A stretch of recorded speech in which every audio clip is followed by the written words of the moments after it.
Hey, they say I'm off the meter. Woo! Hop in the shake, son. Watch me go take something. They say I'm off the meter. You can't take me down. I'm finna break ground. They say I'm off the meter. Yeah. Hop in the shake, son. Watch me go take something. They say I'm off the meter. Hey. Can't get over the side of these mic covers. They're huge.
Hello and welcome to PREM Rugby Next Gen Finals Day here at Kingsholm Stadium, the home of Gloucester Rugby, and we are not very far away from the start of the day where Newcastle Falcons, off to my left, will be taking on Leicester Tigers in the 9th place playoff.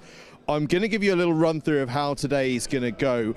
First of all, with the culmination of today, which is at 7:05 p.m, Bath versus Bristol Bears, the PREM Rugby Next Gen final. Bath in their 3rd final in a row, looking to add to their title in 2024. Bristol Bears looking to add to their 2022 title. But we've got a long way to go before that. Every single team from the PREM Rugby Next Gen League is playing here today, plus a Divisional Select 15, who I'll get into in a minute.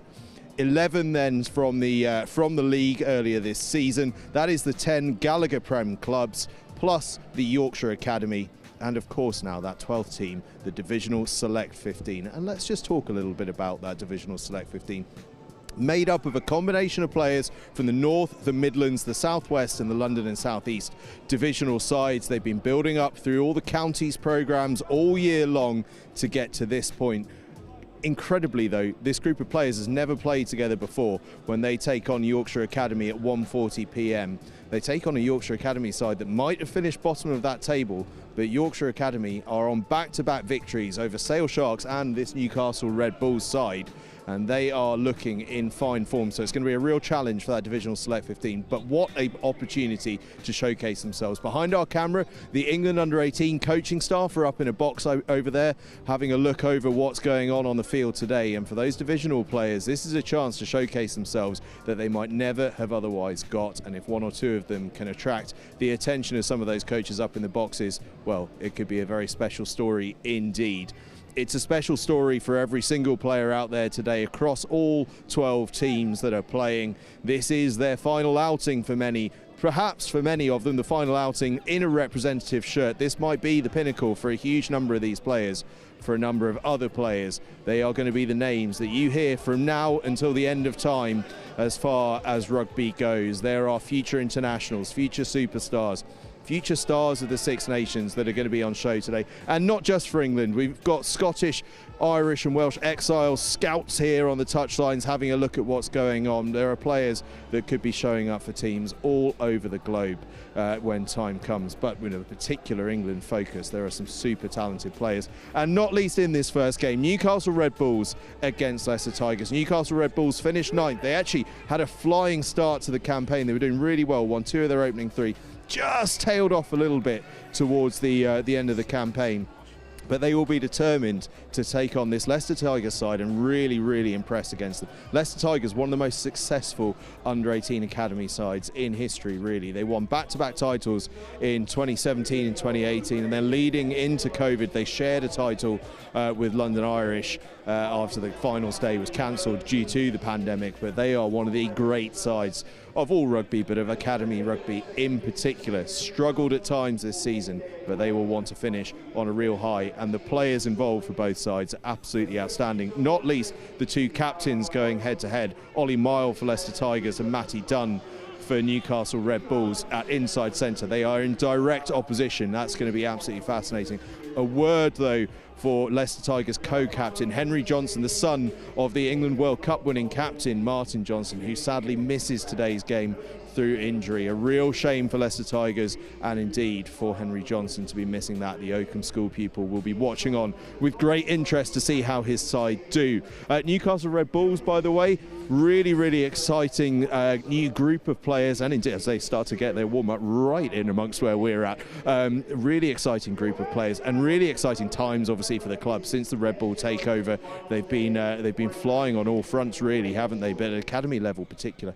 And they've got John Fletcher, the guru, the England Under-18s legend of days gone past. In fact, if we spin around, you might just be able to catch John Fletcher in the red bobble hat there, the Newcastle Red Bulls bobble hat just behind me. That is John Fletcher, an absolute legend of academy coaching. He is part of this Newcastle Red Bulls setup, knows an awful lot of what's going on out here today. So it's a big opportunity for all of these guys, but it's a big opportunity for all of these teams as well.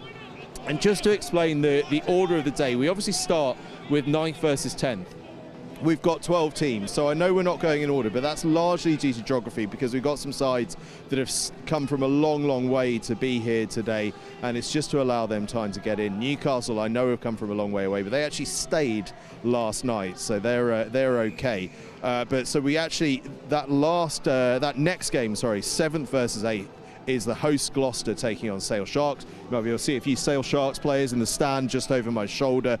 We then go into the 11th place game, which is Yorkshire versus that divisional team, and then we start to hit our order from 3:15 onwards. 5th versus 6th at 3:15, Exeter versus Northampton Saints. At 5:20, Saracens versus Harlequins, and then at 7:05, that grand final, Bath versus Bristol Bears. So we've got a big day of rugby ahead of us, an exciting day ahead of us. We can't wait to get going. The final warm-ups are going through. Newcastle Red Bulls have just slowed things down. Leicester Tigers, as is their way, are getting pretty physical behind me. We all know that Leicester Tigers maul. But George Glenn, the former Denstone College coach, is running the academy over at Leicester Tigers nowadays, and we know that he likes to play a nice fast brand of attacking rugby. So look out for that, and they are an exciting side. By the way, I just want to point out Oliver Robinson, who's jumped in at number 8 for Henry Johnson, is also capable of playing in the front row. What a fantastic all-rounder he is. Right, it's nearly time to throw up to commentary and Wilf Kemsley, because I know that he wants to talk us through all of these team sheets in great detail. He's a very excited man, because what with this being Prem Rugby Next Gen Finals Day, we have got proper team sheets, real detail on each and every player that's involved, and Wilf has been beside himself to talk you through those teams. So a couple of moments time, I'm going to throw you up to him, but as we have one little spin around just to catch what's going on in the final bits of those warm-ups for the Newcastle Red Bulls and Leicester Tigers, it is just time to tell you what a fantastic day we've got in store. We are going to be live all day, so please do stay with us. But just to run you through that order of the day again before we get going, in a few moments time, the 9th place playoff, Newcastle Red Bulls versus Leicester Tigers, 12:05, Gloucester versus Sale Sharks in the 7th place playoff. At 1:40 p.m, the 11th place game, Yorkshire Academy versus the Divisional Select 15, 3:15, Exeter Chiefs against Northampton Saints, the 5th place playoff. The 3rd place playoff at 5:20 p.m, Saracens versus Harlequins, and at 7:05 p.m, the Prem Rugby Next Gen Final, Bath Rugby versus Bristol Bears. It is going to be a huge game, and we cannot wait to get ourselves up to that point. Leicester Tigers here are right in amongst it. In fact, Oscar Talbot there, the England under-18 fly half, is just getting himself...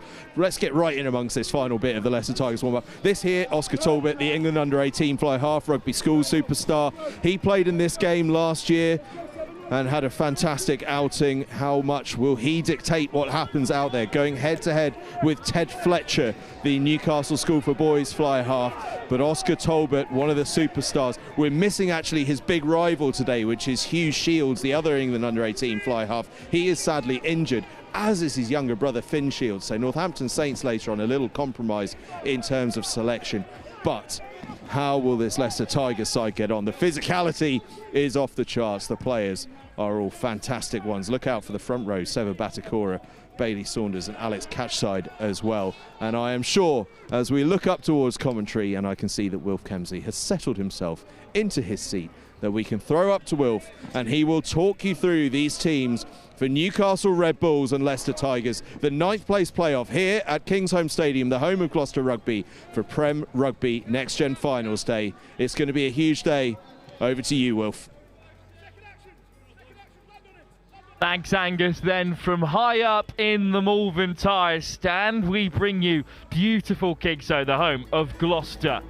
What a day it is going to be here at Next Gen Prem Finals Day. Our opening fixture, Newcastle Red Bulls taking on Leicester Tigers. Old money taking on a side with so much future and potential in the English game. With the amount of signings that Newcastle are making at senior level, how much of a pathway through to the senior side do these young players have? We'll find out today with some real quality on show. Leicester Tigers, 3 times winners of the Under-18 Academy League finals. Now, of course, the Prem Next Gen competition. Newcastle, who have never won the title, and after a strong start, as Angus has told you, ended up further down the table than they would have liked. Leicester also unable to challenge for that top 2 spot across the campaign. The chance for them to finish the season with a flurry, with 7s on the horizon for most of these players at schoolboy level.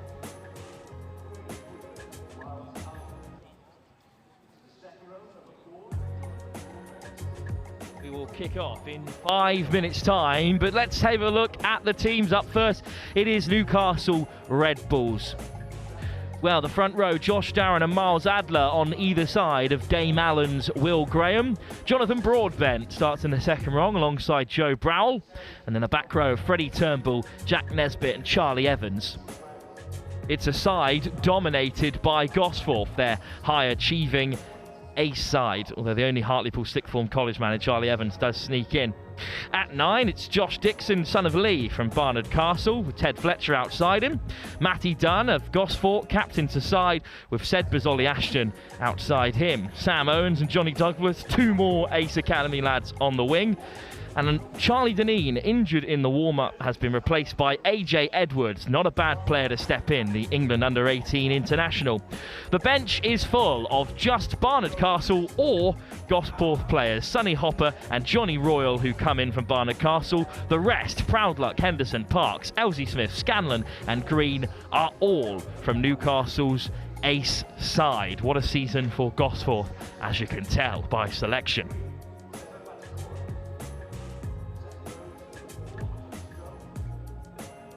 And their opponents today, 3 times champions, but no title since 2020 for the Leicester Tigers. Bailey Saunders starts at alongside Alex Catside and Seva Batakora, all of Loughborough College. Otto Stone of Oakham with Finn Charles in second row from Denston College. And then it's a full Loughborough College back row as well. Dylan Chesham, the youngest of the 3 Chesham brothers, next to Josh Poisner, who's had an unbelievable season and has worked so hard to earn his spot in the Academy senior setup. And Oliver Robinson comes in at number 8. James Townsend starts at 9 alongside Oscar Talbot. They've both flirted with England. Oscar Talbot nailed on in that under-18 side, with Ollie Mile of the City of Oxford College outside as skipper, and Harrison Brooks at 13. Will Payton on one wing, Freddie Lomas on the other, and Nathaniel Robinson of Bromsgrove starts at fullback. Those are 3 players at wing and 15 who can all float between those playmaking roles. On the bench, Blinkhorn, Edmonds, Kwame Bakura of Norwich, Lloyd Jones, Glackin, Henstock and Hendry come from a plethora of spots around the school game, so it'll be good to see them making an impact. There's some real talent on the bench, including Lockie Glackin, who has played for England under-18s in an injury-hit season. Well, Tigers certainly are the favourites, but on the back of the season that Gosforth have had, you cannot write off this Newcastle Red Bulls side. It's a new era for Newcastle. They've got stadium development plans in the works. They've got a new training facility on the way. And they've got an academy set up who are keen to impress here in Gloucestershire. For Leicester, a hat-trick of titles in a row in 2018, 2019 and 2020 has given them pedigree in this competition. And they'll be confident of defeating Newcastle for the second time this season.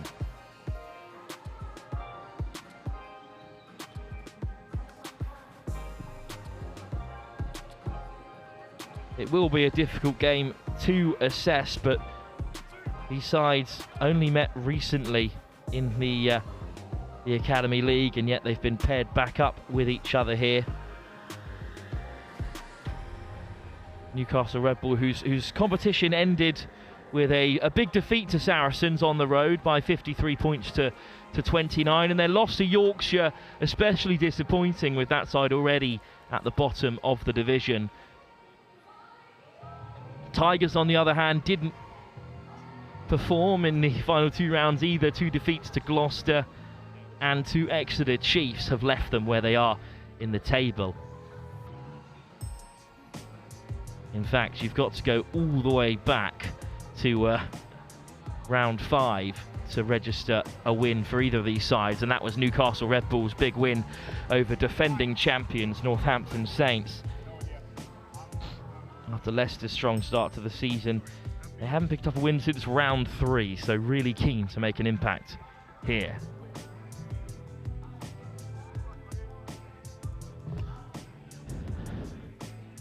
Another great day for the RFU's Ace League as they dominate both these sides. Leicester just out Hurst ahead of Newcastle.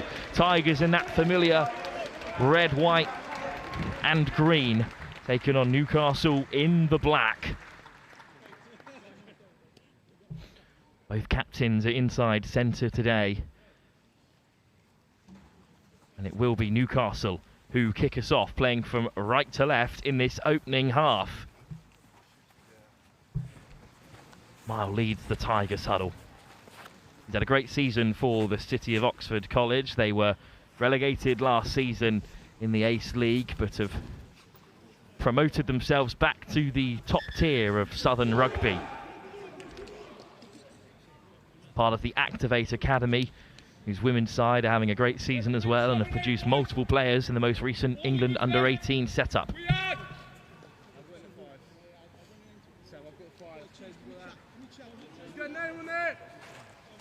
But it'll be Ted Fletcher of Newcastle's School for Boys who hangs it up first, and Academy's finals day is underway. Good take from the Tigers, and swung away by Bailey Saunders at first receiver. And a clattering beyond the 22. And Tigers will look to set an exit. Well, you will notice that Leicester Tigers have letters on their backs and not numbers. So give us a minute or two to adapt to this interesting kit design. As Townsend puts boot to ball. Keenly claimed in the outside channels. Nice footwork from Fletcher. Nesbitt. Also up and around the front row replacement with a big clear out. Townsend. Alder. Newcastle building steadily here, just shy of the Tigers' halfway line. Fletcher puts it to the skies. And it's allowed to bounce. And it'll give Newcastle a chance to contest. Turnbull just puts it down. Knock on in the end. Nervous start by Leicester.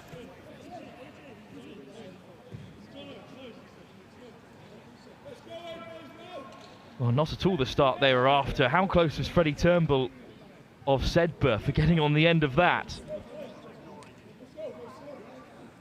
He's got Nesbitt alongside him as well.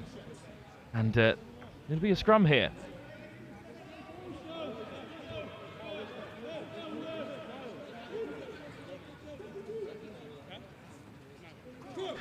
I'd like to be joined by Jake Anderson as well from the Red Bulls camp.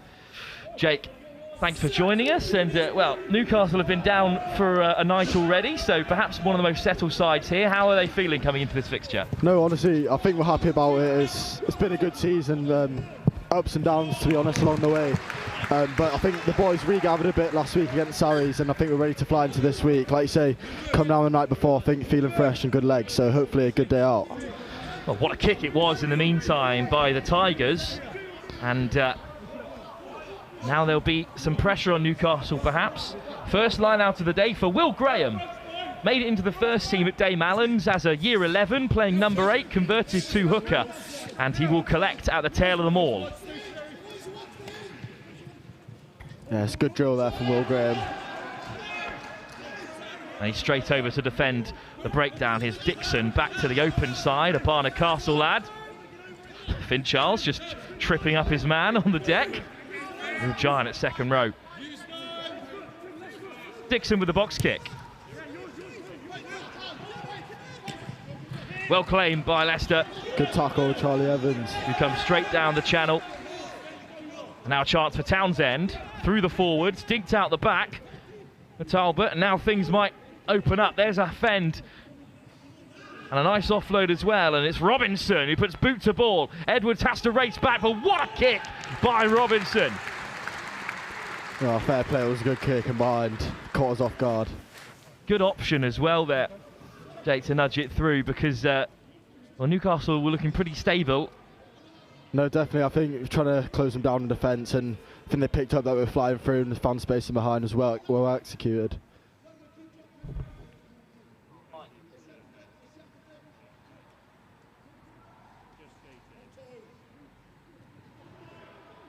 short little move, and now Dixon throws the dummy and goes straight through. Wow, what a break that is for Newcastle. Love to see the trick plays come off like that. No, yeah, definitely. I think something we've definitely been working on, just more playing what's in front of us instead of going to shape. Well, the ball does go to ground, but it'll pop up for Ashton. But then it's gone loose in the tackle, swept up by the captain, Matty Dunn.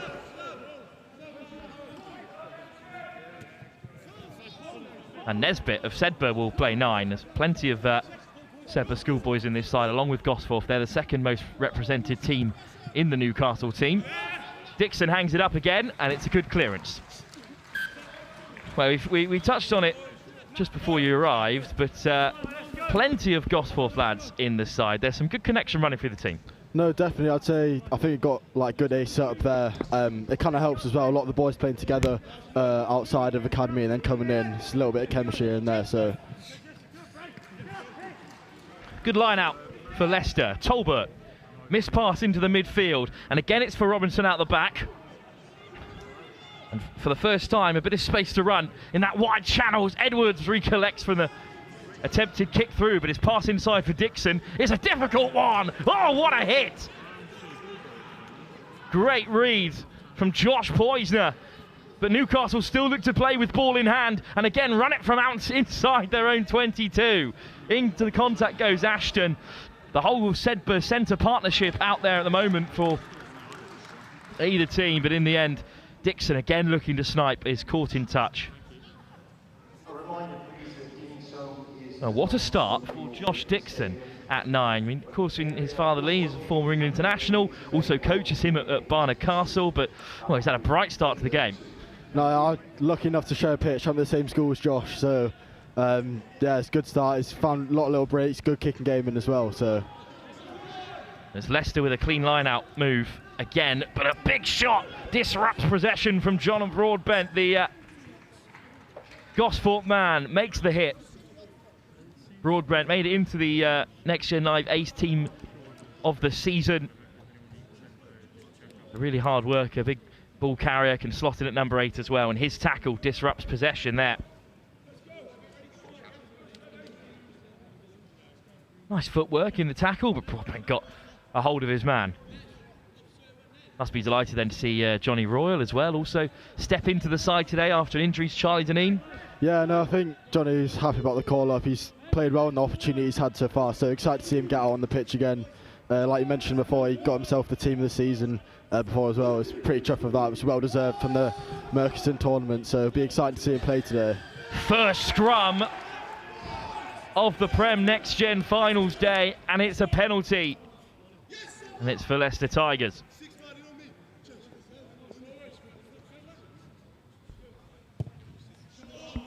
Tolbert looks for touch and finds it. Great kick.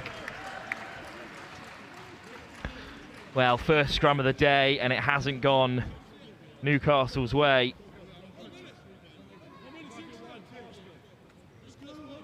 And it's the front three, all of Loughborough College, that have done the damage. And perhaps now, best opportunity of the game so far. The Alex Catchside, good throw. And Catchside wanted at the tail, and the ball is rolling. And surely here's the opening score. Held up! It's Freddie Loma, it's Sam Owens even, who gets in there, the winger, underneath the driving maul. What a moment. No. Well, the last player you'd expect to be under that pile. Yeah, I'd say Sam Owens done well there. It's been good all season, so it's good to see him save the first try. Fought through all the world that Alex Catchside was in for yet another score.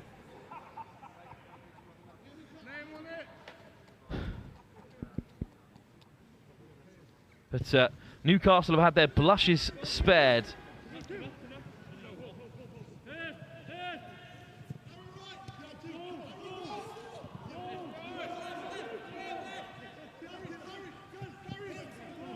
Dummy from the Tigers, and they're still up to the 22 following that 5-metre dropout. Plenty of distance on it.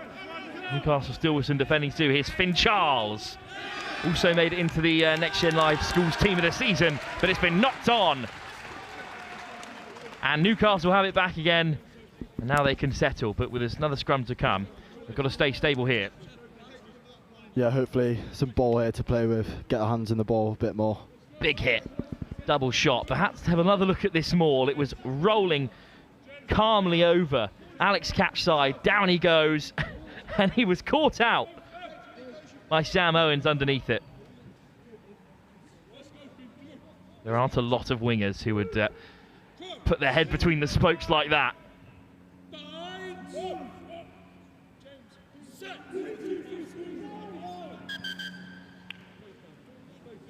Scrum goes down again. This is getting uncomfortable.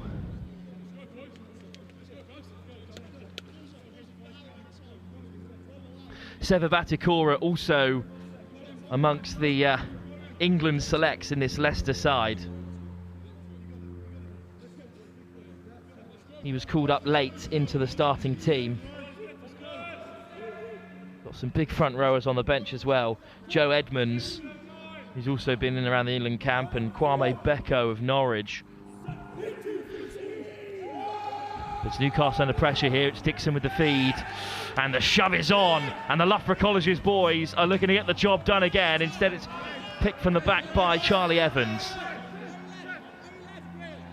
Dixon to the edge, a little bit isolated there. Newcastle rush into place. Dixon off the deck. Good carry by Turnbull.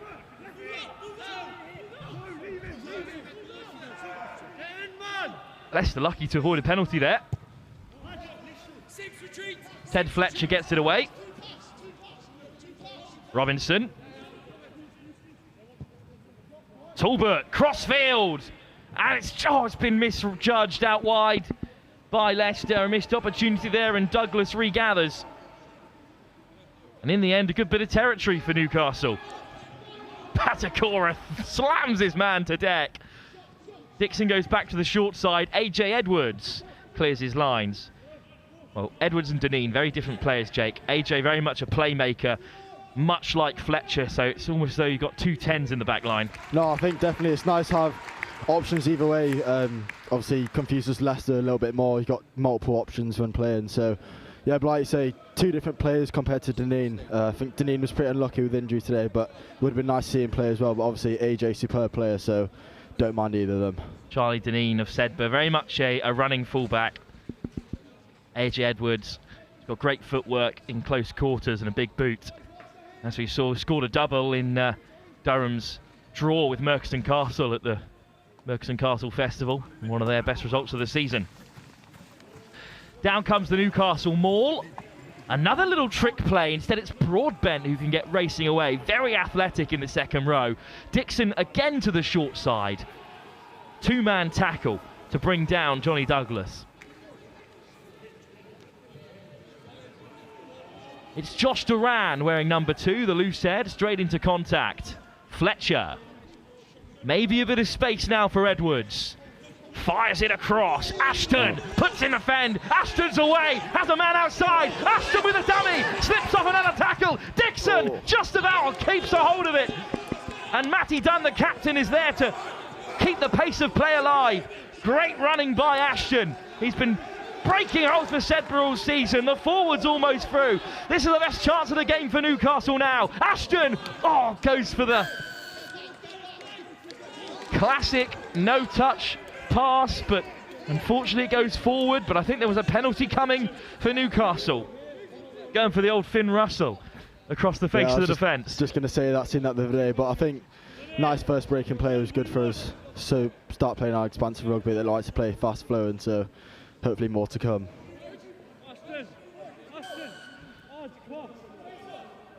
Well, Will Graham fancies this. Tap and go, 5 metres short. Newcastle's best chance of the game. It's Graham looking to get under Finn Charles. Short, says the referee. So Josh Dixon leaves it again for the forwards, going for the base of the post. Another quick snipe. This time surely they've done it. Newcastle Red Bulls take the lead. And it was the back line who made the break, but job done in close quarters by the forwards. And a great start for Newcastle. They take their first chance in Leicester's 22, Jake. Yeah, I was going to say that's nice. I think it was well worked. Obviously, Ashton with a great carry. I think that's got us starting. And then Ford just doing a good job. Say Will Graham fancy himself. Great carry. I don't quite know who got over there, but it was well finished off. Well, it's a pile of bodies we're trying to poke through there. Jack Nesbitt with a try, and Fletch converts.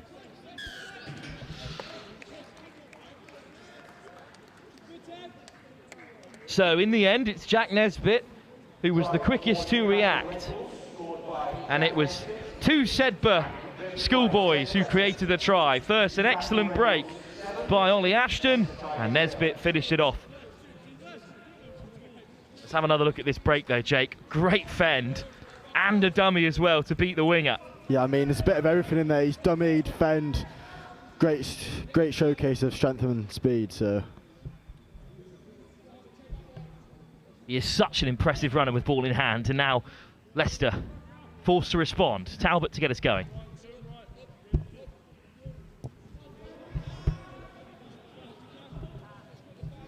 Plenty of depth on the kick-off, and AJ Edwards will return fire, and it's a good clearance. Yeah, there's that big boot you were talking about. It's nice to know someone in the backfield who can clear lines like that. So one missed opportunity by the Leicester Tigers, and Newcastle punished them for it.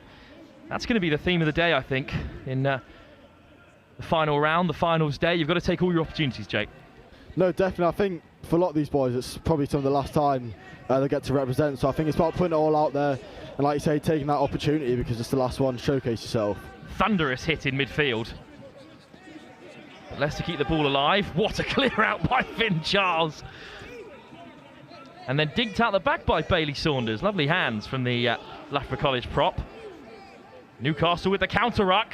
Penalty advantage for Leicester though. Harrison Brooks up into the line. Townsend puts boot to ball. Taken cleanly by Sam Owens, who's on the switch with Edwards. And he loves to take it up the jumper. Attempted counter ruck, nothing on the ball there. And slow ball for Dixon. Robinson of Hartlepool Sixth Form College.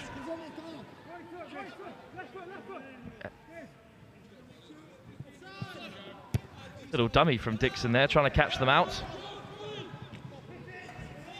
Good take from Oscar Talbot, but it's been knocked on the deck. Good bit of play there again through Dixon. It's a good chase by Johnny Douglas as well to win that ball back. So let's see, hopefully another break here off the scrum. Very good spot by Cam Livingston out in the middle. It's Owens again on the chase. Not had a lot of opportunity with ball in hand yet, the diminutive winger. But he's had two big moments in the early stages of this game. Just a player down for the moment, so a chance for the players to rest. And, well, what do you think Newcastle will make of the first 15, Jake? I think pros and negatives in there. Obviously, Leicester probably could have dotted down a try there, but it was great defence by that. So I think the boys kind of regrouped after that and say, right, we've got to start playing with more ball in hand. And I felt like we did that and played what was in front of us and came away with a try. So I think overall we'll be pretty happy with the first 15. It's just hopefully carrying that on for the rest of the game now. First, the referee must have a word about the actions at scrum time, because Atakora has got the shove on this near side. It's real work for Josh Duran. Two players who will have met in the RFU Ace League already this season. They both made the championship group, Loughborough and Gosforth, coming out of that Northern Division. And it's an excellent shove again, but Batakora pops straight up. No reward for the referee. And off goes the captain, Matty Dunn. Quick ball for Dixon this time. Fletcher, Edwards. What a kick. And it's just going to bounce short of the 22. Playing for territory this time. And it really has changed the tactical setup for this Newcastle side. Charlie Deneen can kick, of course, but you'd think that in that position, he's taking them on the outside, whereas Edwards puts boot to ball. Yeah, I know. I think a couple of weeks ago we realised maybe we could bring our kicking game into a bit more. Got quite a lot of pace in this back line. Ashen and Sam Owens and Johnny Douglas get after the ball. So, but even tactical kicks just in behind, look to find that space. Line out overthrown, and Graham comes away with it for Newcastle. And the Red Bulls are rolling here. Just been knocked backwards and swept up by John O'Broadbent, who has captained the side throughout the season so far. Josh Duran in the end sweeping up, and Newcastle driven back. Alder. I hate when we don't have a driver. Everyone just knows. Here's Fletcher. Nice footwork at first receiver. Chesham makes the shot. Dixon. Direct from Duran again. Stripped in contact. Leicester come away with it. Oh, it's been knocked on. Will Payton. First chance to see him run with ball in hand, but unfortunately put down. I think good attack and defence there from both sides, but we get another opportunity here, so hopefully we capitalise on that. Payton, one of the 2 Warwick schoolboys in the team, alongside Townsend at scrum half. But couldn't take his chance there with a bit of broken field. Scrum time, it's really getting feisty down there. It was another great shove. That time it was Bailey Saunders leading the way for Leicester.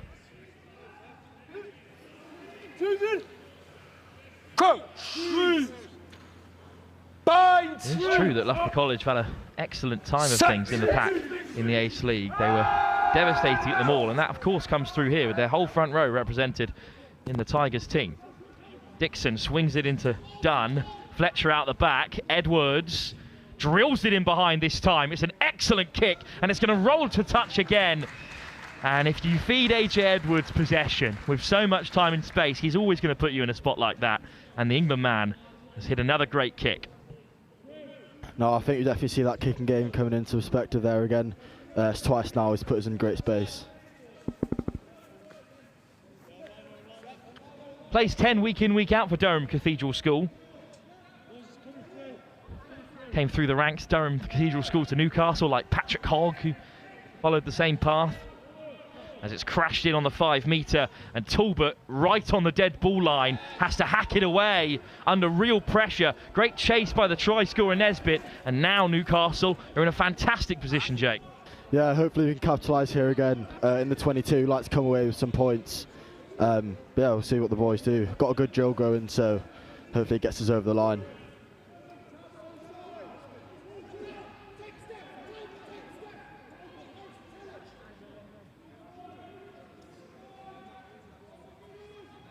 Tigers without Marcus Southall, the England man today. Perfect cover in the shape of catch side. He's their top scorer for Leicester, but for Tigers it's defensive duties they need to focus on here. And the ball eventually brought down, but it's a penalty advantage. Oh, great chase from Talbot, who puts in a big shot on his opposite man to bring that attack to a close, but thankfully they had a penalty advantage coming. Nice to see a bit of 10 on 10. Yeah, no, good bit of competition there. Graham with another tap. Newcastle scored from this very position just a few minutes ago. And it's direct and carried hard, and they're only a few inches short.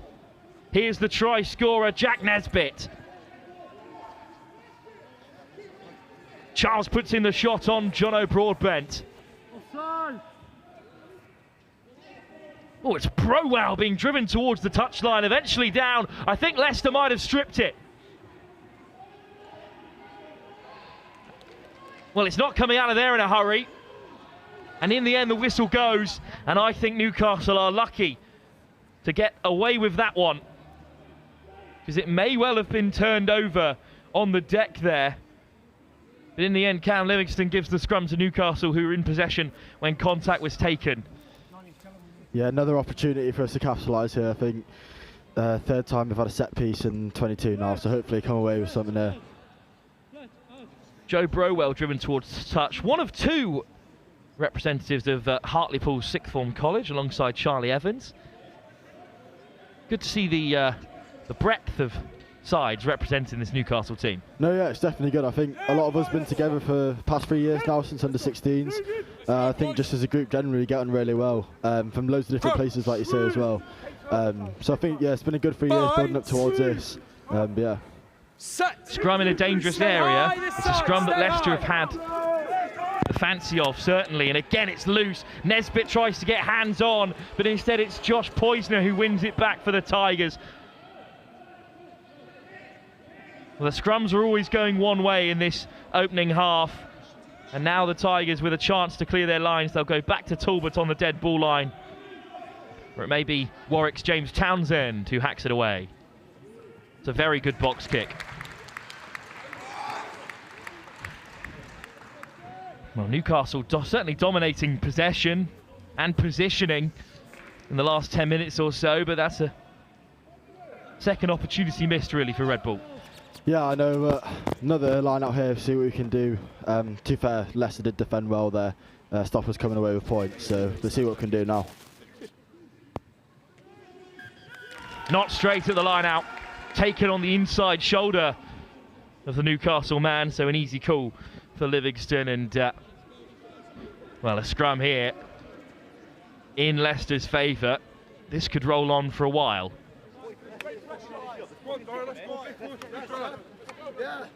Disappointing, really. First unforced error of the game for Newcastle Red Bull. Far side, head into the gap, not head on head. Leicester will have to capitalise. Yeah, we'll see what the boys can do now. Got a new initiative in training, that space and defence, and about contact, so hopefully see that coming into play here, because I think the boys have really been trying to crack on with that in training. And what's Talbot got up his sleeves then? It's to fly half. Loves to run with ball in hand. Oh, but it's not gone to plan in any way, shape or form.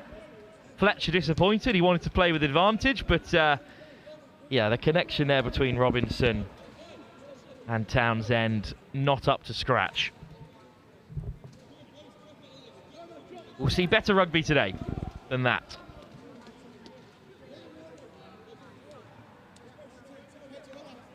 An entire Loughborough College back row, an entire Loughborough College front row. They have had a fantastic season. They could have spoiled the party for Beechamcliff in the final round of the Ace League, unfortunately. For them, Beecham got the job done, and they dominate Bath's team that will fend off in the final. In a long time away, I'm not even sure the Red Bull will still be here when we get to that final game. You got a long journey home. Yeah, I know. I doubt that. A lot of us back to school tomorrow as well from half term. So, yeah, but no, like I say, come down the night before. It's a good experience for the boys. A lot of boys haven't done it before. A couple of times at school, a couple of times in academy. But it's definitely part of the learning curve. Playing in a stadium like this as well. What a venue it is for finals day.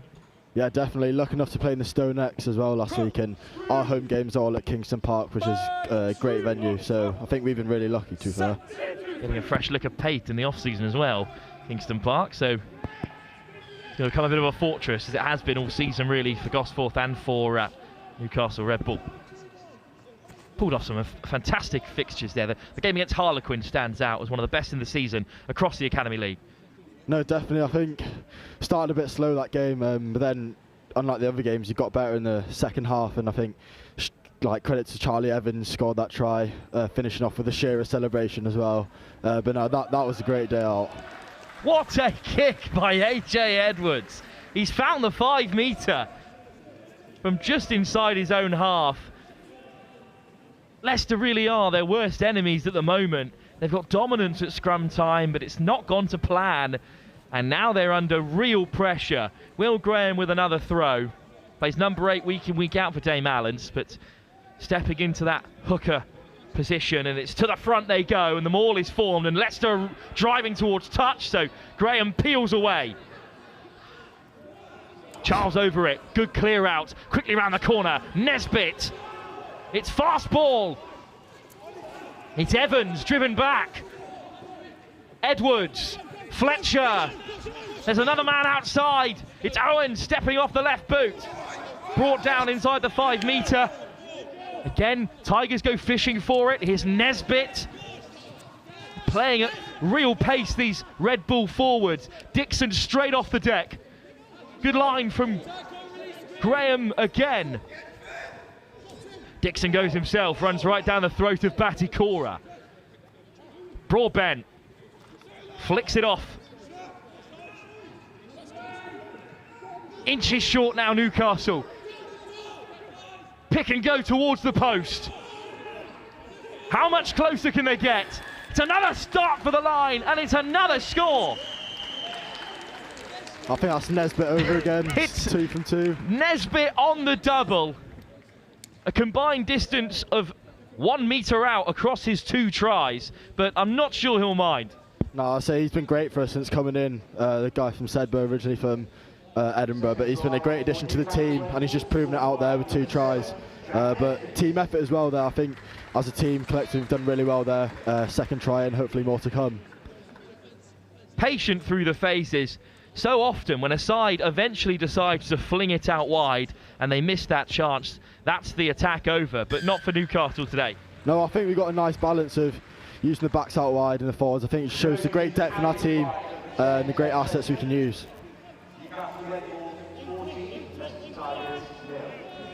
2 tries then for Newcastle Red Bull, both knocked over by Ted Fletcher.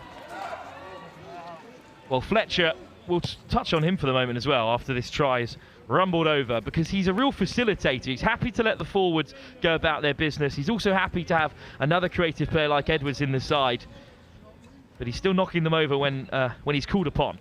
No, definitely. I think he's been great playing 10 for us this year. He's controlled the game really well, and like you say, he works well with the other players. Well, Charles does really well to get up and contest. In the end, it's not backwards, and Broadbent sweeps it up. What a carry by Jono Broadbent. Well, Newcastle want quick ball. Fletcher puts it in behind. Tigers on the retreat. Taken on the full by Oscar Talbot, who gets around his England teammate AJ Edwards and bumps off the Sedbergh man. Here's Charles now in the wide areas, and suddenly the Leicester Tigers are in behind. It's flicked out the back door. What a ball on the inside! It's an absolute blinder, and it's going to be Townsend who's over in the end. Let's have another check. Was that an I or an L? It might be Oliver Mile, the captain, who's gone through. No points for kit design, but 5 on the board for Leicester. And what a try it was.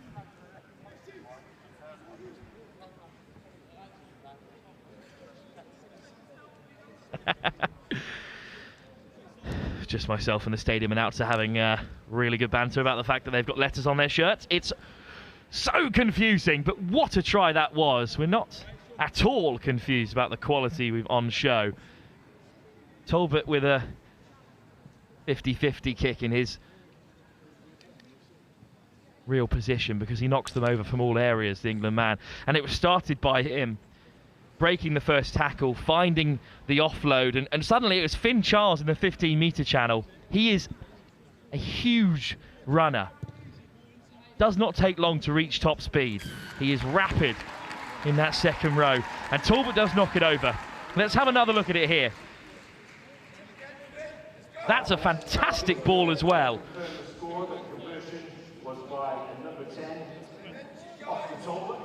There's the ball inside. I think it might have been Ollie Mile. No, I'm going to give it to Townsend. It's James Townsend. That's a straight line. That's an I, not an L. It's the scrum half running on the inside. I've made the call.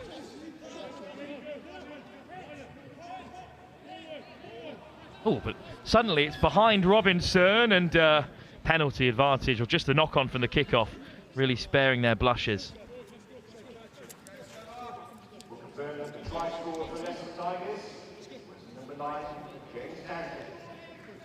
Townsend goes through on the inside, as any good scrum half would. Yeah, no, I think obviously the good pass in midfield just caught us on the outside, but that was well followed up.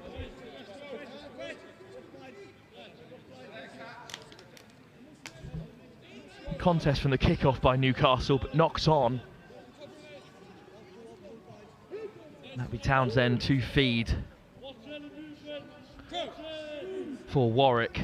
Warwick, one of the schools that sort of entered Leicester's catchment area in more recent years. They used to be of the Worcester Warriors, like Finn Smith coming through that school. Talbot, good takeout wide, and Leicester put the fend in. Now they're looking to play expansively, and now it's Lomas on the edge, and they're going to go the length. What a moment! Freddie Lomas with a fine finish. And in the blink of an eye, Leicester are back within 2. Newcastle have let the lead slip.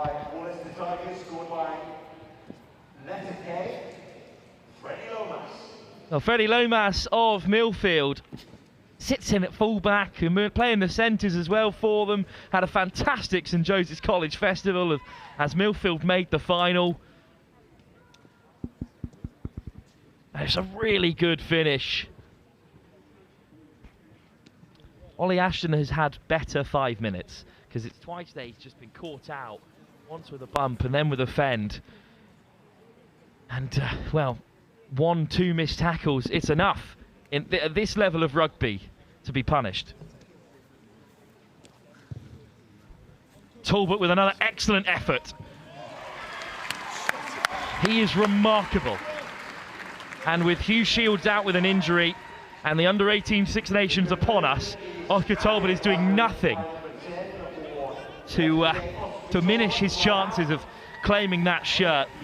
Lomas with great pace. Sees off opposite number Sam Owens at the end as well. Let's go, Rebels! Name on it, boys. Oh, Jake, after working so hard to go 2 tries up, that's a difficult couple of moments for your side. Yeah, I know, I say it's frustrating. Oh, what a take by Robinson on the turn, and he puts boot to ball straight away. It's a fantastic kick by the Bromsgrove fullback. It might just roll dead. Instead, it has to be touched down by Ollie Ashton. And Leicester Tigers are playing with the wind in their sails. I said a difficult 5 minutes or so, but the difficulties are extended here for Newcastle. They've got to get themselves back into this fixture, get another foothold in the game. 14 points up, but the lead has evaporated. No, I think hopefully try and find some momentum again and get back to our best playing ways. 5 metre drop for Ted Fletcher. Certainly has the distance. It pops up for Talbot. Drop goal! Off target. Right on half-time. The drop goal attempt wayward, but Talbot's 2 conversions has the Tigers level. Newcastle, who worked their way up the field the old-fashioned way. Couple of penalties and some strong driving mauls in the end allowed Sedber's Jack Nesbitt to crash over twice from as close as you can possibly get. And then a stunning try finished off by James Townsend running on the inside was doubled up by a fine finish from Millfield's Freddie Lomas. Well, let's have another look at the tries in this half so far. First, this brilliant break from Sedber's Ollie Ashton. And Newcastle, once they were in the 5 metre, Jake, they didn't mess around. They were patient through the forwards. I'll say again, great link up there from Dixon and Ollie Ashton to get over for that first try, and then well finished by Nesbitt. But generally as a team, that's a well on try, just stuff we've talked about to try put together as a team. And again, a maul on the far side. They tried it down the left wing. It didn't go to plan, but they stayed patient. They stayed upright. And in the end, Nesbitt had 2 tries. But then in the final 5 minutes of the second half, Leicester came alive. Talbot is such a dangerous runner. That is a beautiful pass by Robinson. Finn Charles finds himself out wide. Oh, through the back door. And then quick hands to find Townsend running through to score. The classic scrum half inside supporting line. But they didn't stop there. From the scrum, which they've been on the front foot for all day. A nice move to isolate the winger. Lomas beats one. Lomas beats another. And the Millfield man has Leicester level at the break. Beautiful conversion from Talbot followed. But what a start to finals day in the Prem Next Gen competition. We are level at the break. And Jake, what kind of words do you think are being said in that Tigers huddle at the moment? Because they'll be disappointed with how most of that first half went, but not much counts for it at the break. They're level still. No, I think they'll be talking about how we got away early at the start, and then obviously they managed to grab back too. I think that'll definitely be positive for them about how they've reacted. But I think definitely stuff they'd want to take into the second half that we'll be talking about, potentially how we're capitalising them out wide. I've got, like I said, great feet for Ollie Ashton again. And there's the Newcastle huddle. Very experienced coaching team for Red Bull in the academy side, and plenty to think about after a strong first half. Yeah, like I say, it's great coaching setup there. I think be some good words put in, but as well from the players as well. I know they'll like to feed in quite a bit of their opinion, is all good things as well. But yeah, well led by the coaches throughout the season and today as well. Well, with things level at the break, we can have a little think about these benches that the two sides have. Of course, it's an interesting Newcastle bench. If they didn't go to Barnard Castle or Gosforth, they're not making the cut. If you've got the likes of Sonny Hopper there, who is part of that fantastic front row you've got with Summerson Brown and Glossop as well at Barnard Castle, and alongside him Mason Proudluck and Dom Henderson, who are also there from Gosforth. And then you look to the loose forward. Sam Parks has had a great season, as Malachi Elsie Smith is a real live wire. And then you've got the players like Ollie Green and Johnny Royal, who's one of the best running fullbacks in the schoolboy game. They could have a real impact in the second half, Jake. No, I think we're excited to see all of them come on. I think all of them give their input in a good way. Obviously the forwards, like you say, Sonny Hopper brings good at scrum time. Mason Proudlock's really good carrying threat. And then, like you say, the likes of the back row, they'll be elusive, hopefully good in the breakdown throws and strong carries. Well, this is us here up in the comms box as well, in between the games. A chance really to show off some of the best stash in the Prem, and this is the Newcastle Red Bull kit. I mean, you know, we could talk all day about the changes that Newcastle have experienced in recent years, but having been at the academy before and after, what do you make of the Red Bull changes? Obviously, there's definitely been positives. Like I say, kit's definitely a bonus, but I think, like I say, new coaching staff come in. We've got a bigger collective as a coaching staff now. So it's more work for individual development rather than team. Still definitely on team heavy, but more one-on-one stuff, which is good as well. So it's definitely a positive. Well, there's far more interesting stuff up here than just myself and Jake. So we'll throw you back down to the pitch here at Kingsholm, where Talbot is soon to get us underway. There's the man who scored twice already. Nesbitt on a hat-trick as we go into the second half. Two stunning scores from Leicester pulled them back level. And it's a deep kick-off to get things going. And a good take from Johnny Douglas. Well, Douglas and Owens, very different wingers, of course, as Leicester have managed to drag him into touch.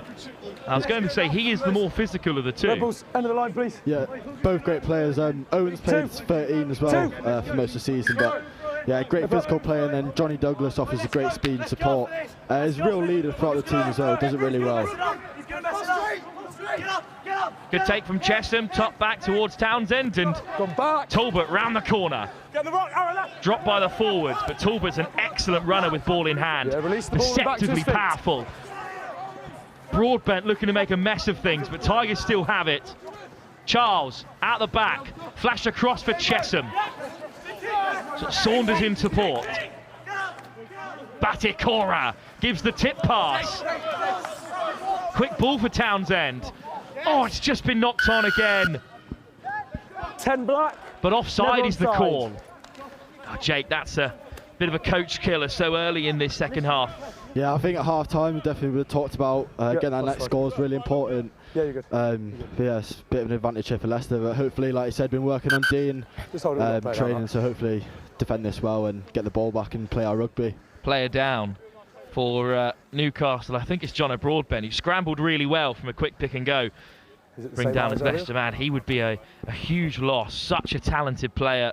Outstanding for Gosforth this year, but thankfully back to his feet. Waters off, yeah, please. like you say, if he went off, would have been a big loss. Again, another key leader around the team. Like you say, he's captain. Just leads the boys really well, and just a great person to be around. Post schooled.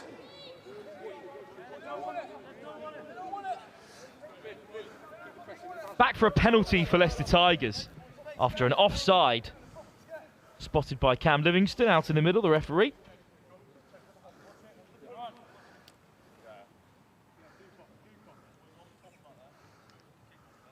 And points chosen by Oscar Talbot. He's been first team player for rugby school for 3 seasons, played scrum half for them as a year 11. stepping up into the 10 shirt. England selection followed.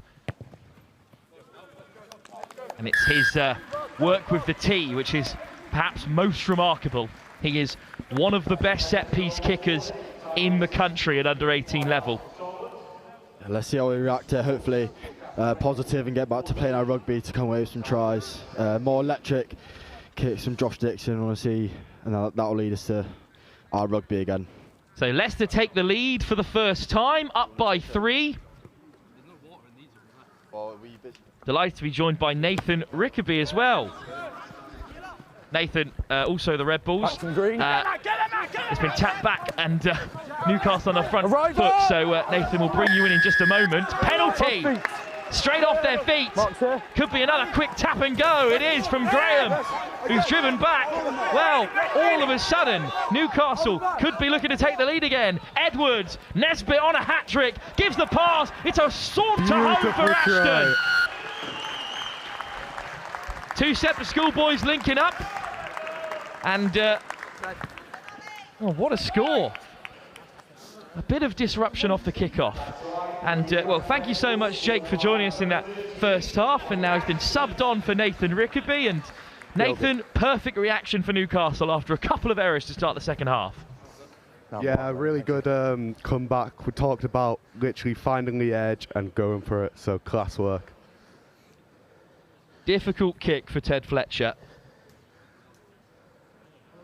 Lovely finish from Ollie Ashton. It's his line break that set up the opening score.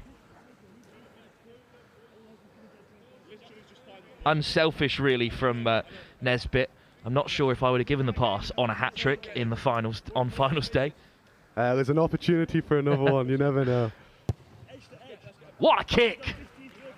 Oh, just glances the inside of the post. Ted Fletcher with a beautiful nudge. It's 21-17. Red Bull ahead. Quick thinking there from Graham. Good tap as well. It's a lot of skill to get the quick tap from that kind of position under real pressure. Edwards, beautiful ball. Nesbitt gives the little tip pass, and there was even a man outside if Cox needed him. Yeah, I mean, we spoke about speeding the game up as much as we could, so yeah, excellent work. Claimed by Leicester off the kickoff, out the back from Saunders. Mile gives the pass, and again it's Big Finn Charles popping up in the 15 channel, but that was an unkind ball bouncing off the deck for him there, and Newcastle survive. Well, that's two kickoffs then that have been really complicated. Just misread by Robinson a touch, and that's what allowed Newcastle to storm ahead there. Energy, boys, eh? Let's go, let's keep it. Let's keep energy, eh?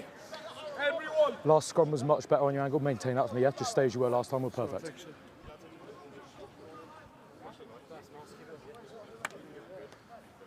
Well, it's fine. So, time back on. Good pressure from Josh Duran, but he took a bit of a knock there as he made the hit. Let's hear you, let's go. Let's go, boys. Let's go, sir. Look left of that for me. Well, let's talk a little bit about scrum time. Nathan, it's why you've been brought into the box, because they have been interesting. It's clearly been the Loughborough College boys who have got one up on Newcastle at the moment, but they haven't always been rewarded for their efforts. Yeah, I mean, we've had a look at it before. At the start of the game, it did look like the Loughborough boys were on top, but we have had a conversation with the ref, and we are getting rewarded now. So it's a free kick this time for an early engagement. Miles Adler at tight head, the sole representative from Bede Academy, the newest A side under the Red Bull umbrella. Excellent take off the kick-off again from Freddie Lomas, first half try scorer. Back foot. Just hung high from the free kick, playing the possession on the field game, but it hasn't worked out because line break early here for Talbot. Charge down from the kick. But Newcastle have it back on halfway. Oscar Talbot, what a live wire. Adler. It's difficult there for AJ Edwards, and in the end kicked into touch. Let's go. Back line up. Some nervous moments for both sides. What a line break from Oscar Talbot to get Leicester out of trouble. Green. And it will be a Newcastle Red Bull line-out. 5 gold. Line-out's been a safe enough area for Will Graham and for the red ball here as they go to the tail. No contest. Nesbitt flings it down. Well, that time it was Joe Browell. Hartlepool Sixth Form College. Dixon, clean ball. Fletcher, goose step. Brought down. Dixon. Alder. Brushes off Batikora. No, you're off your feet, you're too long. Let it go, you're on your Slow hands ball first. here for Newcastle Red Bull. A little bit isolated there. Oh. In comes Edwards to get over the ball. The Tigers looking to counter-ruck, making a real mess of it here. A deft little touch from Dixon over the top to create a contest. What a grab by Sam Owens. He's been getting himself around in this game so far. Nesbitt out the back. Edwards, boot to ball. Robinson has to come across. Excellent kick again from AJ Edwards. And Robinson returns fire. Excellent charge down. Charged down by Johnny Douglas, but swept up by Leicester. Townsend. Talbot. Oh, it's gone straight out this time. Straight out. Fine margins, but in the end, a good result for Newcastle. A bit of a chaotic period of the game. With possession going back and forth there. That's not the first time there's been open up, set better gap for us. in the line, forwards looking to play a pass into the pocket, and there's been no one to receive it. Just trying to play at pace, but there's no look passes. They're not really coming off at the moment, Nathan. No. I mean, we try and play as fast as we can, and sometimes it works, sometimes it doesn't, but I feel like we just need to build up the phases a little bit here. Line out stolen as well by Leicester. Fantastic work from Otto Stone, I believe. The other second row. And a penalty, but a quick tap, so Batikora picks out Stone. Oh, Saunders, quick hands by the prop, but it's going to pop up for Newcastle instead. Tackle! Release Both sides keen to play, keen to keep the pace of the game alive, but it's coming back to bite them. And it's been a class game so far, we'd love to see it. Nesbitt through the cat flap. Down goes Graham. Broad bent pace scrum half. Fletcher dancing his way around. Beautiful footwork. It's Kwame Becker who's come on. Back. Little dink through. Robinson regathers. Playing the centres as well as out wide. Had a great season for Bromsgrove. Talbot. Plenty on that. What a kick. Just about kept in play by Douglas. Edwards. Looking to dance around Lomas. And it's just high. And that's a lucky escape, really, for Newcastle Red Bulls, Nathan. Around the neck. Oh, well, Thank you. glad you're up in the box then, Nathan, because Sam Owens and Johnny Douglas have swapped shirts. Yes. Johnny Douglas has number 11 on, Sam Owens is number 14. Which means it's been Johnny Douglas who was diving at the foot of a maul in the first half and putting in shots all day. Numbers. And again, battling away. I think it was a good shot from Lomas. It was just when Chesham got Six called on involved. it, give you time to set. 6 called. There's lots of famous rugby families, 5 called, you've got time but to every change. now and then Guys, a I younger need brother numbers better comes than along that. and you go, you are probably related. And I think Dylan Chesham reaches that category. Yeah. Incredibly similar. Fletcher. Nice ball out the back from Dunn. Broadbent. Two Gosforth boys linking up together. Dixon back to the short side. Fletcher. Edwards. Great hands from Graham. Really skillful for a player of his size. That time the ball goes down and we'll have a scrum for Leicester. Good interplay across the Red Bulls back line, but not making the metres they were after. In the first half, it feels as though they would have put boot to ball at that moment. Because there we are. Just knocked on. I wouldn't be too interested in running down the channel of Bailey Saunders either. Keep working hard for me, yeah? Real size throughout the day, of course, in this Academy League, but especially amongst the ace players. Well, while there's a scrum, and we can chat about Miles Alder again and about Bede. Yeah. newly in the Red Bull family, really at Ace League level. Yeah, no, it's great to see. Like, it's more competition for the league, and it's just more recognition. Miles, he's come back this year, and he's filled in greatly. Like, honestly, it's been class having him back. And it's Tigers on the front foot. Held up. In the end, the ball somehow comes loose. Townsend dancing around with it. Arme Becco gets stuck in. Second half substitute. Tackle now. Still's fine, he's first man. Still's But Newcastle make a mess of things. Nesbitt gets amongst it. Tackle, release. Charles makes the tackle. Dixon. Looks like we're going to go wide here. Edwards. Beautiful Go on, ball. Johnny. But it's just forward. We're both still right here. It's close, you're right, yeah, but it's still forward. Just spotted on that far side. Matt Arrowsmith on the edge. The AR clearly doesn't like fun with the pass just drifting slightly forward. But what Really a good ball it standards, guys. was Yeah, let's maintain them from for us. AJ Really Edwards. Let's go, boys. Come on. Let's have a look at just how forward this was, because it was a peach of a pass. Back, boys, talking. Oh, Oh, it's a good spot. He's Yeah. right in line with it, the referee. yeah. Would have been nice to see Go. Sam Owens get away. Set. Townsend to feed the scrum. Again, it's an early Far shove. side, too Yeah. much weight. This must have been something that was discussed, because that's Yeah, twice he's back 10 all that good. Leicester have been caught.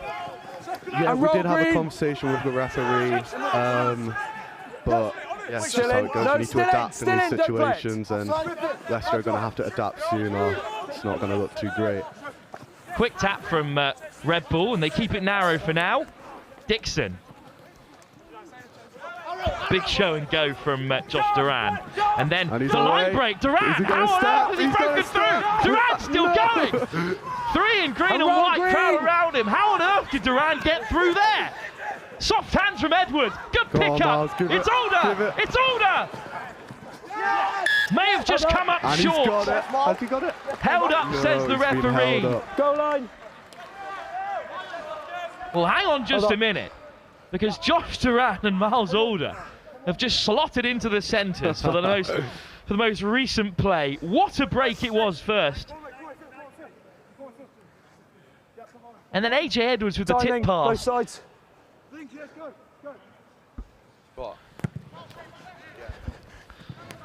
Well, the discussion between the Newcastle coaching staff up here in the gantry is that perhaps he should have given that pass. Definitely But I should don't have think given you can blame him at all if the tight head gets that much space.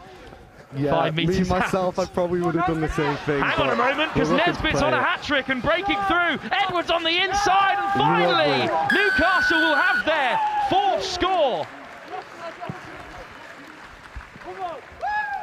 It's another player who you could be forgiven if he held on to that, Nesbitt, but instead he gave the pass inside. AJ Edwards, called up late into the starting lineup, is amongst the scorers.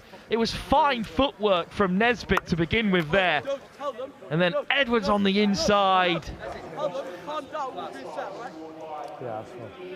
Red Bull up by, you'd soon to think, 28 with a kick right in front of the post for Fletcher. That was a beautiful score, Nathan. It was amazing, yes. Well, we will forgive the 2 props, Alder and Duran, for their earlier exploits, because after being held up straight from the kick, Sure, no. it came for AJ Edwards. Oh, cool, you skip now. Yeah, cool, perfect.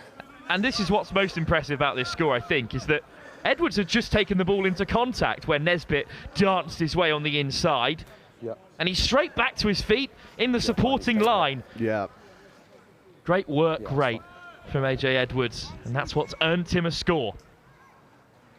One to watch, picked out in our build-up to this Take him tournament. back. As Dixon Looking to spot the grass. puts boot to ball, but it's only as far as Nathaniel Robinson.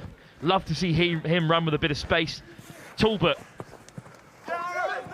almost through, picks up Batikora, nice offload. Tackle. Townsend, good delay on the pass. Talbot out the back this time. Oh, what an offload! Double D. Through 2 defenders. Newcastle scrambling here. Another offload! And that's going to be a penalty there. Newcastle are going to have to track back. Tackle just beyond the vertical, nothing more for the referee.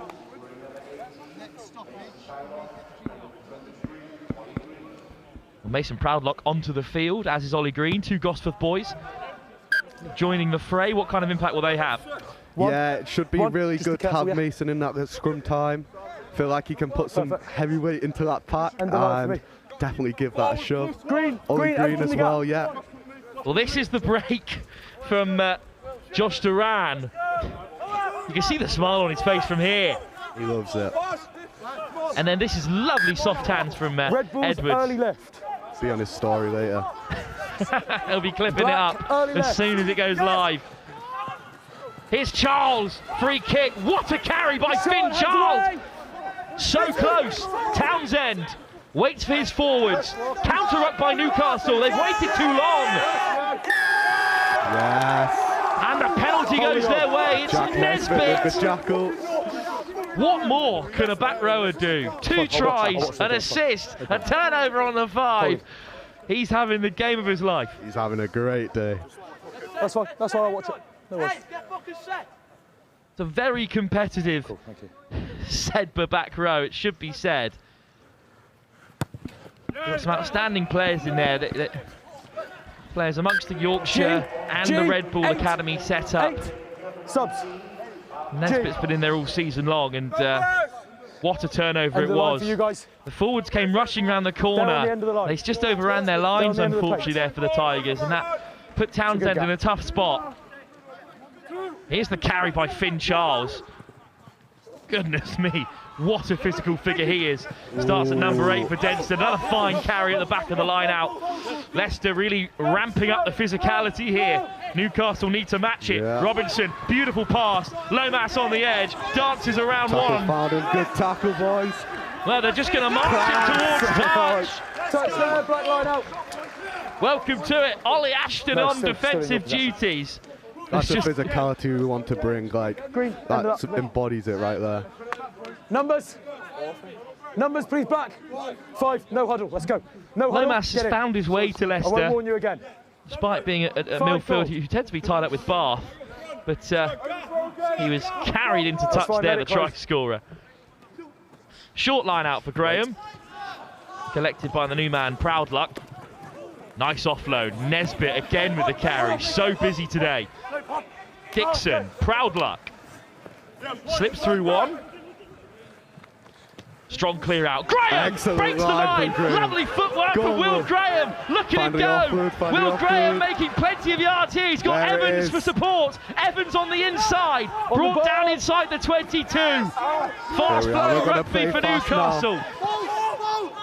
Pick and go from Broadbent. Fletcher, Edwards, miss pass. Ashton on the edge, takes contact. Stripped by Green. And now they'll reset here. We could see it go the other way as well. In the bright sunshine in Gloucester, it's been lost at the breakdown. Just knocked on a touch. A good steal from the Tigers. But another awesome break by the front row. Will Graham this time. Good box kick. It'll stay in play though for AJ Edwards. Edwards chucks the dummy, almost slips off one. Kwame Beko gets stuck in. Back foot. Alongside Batikora. Broadbent, well met. Alder. Takes on a couple to go down there. Dixon, Fletcher. Soft hands. Here we go. And then it's chipped over the top. Tackled in the process. There's not much of a chase on here. Dotted down by Robinson. Goal line. Lovely kick in the end from Sam Owens. 21 and a half, so 13 to go. Yeah. Well, Johnny Douglas that time it was. And the bomb squad in process for Newcastle. On comes Scanlon. On comes Johnny Royal in the bright blue scrum hat. On comes Sonny Hopper, both Barnard Castle boys amongst it. Well, a lot of changes in there for Newcastle. A couple in for the Tigers as well. But is this Is this a regular occurrence, When you're ready, emptying the all bench? behind you. Yeah, Chase, yeah, please. we tend to empty the bench almost every game. I mean, When you're it's ready, good that we get the new players on, just some fresh legs. And it's the last game for some of these boys. We want to Backwards. get some minutes into them as well. Ollie Green swings inside. Fletcher, Nesbitt. We'll talk you through the Tigers changes as we spot them as well with the letters. It's not quite as easy. Here's Royal on the inside.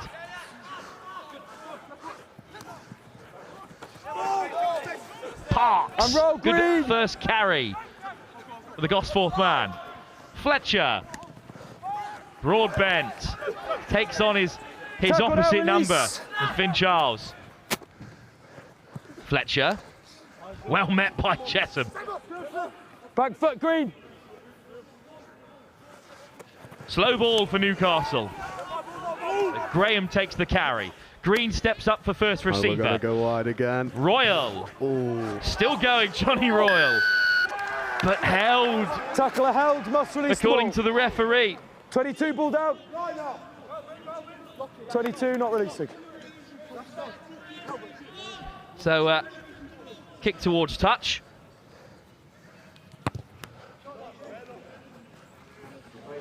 And what a kick it is as well. Beautiful nudge. Red Bull's line's yours. Hold on that. Green numbers. That was Lockie Glackin, 5-8. who's now 5 set and then drop taken the responsibilities. He looks to be poised at fly half, Lockie Glackin. He's very often played out on the wing. Another Denstone College boy who's barely played this season for his school side, but has still been in and around the England caps. Here is Glackin, who flings it wide. Really excellent carry. And now Leicester with a pick and And roll go. back. Good decision, one. Charles takes on 3 men.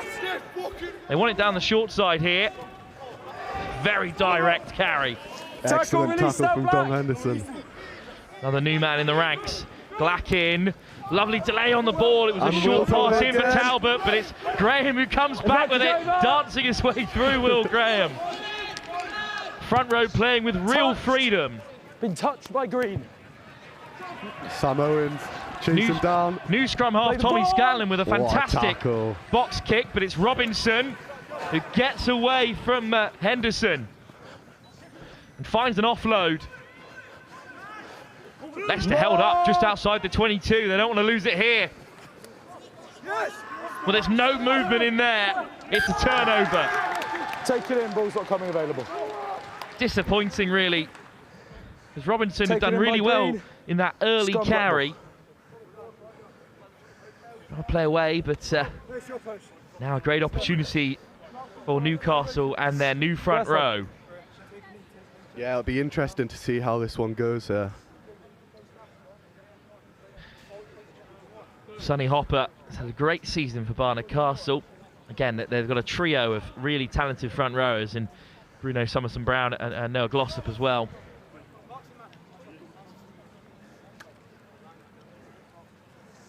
Time is now off. Plenty of changes for Tigers as well.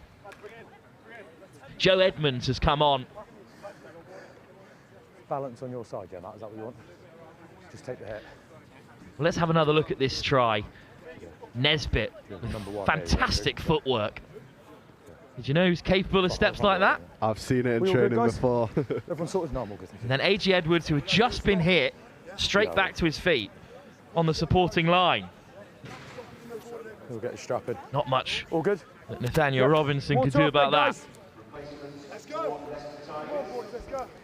Finn Charles just receiving some attention. Back up. He's back to his feet. Joe Edmonds, Focus there. another really talented Right, front make sure rower. we take the hit, yeah? Another- Hold our weight, don't step away. Right. Denstone College man.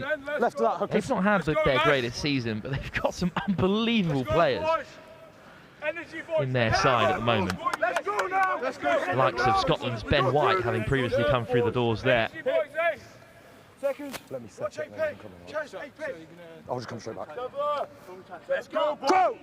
Big moment in the game then for Newcastle. It still hangs in the balance really at 28-17. We've seen how quickly Leicester can turn the tables. Another try, and they'll feel a lot more comfortable here. Fantastic scrum again. How on earth Has Scanlon got that ball away? Now Johnny Royal with the hitch kick he so loves. Back against the grain comes Sam Owens. A frankly ridiculous ball from Scanlon, but he has it back again. Fletcher. Oh, it's just come out of the hands of Ollie Green at an unfortunate angle. We have all been there. As you look to whip it away, just slips through the fingers.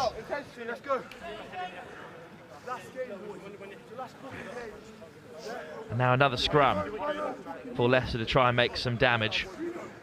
Lucas, let's go. It was on there for Newcastle. Missed opportunity really, Nathan.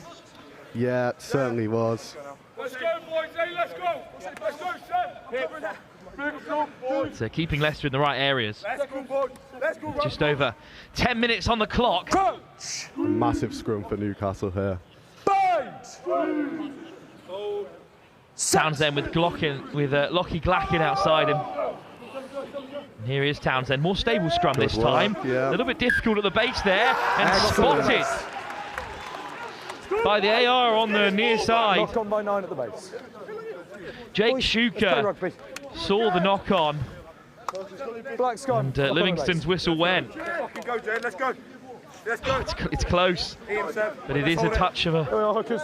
forward roll on the deck there for Townsend, unfortunately. Much better scrum this time. Yeah. Sam Parks made a real difference on the near side. Yeah, we spoke about the back rows staying on the scrums, and it definitely helps a lot. Same again. Coach! So that'll be Scanlon to feed. Interesting formation. 3 players pretty flat to the line outside of this scrum for Newcastle. Very stable ball for Scanlon. Fletcher. Dinked out the back for Green. Wide they go. Oh, lovely step on the inside, and look at the acceleration from Douglas. Newcastle's top try scorer coming into today. Jack Nesbitt. Nesbitt finds the offload. Henderson, pick and go, knocked on. Leicester again survive, 5 metres out. But how many more opportunities are Newcastle going to spurn in this second half? I mean, the pressure's brilliant. It's absolutely brilliant from Newcastle. Props down. It's a big hit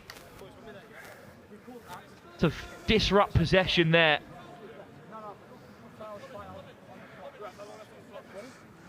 Another break in play. 6. Let's go. Just a bit of attention for Let's bind up, Black. Mason Proudluck. Let's go. Let's go. Malachi Elsie-Smith also on into the pack. Last 10, boys. Last 10. We've got to give it. Still James Townsend though of Warwick, who will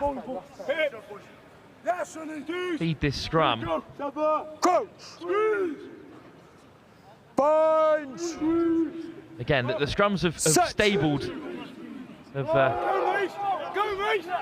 been less of a contest in the second half, but now for the first time it's Newcastle who get the shove on. Newcastle now, yeah. It's Sonny Hopper on the far side there. And Sam's giving it large as well. Away we go. Away we go. Away we go. Everyone can chill out, I think, after that. 18. It's nice to see Tommy Scanlon get straight in amongst it. Love to see it. Not sure what impact he would have made in that situation specifically. Same scrum. Hookers, here we are. Let's go, Jenny. Let's go. Let's There's a real energy from the Newcastle boys now. You can see it. There's plenty watching on in the Malvern Tyre stand below us here. Let's go, boys. Let's go again, boys. Let's go again, mate. Yeah, boys. So another scrum to be fair. That's really the first scrum that Newcastle have moved forward all game. Set. Joe Edmonds got work to do as the new man on the far side. And again, it's Newcastle who seem to be getting the distance on there. In the end, it comes to the back of the line out, and a big shot disrupts possession. And up comes Johnny Royal looking to counter. Here goes Royal, stepping on the inside. Quick ball for Scanlon. Let go of it. Ollie Green upright and up to the 5 metre. Broadbent, fastest to react there, and eventually there is enough Tigers pressure to force Scanlon to disrupt, but it's been knocked on in the tackle by the Tigers first. This could be the game. With all the pressure that Newcastle have piled on. Come on, let's go. Finally, they've got a set piece just 5 metres out. Black. Yeah, it's important that we get this set piece right, because this gives the foundation for the backs to play.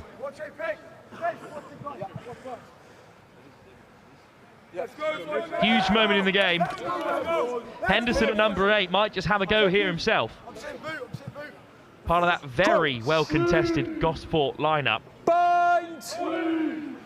Another change to the shirt numbers. It's Malachi Elsie-Smith at the back of this Moore. We'll leave it to Scanlon instead. Green at first receiver. Hard line by Ollie Ashton. Some quick ball for Scanlon. Fletcher. And it's going to go wide. And has Doug got the... Douglas! He's got the step. Douglas reaches out! What a finish! So much work to do there for Johnny Douglas. Newcastle's top scorer across the league season coming into today. Scoring on finals day to maybe take the game away from Leicester. 2.5. What a result this would be. It's been a difficult couple of weeks for Newcastle Red Bulls. There was a moment where they were looking to crack the top 5 and achieve one of their highest finishes ever in the 2.5 on the game. Next Gen Prem. I mean, yeah, it's like we've spoke so much about momentum, and I feel like we just lost the momentum in the last couple of weeks, but today we're definitely bringing it, and it's class to see. Vinny, just that speed of play. Let's just keep going. Let's just keep going. 10 seconds. Johnny Douglas with the score. And Fletcher from the edge. That's Looking 5. to add the extras. He's been perfect from the tee this morning. So close. Unfortunately, unable to nudge it over this time. So let's talk about Ollie Green since he's come on as well. He's stepped into that 10 shirt a number of times. He's a really physical figure. Yeah, I've known Ollie for a long time. I've played with him since we were under 8s, and yeah, he's definitely got a lot more physical in the past couple of years. Another Cumbria boy amongst the ranks. Royal with a great take off the kickoff. Broadbent on the inside for Malachi Elsie-Smith. Oh, lovely turnover. Great work from Edmonds in there. And the two Denston boys have their arms around each other, Charles and Edmonds. It's a chance really for the Tigers to keep themselves in the contest. Edmonds, that standing carrier, up to the game line. Charles, another dynamic runner. Townsend again finds the forwards. Not a lot of shape out wide at the moment for Leicester. Sam and big double shot there from Fletcher, the 10 getting involved, and Scanlon in the end has it back. Newcastle clear their lines. Ashton with a great kick. That's an interesting bit of play because Leicester won it back really well. This will be final play. Great turnover. They went for the quick tap. And then some good momentum from the forwards, but it didn't look like anyone was organising anything out wide. So then when the ball finally needed to be offloaded, needed to come into the hands of runners on the short side, there was no one there, and Newcastle regathered and cleared. yeah, and I mean, like, those little pieces of work right there, like, that's what shifts the momentum, and it can really put an opposition under pressure. Might be a bit of space here, though.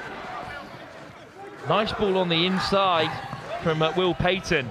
Lovely offload from him. And a quiet day for the Warwick schoolboy. And release and roll! Charles with another great carry. He has not been quiet, as he never really is. Glackin, lovely shape on the pass. Joe Henstock 18 wins the penalty. The jackal. Tackler not rolling. Another second half substitute. And looks like Lockie Glackin is going to pick out touch.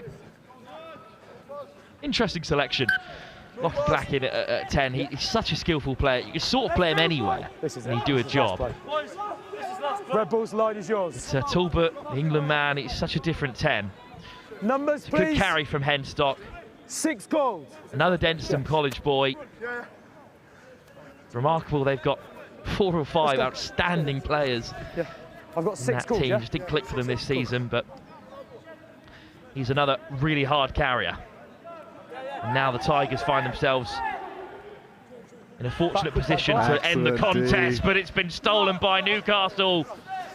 And even at the very last, when the game is secured, Newcastle not interested in resting on their laurels, and the replacement pack, Gosforth, born and bred, have the final say. They drive Leicester into touch, and what a win for Newcastle Red Bulls. 14-0 up in the first half, pegged back level at the break, went behind for the first time early in the second half off the boot of England's Oscar Talbot, but they did not slow down. Man of the match, as he has to be, Jack Nesbitt, with fine footwork to put AJ Edwards away, and then a lovely finish from Johnny Douglas. So the final score, rest as it is, 33-17 for Red Bull. And here's the story of the game. It was hard work in that first half, Nathan, for Newcastle to work their way up the field. But in the end, they did. And they crashed over twice from close range. Almost identical, these two scores from Jack Nesbitt of Sedbergh. And then stunners, both from Tigers. The first, in the end, it was Townsend on the inside. Robinson had a key part to play in that try, as he did in the second, with a long ball out to the Millfield winger, Freddie Lomas. Great finish. And then in the second half, there were a couple of line breaks that led to this opportunity for Nesbitt, who gave the pass out wide for Cox. And then again, Nesbitt involved. That's 2 tries, 2 assists, a turnover on his own 5 metre. What a game for Jack Nesbitt. He'll be buzzing with that tonight. I'm not quite sure if I have the authority to bestow that honour, but if Jack Nesbitt is not the man of the match, then there may not be any more rugby played today, because I don't think anyone will have a better performance than him. Well, what a game then. Newcastle Red Bulls 33, Leicester Tigers 17. What a start to finals day. Nathan, thanks for joining us for the second half. Best of luck in your continued recovery. And I will throw you down to Angus Savage, who is pitch side. Thank you very much, Wilf. Wow, what a performance that was. I'm very pleased to be joined by Will Graham from Newcastle Red Bulls. Will, what a fantastic display that was. Tell me what that means to you boys. Oh, it's a great performance after some hard weeks. It's just nice to get a win, especially for a long bus journey home. Boost the morale a bit. And for the last game for all our 18s, it's a nice way to finish. And you've not played a lot of hooker in your time. You had one on the back, but you were playing at hooker. How was that? It was hard. They're a big pack. And yeah, just learning new skills. It's pretty difficult, but I think I put a good performance on. Certainly did. It's been a big year for you, school-wise and with the academy. Obviously, Dame Allen's flying. You've got a big Vars semi-final coming up as well, so big few weeks. I know. It's a lot of time down in London, around these areas, so should do all right. Got there in year 10, but lost in the semi-final, so hoping to change that. Getting used to these long bus journeys, eh? It's too long. Too much time. Right, go and enjoy the celebrations with your teammates. Fantastic game today. Well played. Thank you. Cheers, Will. Will Graham. Well, we've got another couple of Newcastle Red Bulls boys with me. Who have we got? We've got 14 here. Johnny Douglas. Johnny. You've switched yourselves around on me, but you scooted in for a try towards the end there. It wasn't you either. I'll tell you what, we're all over the place. Well, anyway, I'll tell you what. No, come towards me. That was a fantastic display there. You boys put a huge amount into that. Yeah. Obviously, a great way to end the academy season. Obviously, the last time in the shirt for a lot of boys as well. Tell me what it means. I think it's just 3 years of graft. You know, all comes to this, and we've had a bit of a tricky season. You know, we lost a few games after playing pretty well, so I think it's good just to get that back towards the end of the season. A good way to finish, I think. Absolutely, and obviously you guys all came down last night. Good night in the hotel. Are you going to have some celebrations tonight as well? Oh, we'll see. Back to school tomorrow, so probably. We'll see. Back to school tomorrow. Listen, thanks very much for chatting to me. Well played. And we've got Ollie Ashton alongside as well. There we go. We got one right. Got yourself on the score sheet. Fantastic display. Enjoy it. Yeah, it was really good. Good to get the win. Because yeah, as Sam said, we've had a couple of like struggle performances there towards the back end of the season. We had a couple of good wins, but it's good to get back in winning ways really. And obviously some big games coming up for you in the school shirt as well in the next few weeks as well. Yeah, definitely.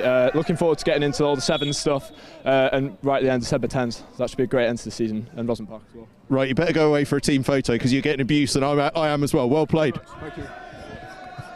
Right. We don't want to disturb this lovely team photo over here. That would be terrible, wouldn't it?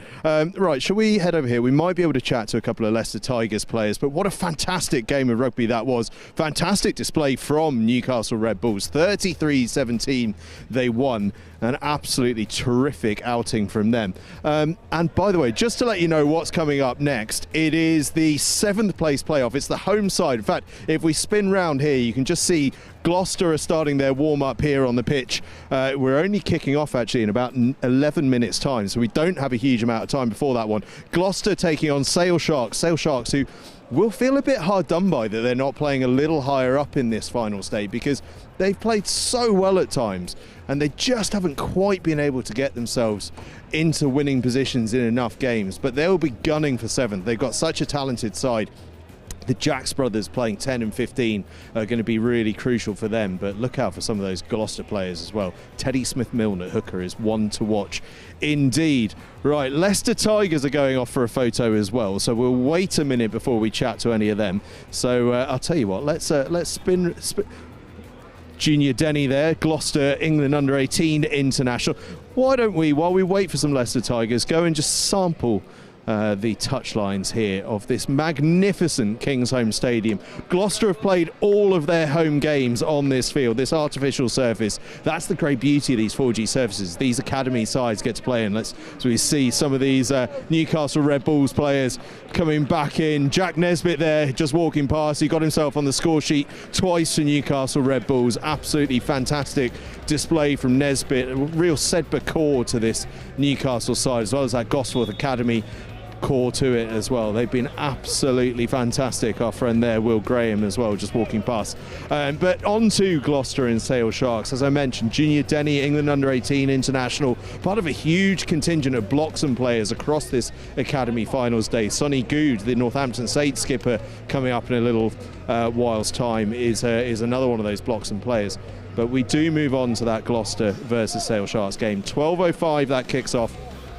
It's followed at 1:40 by Yorkshire Academy against that Divisional Select 15 that I mentioned a little while ago. Now, I don't know if I spoke to you, or if you were tuning in earlier, whether you'd have heard that Divisional side made up of North, Midlands, South West and London and South East players from all around the country. This is the first time they'll be playing together in that game at 1:40 against Yorkshire, so it's huge. After that, we move into sequential games. The 5th place playoff, Exeter Chiefs versus Northampton Saints.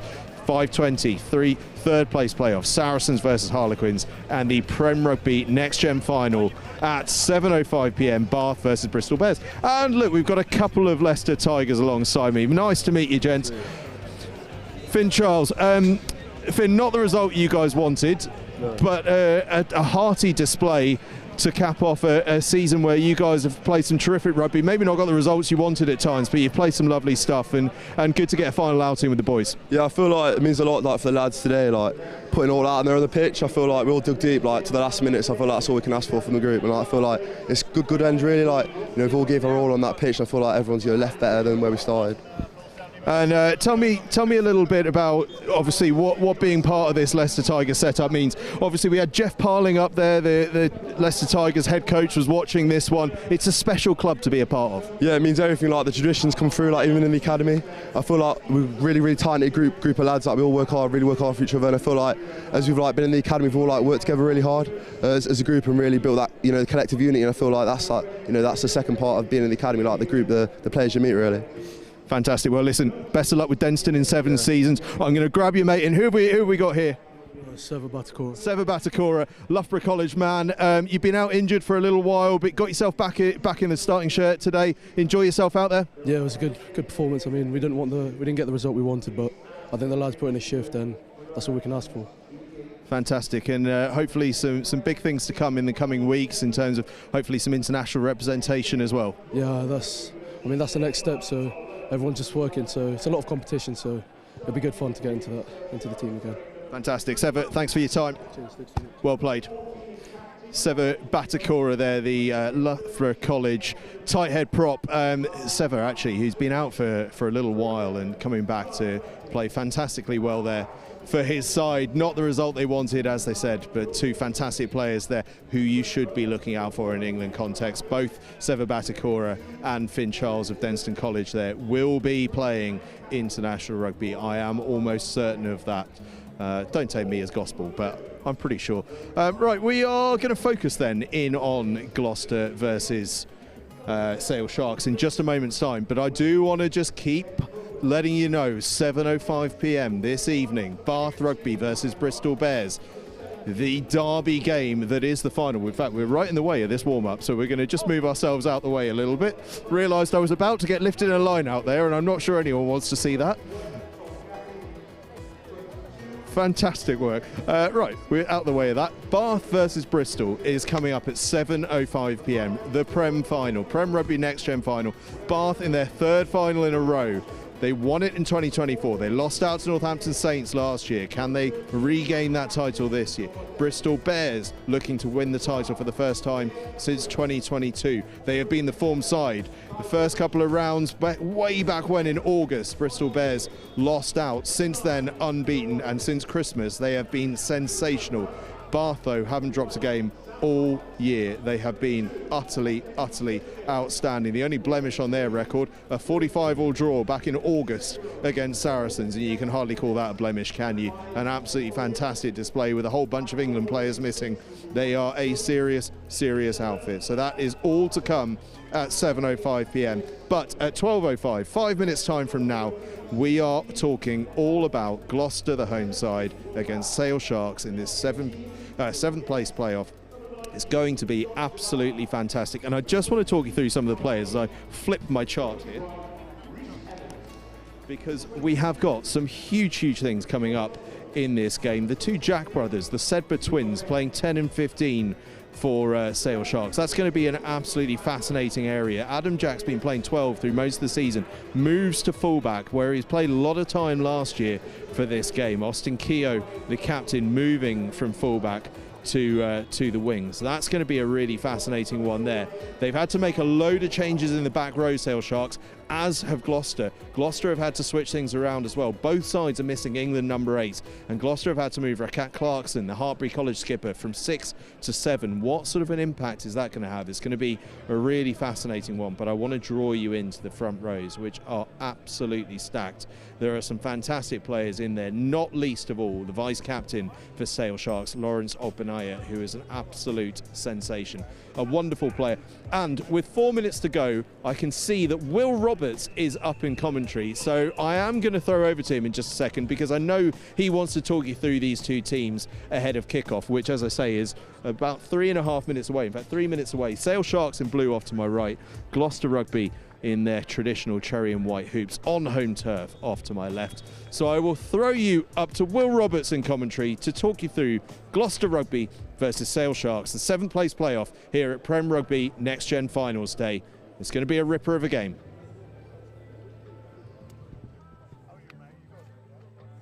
Thanks very much, Angus. Warm welcome to those who are just joining us here at King's Home. It is the home side, as Angus just mentioned, Gloucester Rugby in their famous cherry and white, who will put themselves across this synthetic surface over the next 70 minutes. Their opponents from the northwest, Sale Sharks. Both these teams have found themselves in the 7th place playoff in very different ways. But let's have a look at the team sheets to start. Kicking off with Gloucester. A couple changes from the side that got that exciting win over Leicester in the last round. Junior Denny is back in the side. The Bloxham schoolboy is in on the wing. Keep an eye out for Thomas Evans, the Hartbury College starter in the midfield. He captains the side. Ollie Hewitt, sitting on 31 points, the Bromsgrove 10, will no doubt use his boot to good use. Rakat Clarkson in the back row. Most amount of minutes for Gloucester this year. so far. Hartbury skipper scored 5 tries as well. He knows his way to the line. He's been moved from blind side to open side.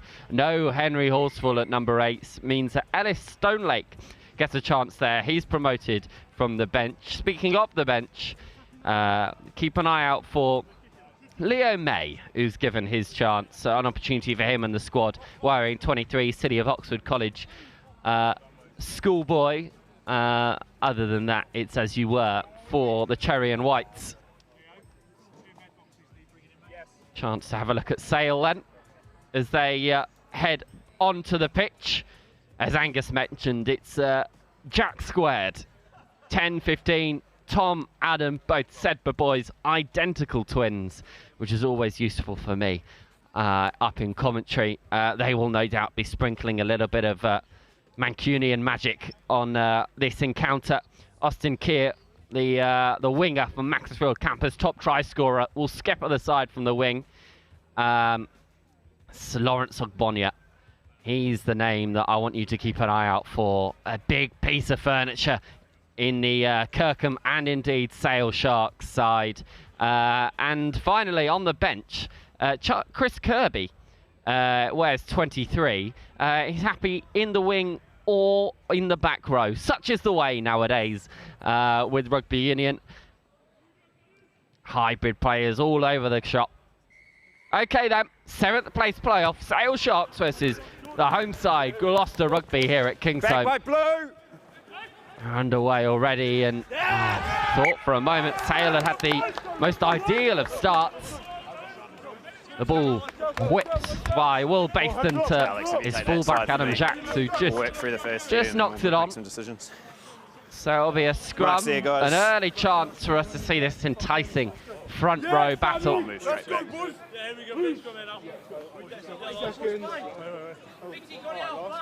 Of Bonnier against Brian, Geary against Hatting. Those are the battle of the props. Theo Rogers will feed in. He's been impressive as Theo.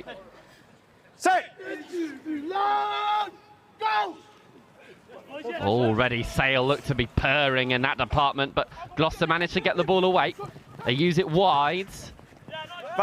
Mishandled by Mukaya Turai in the midfield. Knocked on in the end by Sale, so it'll be Gloucester ball. Take that side this time. You already see that I think it's going to be the Cherry and Whites who are wanting to use the width. Forward game appeals a lot more to the Mancunians.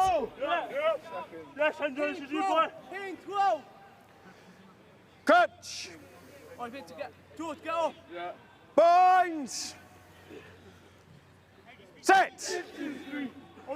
See how this scrum fares. This one goes down. Down on that side. Anything? Referee not happy with it. Going to have a look on the other side, potentially. Right, lots of praise towards the just both teams are Sale pushing vice before that ball captain comes in, of so once you Bognia. have that hit, just make sure you're hitting and staying stable, okay? Just watch that bind, he's complaining about it.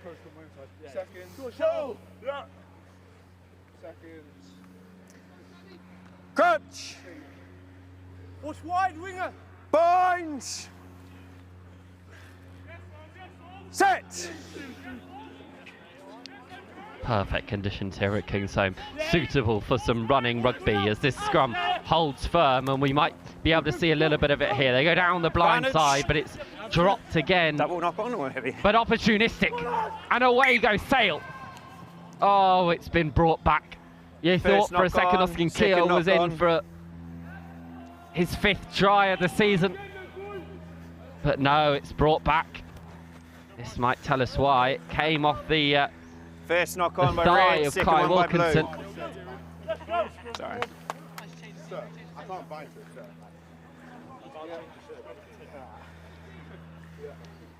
Just watch that bind, Angus. Well, we haven't had enough scrums so far in the first 3 minutes of this encounter, so let's have another. Binds! On me, boys, on me. Set! Stay there, 9. Follow it back 9, thank you. Sale, get the ball out, and they'll want to start playing with it. What a line that is. Jacques, inside. Great pass and great score. Will Baston with the finish. Oh, no. The man in the middle, acting as a bit of a party pooper for the Sharks. That final pass from Jacques to Baston deemed forward. Yeah, it's this one here, I think, which is done. Yeah. Probably is. A little bit forward. Coach!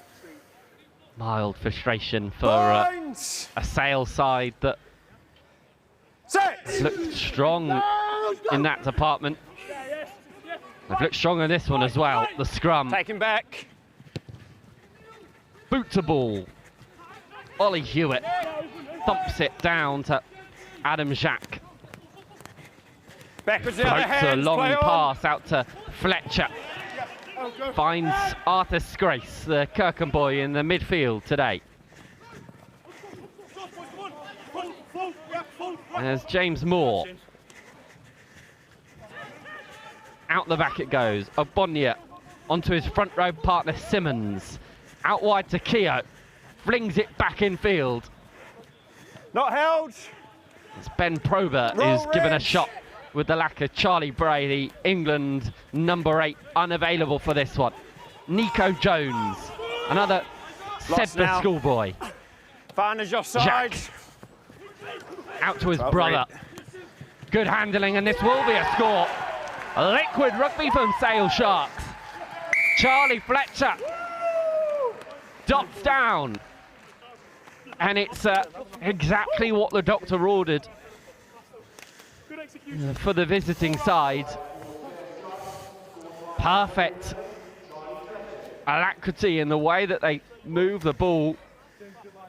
And it was a simple case of hands in the end for the Ellesmere College boy, Charlie Fletcher. Seems to have really grown into his role on the wing throughout the course of this season. All good at the moment, but I'll come back to you. And scoring when it matters most. Yeah, he's never sit on. Otherwise, there's nothing really else, is there? Tom Jacques' first chance at points.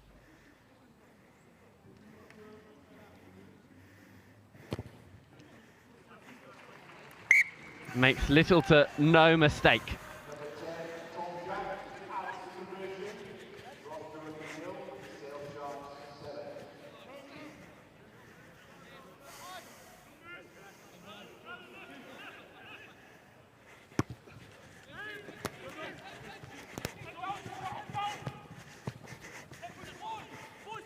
Keogh, the exit from Scrace.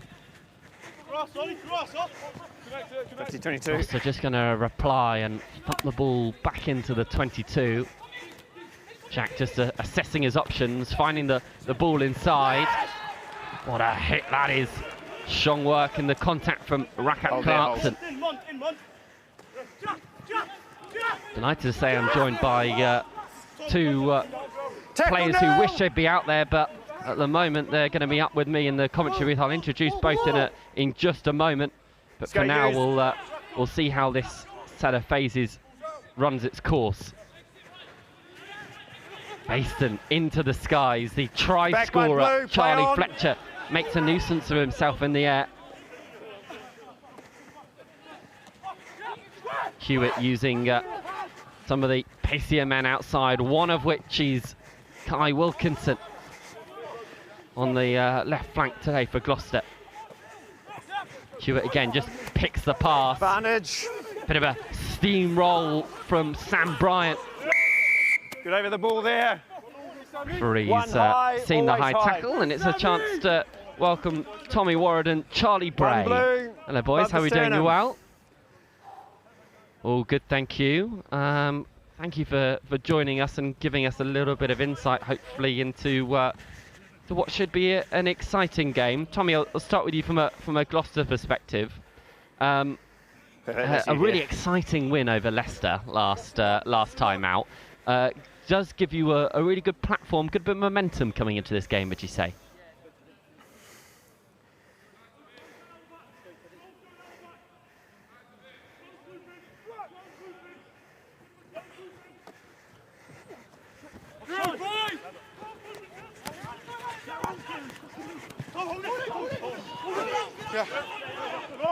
Stay down, good 7-12, sorry. It's working really well here. Teddy Smith-Milne. Oh, what a run that is. Teddy Smith-Milne with a barnstormer knocking down the front door. A broken up season. You start all the way back in August. You're then expected to have this very intense 7-8 week block of games. Is it difficult, as Charlie said, to find those extra bits of 1% here and there?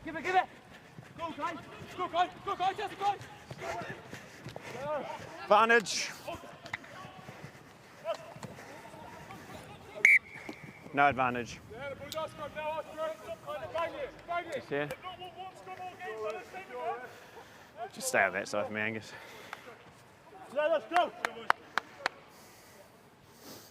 It's on the 5. Indeed, and there's all the best talent out here today across all the teams. We've got Yorkshire against the Divisional Select 15 coming up just after this. An exciting one that Wilf Kemsley will guide you through. Exeter against Northampton Saints. After that, then Saracens playing Harlequins before the final of Bath and Bristol, which has its storylines coming out of its ears. For now, though, it's a 7th place playoff between Sale and Gloucester, for which Arthur Scrace is making himself very much known for. What a step that is from Adam Jacques.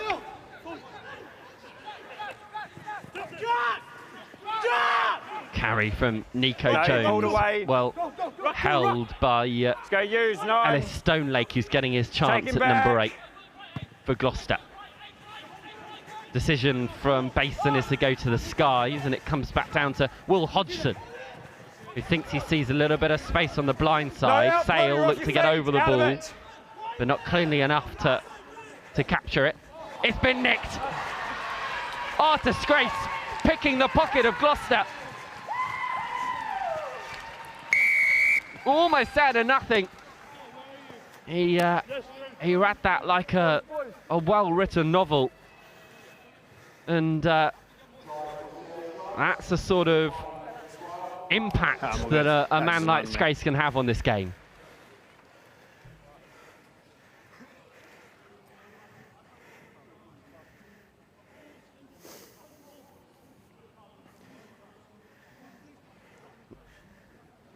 Yeah, he's been an impact player across a lot of the games leading up into this. Adam Jacques actually been playing a lot of 12. Scrace given the chance and showing exactly why. Anything else from you guys? Cool. Yeah, seems like 12 might. Really well read. Potentially Ollie Hewitt winding it up a little bit too much. But little we can take away from the read of Arthur Scrace, and it's a 14-point game apiece. Hewitt thumps it long. Jacques just gonna find a bit of grass. It's a pinpoint exit. I'm gonna go to the back for this one. Into the mark for blue.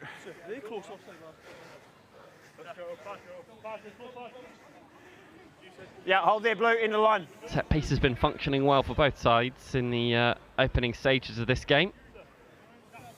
Halfway through the first half.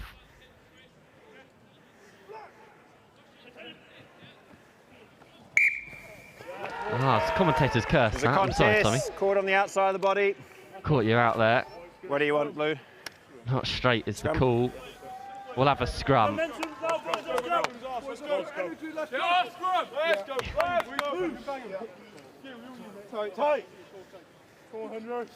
Yeah. Yeah.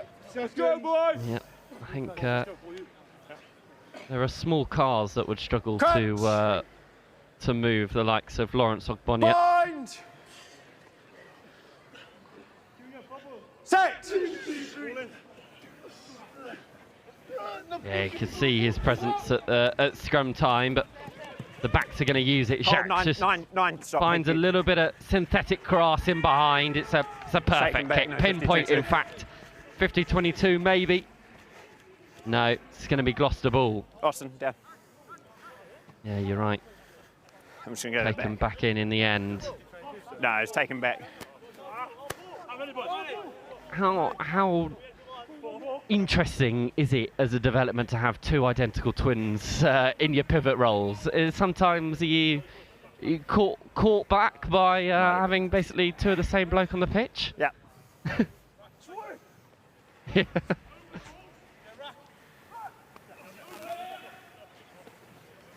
Hold, good.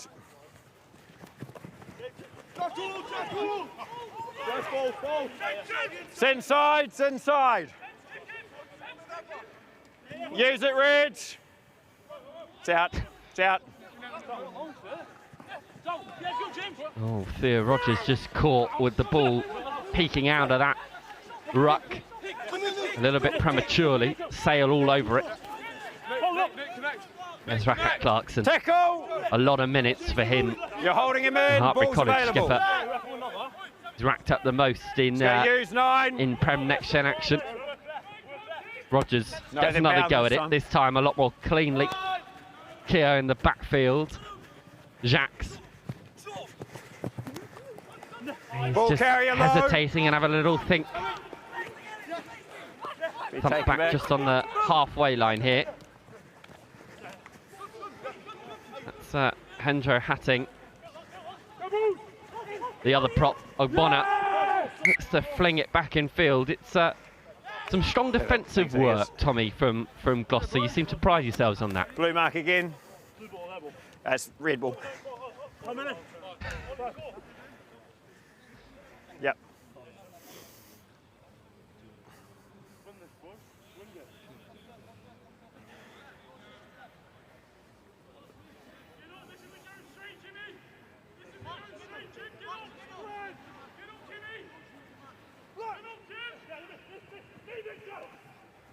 Hold there, good. Vantage, 6 offside. Good collisions in the midfield. Clarkson. Rogers just dancing feet. So caught behind the 8 ball a little bit. They're going to have to reset themselves. Hewitt looks for the long pass, potentially. No, decides to go on his own. Hewitt through the middle, learning from previous mistakes and deciding that the best course is on his own. Will he get the ball back? No, he won't. Sale, nick it and thump it in behind. Junior Denny, broken field. This is where he really shines. Good pass to Evans. Evans sees some huge collisions at the moment from both teams. Hewitt, who found that initial gap. Ogbonia heard about collisions and raised them. Rogers potentially looking to restore a bit of order to what's been a hectic couple of minutes. Shot there. Up in the air, and it's going to bounce all sorts of funny different ways. Jacques managed to collect it, finds his brother in the end, who thumps it in behind, looking for a 50-22. How's it going to bounce? Oh, it's complicated, but Hodgson dives on it. There are a couple type 5 forwards who are just begging for this ball to go out. It's been in play for a long old time, but the men with the flashier feet aren't finished. Adam Jacques. There's space on the outside if they can use it. One of the try scorers. Keogh in the corner. No, it's Ed Millerchip, that one. Ed Millerchip, isn't it? Yeah. The centres combining and Scrace and Millerchip. Yeah, that's the Kirkham partnership through the whole season. Breathless stuff here at Kingsholm. You just thought then for a second as Rogers kept the ball in field and the Jacques brothers had their hands on it. Trouble was just round the corner. It's a tidy finish from Milicic out wide, considering he didn't have a lot of real estate to work with. Yeah, same sort of player, I think, Grace and Chip. Both got gas, both bang people, so it's great to see them working in the centres. Like back in the good old school times, like especially at St Joe's, absolutely ripping up there. But yeah, great to see them back together in that centre partnership. Slightly more challenging conversion for Tom Jacques. The wind is swirling ever so slightly and might have an effect on this. It just glances across the face of the uprights. So it's a 5-point game. And Turner pace.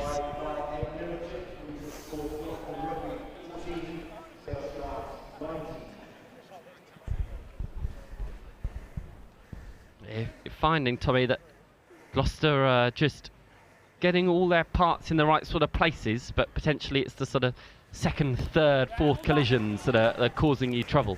Yeah, definitely. I think what's big for us now is just ball retention, because we've had a decent amount of possession, but like you said, it's the second, third phases where we sort of lose it. So I think that's going to be really important for us going into the second half, especially. Jacques out the back it goes, really deep is Grace, as is the other Jacques, and here's Keogh. Little chance for the skipper to stretch his legs. Oh, just graces his shoelace on the white line.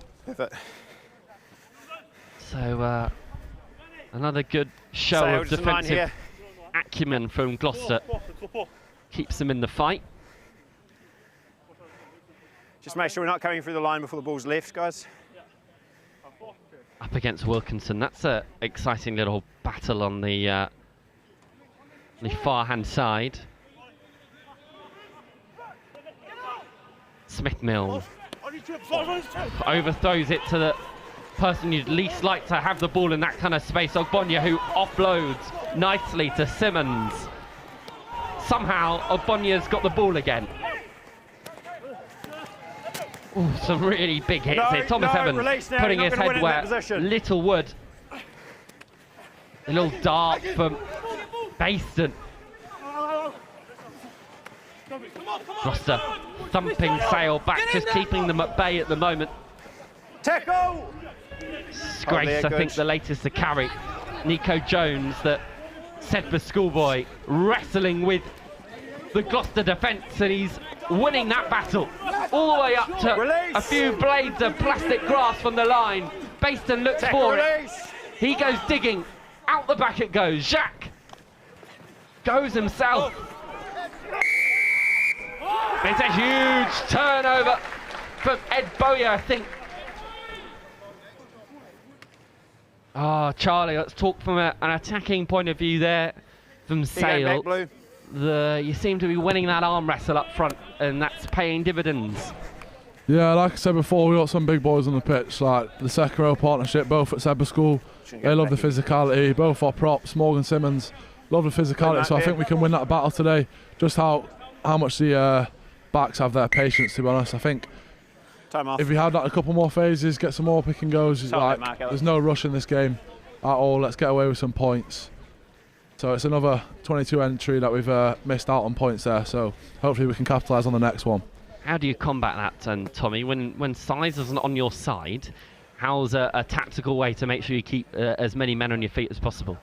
Yeah, so I think just playing cleverly, like we spoke a lot in the week, where we don't want to overplay. Even though we have got the gas out wide, we have got some strong boys, some fast boys out wide. We don't want to overplay, sort of pin the pressure back on them, allow them to sort of try and play out and then back our defence. It is a lot of rugby that's being played to the left-hand side of us from the gantry as we run through the tries already scored so far. Ed Milicic with the latest. That's the difference at the moment. The 5-point gap here in this 7th place playoff. Just push that wing a bit. Alex just there. Hewitt found touch just outside his 22. Go to the front. Straight again. Not straight again. scrum. Yeah, that's one thing that we spoke about all week is disrupting their line out. Obviously, we've played them before. Outside They had shoulder. a lot of success in their set piece and their line out.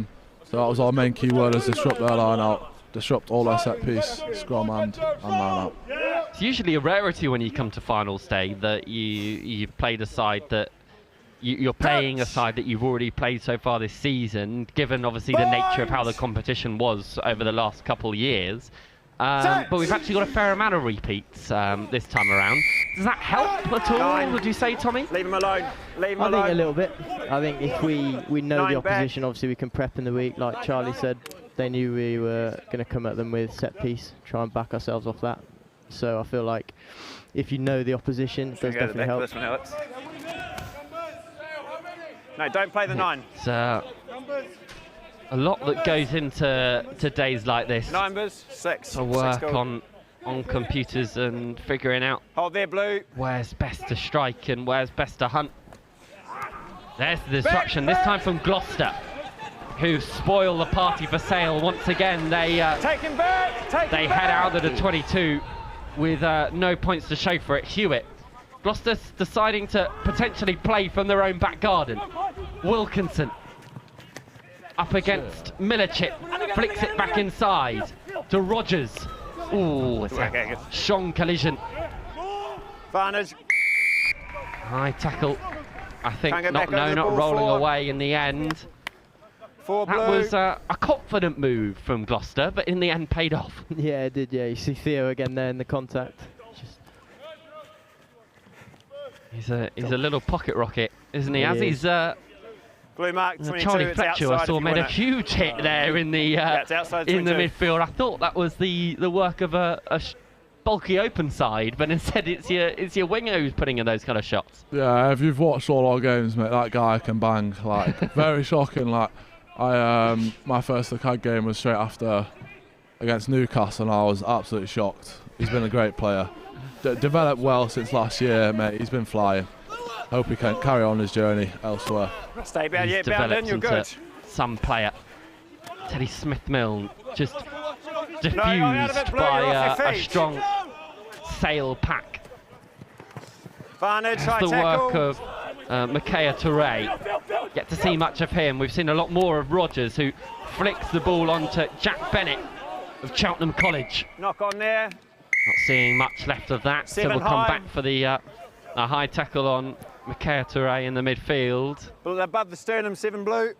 Decisions here to be Yeah, made. there It's an goes. easy 3. 4 points adrift though. 5 points even, so it is going to be a chance to go to the corner. Hopefully looking to back your set pieces you spoke about, Tommy. Yeah, definitely. Stay on the 5, yeah. We suffered, I think, a bit sort of just after the new year with our maul, but I'm definitely seeing massive Put it improvements on, now. yeah, come on. It's actually one of our real big strengths. Just hold it, so Angus. see if we can go over from here. Good? Yeah, good to go, mate. Take a step Smith-Milne red off that, already please. with a score to his name. Will be eyeing up this opportunity from 5 metres out. No challenge from Sale. So the wedge is formed. And it's really promising. The case Heading of in the who's got front, the ball, that's it is fine. Smith-Milne in the end. He was a couple blades of grass away. And he gets over. You called it. Yeah, that's Teddy, that is. That's prime Teddy. Well, it's his second score of the day. Slightly less acrobatic than his first, but a score nonetheless. Yeah, big Clifton boy he is. I've got We 4 to play against him a play, lot as at I'd Warwick. say. He's a cracking player, he is. Perfect. A lot of his Just in line with me, mate. schoolboy mates Yeah. involved in the final later on for Bristol. And indeed Bath. Clifton, one of the many schools that catchment spans across lots of different places. No. The conversion's wide. 3 to go, Tom. So we're all square. Tom. 3 to play. He poacher's effort from the hooker from short range. So with just a couple minutes left of the half, we find ourselves in a pretty exciting position. Both teams held at deadlock. Good take by Touré.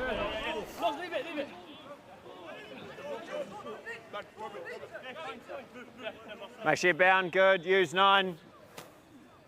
Sale disorganised their backfield as Rogers looks to go to the sky. It's another excellent box kick as Junior Denny looks to head onto it. It's all gone backwards. So it can be flung out here. Evans just feeds it onto Wilkinson, who finds the outside, and he's off and away. Kai Wilkinson with a fresh pair of skates gliding around Kingsholm. Yeah, really quick, Kai is really quick. That all came from a box kick which was absolutely on the money from Rogers. Junior Denny batting it back, and the quick thinking to find the edge. And we haven't seen much of Kai Wilkinson in this game so far, but he's certainly made his presence known now. All of a sudden, Gloucester are back in the lead. Maybe looking to extend it even more here. Evans. This time it's successful. So it's a 7-point gap, 26-19. 1.5.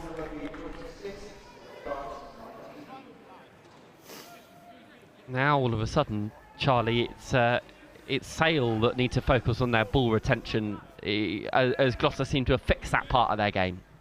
Yeah, I think they're doing us in the air at the minute, especially with the likes of Junior Denny. Yeah, he can thrive off that. He's a big lad. I think he's about 6'5" now. Yeah, he's a beast in there. Oh, so they're good. Especially with us small wingers, we've got a small Rich. side. I think Austin's about 5'10", Fletcher's about 5'10". So see what happens here. Yeah, it's exactly that. Denny in the air, proving king. Clarkson, quick ball for Rogers to work with, but he hesitates on which way to go. Gloucester all over it. Referee's going to have a little think. Okay. Austin. Yeah, a couple of options for the penalty. Yeah, I think the penalties have been a struggle for us as well. Given way too many away this year. We're just back here again. Obviously, you can gain 40, 50 metres or get yourself straight in the corner and then 7 points down. So yeah. I think that's something we could have 7 high fixed earlier tackle on. above the sternum. But hopefully we can fix it by half time and go into the second half firing. Austin Keir just brought into the headmaster's office and given a bit of a telling off. Told to sort his team out in that discipline area. Cool, come But out of my pocket. in what could be a blink of an eye, Gloucester could be up Time's for their up. third try within 5 minutes. Smith Milne, how the arrows. They're good, just like they were before. The shove, though, from Sale this time, a lot Go more use appealing. Reds, good. So Smith Milne has to break. He's on a Tackle hat-trick, there. a first-half hat-trick. Instead, I think it's his front-row partner in Sam Bryant. Well-deserved score for him. It's half-time, guys. Another Hartbury College affiliate Half-time, Red. with the score. Just across here, Tom. He deserves that. He's had a good first thumbs half, up. hasn't he?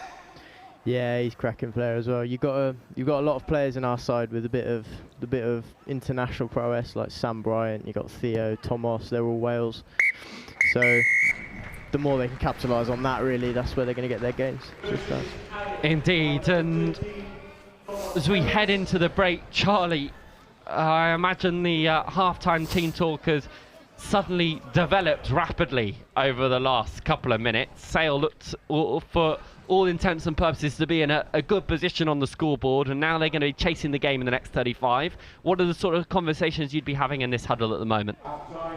For us, we like, especially after the new year, we spoke about not overloading with messages, especially on these big occasions. Like, we're at a big stadium, cameras are on, so not overloading with overloading with information. So we give 2 key messages. The backs will give 1. See what our forwards coach Matt Garrod would say. But the conversation we'll be having is too many mistakes, and then obviously they're getting easy entries. Obviously, when we're ball in hand, It's class. We're getting in there, 22, but got to be more clinical. Tommy, yeah, a lot of points to the good now. Not necessarily the position you expected to be in, but a chance to throw the hammer down in the next 35. Yeah, definitely. I think that probably that last 10 minutes of the half there shows how quickly it can change in academy rugby, especially on finals day. So it's important that we keep this energy going through into the second half to make sure that we either maintain the lead or keep it going. Well, there it is, the score at the break in the 7th place playoff game at the Prem Next Gen Finals Day. Half-time at Kingsholm. Gloucester Rugby 33, Sale Sharks 19. Back with the second half in just a bit.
Okay then, back for the second half.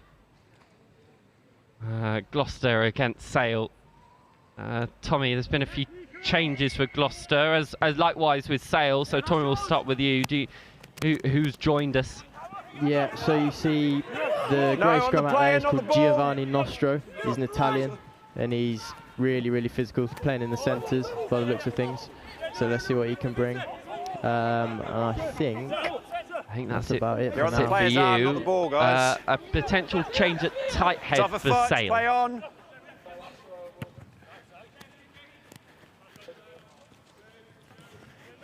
Always inside. You guys are right. Oh yeah. Kirkenboy. Yeah, great play. He's fast for out. He's like another little bull. He'll fly about the pitch, head anywhere. Head knock here, guys, yeah, just hope he don't get concussed this game, really. That's always the aim. Do you see anything? I didn't see anything. A little bit of treatment already for Ed Bowyer, I think. He's just getting patched up somewhat.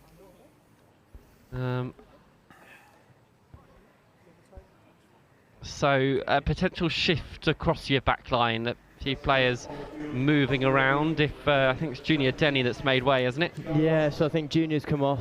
I think Mook's gone to the wing, who's playing 12 and 4, and then Gio in at 12. So yeah, it's a good. What can you tell us about Mikhail Tarai? Yeah, he's a great player. He uses his feet a lot. You see him, he's everywhere. 50-22 He's got a cracking work rate as well, so yeah, he's a really, really good player.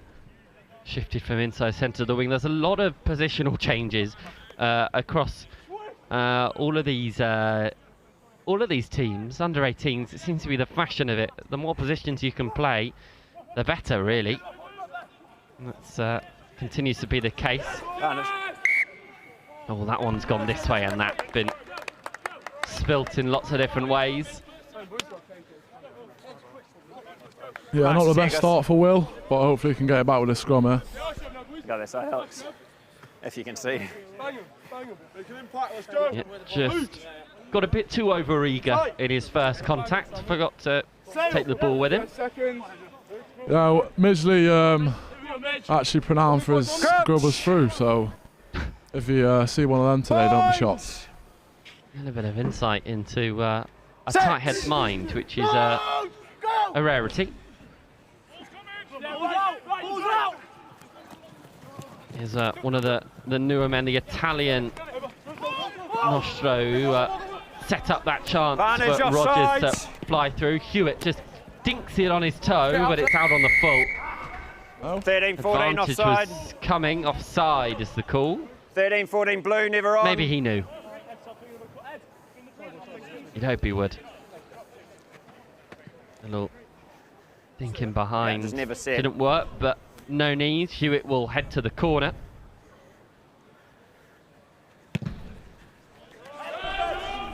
Oh, it's pretty perfect. Made a lot of meters there. Cool. Sail into the mark. 8 or 9 meters out now. Gloucester. On the line, guys. Push back. Yeah, you're good there, guys. A few words of information relayed by Bryant. Goes to Bowyer, I think. This maul crabs, and Gloucester look to through the middle. Start the second half just like they ended the first, with a flurry of scores. Rogers, out it comes. Nostro through the middle. Hewitt damps it in behind. How's it going to bounce? Perfect. The Gloucester surface being kind to their hosts. A bit tight. And bouncing just into the grateful arms of Mukhtarai. It's a clever dink, but the plastic pitch certainly your friend. Yeah, definitely. But that was a really well worked try. I think we were patient. We got down to the corner. We didn't rush to play through the forwards. We just took our chance. So I think that's good. Here it is again from Hewitt. Just a little flick off the left boot. Okay. I will come for it eventually. Mukhtarai, who's only been on the wing for a matter of minutes, is already bearing fruit from it. Evans with the conversion. It's high and just short and wide. So only a 5-point score. Going left. But Again, King's Home, a happy place for Gloucester.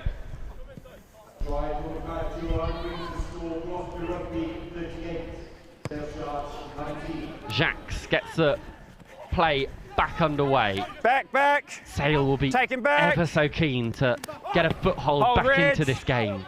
I think we've got a change on the number 8. I think it's Jaden Soffelon. He's Aussie actually, so he brings a lot of energy. Loves a bit of a scrap, but see what he can do. There he is on the ball. Grace looks to try and pick it up. On the side. Illegally comes Jack Bennett Forward through the side. Through the ruck, so a chance we'll play to the for stoppage, guys. Sale to find a bit of grass, Yeah, potentially we'll play get at a the bit more stoppage. momentum back. The red zone clinicality probably a key point of the break. Yeah, I think the momentum's in these sort of games absolutely huge. Obviously, you've seen that Gloucester just before half time, and then obviously brought into the first 5 minutes of this half. I think if you want to win this game, it's got to switch ASAP. Over there as well. Yeah. Bit of treatment on the far side, I think, for Will Geary, is it? Yeah, Will Geary. He's an under-17 as well. Really, really strong. Really good player. Another out of the Cheltenham College crop.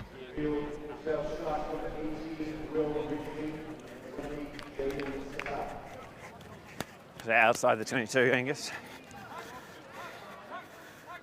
Big boy from the side. Geary back into the fray. They go to the tail. Advantage. Teddy Swift-Milnes just knocked it on. So a little bit of a get out of jail card for Sale, who will have the put in at the scrum, potentially a slightly more favourable set piece for their Max there, guys. It's just big inside the pieces of 22. furniture in the front row.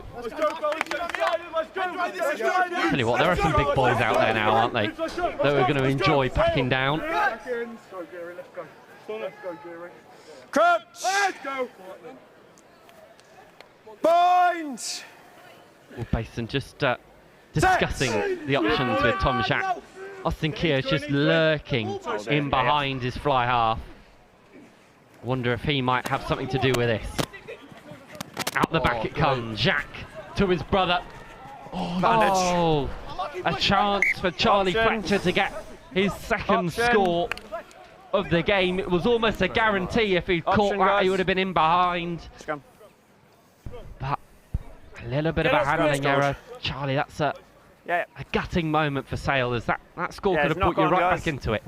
Yeah, that's a set piece from the backs. They really thrive off that, especially off of there. He held the ball, drew 2-3 men in straight out of the back, and we've got a 4-on-2, 3-on-2, and a back Charlie there. Good But, obviously a little handling error. Now it's their ball.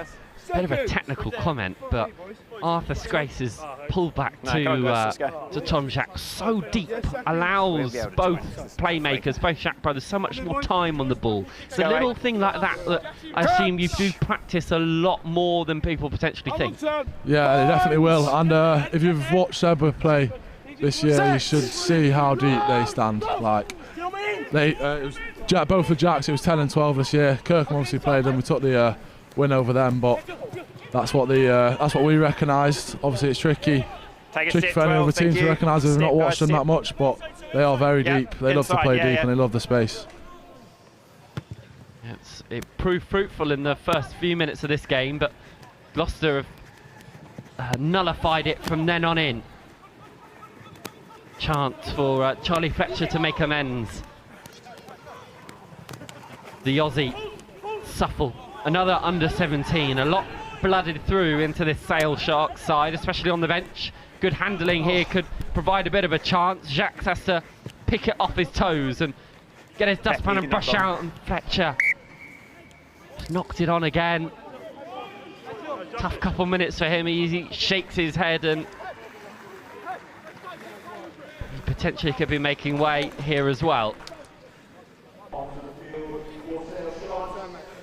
Chris Kirby's coming on. On the line for this one, guys. Adept in both out wide, and I've seen Chris Kirby in the back row as well. He's another player that can play across multiple positions. Yeah, converted this year.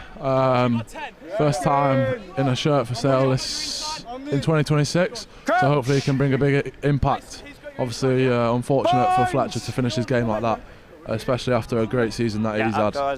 But yeah, Chris has played back row previously for Seba and obviously for Sale in the previous years, so nice to see him on the wing, especially with his gas. It's a bit of a hard one to ask, but yeah, it's been a lot of running rugby so far in both games already. Good to see that promoted. Helps having a mild February day, a rare mild February day that is. And this plastic pitch will always hold firm. Okay, Gloucester with a lot of space on this left-hand side, and they're going to try and fling it. Evans chucks it up through the middle. Sailor over it. Turnover. That's George Kirkham, his first start for the club. Great moment. Holding on. The open side, where every good 7 should be. Jacques decides to play with ball. Finds Adam Jacques, who steps back in field in those fluorescent yellow boots. Same adorned by his brother. Little floated pass is going to evade most, but it's still coming. Here is Chris Kirby. Kirby only just come on the pitch. Flings it in behind Hewitt. He's on the run. We're going to come back for the knock-on. Thought for a moment Chris Kirby was going to be a one-touch wonder. Just kind of forgot about the advantage.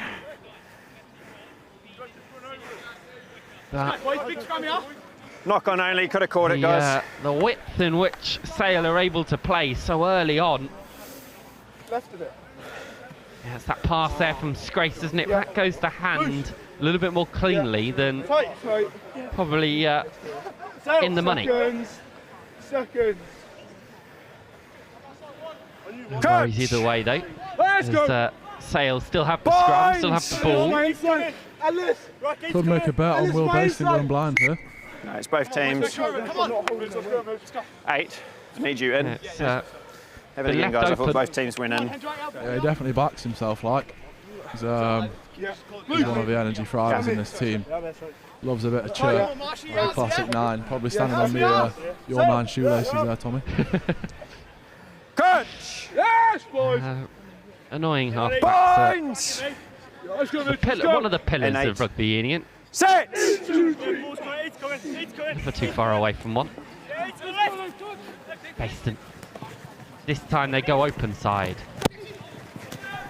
Little step and fend from Jacques, but he's knocked the ball on. No, there's a knock on eventually. In fact, both teams have.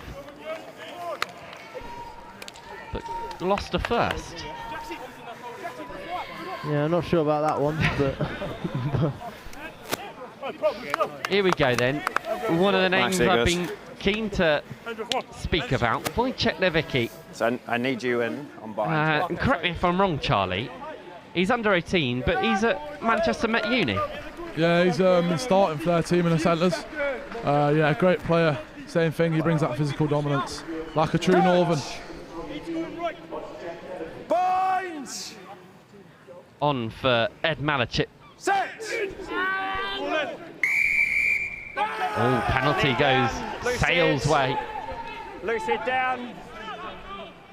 Decisions to be made now. Basin is keen to give the ball to Tom Jacques, who's going to find the touchline with good amounts of precision as well. There's a fair few international boys in our team. We've got Wojtek from Czech, and then Hendro from the Safa, and then the Victor, the open side, he's actually from France. Huh. Nicknamed Air France by Matt Garrett, actually. They're all going to have an opportunity to inflict some damage through this line out. No, they're not. Unfortunately, Harry Marsh's darts were just a little bit off kilter. Scrum. This is, so one. I'd imagine another potentially let's watch that side, Angus. non-Mancunian in Lorenz Devanzo. Another under 17 coming off the bench into the Sale pack. Lots of changes being made early on by Sale. They're rolling the dice. 19 points down with just over 20 minutes left to play. Points! Victor to 9, you to win. Set! Down both teams. Victor! Victor! Just both teams down. Let's go! I think we've got Hendro as a full game here, by the way. One of our props actually didn't turn up today without saying anything. It's a fun fact. That's not like loose heads, is it? Yeah, I don't see. It's a bit weird, to be honest. Points! Let's go, John. Oh well. Set! A full 80 for Hendro Hatting. But an easy get out for Gloucester. It's a free kick in. Free kick. Free kick. Blue early. Hewitt will thump it long. Despite it being a free kick, is more than happy for it to find touch. Just push Sale back a little bit as a couple changes come in the back line. Tommy, what can you tell us about the men coming on? 2 under-17s actually. So you got Rhys Evans, Hartbury, scrum half, and you've got Leo May from City of Oxford. Leo's really strong winger. I think he transitioned from the centres, so it's be exciting to see what he brings. He hasn't had many opportunities so far across this next gen competition. Leo May, he gets it now on finals day. Here's Navicki. Great offload to George Kirkham. Basin to Jack. Long pass from Scrace to his captain, Keogh. He'll be keen to get on the score sheet, as he has on many occasions in this Prem Next Gen competition.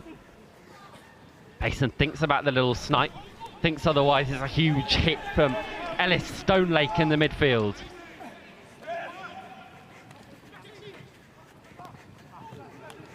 There's Suffle just wrapped up. Sale pushed back by a good Gloucester defence. Let him go, Jones tackle there. Take him back inside. Going deep, up into the skies. It's a great take. Happy with that timing. This time by Chris Kirby, who's come off his wing looking for action. They've got the advantage as well now, so free ball for Sale. Play Mary advantage, Blue. What can the Jacques brothers conjure up? Still got the advantage. Try and carry Midgley. Referee impatient. One red, just around the neck. Big tackle from Gio there. That's one of his super strengths, that is. Yeah. Some big collisions in general from Gloucester. Defended really well over the last 10-15 minutes as the scoreboard slowly starts to become their friend.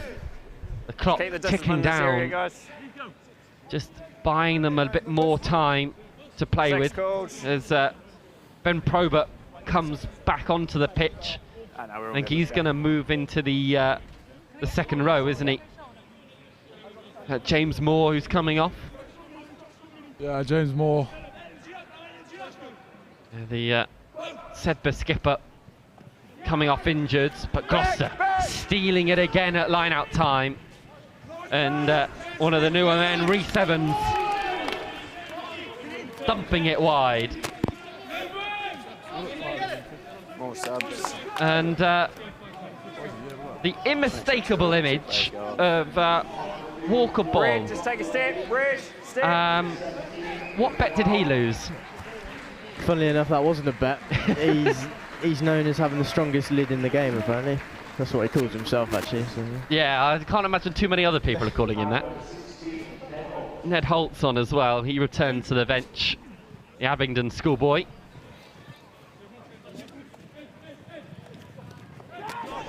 There's Gio again. No, that's not Gio, that's Ellis. Sorry. Ellis Stonelake, who's really making some Leave it now, big hits. Class bit of work. Keogh steps back on his favoured foot. He's scragged down by the mullet man, Bo. And there might be a few conversations to be had with with Thomas Evans maybe, on the amount of penalties given away. Yeah, 1 or 2 late tackles now, just keep them under control. It's both teams, I think. Retaliating, okay? Told to cut it out. To them. I don't think Gloucester have been in our here. office for the past 10-15 minutes now. Yeah, Sale have proved dominant. Some more changes. Late tackle. Will Guess and Connor Mead coming on.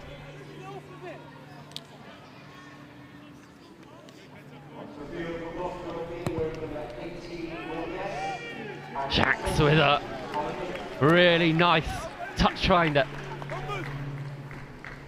Charlie, if Sale want to strike and get themselves back into the game, now's probably the time, isn't it? Yeah, I think this will be a big change of momentum if we get this one over. Harry Marsh has struggled at line-out time since coming on, but this is a chance to rectify that.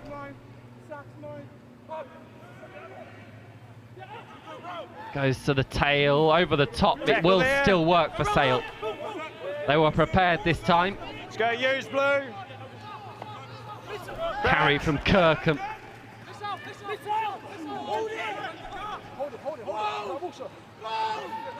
No. Tackle. Strong leg drive. That's Will Midgley. Thrown to the floor Take a step, by Gloucester. 21 step, 21 step. You're playing it into him, let's go. Out it goes, Jacques in behind. Looks for his brother. Has he found it? No. Thought for a second there was a bit of Jacques squared. That kick in behind just falling short into Gloucester hands. And a word, Tommy, on this Gloucester defence, who are not giving up, are they? Yeah, that's a clever little chip there from Sale, but it was good cover from Leo. So as long as we keep doing things like that, just keep us in the game, just stay in it while we're down here. So. Just a foul coming in from St Edwards. He's a tall man. Yeah, he likes to call himself the enforcer. There's a lot of people that like to call themselves things. Yeah, it seems that way, isn't it? People calling themselves particular things and maybe other people calling them other things. Oh well, Scrace. Scrace calls himself Big Dog, if you want to know that. Good, we can keep this trend going. Oh, that from Chris Kirby was nearly perfect, but his skipper, Austin Keir, was not aware of the offload availability. Just hold there, blue hold. So, Gloucester with a line out in their own 22. 15 minutes left of this half. Oh, it's gone all the way over the top. They weren't necessarily ready for that one. Marsh. Surely now's the time for Sale to strike. Hatting has played the whole game so far. Oh, yeah. Kirkham, George Kirkham has knocked it on. Decisive on whether he touched it or not. His handling errors in the 22 have been a right pest for the Sharks.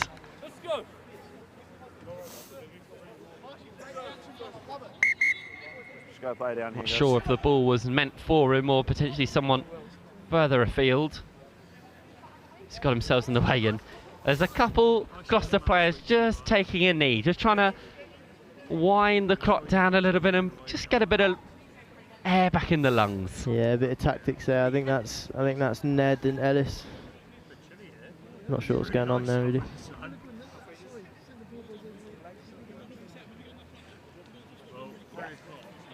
No, thank you.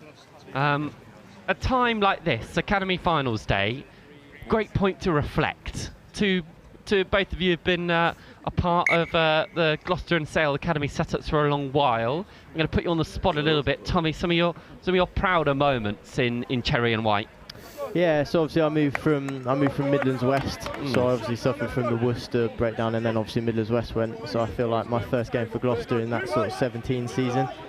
because they sort of emulate the academy league to the year below. So there's a block of 17 fixtures, and I think sort of getting myself into that I was really proud of, and I was just happy about all that really. So. Charlie, Sale's been a part of your life for a long time, will hopefully continue to be, but you're very proud to play for the Sharks. Yeah, very proud. One of the best moments I'd say is we went to Dublin. I was in under 17s playing Munster as under 18s. Great game. We ended up coming away with a win. But yeah, it's a proud moment to put that shirt on. Yeah, can't wait to keep on doing it, especially with these big boys like Tom Corey, the names of them.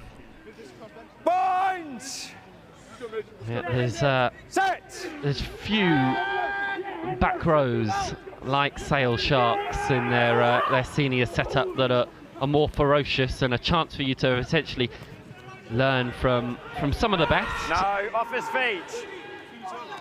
Yeah, definitely the back rows at Sale are like very competitive. Loads of good players. Seb Kelly in the 20s at the minute. Loads of competition, but competition drives standards. So It's inside. That's all good. All of those players having played in games like this, such is the beauty of this competition. I think we're going to have a change. Hendro Hattinger is coming off. Good stint from him. Morgan Simmons is coming on and will operate at loose head potentially.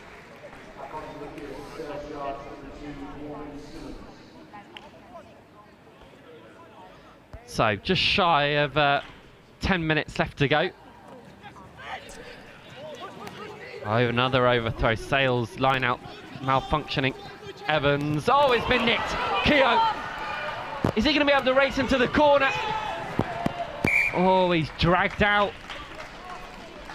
Once again, Gloucester's brushes are saved by some incredible defensive work. Yeah, I think we've had way too many opportunities here to not come away with any points. Unfortunate for us, but that's the clinical side of it.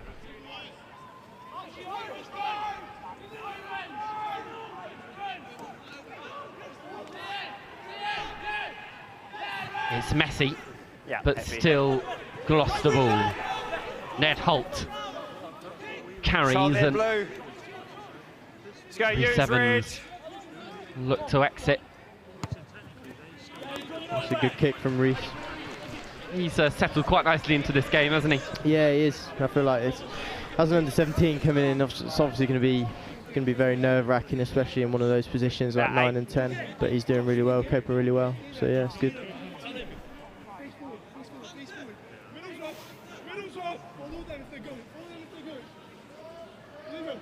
Constant chat and conversation across this line out.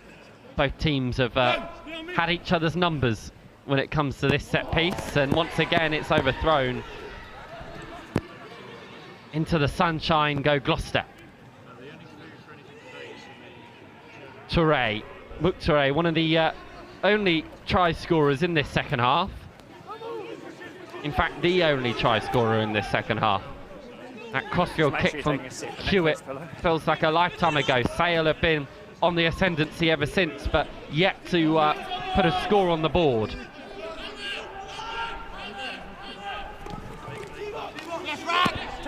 There's Rakat Clarkson.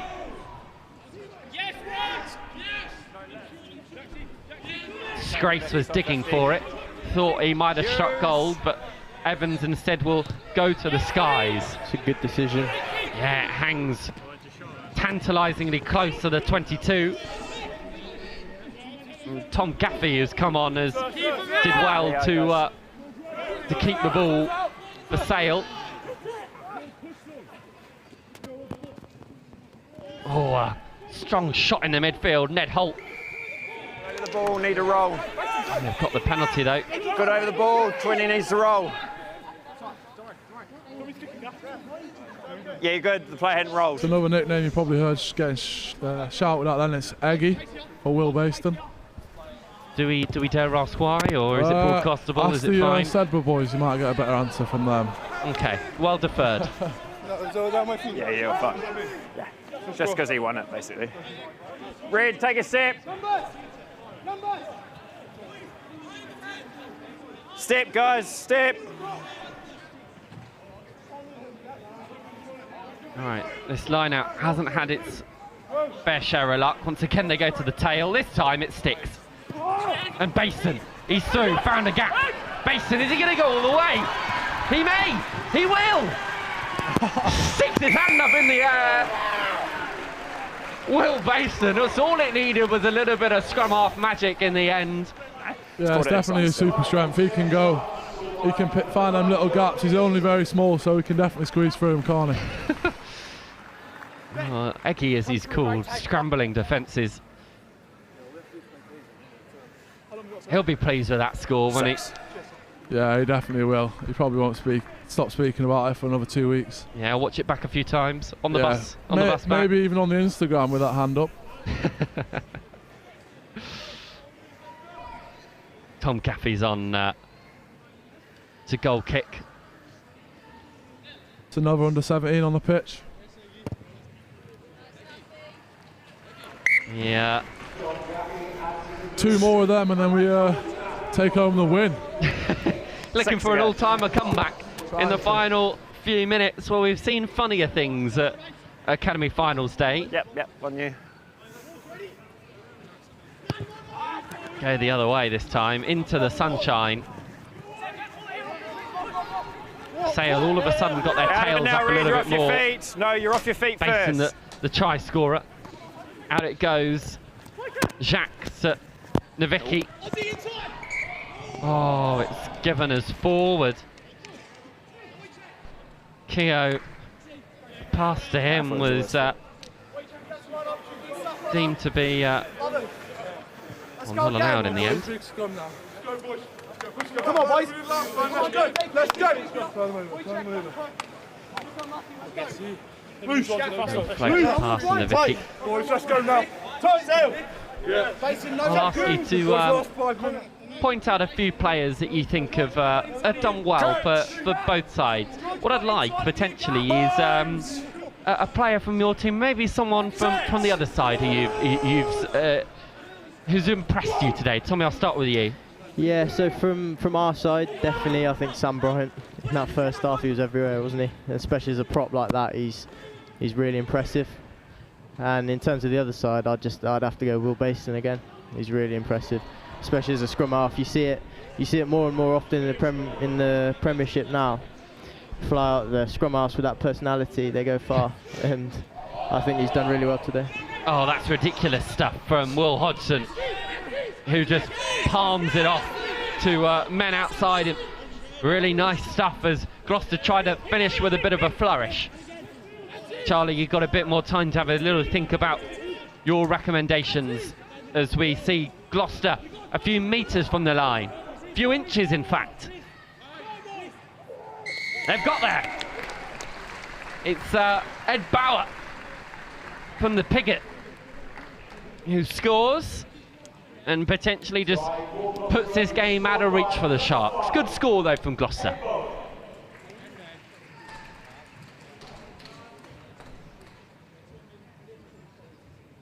Well, Charlie, your chance now to shed light on a few names that have stood out to you. Yeah, so for our boys to start, I'd say Arthur Grace in the centres. He's been classic centre, just giving some go forward, and obviously R9 Will Basin, already been mentioned, class player, and show him why he's had his England caps. And then obviously for Gloucester, I think the hooker, he's had a class game, mate. Classic hooker, maul try, and then a class try just going straight through the middle.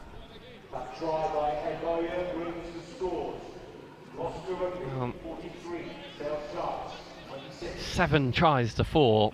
Doesn't feel like that kind of game, does it? It's felt like it's been a lot more in the balance than it's potentially seemed.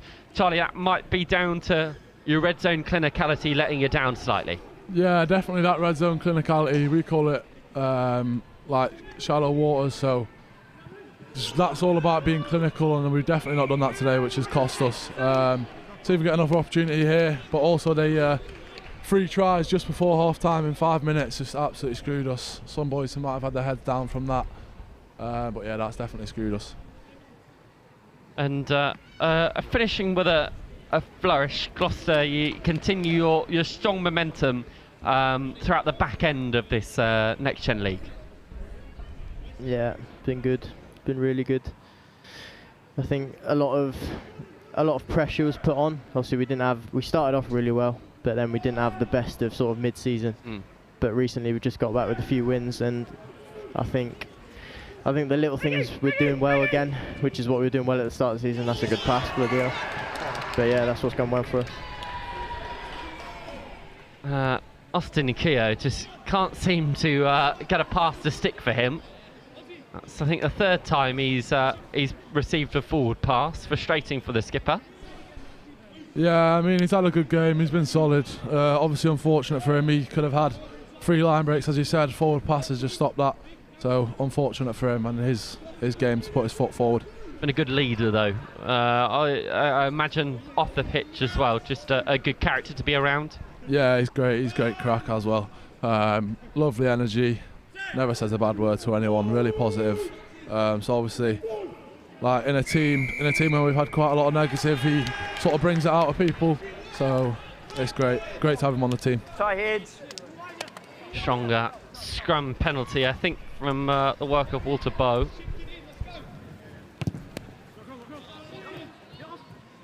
Hewitt, once again, he just seems to have a little bit of a metronomic boot, doesn't he? He can just find touch from any which way. Yeah, he's good at that. He is good player.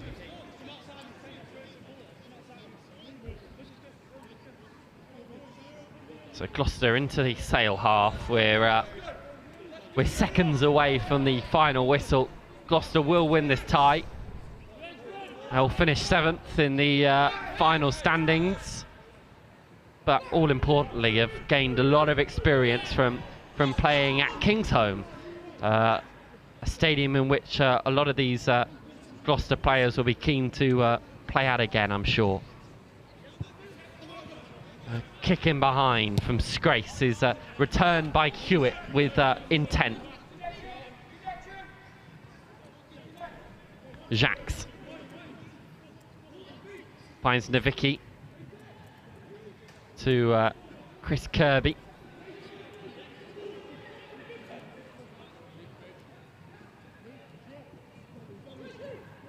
Scrace. There's Midgley. Oh, it's beautiful. This could be a really nice finish for Sale. If they can get this right. Yeah, there's the flash from our Midge there. Scrace decides to take it up the middle. Not many mates helping him out, so Julie plays. Ooh, what a hit that is! Penalty to Sale, but it's a few bone crunchers out there today. Gloucester like a shot. Yeah, that's Ellis. That is another under 17. Yeah, he's a cracking player as well. Yeah. Marshalling that 8 jersey note, Henry Horsfall for Gloucester. But Ellis Stonelake stepped up quite nicely into that position today.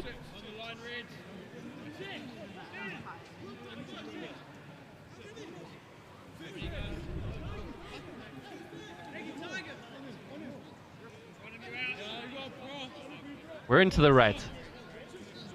Sale would like another score. It's gone over, but to Harry Marsh. Scrace, out the back. The dancing feet of Adam Jacques and Chris Kirby. Gloucester look to be over it, and they've stolen it. Some good rugby being played by Gloucester. Good step and dive from Touré. Oh, chipping behind is pinpoint and accurate. Oh, and Ellis Stonelake singing his praises moments before. He'll have the final say on this game. Tommy, your summations on that one. A great win for Gloucester in the end. Yeah, really good to see the boys win like that. That's incredible. We had, like I said before, we had quite a hard mid-season to see them pull that one out. So it's really good. Really proud of the boys. Charlie, commiserations to your side, but all in all, a really gutsy performance from Sale, as that has been all season for you boys. Yeah, very unfortunate. I don't think we were clinical enough this season in quite a lot of areas of the pitch. Obviously, we've had some good moments, some great, outstanding players, just can't put a team together, which unfortunate, but good to see some young boys getting the opportunity and everyone putting their foot forward for whatever they're doing after this academy block. Well, my thanks to both of you for accompanying us in this one. What an absolute cracker it was as we watched through the tries. Angus Savage will be down on the touchline in a moment to gather some of the thoughts and emotions running through this one. We've got Yorkshire in a Divisional Select 15 coming up. That will be an exciting encounter.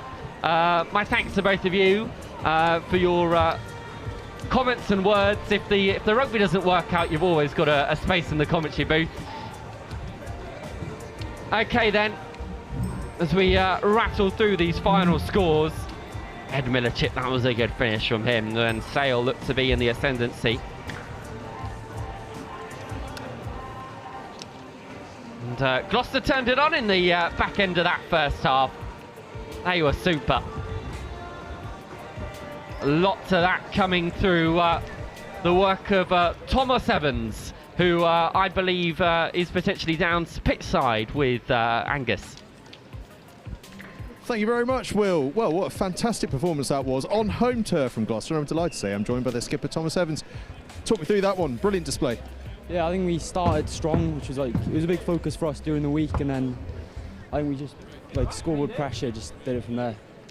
And obviously on home turf, you guys have got the privilege of hosting this, a bit more of a familiar surround for you guys. Did you want to make sure that counted? Yeah, for a lot of the boys, it's the last time they might put a Gloucester shirt on, so it's a real privilege playing here, every time we play. And obviously you came into this, a lot of players that have been stalwarts to this side, are absent through injury, etc. Do you boys want to put on a big performance for them? Yeah, it's always a big squad effort. Everyone's worked hard since the start of the summer, and it's always great to end it on a day like today. And on a personal note, wearing that Gloucester 13 shirt, there's been some fantastic players down the years wearing it. We've just been going through some team sheets actually behind the scenes from years gone by. Must be a proud feeling. It's a real honour wearing 13 for Gloucester and obviously captaining the side. It's a really good feeling. And big things to come over the course of the rest of the next couple of months. Yeah, hopefully. Cheers. Cheers, Thomas. Thanks for your time.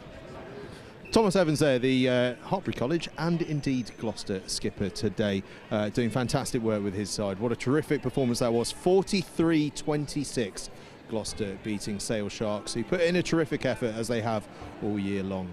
But in the end, it is Gloucester that come up trumps. Right, as Will said, we move on now to that special game, Yorkshire Academy v Divisional Select 15. We may jump back to reflect on this game in a couple of moments' time, because we may get a word with Lawrence Opanaya, depending on how the team talk develops back there. But you've got 9 minutes until kick-off in the Yorkshire Academy versus Divisional Select 15 game.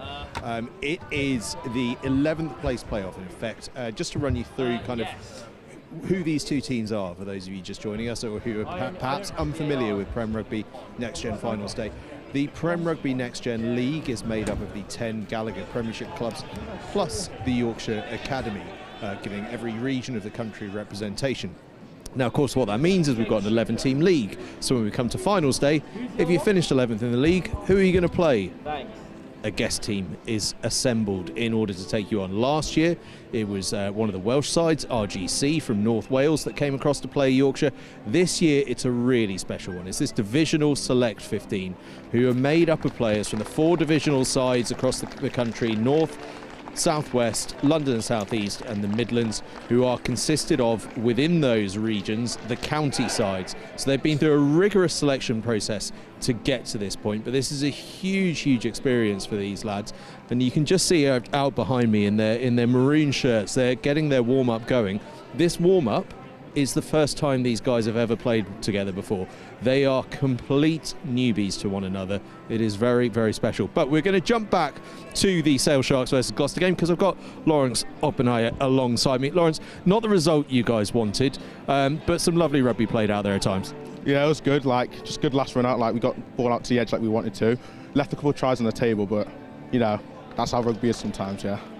And for you, on a personal note, you've missed a couple of of recent games, injury and whatnot, but just delighted to be out there and wear that under-18 Sale Sharks shirt for the final time. Yeah, happy to get on the pitch and just play with the lads for one more final time and just just have fun really. And obviously, you guys have had some terrific performances over the course of the season, some really special players. Have you enjoyed playing alongside these guys? Yeah, just like a lot of people I didn't really know before I came here, and now just really good mates for life really, so yeah. Absolutely fantastic. And obviously on a personal level, big things to come hopefully over the course of the next 6 weeks, perhaps in a different coloured shirt to today, but also in a navy blue shirt for Kirkham Grammar School. They've got some big sevens tournaments coming up. I don't think I'll be playing sevens, but 10s is the main thing looking for. I've got you in my sevens team. I don't know if I've got the stamina for that, but hopefully, get you up to the Semper 10s. Yeah. Fantastic. Well, listen, Lawrence, I think there's a team photo going on, so you go and get yourself in that. Congratulations on a terrific season and school career. Lawrence Oppenheimer there, the Sale Sharks vice captain. Right, we were talking about the Divisional Select 15, weren't we? This over there, that's their final huddle, possibly their first huddle they've ever had together. Yorkshire Academy over here, terrific side. They've won back-to-back games. They beat Sale Sharks and Newcastle Red Bull in their last 2 games leading into this. So they've got a big opportunity to win 3 in a row here and really show some quality at the end of the season. It's taken them a while to get themselves going this season, as all the sides got their internationals back after those 2 early rounds in August, but they have finished the year in peak form, and how they'd love to finish it in even peaker form.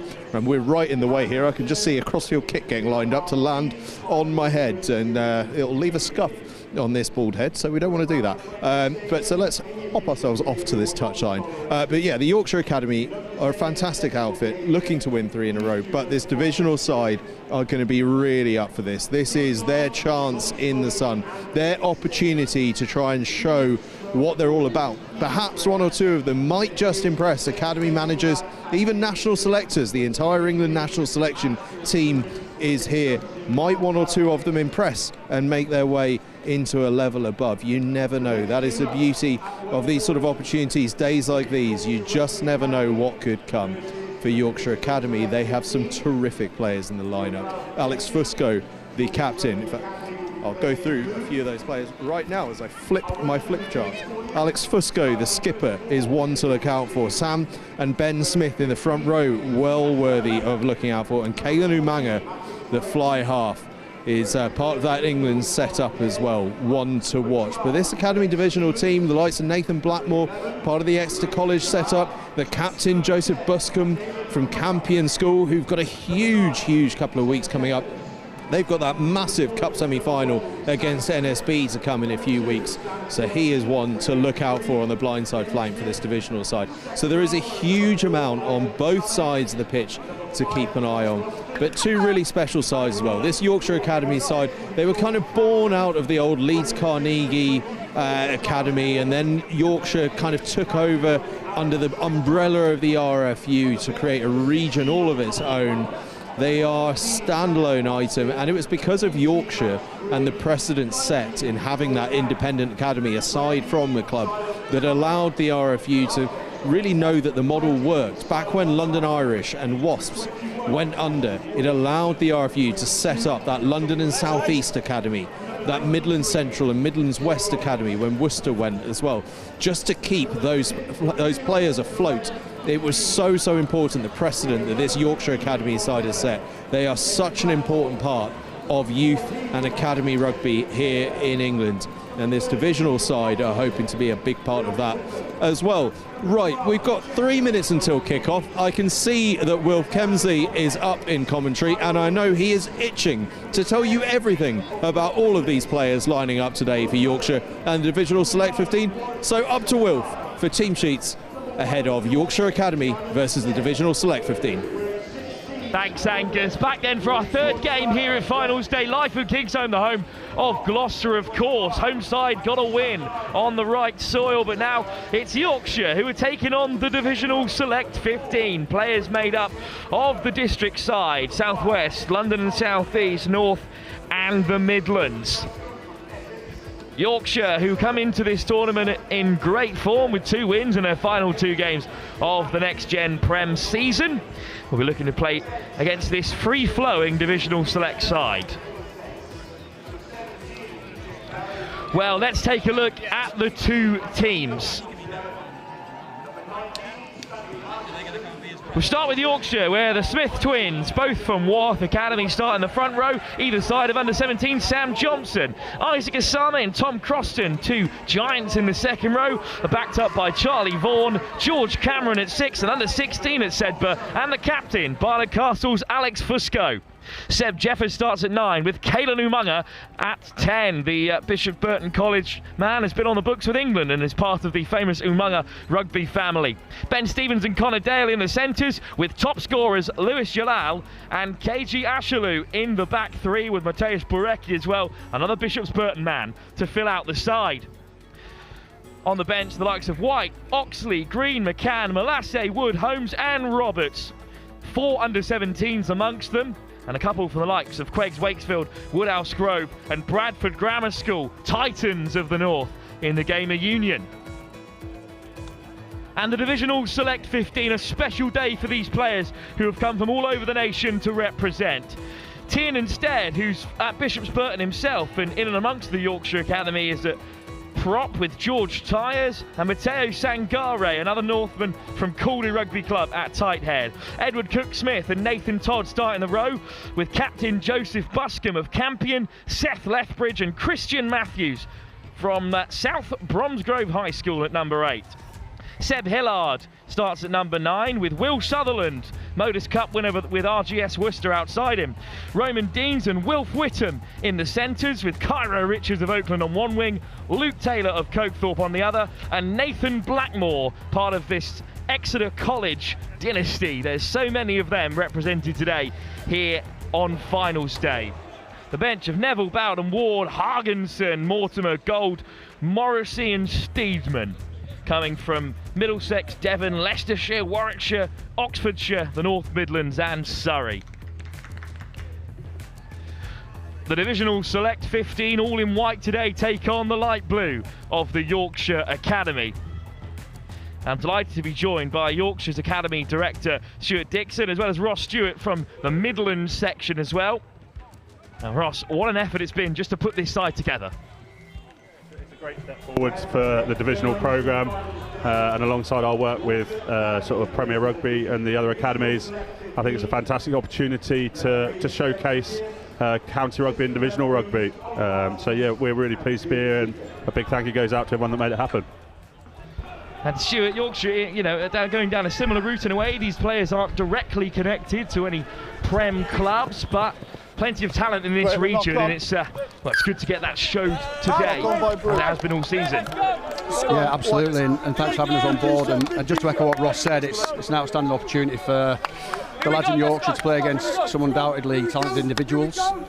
And then knock on in there. Right, is that all right? Sorry. So yeah, so it's a great opportunity for our lads to showcase where they've got to. Perennial slow starters in the Academy League, but as you said, finished with a couple of good results. And yeah, just excited to be down at Gloucester again. Got up there well for Yorkshire. He's the joint top scorer in the side alongside KG Ashalu, but just a slight knock on. So scrum fed by Hillard. Alcester Grammar knocked on at first receiver, and Yorkshire pounce upon it. Play away, play away. And it's a pick and go from Isaac Asame driving over. Soft hands from Johnson down the short side. Back against the grain comes Tom Croston from the Grammar School at Leeds. Jeffers, Umunga. Direct, but dealt with on the carry. Umunga quickly round the corner. Delightful little offload into the path of Dale. But it's spilt, and Yorkshire back with it. The Divisional Select, back with it. Now looking to keep things under control as they set to exit. Through the forwards. Smith with a chop. Stay in. Twin brothers, both at the Wath Academy. The advantage over. second Yorkshire ace school. Good clearance by Divisional select. But our first little look of the kind of rugby that Caelan Umunga is looking to play, Stuart. Keeps the pace really high. Go left, go left. Yeah, he'd definitely be looking to get the ball in hand. Some good carries. There's definitely nerves from both sides. I think you can see that. A slight overthrow there from Sam Johnson. So both teams probably feeling the way into the game a little bit. Well, Divisional select not messing around. They go straight wide. What a pill by Roman Deans. Big contact out wide, but Taylor gets in the ground. Matthews takes two to bring him down. Fusco looks to make a mess of things. Hillard. Tyres. Hold. Take step. Now Will Sutherland directing traffic back to the short side. Another good carry by Roman Deans from Stockport Grammar School. Tyres. Coming out of Leicestershire. No longer at school. Tyres, but playing with the Leicester Lions. Some national rugby representation. Lethbridge, oh, double shot. Over goes Fusco again. Not releasing this time. Part of the tackle, part of the tackle. Alex Fusco, a real busybody. It didn't start the season nailed on in the team, but has sort of quickly risen up the leadership group and now a big part of this Yorkshire side. Yeah, true to say that probably at the start of the season he would be in any match day squad, but he just brings a real air of confidence to the lads around him. Great rugby programme up there at Barney Castle with Lee Dixon. And yeah, and just add a little bit of depth. His mum and dad have got an outstanding fish shop in Whitby, if you're up that neck of the woods.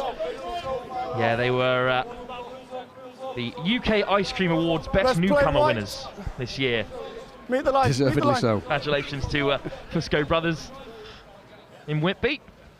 But a first chance for the Divisional select, and it's just been knocked on. Bit of contact in the air though. Spares Edward Cook-Smith's blushes.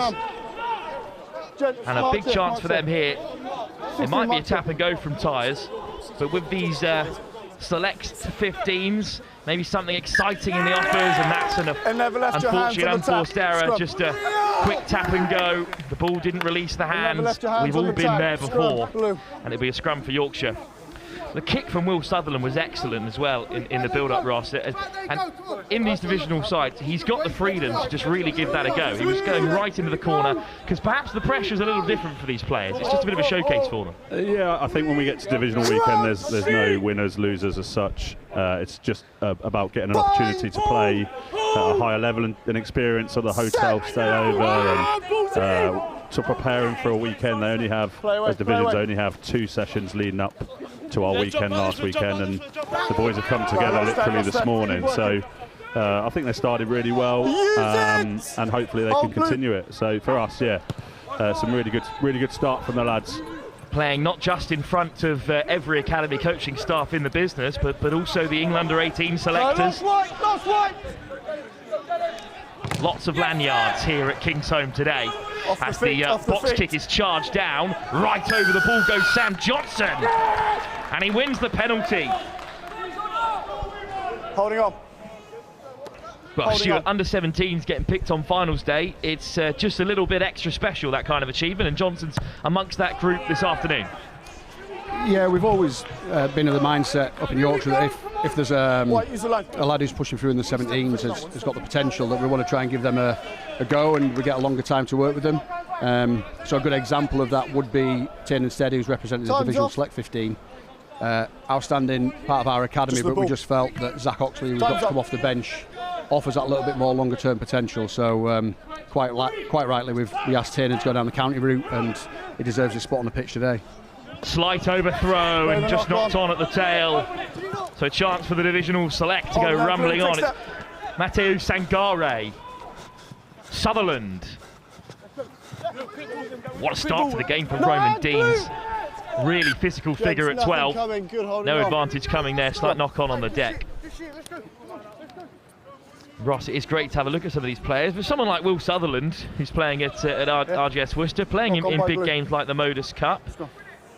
Slightly under the radar in terms of Prem academies, but sort of close to the books of the likes of Coventry. There are still sort of second division academies of note in the area. Look, I think the one thing about divisions which is quite nice is it reaches the clubs as well, and some of these boys aren't in rugby playing schools, and I think that's really important that CB rugby and divisional rugby gives you an avenue. Some of these lads aren't academic at all, and they still have that potential, and I'm hoping this game will encourage more people to look at that route.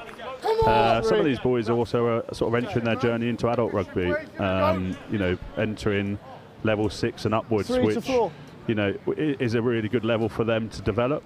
That transition from under-18s rugby to adult rugby is something that I feel we've all got to support and play a part in, regardless of ability, to keep our game growing. And I think divisional rugby gives that a nice just hold your weight, sort of step on the ladder for some of these lads that haven't been in those stronger schools as well. Well, the likes of Sangare, who's tied up with Caldy Rugby Club, of course, a highly rated championship prospect. And George Tyers with a throw here. He's playing his rugby at the Leicester Lions week in, week out. Another long line out, but collected at the tail instead. And then turned over. And a quick tap as well by the man who did it, Joseph Buscombe, who's playing at Campion. It's not gone. But then knocked on from the quick tap. Well, Buscombe with the armband today, playing at Campion. So he's got a National Cup semi-final on the horizon against Northampton School for Boys. There will be state school representation in the national final this year, yet again. Good to see that kind of, that side of the game growing. So much to debate around privatisation of junior rugby and how difficult it can be to break through. These two sides, both a great example of the talent there is in the state sector in this game. Pressure put on the Smiths again in the front row for Yorkshire. And then just about managed to get the kick away. Umunga caught off the ball. 7, no arms. And the penalty will be from where the kick landed, as is the way, after a no-hit shot on Umunga. 7 white, late tackle. Wears the same scrum hat as his brother, of course, the former Wasps player. Picks out touch and well, first big chance here, really, Stuart, for Yorkshire in a promising position. Yeah, I'm not sure both teams' line-out started functioning just yet, but yeah, great kick by Kalen, obviously great left foot. Maybe they get a family discount on the scrum hats, I won't be aware of that. But yeah, great position for our lads. And this would be something maybe that we look at. We feel we could have an edge early doors with the divisional guys just coming together today, where we might be able to get the rumble on up front.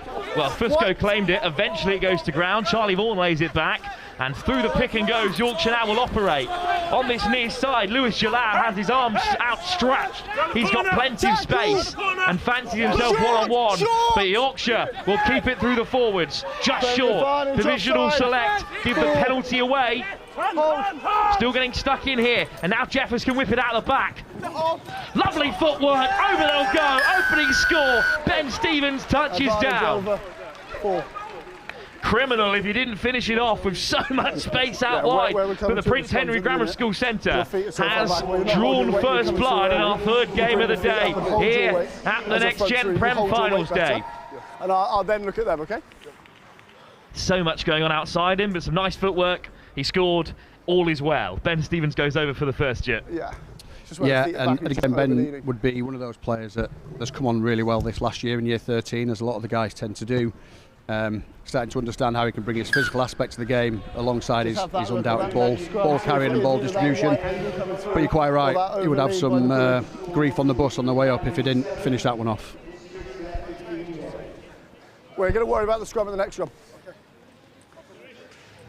Ben Stevens goes over, Yorkshire up by Just 7. Keep the flow until that next scrum. Will Sutherland will get us restarted again here. Plenty of time for Yorkshire to venture into the divisional territory soon enough. How will they respond? The divisional select 15. What a take by Fusco. Barnacart had an excellent season. The pack was a big part of it, hooked up by Jeffers. What a take!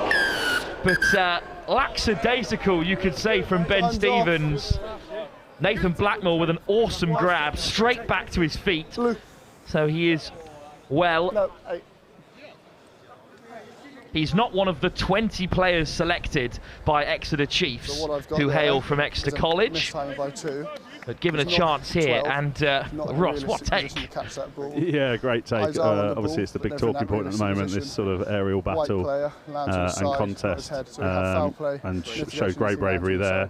And in fairness to the lad going up for it, I don't think there was any intention at all. I think it's just timing, and actually the leap from the divisional player was really well timed and got really high. So apologise straight away, which is great to see. They're never in the realistic position.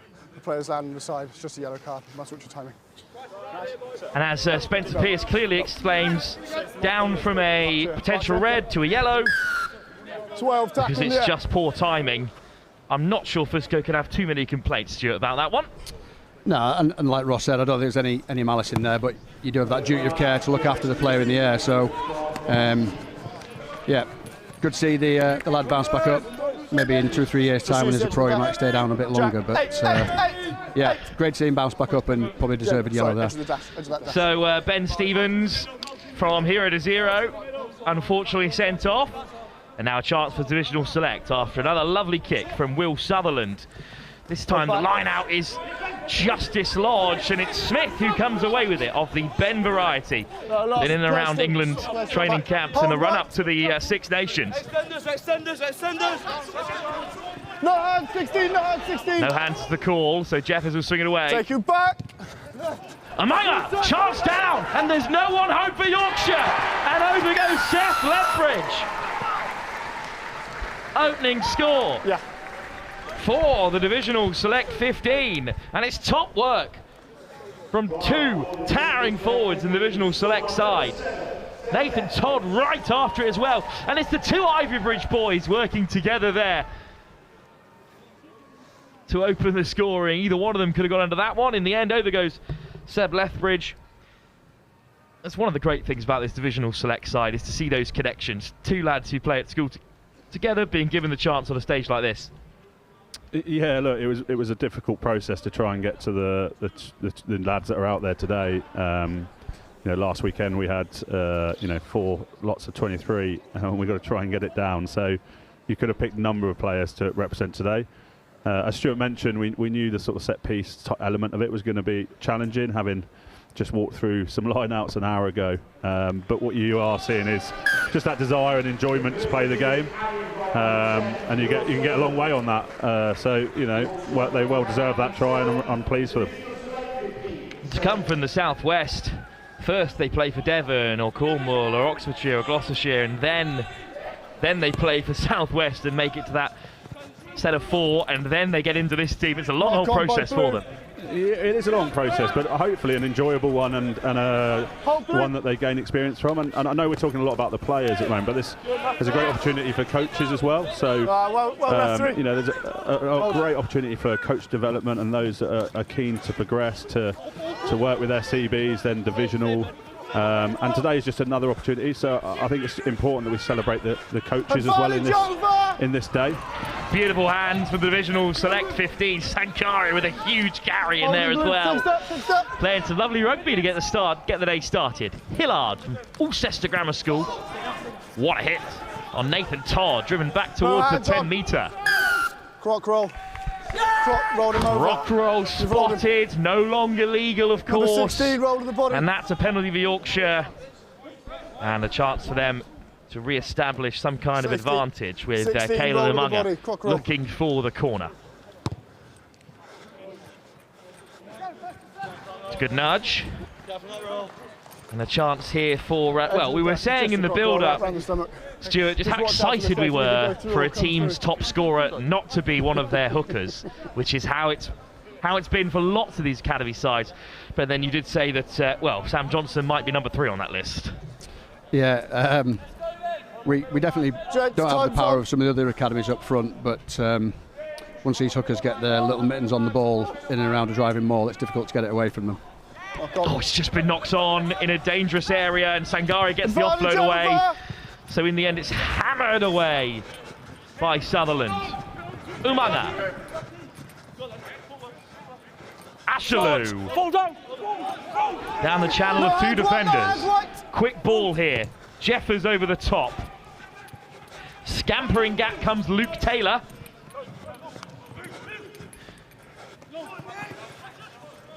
Nice acceleration from Blackmore. Oh, what a pill! And another offload should do it. Richards, unfortunately, knocked on and swept up straight away by Yorkshire. And the 14 men are now 5 metres short. Connor Dale on the deck. Great drive from the divisional select, but they can't turn it over. Charlie Vaughan of Amplethorpe. Smith! Smith still going here. I think held up will be the call. Come back to the knock-on. Look, I think as coaches we talk sometimes about positive mistakes, and I think that's a positive. I know that might seem on TV that running it out from your own 5, but for me that's a positive error in the sense that the boys are trying to play, and that goes to hand, and hopefully we're going the length of the pitch. You're over-leaning. We spoke about squareness and stability. It's a really good point by Ross, because you might have a really good understanding of how certain academies might play, and with that sense of the unknown coming into this week, we're kind of assuming they might run everything. It's a really difficult thing to do, because you may be tracking back to the backfield expecting the kick, and then all of a sudden there's a 4-on-1 on the edge, and that could have gone definitely another way. It's been nice having some current players in the comms box this afternoon, and they're not too worried about what they could tell us anymore, because they don't have to face one of these sides in the next coming weeks. Clean scrum, Umaga, Dale, man short in the back line, but they'll still have a crack here. Jalal on the edge, beats the first. Jalal almost held up again here, but Yorkshire lay it back. Now they might go through the forwards. It's Fusco. Inches short. Jeffers with options left and right. Goes to his fly half, Umaga. What a pill that is, and a wonderful line from Sam Johnson. Just got in between the defenders, spotted a crack and shimmied his way through, and Yorkshire take the lead again. That's the hookers. There's the hookers for you, getting the hands on the ball 5 yards out.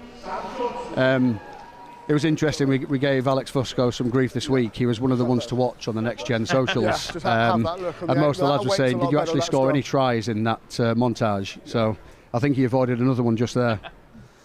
That was slightly more about who Next Gen Live had footage of. Don't get nearly enough Bishop Burton College on the live stream, that's all. I'll feed back to my analyst, because he films all the home games, so I'll make sure you get some.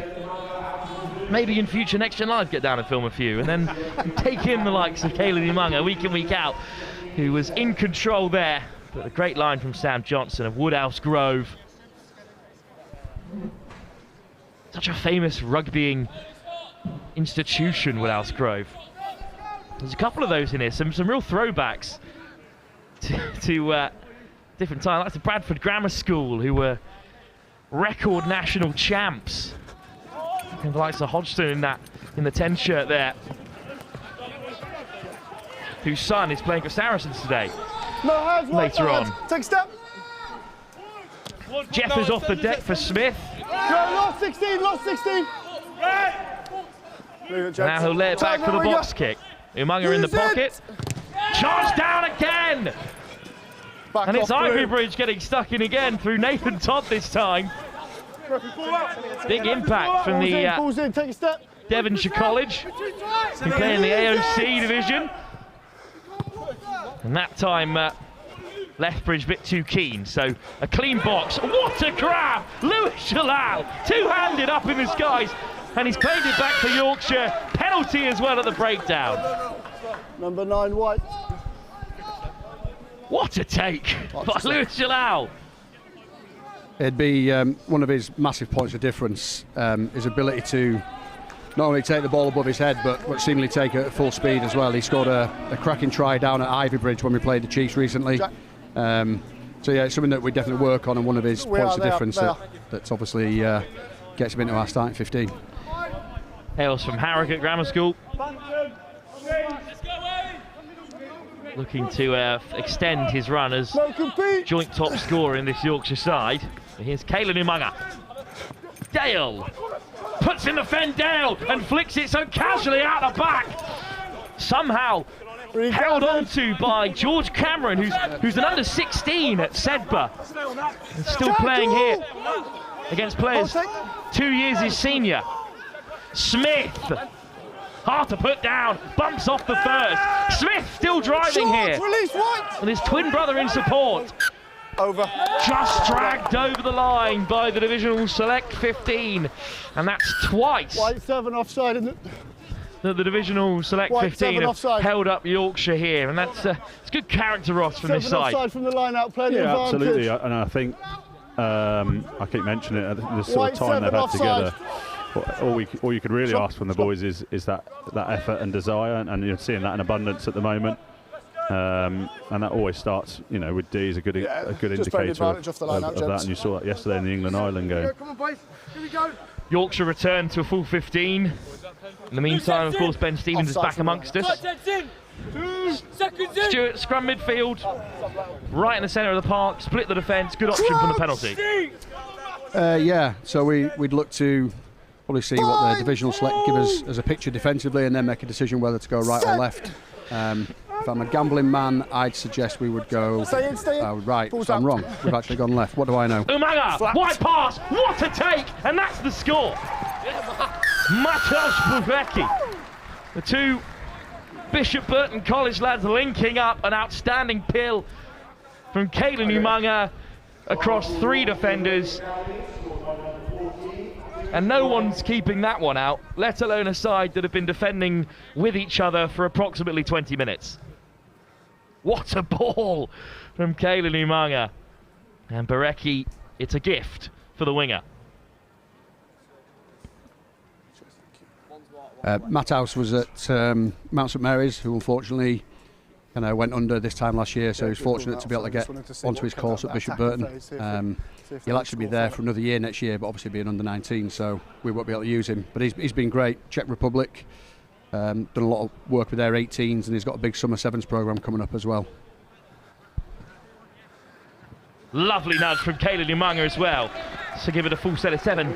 Wojciech Nowicki, who was starring for Sale as well, also formerly in Mount St Mary's. Despite still being an under 18, he's actually started at Manchester Met with the help of the Sale Sharks and the work that he did as a lower 6. So good to see these players who've come over still managing to star. Mount St Mary's also had at the last Six Nations Georgia's captain at fly half, who also had to find a new way to play, which is unfortunate. Knock on by White. Gone back off 5 and then knock on by White. Just a slight knock on there in the regather by Sev Lethbridge. He's gotten himself about really early here, Ross. Yeah, he's had a great start. He's working his socks off, he's appearing, he's been a nuisance. I think everything you'd probably want in a bit of a 7. He's had a great start. Ivy Bridge do have one player representing the Chiefs today. It's pretty tough to crack that academy side with Exeter College, the run of the roost there. They were probably the best side in the Ace League this season. They went undefeated, top scorers by a country mile. Would have loved to have seen them take on Beecham, but promoted back to the top tier of Ace Rugby next year. Umaga around the corner, plenty of space now. Off goes KG Ashalou for the first time. Ashalou, look at him go. Across comes Richards. What a race that is! But it will be finished off by KG Ashalou. Goodness, the pace on the Hymers College fullback. Had a man outside him as well and didn't need him. Well, you can train defensive setup, you can run moves, you cannot pace. You cannot coach pace like that. I reckon another 5 metres, it'd have been interesting. The divisional winger, great effort to get back, and as Ross was saying before, those kind of things are outstanding for coaches to see, that desire to track back, because you just never know. You just never know if there's a trip or a slip, and you need to be in the right position. But great finish by Cage. Obviously, joint top scorer before today with Lewis. We always said if it was going to be a 2v1, whether or not he would pass the ball. So, well, he takes the lead up to 7 now for the season. Yeah, indeed. Kyrie Richards, who was coming across there. No slouch from Oaklands. He's one of the Wolves. Plays in their played in their AOC side last season when they made the final. As Umunga hits another from the touchline, glances off the inside of the left-hand post. Yeah, I think the last 2 tries have come from scrums and sort of first phase, which with these boys haven't had that time to sort of connect in terms of understanding defence, and you know, I suppose you're showing here, or what's showing now, is a little bit of that, taking good advantage of it from Yorkshire. I'm sure the boys will be learning on the grass. That's what it's about. So hopefully they can just correct a few things in their defence. Early substitution. On comes Max Green, another Bishop Burton College man. Side entry. But side entry, unfortunately, there at the breakdown hands. Divisional select another opportunity, and one imagines, despite the field position, they aren't going to go for points. But as Jouet left in the tank, it's going to be Sutherland for the corner. Another great kick from Modus Cup man. And these kind of things will be frustrating for Greg and Tom, the coaches, that you get a great carry by Max Green fresh onto the pitch, and then just inaccuracy at the breakdown from players who could and should know better, giving away unnecessary field position. And let's see how we defend this line. Lineouts have gone awry so far, but they have been very ambitious. This time it's to the front. Back off, Blue. Knocked, back off, but Blue. always backwards off the hand of Edward Cook-Smith. So Kiernan Stead on the rumble. Hold Blue. Hillard. Tyres. No, lost. Quick pick and go. Looking to catch them out. And now they're just inches short. Now they go. Come on! Edward Cook-Smith, I believe, has gone over.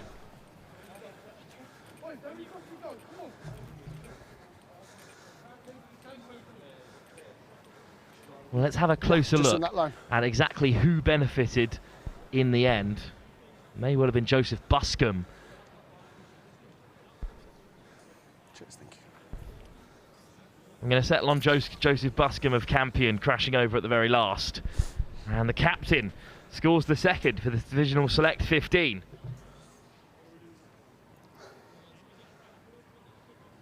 Couple of very tall, very blonde forwards in the glistening white shirts, the Divisional Select. As Sutherland looks to add the extras from a long way out. Beautiful nudge. Yeah, as I mentioned last weekend when we tried to do selection, I think one thing stood out for Joseph was his leadership and his energy on the pitch. So really good to see him get a try there. That's the angle we're after, and Joseph Buscombe does score. It's difficult to pick a skipper from side like this, but he's done a job so far. Oh, round the corner, the hole just opens up for George Cameron. Cameron gets the offload away to Oliver White, another substitute. But a big turnover, and a scrambling one as well. And it's that man again, Seb Lethbridge. Hold on. Time's on, gents. That's outstanding work by the seven to get back there. Great line break by George, and then again, that's the kind of stuff you can't coach. That's real heart, as you'd call it, and fair play. They've made us pay there on a unneeded error at the breakdown, and then got back and stopped potentially another try. With Sutherland receiving some attention, Roman Deans picks out the touchline instead. But yeah, as you said, a great carry by he's up. We play. George Cameron, the youngest player here at finals day, as under 16. Yeah, he's actually 15 years old. Outstanding cricket talent as well. So there's conversations to be had about what his summer programme looks like, because Sedbergh certainly want him wearing the whites of their first 11. Cricketer from Yorkshire, would you believe it? Anything goes these days.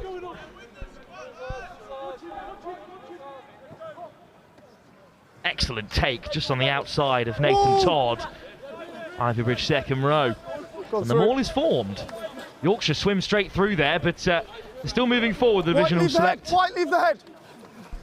Up to the 10 metre, but they need to get the ball available. It's swung away by Hillard. Good work from the Divisional Select 15.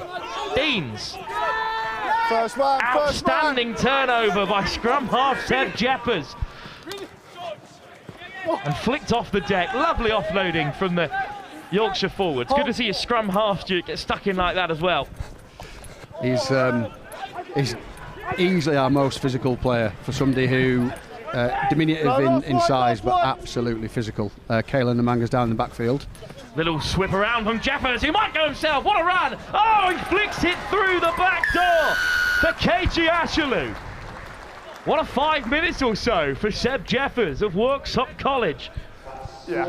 Well, first the turnover, and then there was some nice interplay between the second rows. Isaac Asame making good yards, and then what a run this is. Beats the first tackler, draws in the last two, and then Ashaloo is there to extend his lead at the top of the Yorkshire scoring charts. Really nicely worked try to end the first half. Yeah, Seb came to us as 16-year-old. He wasn't involved in any rugby league academy, but he played for what's called the England Lions, which is a representative side, a little bit like the Divisional Select, so below that academy system in rugby league. And we were super excited about certainly his physical traits, but just again that desire to keep going. So you saw him make the turnover, and then within the next two phases back on the ball and putting Kedge over. Great strike, Ben. Beautiful kick. And Ben Stevens taking responsibility away from Umunga, who was receiving treatment, but is back amongst it here. What an offload. Ashaloo with another score. Still a few minutes left in this first half for the Divisional Select to show us what they can do. Hung high by Sutherland. Good shot from Lethbridge. Hold 16, Jeffers through the forwards. Good hit from Christian Matthews. Jets, hold where we are, white 16. Hillard. Use it, slowly build the box kick. On the outside. Had two charged down already, Yorkshire. This time Hillard gets it away. It's an excellent kick as well. Plenty of distance on it, all the way up to halfway and beyond. Yorkshire Academy. It's another line out for the Divisional Select 15. Well, as we approach the end of the first half, Ross, with the score in Yorkshire's favour, still plenty of time to go. But what really is the aim of this Divisional Select 15? Because it was always going to be more about the final score. No, look, it's. I think like this whole day is to give players an opportunity and put them under pressure that perhaps they haven't faced, and you can see the speed of the game is perhaps something that's catching them out in terms of defensively. But that doesn't mean that they can't cope with it. It's just the cohesion. So for us, it was to showcase that ultimately CB and Divisional Rugby is there.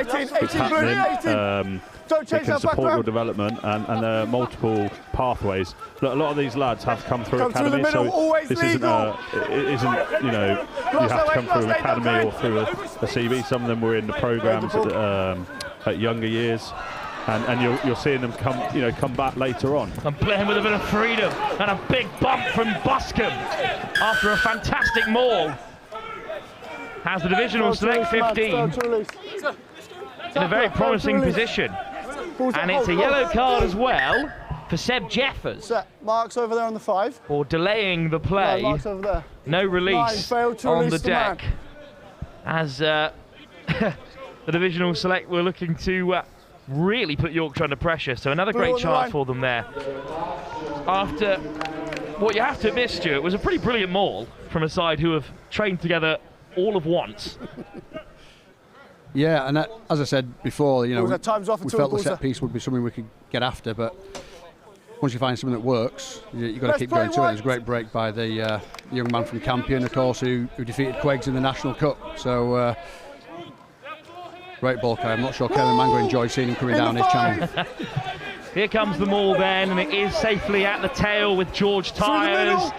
They come straight through the middle though, Yorkshire, and it's Tom Croston looking to wrap up his man. Ball taking the ground, Croston all over it, but the ball is available. Matthews, pick and go. Hold blue. Another drive through the forwards. Edward Cook-Smith of Bede, one of the newest ace sides. Playing the advantage, offside, blue. Penalty advantage now as another pick and go is originally offside. held up this time, so another penalty in the red zone. Yorkshire back down to 14 again here. Looks like it's Buscombe with the responsibilities from the tap and go. Buscombe short. Through the forward still, just knocked on. Great defence from Yorkshire to bring the first half to an end. Knock on by 8 of the breakdown. Well, that is a shame, missed opportunity really for this divisional select 15, but Ross overall can't be disappointed with how they've played throughout the game. No, a great 35 minutes. I think, as I said halfway through, I think 2 of those tries have come from sort of scrum defence. And like I say, you know, when you were only, an hour and a half ago shaking hands and doing icebreakers around learning names, it's going to happen. So, yeah, they've shown resilience, they've shown the want to play. And they've also shown that actually they've got a bit of a line out and a maul that can perhaps challenge Yorkshire in this next 35.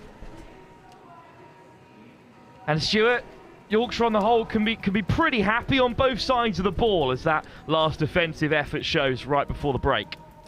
Yeah, I think the frustrating thing from our side would be perhaps just that intent at times has dropped off, where we've given away a sloppy penalty. We've probably got away with coming through the middle of that maul, but at the same time, fair play to the divisional guys for fronting up. Just that bit before half time there will undoubtedly give them another G up for that second half to come out firing. So still a lot of work to do for both teams. Well, we'll leave you all the tries. Still 35 minutes to play here in our third game of finals day of the Next Gen Prem here at King's Home.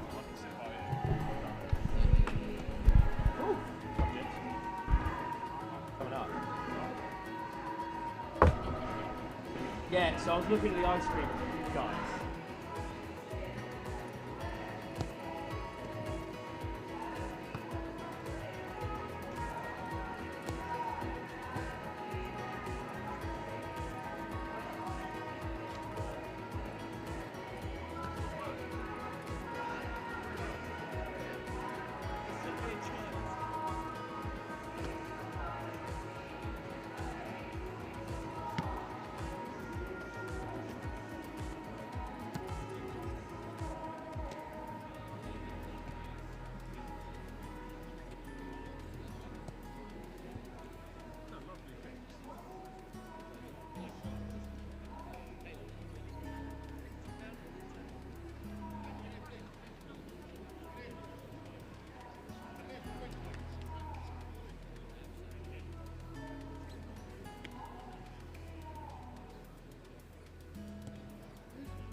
Back for the second half then, Divisional Select 15, still in white now from left to right.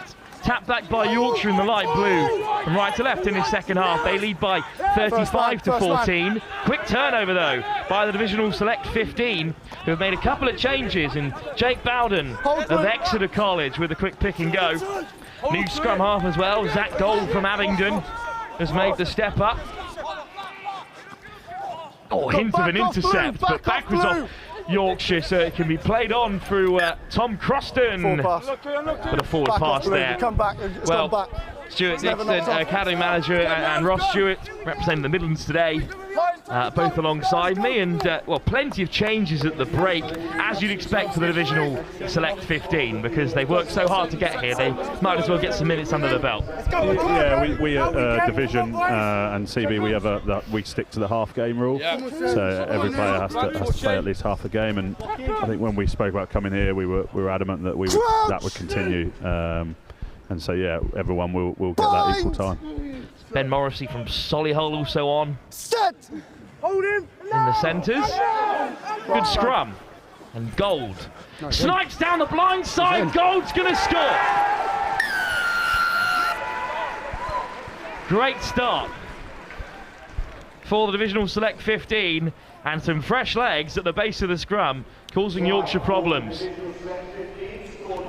Solden with the eyes, and Gold dots down on the far side. Yeah, I'm not sure. That's a hard one for a coach there, because I'm not sure you don't get many turnovers at scrum anymore. Yeah, so that'll be one for the coaches to review whether they're doing anything different. Yeah. They have got some strength and depth in the front row, but one of the Smiths did leave the field before half time.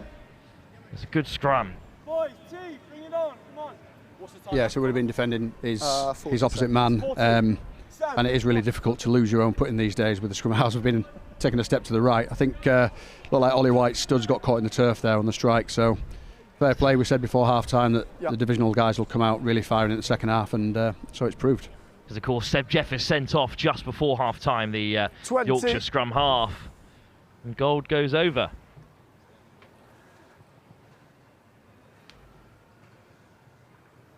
Whose father, of course, is also Director of Rugby at Abingdon.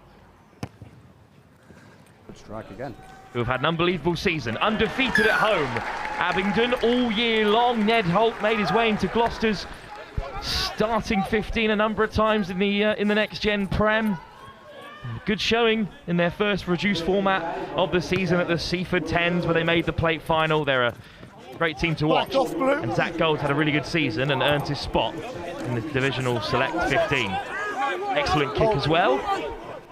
Perfect record so far for Will Sutherland. But Yorkshire starting brightly here. Fusco with a driving run, still going. Fusco! What a score! Maybe he could add that one to his montage, eh, Will? Great start to this second half for Alex Fusco. Agreed. Well, there was space opening up on this short side. It was great work from the kickoff to make early meters. And from this position here, there's two incredibly clinical finishers outside him, but Fusco just shrugged off the last defender and slid in to score. Hasn't got straight back to his feet there, the Yorkshire captain. Yeah, I have to say, I've been super impressed with all the kickers today. I think all the restarts have been really tough to regather, and it just goes to show how important, I suppose, that part of the game is. And also the kicking from T today has been some of the best we've seen all year at under 18 level. Umaga with another great strike right in front of the England under 18 selectors. His rivals for the shirt, the likes of Talbot, also in action today, and there might be a space opening up in the Six Nations with the injury of a few Shields. Sutherland hangs it up. Lands on the 22, cleanly collected by Yorkshire. Rolls through the contact, the ball comes loose, and the Divisional Select are looking to hunt it down. Unfortunately, hands on the deck 19, in the attempted turnover leads to a penalty. Stanley Hargensen, King Henry VI school, unfortunately gives the penalty away.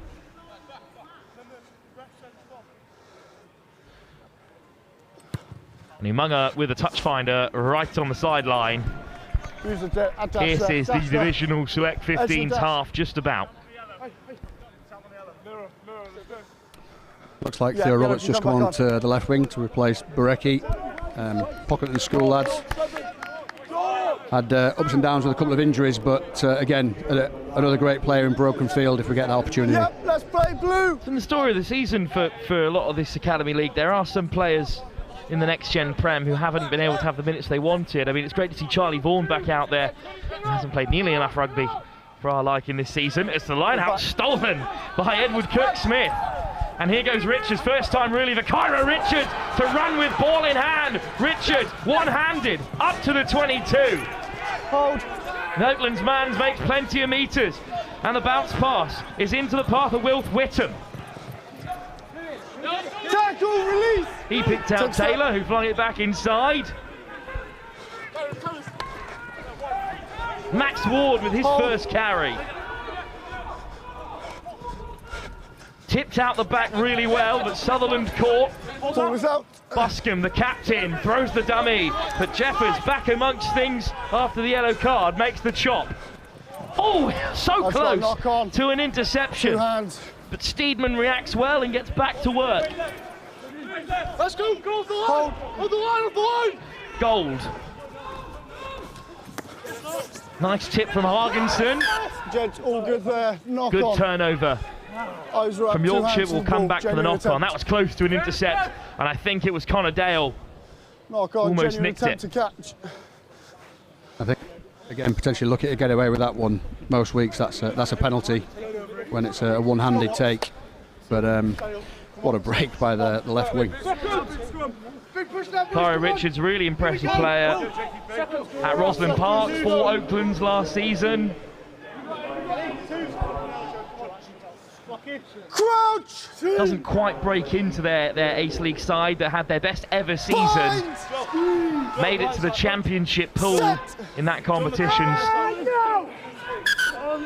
new venture. And the Ace League is doing amazing things for rugby. I mean, look at the women's game. 90% of that England under-18 side came out of the Ace League. But also, sides like Yorkshire, with so much representation from Bishop's Burton College, who did have a good end to the season, even if they struggled in the Northern Division.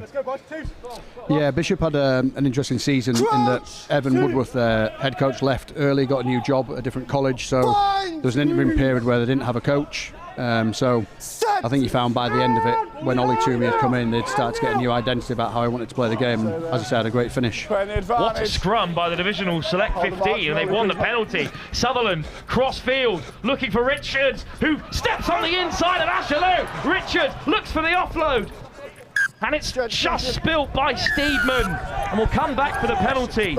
That's fantastic play, Ross, for this Divisional Select 15. Yeah, good adventure. Not sure the kick was planned to sort of go that way, but the intention was right and the space was there. And again, yet another example of trying to keep the ball alive. Far side prop, legs out and down. Just a shame it didn't go to hand. Into an exciting half if Kyra Richards gets more hands on the ball. When I'm running Sutherland to a mark, picks out it's best not to ask, is it? The maybe the next 10 metre again. Next scrum, next scrum. And now we're just 7 or so short of the Yorkshire line. Not sure it came off the middle of the boot, but it still popped up for Kyra Richards. Another line out for Divisional Select. Couple of top mauls in there. Good contest by Yorkshire, and they do win it back. Substitute Oliver White with a good carry. But what a turnover. Dylan Mortimer from Coventry College. Another Ace League player getting stuck in. One of those awkward moments where the overthrow actually probably didn't help Yorkshire there in terms of he was a bit isolated, probably a little bit slow to react. But here we go, hopefully another dominant scrum for the divisional team, and they can get a strike off it and look to get the ball wide into these wingers who look dangerous. Max Ward with a great start at scrum time. James Neville as well, from the City of Oxford College, is onto the field. And Jake Bowden of Exeter as well. So 2 Devonshire mans with a Middlesex representative on the far side. Bind! Set! Yes! Straight down on the near side. They're just about to regather to their feet. Down, far side. It was spotted by the AR. Come on, boys. Come on. Come on. I'll come this way. Well, it's an interesting place, this scrum, because it's a set piece that relies so much on connection, yet the Divisional Select 15 having a real good go at it here at scrum time. Yeah, I think it's hard at 18's age where you can only push a certain distance, but to be honest, it's good to see two competitive scrums sort of going at each other. And you can see how important it is. Yorkshire scored, I mentioned it a few times, 2 tries off a really good solid scrum. And it can sit that back row down and force them to have to defend. Sorry, have to scrummage. Step inside at first receiver, but a big shot slows down the Divisional Select momentum. Another great bit of line speed from Fusco this time. Ball is up. Lovely tip. Good line to find Wilf Whittam. Cotswold School. Beautiful hands from the replacement prop Max Ward. Steedman cuts inside. They can go, just looking for some momentum, Bowden. Gold caught. Good pressure from Yorkshire. Very good defensive set, Stuart. Yeah, and again, it's Seb Jeffers that looks like the standout man. I think there's a couple of opportunities there where we could have shown a lot more intent around the breakdown. Great line by the Divisional 13 to put us on the back foot, but again, Seb Jeffers to the rescue. Come on, boys. Here we go now. Here we go, come on. And he will feed the scrum as well. Here we go, come on, boys. Rare to see a scrum-hatted scrum half, but I think that's the league background. He's expected to get stuck in right from the very start. Yeah, he's what the leaguers would call a tough hombre, I think. He's a good lad. He's enjoyed his time at Worksop College, giving him that extra bit of work he can do at 9, playing some good rugby. Ball is out. Umanga. Lovely tip on for Ashaloo, who's up to the 22. Quick ball, Umanga flashed it across again. A beautiful pass that has Yorkshire in behind. Dancing footwork from Lewis Jalal. Cuts inside onto the 15. Penalty Yorkshire. Number 5, White, failing to roll. Just didn't roll away there, unfortunately, Nathan Todd. And Umanga will look for the touchline again. Pretty comfortable exit, Stuart. Just 2 really nice wide passes early doors, looking to break. Yeah, and Ross mentioned it a couple of times. You know, it is difficult to work those connections in defence when you're thrown together. I think you could probably hear the Wigan tones of Greg from behind the posts asking Seb to up the tempo there. I think there's an opportunity for our guys to get a bit more speed in the game and not rely on what has been a malfunctioning set piece. Great weather for it. Beautiful sunshine here in Gloucestershire. It's Jeffers. Head down this time. Jeffers slipped through the first tackle. Lovely run by the scrum half. Ball's in. Over comes Jalal. Umanga chips it over the top. Across comes Richards. The bounce is unkind, so instead it's Steedman who drops onto it. Now the Divisional Select 15 have to break from inside their own 5. I should imagine the Yorkshire coach was a bit frustrated with that decision, and I think, as Stuart mentioned, I think if they can keep the ball in hand and work through some phases, that's where they can sort of isolate that mismatch, I suppose. And Divisional Select always going to run it from there, but a slight knock on. The pass was right in front of Richards. And, well, that is often the end product if you try and run it from there. But it was the right thing to do from a neutral perspective, because if that ball was held, Richards was off and away. That is always the way. He catches it and runs the length of the field. It's the best decision ever made. All I'm saying is keep your height. Good carry from Buscombe. Maybe you just needed the fly half in place. Try and swing that pill. Crouch! Scrum for Yorkshire, 5 metres out. Bind! 20 minutes left in this fixture. Plenty more rugby to be played in their final outing of the season. And the pinnacle of the county's campaign. Dale Keeps a hold of it, fends off the first man. Dale still going! Yes! Great defence again. Held up by Roman Deans. Held up. Lovely comeback for the centre after his misplaced pass. Put the divisional select 15 in bother. Gents, behind. Nice decision, because so often those little dunks out the back are completely ignored from a defensive perspective, but Connor Dale keeping them honest. Yorkshire regather from the 5-metre drop. Here's Jalal. Buscombe with a really physical battle with the winger. Jeffers, Umanga, Ashaloo. Jacob Holmes, the substitute with a first carry. Umanga. Oh, looking for the tip through contact, and there was a tackle off the ball there. Good option for Zach Oxley from St Peter's, York. Fusco, one-handed. Ashaloo, lovely hands. Here's Jalal, who looks to accelerate, but it's been I'm back again. dropped twice, but always backwards, according to the referee. And in the end, Yorkshire still have it. Good tackle. Chop tackle on Max Ward. Jeffers, Umanga, Dale. Hands is the option here. Ashaloo, what a hat-trick, goes himself. 3 tries for KG Ashaloo. Edge of the dash. Perhaps a touch fortunate on the far side. A comedy of errors on one wing, but a lovely finish on the other. And it is 3 for KG Ashaloo. Yeah, no, I did. Just Great work on that far side. I think he got unlucky, cool. the big second row with the outstanding mullet. I think he worked his socks off to get across them and force what looked like an error. Yeah, but fair play. When Yorkshire moved the ball and sort of put a bit of width on it, they do look like they're stretching the divisional side. Well, they didn't gain round the outside, then I was coming back. 2 men outside him. But Ashaloo goes in for a hat-trick. And the little competition between himself and Lewis Jalal, I fear, may be over. And Ashaloo may well finish the season as Yorkshire's top scorer. Definitely, if I'm Lewis, I'd be claiming an assist for definitely nudging that ball backwards in the tackle. But yeah, I think like Ross has said, this is probably the time now where we want to try and just put some phases together and kind of hopefully bring it home a little bit. But again, it's great to see we've got Silas Malassi coming on off the bench, St Peter's lad again in under 17. So bringing the changes and giving all these boys an experience for finals day.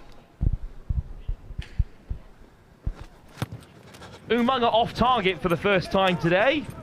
7 tries up. I'm not sure he'll be worried. As Smith back on the field. What a carry. Smith looks for the offload. Fusco straight through the hole. There's plenty in support. It's the fend off here that might see Yorkshire over again. Lewis Jalal into the corner. What a score. The comeback's on 9-7 in the running clock. For top scorer this season, Jalal with his first today as he looks to chase down Ashaloo. What a carry by Ben Smith, who took a bit of a rest early in that first half, but back on here. And then Fusco in support, and they were flooding through the gaps, Yorkshire. And sure, that must be great to see, the amount of players in support.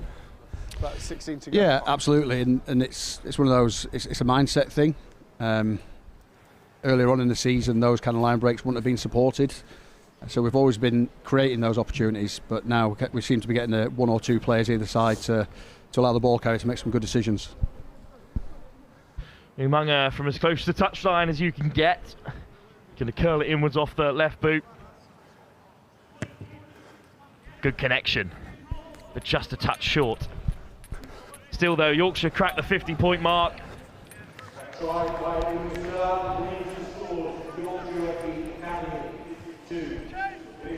And Lewis Jalal with his first of the afternoon. Yeah, I think that led from probably that's the first poor sort of kick-off we've had today from both teams, and it just exposed the defence a little bit in terms of the chase. That's a fantastic one from Sutherland in response. What a grab! Yes. This time from Tom Croston, another under 17 in this side. Play the knock on. Good defence though, and a big shot turns it back over. And it's swung wide towards Sutherland again, whose fantastic kick-off caused problems for Yorkshire earlier on. Little snipe through the breakdown from Roman Deans. Gold. Playing the advantage, 17 offside. Penalty advantage here for the Divisional Select 15. 17 blue Ben offside. Morrissey of Solihull going round the houses, and Morrissey with a quick tap, and here he goes. Not sure these lads this side of back 10, but well, the offload, little dummy from the front row of Jake Bowden. Richards was screaming for it, and he said it's through the props again. Max Ward up to the 5 metre.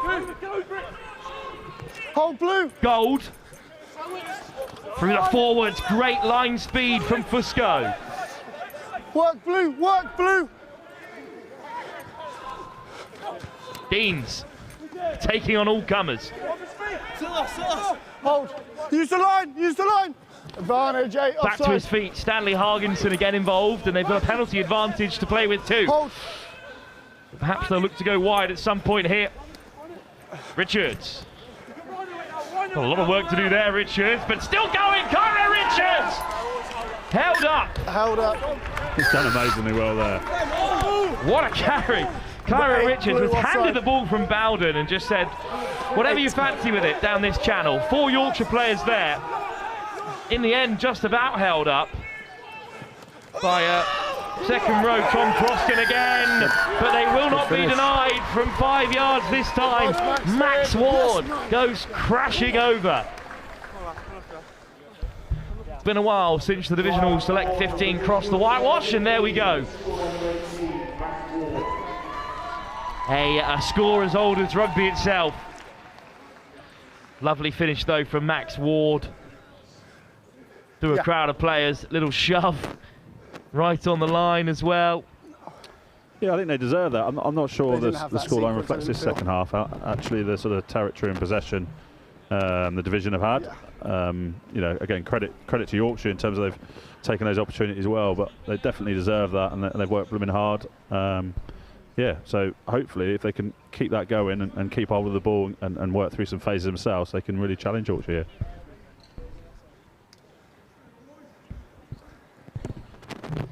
Yeah, the coaching staff of the divisional team must be really happy with the impact the bench has had. Certainly the front rowers have come on and gone really well. The scrum half who took the quick tap there, made the yards, has gone really well. So yeah, Ross is right. I think we've taken the opportunities that come our way, but the majority of the territory and possession has been the divisional this half.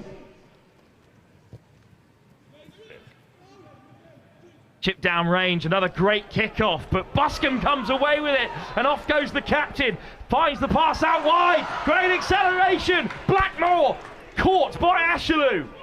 Divisional Select in a great position now. Yeah, great.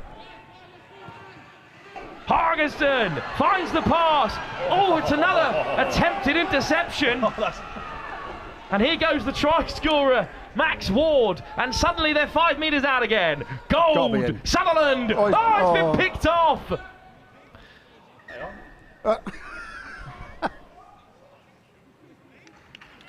Well, in the end, the call is knock on for Divisional Select 15. I think we want to see that one again, if we're honest. But good read from Theo Roberts to make this intercept. It was a certain try otherwise, and we came back for an earlier knock on there. I think it was the one previously was very much like Exeter in the World Cup semi-final, where that was deemed to have gone backwards. But it was spotted by the AR on the short side. Yeah, I think I'll just if I can take one moment while we've got this break, just to reiterate the programme again and thank the volunteers throughout and the parents. You know, having a couple of kids myself that do different sports, you know, rugby should really celebrate the fact that a lot of this that's happening here is at no cost to the you know, parents or the kids, and the same for this divisional and the weekends that they go on. There's absolutely zero cost, so no barriers in them taking part. And I just don't think as rugby we shout about that enough. And yeah, just anyone that's watching out there that's showing an interest, it's actually not that far away from you being involved in it.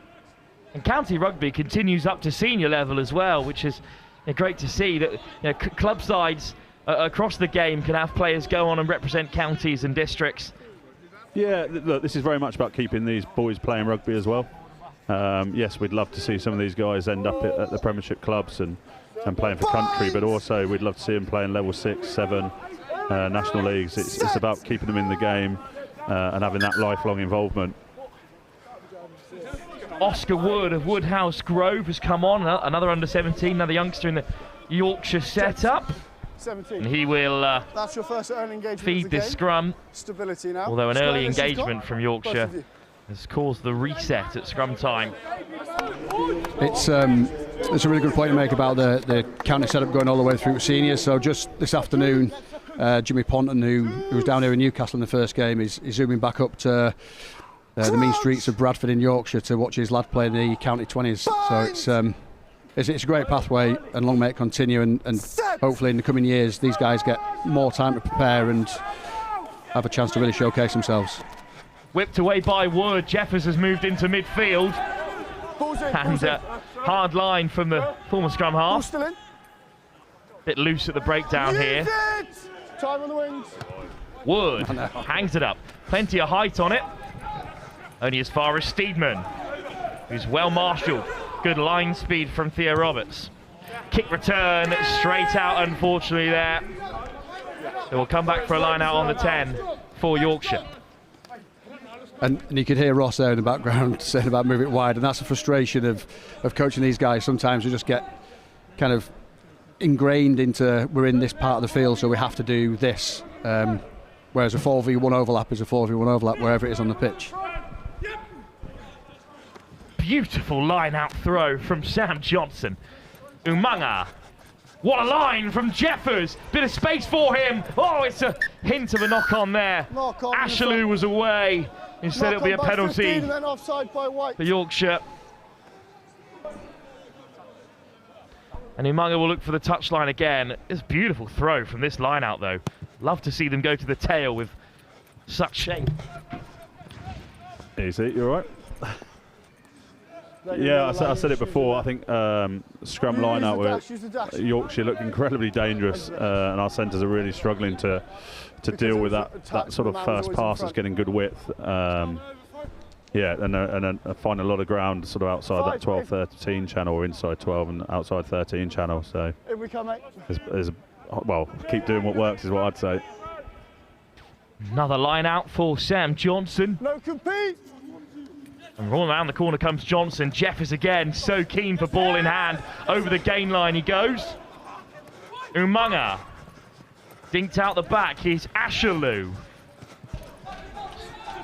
In comes the fend, off goes Roberts. Roberts! Oh, tries to flick it back on the inside. Unbelievable tackle there. Fantastic shot from Nathan Blackmore. Played every minute today for Divisionals 15 and still raced across to make that hit. And it'll be a scrum for the Divisional select side. But what a tackle it was. Great defence.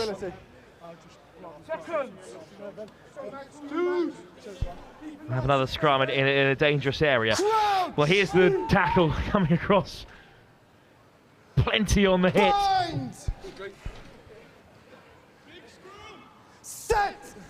Now scrum to be fed by Gold. Great shove from Yorkshire.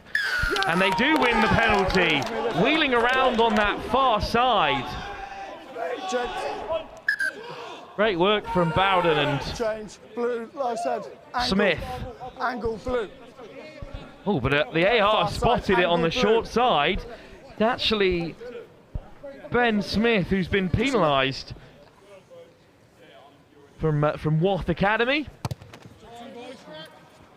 Good kick. What a nudge as well from Steedman. Well, we'll talk a little bit about Worth Academy. Well, the Smiths involved. The newest ace side started off in the Northern second tier and already producing a couple of players for the academy programme. Yeah, it's first and foremost, it's an outstanding education provision. And Ben and Sam came through the school there. It's headed up by Ryan Burrows, who's had an outstanding career himself at Doncaster, Carnegie and Coventry latterly. So yeah, it's looking to grow. Year one, there's always teething problems. But a fantastic maul in the meantime.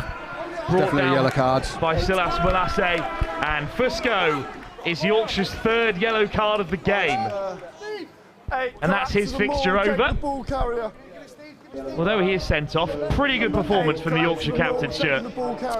Yeah, like I say, he's led the side well in this last period. He'd be frustrated with himself there to give that penalty away, but sometimes you have to take one, because the Division 15 had us on toast there at maul time, so had no more than they deserved. Just in the 15. As we're saying before, though, good expansion of the 8th League, a chance for these new sides to get involved. Yeah, I think that certainly coming on board next year as well, I think Saints and Saracens are bringing a second site in as well. In the meantime, though, it's a maul that hasn't gone as perfectly as the previous, but still moving forward. Brought down by the Divisional Select 15, but Gold will have it. Ward looking for a second score. Yeah, I think the Midlands line-out, the Divisional line-out has really grown over this game, and credit to the callers. They've called really well in terms of identifying space and where there's not a contest, and quite simply just thrown to where there's an easy win. And what a carry by Deans, and now they're just inches short. Morrissey's hit hard on the gain line. Buscombe wants it. The captain from Campion out the back for Sutherland. Richards with a bit of space, beats the first, steps the second, and crashes into Jeffers. Hold down for me. Nathan Todd wants it, but Gold goes himself. A second score for Zach Gold. Yeah, nice. Try number 2 for the Abingdon man. And he's had a great second half after coming on. I think you've got to give absolute credit to divisional guys. The second half they've been outstanding. Potentially missed opportunity cutting back inside there, but great snipe from the 9. Another try in our highest scoring game of the day, which is what we perhaps thought might come about in the build-up. And it's a great finish from Zach Gold. Now Sutherland will look to add the extras. Had a pretty good season for RGS Worcester as well. 15 seconds. Over comes Ben Morrissey to help out. Of course, the man he brings on the tee is not allowed to touch the ball. And the support is well merited, although it hits the post and comes off the wrong way, unfortunately. And there's the snipe, lovely finish. Still time for either side to leave an impact in this one. 52-33. We've not been caught napping. Plenty going on here today. Looking for Jalal on the far side. It's a brilliant take from Buscombe. I think he's been superb today, but I mean, just watch his double efforts there. He's caught, offloaded and cleared out. He's outstanding. Sutherland, beautiful ball, and it opens up for Deans. Oh, intercepted. Second crucial interception for Theo Roberts. Great work since coming on. Here's Smith with a big carry, and Silas Mulasse in support. Snipe from Yorkshire's 9 this time. Oscar Wood chopped down.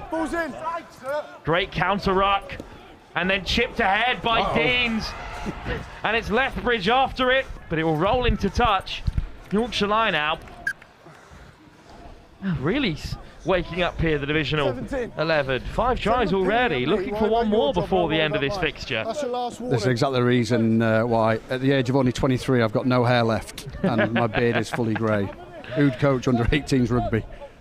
Reminder, we've got Exeter Chiefs taking on Northampton Saints next. The defending champions can now only finish as high as 5th, but they've got some really interesting choice in selection. Will Heifer, the son of the nephew, I should say, of Ali Heifer, has moved from 7 to 13. Knocked on. In the meantime, it's been knocked on and line out. It's a couple of knock-ons there as Roman Deans crashes over, so scrum for the Divisional Select 15. And also, of course, I think Ross called it there that, you know, the divisional line-outs operated because they've made really good calls.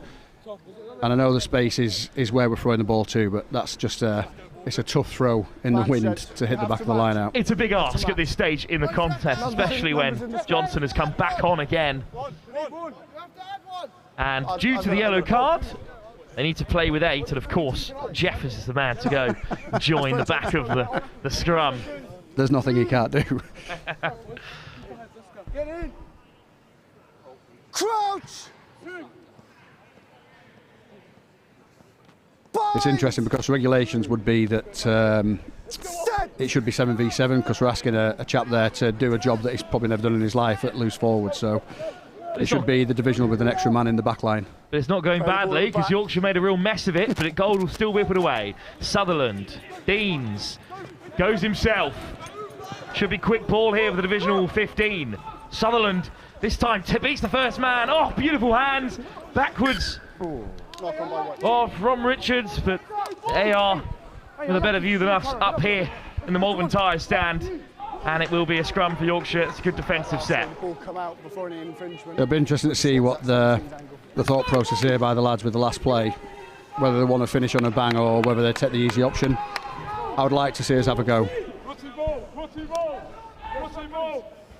Looks like they were set for the Jeffers strike move as well. This the final play. Crouch!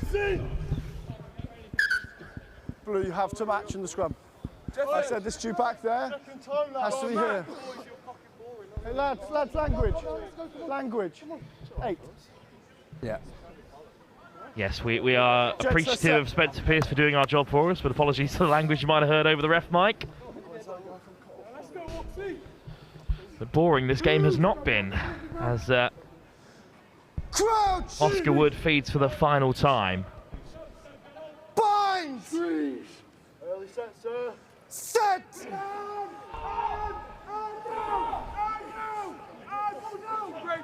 Wood, Umanga. Lovely line from Roberts. Divisional select all over it. Penalty Yorkshire. Go. They do have a chance to have a crack here. Umanga comes over and they're going to take the line out. 22. Another outstanding kick from Umanga. Not even the traditional calls of nowhere from his opposition after that great kick. Well, that was the question from the touchline, because the time is up on the yellow card, but because it's final play, Fusco unfortunately cannot enter the fray, so Yorkshire will strike with 14. Last throw, you would think, for Sam Johnson. And they go to the middle of the line out. Good movement. Wood. Kalen Umanga. Jeffers there with a strike option as always. Excellent counter ruck, but a good drive from Yorkshire. Play. Keep the play alive. What a pill from Umanga. Roberts, one more should do it. Jalal, still got work to do. Cuts on the inside. Jalal takes the scenic route and bumps off the last man. Round the houses, Luke Jalal with a wonderful score. Stuart, during the run, what is he doing? Well, I'll tell you what, he's finishing off the game with one last score for Yorkshire. He'll finish one behind his teammate KG Ashaloo in the top scoring charts, but that's a double for Jalal. And he got on the right side of Richards that time. Yeah, I'm massively pleased for the lads to finish with that. Like I say, the divisional guys have absolutely come out this second half and shown what this is all about. So looking forward to seeing how this progresses over the coming years. But yeah, what a great entertainment. Kalen Umanga adds the extras. Another beautiful pass in the setup for that score. He's done nothing to diminish his chances in front of the England under-18 coaches here today, Stuart. Yeah, that's definitely above my pay grade, and all we can ask him to do is each week is go out and nail the basics really well. So he's had a really great end to the Academy League, and if he gets an opportunity, it'll be fully deserved. And some final words on Yorkshire season as it comes to an end here at finals day. That's 3 big wins to end the campaign, and realistically up against bigger catchments, bigger schools, maybe in bigger budgets at times, and Yorkshire's still pulling their weight with performances like this. Yeah, it's really interesting. Last year we were on the end of a heavy defeat by Harlequins, but finished the highest we've ever finished. So it's really difficult. Is winning the 11th and 12th place match success, or is it up on us to try and get higher up the ladder? So we'll keep persevering. We've got loads of young lads there getting opportunities under 17s at finals day, and that's the way we'll keep pushing. And Ross, then a word on this divisional select 15. They played pretty well throughout, but especially in that second half, there's so much strength and depth at counties level in this country.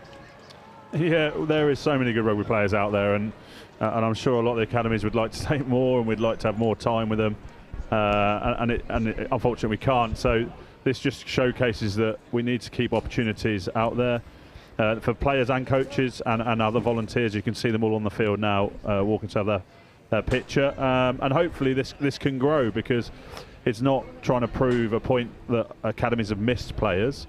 It's about, like I said earlier, some of these lads have been in the process. They have been in at 14, 15, 16, and they were released for various reasons. It just gives them another opportunity, and maybe not just professional rugby, but universities, I'm sure, are watching as we speak, and like you say, other champ academies out there, and it's just a chance for them to showcase what they can do, but also just their love of the game, really, and enjoy it. So hopefully this is the start, year one. Really pleased to see it happen. Hopefully year two, they may get a session before this weekend, and we'll see how they go after that. Ross, Stuart, thank you both so much for joining me up in the comms box, and enjoy the rest of your finals day. I'll throw you down to Angus Savage, who is pitchside with a couple of Yorkshiremen. Thank you very much, Will. Right, I am joined by two of Yorkshire's finest, Alex Fusco and Caelan Umaga, the captain and vice captain. Caelan, talk me through that game. It was open. It was, you just told me before we started that you probably didn't get everything you wanted to get right, but you've put near enough 60 on the board. You've had some fun out there. Yeah, I mean, we talked about before game, we want to keep our processes throughout the whole game and making sure we keep the scoreboard a bit lower, but the boys had fun out there, scored some good tries, and we let the ball move. So yeah, we're pretty happy, but still stuff to work on for next year. And obviously for a huge number of players, this is the last outing in a Yorkshire shirt, but it's been a fun old ride. Yeah, it's been good. There's been a lot of memories made. A lot of tough weeks. Turning up every Monday, every Friday to keep going and try and get a result on a weekend. But yeah, it's been good. Been good experience. Fantastic stuff. Right, let me swap you boys around. We'll bring in Alex. Skipper today. Yeah. 3 in a row for Yorkshire. It took a while to get things going. You had a nice start in August, and then it kind of a few tricky games, but 3 in a row. Does it feel like this side has really come together and shown everything they're about lately? Yeah. Well, sort of week in, week out, we've trained harder and harder. Every sort of training session we've got better, and I think we've looked that first half against Exeter, we were up 19-12 at half time. We just fell off that second half, and that first half, we started there. That's sort of our best sort of half we've played, and every sort of game we've continuously got better and better. And I think it's sort of shown it obviously against Sale last week, final game Academy League against the Academy team, that we're getting better. And obviously, last time you guys will ever play together, Yorkshire Academy, you go up to 18 and then you all go off to other things. Special times with this group. Yeah, definitely. Obviously, me and Caelan being in it right from the start, 3 years, and yeah, finally good. Us two sort of leading the team right through this last sort of block's been an honour, really, and sort of a nice way to finish it off with all lads. Fantastic. Right, you've got a team photo going on. So Alex, thank you very much. Caelan, cheers. 2 of Yorkshire's finest, Alex Fusco and Caelan Umaga, as they go off for their team photo. You can see the divisional side over here just running through their final bits and bobs. We're hoping to get a word with their skipper, Joseph Buscombe, before that one gets going. While we wait to see if we can get a word with their skipper, let's just talk through what's going to happen over the course of the rest of the day, because we're now into the real heavy stuff, aren't we? Coming up next, it's a 3:15 kickoff, which is 9 minutes away. 3:15 kickoff, Exeter Chiefs versus Northampton Saints, the reigning champions Northampton Saints, in the 5th place playoff. That's going to be an absolutely massive game. Will Roberts is already up and ready to start commentating on that one. It's going to be a cracker, and I know they've got some excellent co-coms up there for that one. At 5:20, now we get into the really big stuff. 3rd place playoff, Saracens versus Harlequins, the London derby, at 5:20, and then at 7:05 it is the Prem Rugby Next Gen final, Bath Rugby against Bristol Bears. It is going to be an absolute ripper. But before we get into that, I've got some divisional players trotting along to see me. Right, lads, who have we got here? Angus? Nathan Blackmore. Nathan Blackmore. Joe Buscombe. Joe Buscombe, the skipper. Joe, I'm going to start with you. Not the result you wanted, but I don't think that's really what you guys came here all about. You came here to show the very best of yourselves, and I think you did that. Yeah, I mean, we had 45 minutes in the car park to get to know each other as a team. So we had a great achievement just being here. I'm really happy with our performance, and we're all very proud. We're going out with our dignity here. We're very, very happy with what we did. I think you guys got out with more than just dignity. I think you played fantastically well, as you say, for a group of guys. So just for everyone at home, it was literally the car park this morning that was the first time you clapped eyes at each other. 11:45 meet in the car park. We did some line-out work, we did backsteer theirs, and then we went into the over the inside pitch, and then we worked together there. I mean, I still don't know half the teammates' names, but we got through it. Absolutely outstanding. I'm just going to swap you with Nathan, but I'll bring you back in a second. Nathan, obviously we've had line-outs getting done in the background beforehand, backs moves getting done at the same time. It was an absolute joke. I think the first half showed like the lack of experience and how long we've been together, but second half picked up, put on a show for the lads, and to be the first divisional team, I think, to appear on finals day, massive achievement, and all the boys should be really proud of themselves. And showing your own against the Yorkshire side that, let's not forget, beat Newcastle Red Bulls last week, beat Sale Sharks the week before. That's a proper side, and you guys are giving them a real test there. Yeah, that's what I'm thinking for the boys, honestly. I think every one of them should be like well proud of themselves. May not got the result, but given the time we had, like he said, 45 minutes in the car park, what can you do? I'm more than pleased for all of them. And I guess a lot of today was about playing your best rugby, but also perhaps just put yourselves in the shop window a little bit in front of some people. Yeah, it's great to showcase yourself. Like, I think this is the first time any of the boys have actually appeared on a finals day as well. So great experience for the lads, and yeah, I think it's one to take away with them for the rest of their life. Fantastic stuff, mate. Right, I'm just going to bring Joe back across for a second because he's got quite an important game coming up in a couple of weeks' time, I believe. Talk to me about that. Campion NSB, ready for it?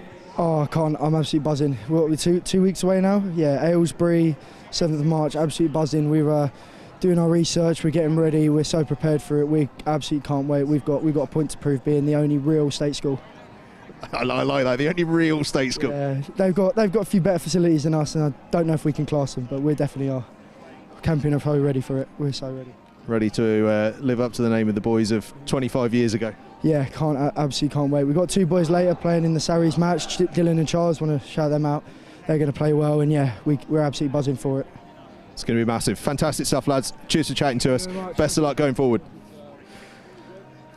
Superb, lads, from the Divisional Select 15 there. And we've got 5 minutes until we get underway in Exeter Chiefs versus Northampton Saints. I'm just going to run through for you again if you are just tuning in ahead of the big afternoon and evening games. Exeter Chiefs versus Northampton Saints in the 5th place playoff. Coming up in about 5 minutes' time. The 3rd place playoff then at 5:20. Saracens versus Harlequins, the London Derby. And then we've got the West Country Derby, Bath Rugby against Bristol Bears, the Prem Rugby Next Gen final. Who will be taking that? It is a 3rd appearance in the finals in a row for Bath.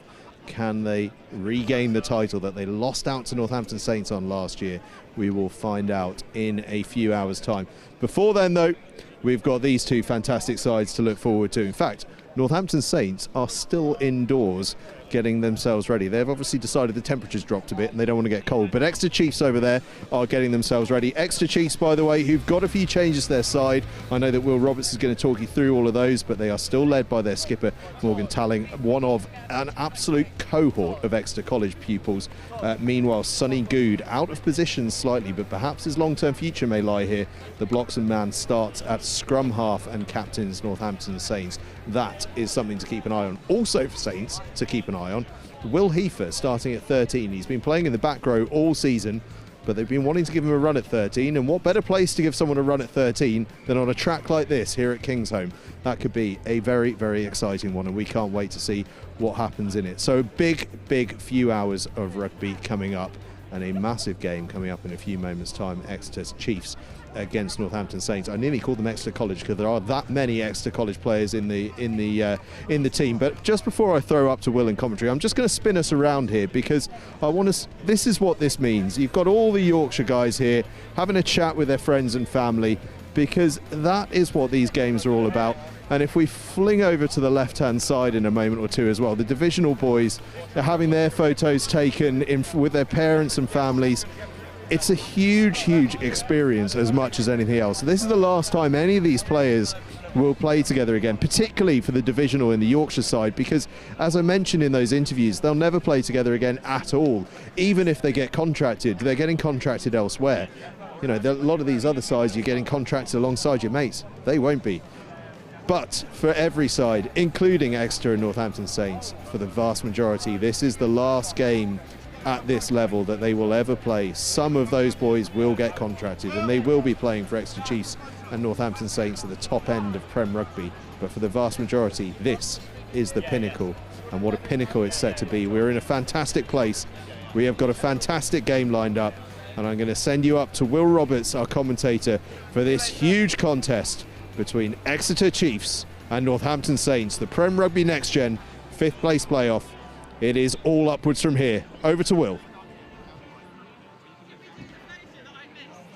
Thanks, Angus. A warm welcome back to the commentary booth.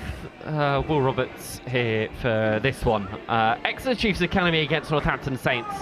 These two sides have met before. They met back in August. Over 100 points were scored in that game. And goodness me, if we even get a fraction of that on the King's home turf this afternoon, it will be quite the thriller. Let's have a look at the teams then. For both of these sides, starting with Exeter Chiefs. As Angus mentioned, there's a strong spine of Exeter College, so much so that 13 of them, hopefully lucky for the Chiefs, feature for the college. The only two that don't, one of them a late change, a Truro man, Brandon Moore, is in. Makutosh, a late pull-out, so Guya goes to outside centre. Bailey Stapleton swaps wings. Brandon Moore comes onto the right-hand side. Morgan Talling, skipper's aside, he comes back into the team, swapping with Theo McKay, both in leadership and in position. And that is how Exeter will line up today. A chance to look at Northampton as well. Northampton line up like this. There are a few changes and alterations. Charlie Reid spoke to me in the week. He said that he's planning on rolling the dice a little bit more. The extended metaphor, the epiphany of that, Will Heifer. Never played at 13 before in a full game. He starts there, having usually applied himself in the back row. Sonny Good as well, a man who's played in multiple positions so far this year, is put at 9. And keep an eye out for George Tonguia. It's hard to miss him. Saul 6'8" of him. Son of former Saints legend Sawane and brother of Sonny, who has been featuring for England under-20s over the last couple of weeks. He'll be a handful for the Exeter defence when he is required. Both teams heading back out onto the pitch now, and I'm delighted to say that I am joined by Finn Shields, who will be guiding us through this game. Finn, welcome to the commentary booth. First of all, a little update on you, your condition. We just spoke a bit before. A bit of an ankle knock, which is keeping you out today, but an exciting game for the boys that are given the opportunity today. Well, yeah, it's been a while. Been 2 weeks since, and I'm recovering. But it's a great opportunity for the boys today. You see, like Will Heifer coming into 13, and don't know if there's a better track for him on the Astro with his pace. You know, it's a great opportunity for even like the young lads coming up from the 17s. Like, just be great to see them have a run around. Indeed. Good to have you with us and guiding us through this one. So, Sonny Good, wearing 9 today, gets us underway. Northampton in the black, green and gold, as they usually find themselves in. Use it! Exeter in the more reserved white with black numbers. Touched by green. Already it's Exeter that are causing a handful in the air. Good comes into play 9, and Ferdy Barnett Vincent's already making himself accustomed to the sort of rugby being played here on finals day. That pass from Heifer just not going to hands. Saints take the green. That's the sort of way that Northampton like to play, isn't it? Chucking the ball around and kind of seeing what sticks. That's usually kind of within your DNA. Does that translate a lot in the week? Yeah, we generally try and focus on like finding the space. Like obviously the structure's there, but we've always been taught to like play what's on. And like if the snap side's there, like it's obviously been told Sonny and Heath has seen it, and it might have been on, just not executed right. And that's the main thing about it. It's a core DNA strand of every Northampton Saints side, epitomised, of course, within the men's team who do it ever so well. Scrum advantage, knock on by Whites. The Northampton get the ball back, and it's Raf Hewitt, Bedford schoolboy, who makes inroads, and Aidan Reed's involved as well. Scrum advantage over. England under-18s boy. Hands Good away. just finds Elijah Jares off his wing. Kai Manson comes into play 9. What an opportunity it is for him. So many injuries in and around the 10 shirt for Northampton this year. They haven't been able to nail down someone. Manson, and under 17, gets the shot at it today. That's Cal Terry, one of the many NSB boys playing this afternoon. But at the moment, yeah, we'll play the line. Exeter, their defence has really held firm, hasn't it? Yeah, they've dealt with us very well, and they're kicking the ball to us, and they've done their research, and you know they're playing it well. But we just got to be patient. We got to wait for the right moment, make the right decisions, and it will come. The line out is long and to the tail. Don't change. Off his neck. Off his neck. Diego Lero. No. With the throw is Alex Evans. Straight through the gap is Charlie Bosanico. Penalty still remains. 8 green, tackled 8 white without the ball. 8 green, tackled 8 white, supporting player without the ball. Penalty count notched up for Northampton. Exeter fine touch well. It's only a couple minutes into this game, and Exeter have their first attacking opportunity within the Northampton half.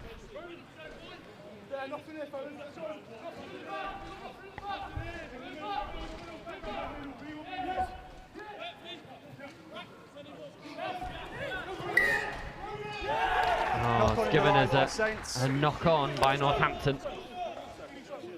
So a scrum for knock on in the line by the Chiefs. Scrum Exeter ball. This will be not necessarily your area of expertise, Finn, but the scrum is going to be a tight battle today. Some big players across both packs. Yeah, I don't usually. It's not my main suit. I don't usually Remember, patience, look at the scrum very often or the line out. But the 2 front rows do look very heavy. Like, I don't know much about the technique of it, but if it's just... Well, they do something, don't they? There's something about pushing and... just looks like they push each other about, and whoever goes forward wins. I don't think they really know either. I think they make it up. Okay, here we go. Set! Talling and Bratt against Vivas and Reed. There we go. Here comes back Exeter's way. Thank you. For some more flashier stuff. Maybe through Bosanico. It's been knocked on. Good pressure from Northampton, and Charlie Hammett will pick up the ball. Lost forwards. It's been spilt again by Northampton. No advantage. First lost forward by Exeter. Fair few handling errors in the opening exchange of this game. Potentially both sides just adjusting to the bigger stage. Saints scrum. Yeah, well, I think like there hasn't been much from Exeter so far. You know, they've just a few carries down the middle, and then we've just like held our ground and defended well. But from us, we've dropped a few into touch. But I feel like we're having the right ideas. We're going forward, like we're going with intent, and like hopefully we can do something here. We've got a 3-3 split. Hopefully we can make some ground. Yeah, options either side for Exeter to contend with. Bind. Like Cal Terry is lined up, awaiting it potentially on the left-hand side, but it goes to Matson instead, who just pokes it in behind. How's this going to bounce on the plastic surface? It bounces ever so nicely actually in the end for Will McIntosh to stretch his legs. Down the blind they go. Off to Bailey Stapleton. Exeter could be away here. They are! Alex Evans within a flash. Exeter Chiefs carving open Northampton Saints. Oh, it's some individual brilliance and really quick thinking from Evans. He was down a bit of a dark alley. And Ronan Perkins just unable to get more than a grasp of his shirt. All of a sudden, it's Exeter who take the lead.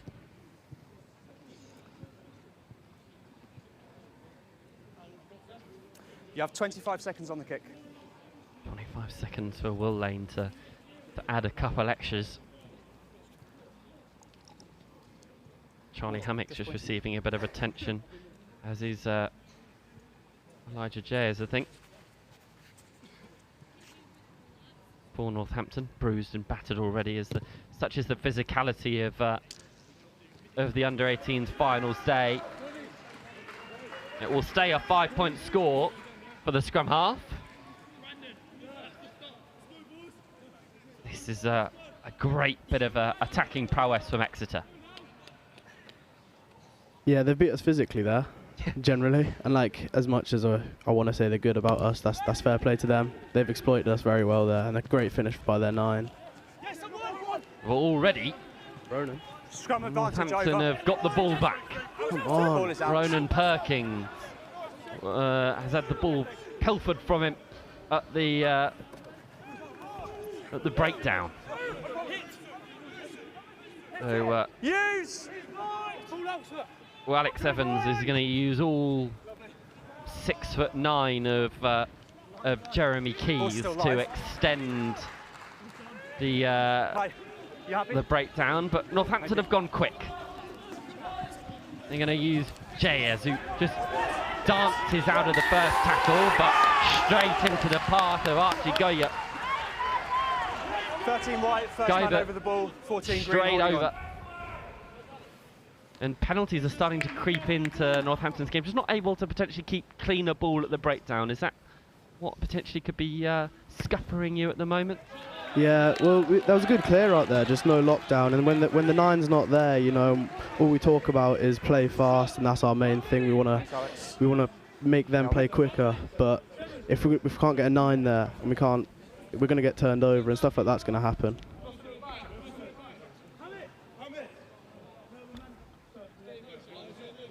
Diego Lero then with his darts. It's going to go to the unmistakable Alfie Johns in the bright pink scrum cap. He's off the pitch, though, so I'm happy to play. Fine. Okay. Saints making a replacement, so time off. There's going to be a change. Alex Mead's going to come on wearing 19. I think that's time on. Sonny, if you Raf Hewitt, who's making way. Exeter, time is Charlie on. Hammock, who's not been able to shake off that injury. He leaves on the far side.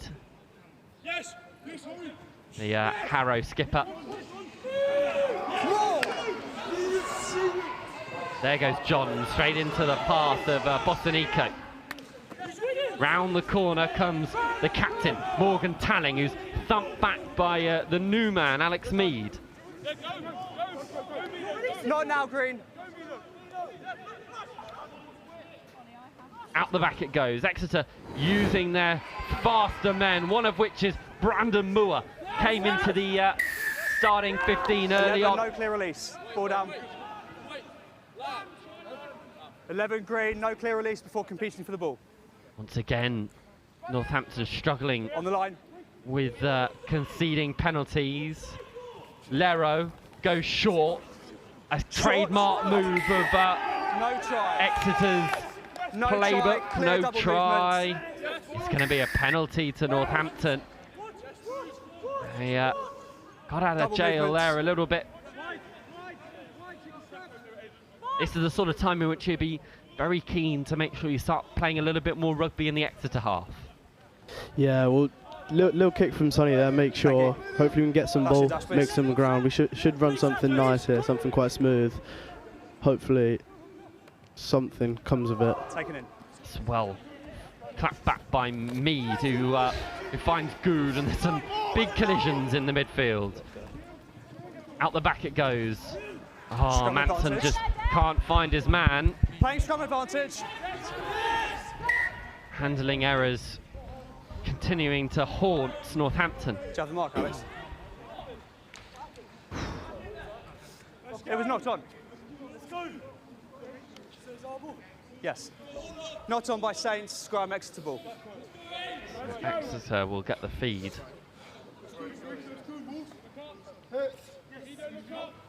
Some real threats out wide. Bailey Stapleton and Brandon Moore. We've already seen both of them at full flight in this game. They'll be keen to get their hands on the ball a lot more. Will Lane has been pulling the strings at 10. His orange boots just outside of your picture. He just stands behind this this scrum, which is fed by the try scorer, the only try scorer so far, Alex Evans, who's going to have to do it again. Anything your side? Fine. We've gone round on the mark with no go forward. Reset.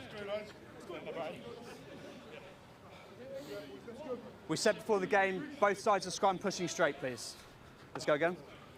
Reece Marshall, one of the men tasked with managing this area for Northampton under-18s, especially today. He is part of the coaching pack, which are currently behind the posts to the right of us. Charlie Reid and Mark Copley also involved. There's penalty advantage. Alex Evans, who was taken high. Okay. So Harry Bridgens comes in to play 9. Whether the Truro College boys are rare sight in that Exeter side. Alfie Johns with his bright pink scrum cap. Now Exeter looking to break a little bit wider through Guyver. Quick hands, superb hands. Knocked on though. High tackle. So they're going to come back for the penalty. Something that Northampton will be really keen to stamp out of their game. High tackle.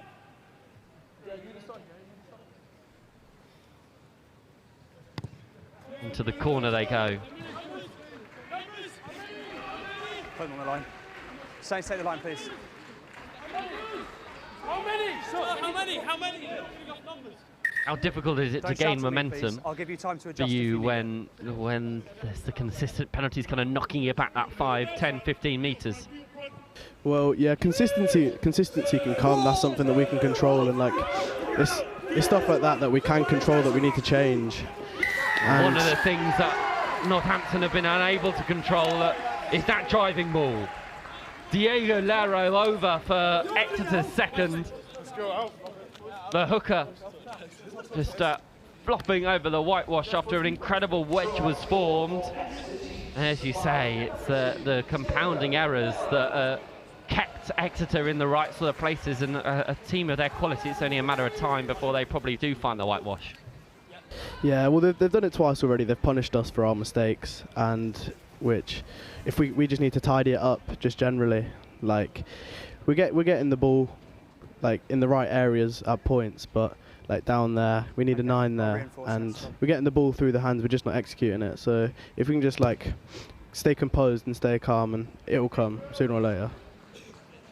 Will Lane misses his conversion again, but it's a 10-point gap now.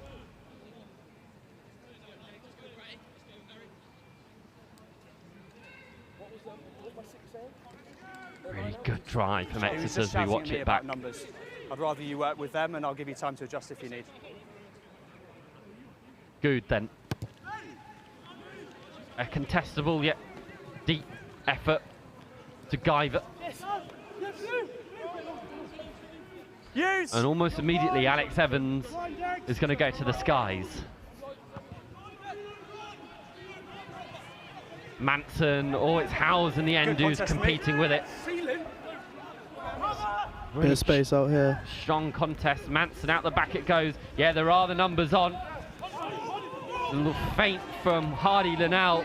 Yet to see him today. Manson just holds on to that ball a little bit longer and releases a bit more space. This time for Jayers. Go. Penalty advantage. Oh, and it might be more. Sonny Good was keen to get on with the proceedings. It will be more. Tackle above the sternum. Stapleton, I think it is. Bailey Stapleton given a yellow card.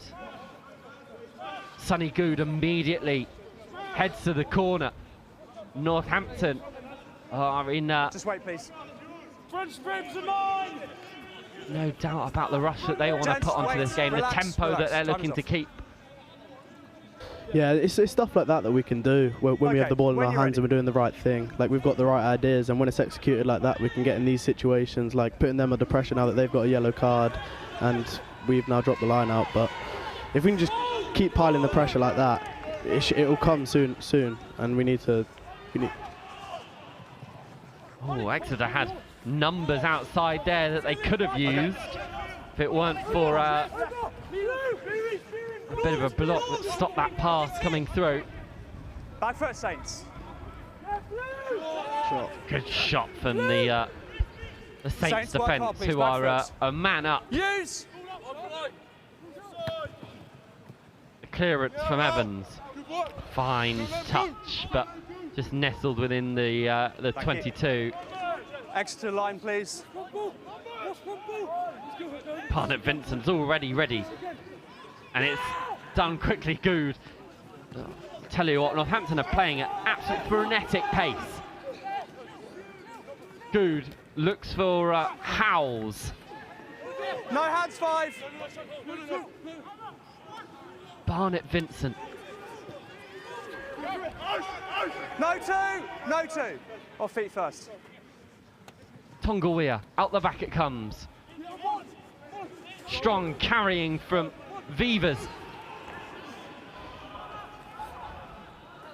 Good goes digging. Hewitt.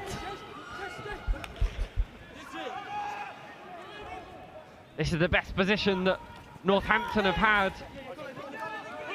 within the Exeter 22. Tonga from short range.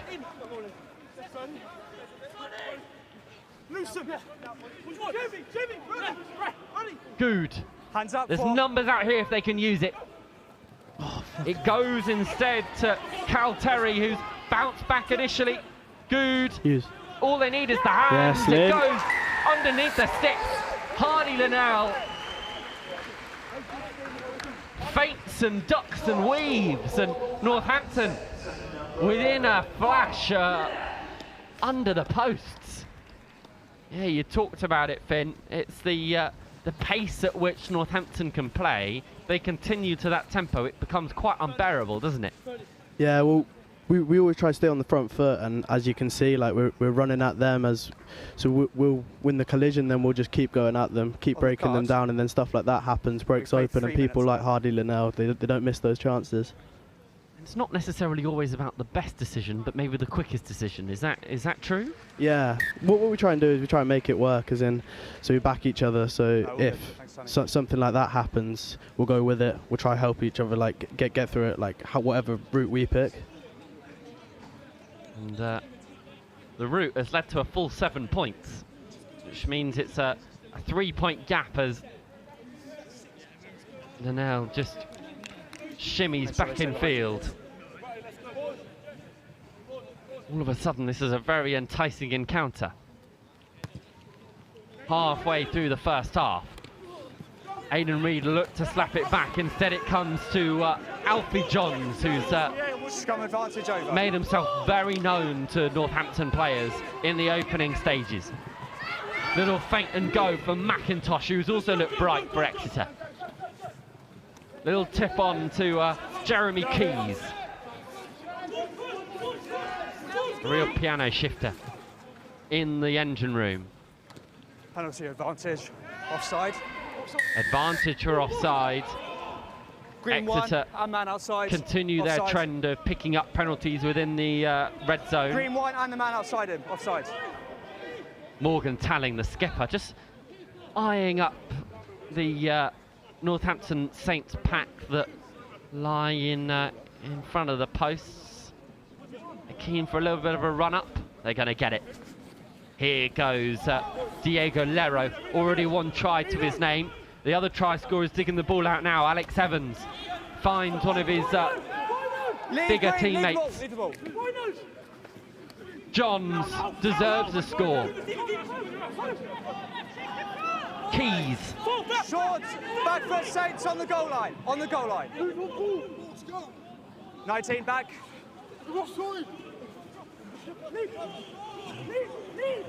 A pile of black, green, gold and white. Don't play it. Is the ball available? Will they use it? Evans digs it out to his half-back partner, Will Lane. Evans again. They've got numbers here. Just need to use them. Forward. That last pass not sticking. Northampton managed to breathe a sigh of relief. I mean, that was so close. Apologies for any language picked up on the referee mic, but the frustration is there for Exeter. Backs. Yeah, it was a good defence set. I mean, Reece sat over there, will be proud of that. He'll be loving that. Just the physicality, keeping them out, and then as soon as they go wide, just the pressure on the first receiver, forcing their error, and we should run something reasonably fun here. This would be very Northampton to try and run it from, well, basically their own back garden. Let's see what they come up with.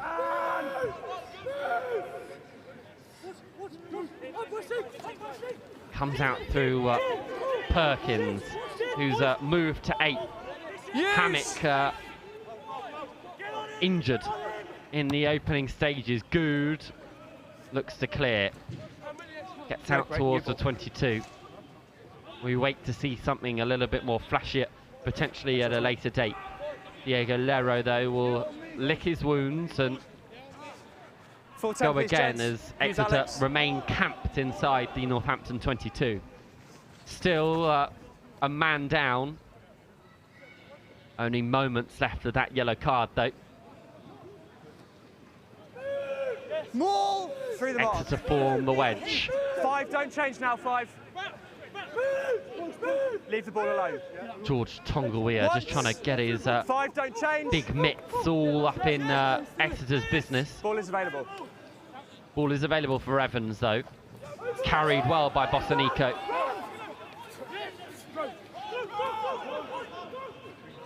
Yeah.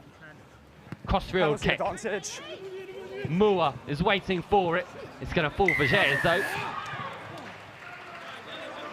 Offside from the breakdown again. Number 10. Once again, Northampton offside. Yeah, he's got to stop conceding those kind of penalties, don't you? Yeah, it's what's costing us at the moment, just the discipline so far. Now that they have Number their 10. winger coming on, it's back to 15 on 15, and if we keep giving away these penalties, they're going to exploit it, and they'll. Saints on the line, please. Indeed, Bailey Stapleton's back on. Saints take the line. They already scored one from this sort of range. Diego Lero, the try scorer then. Will he be now? No. Penalty to Northampton. Number 5, obstruction. Jeremy Keys getting himself Preventing access to the ball carrier. in the way. Illegally so. So Sonny Good will try and thump this one as long as he possibly can. He's actually found a fair amount of ground with that clearance kick. Exeter take the line.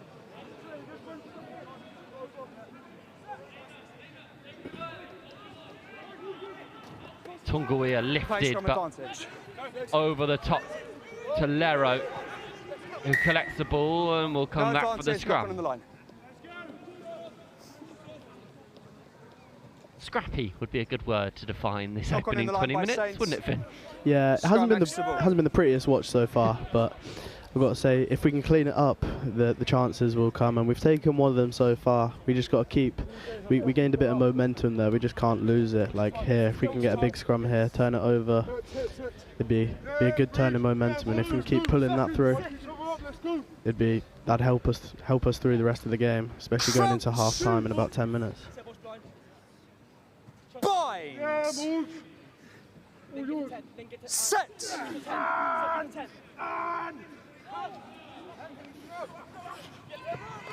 Johns to Bosanico.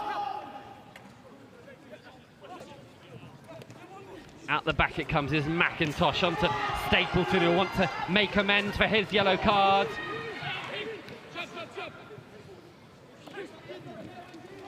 There's Evans feeding the ball to Keys. Dragged down eventually. Ball is available. The ball is available though.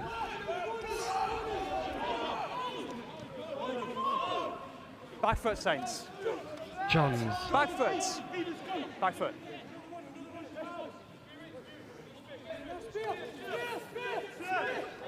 Saints keep working. Back Exeter foot. play patient. Jeremy Keys again.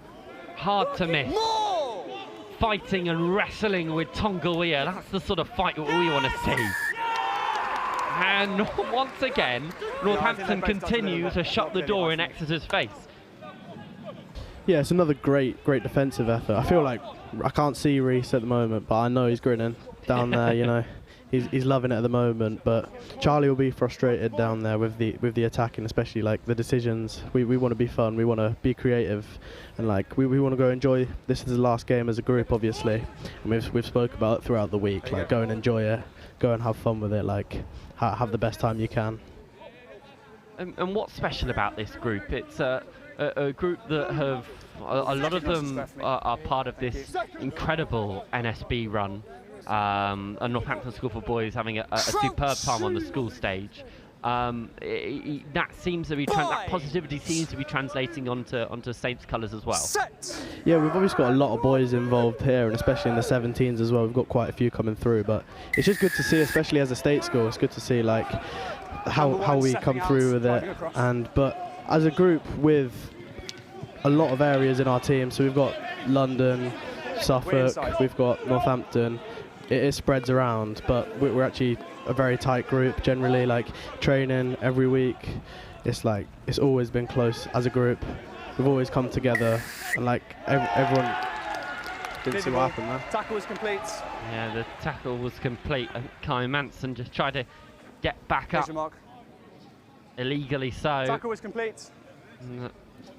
They're going to go for here. They're going to go for the post. Oh, boring. Just try and spread their lead. Will Lane yet to get any points on the board from the tee.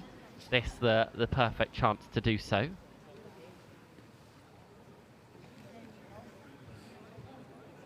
Manson, yeah, he's unfortunate here. Thought he'd actually escaped the tackle. And then got back up. Oh well, either way. 3 points added via the boot of Will Lane, just extends Exeter's lead ever so slightly.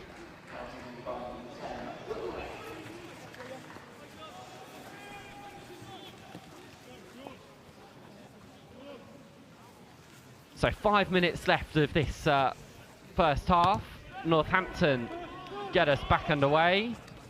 The ball went all the way back and into the hands in the end of Ferdy Barnett-Vincent, who drives and pumps his legs forward.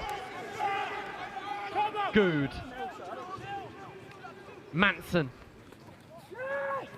Oh, it's been knocked on again. Playing scrum advantage. 5 foot Saints. So Exeter have the ball, albeit on their own 5. Back foot. Use. Evans looks to clear and exit. Advantage over Exeter ball. Touched. Exeter ball. So touched in flight. Will be Exeter's line out. But Northampton still hanging around the Exeter 22, something they haven't been able to do much of so far. As Harry Fritton just receives a bit of treatment.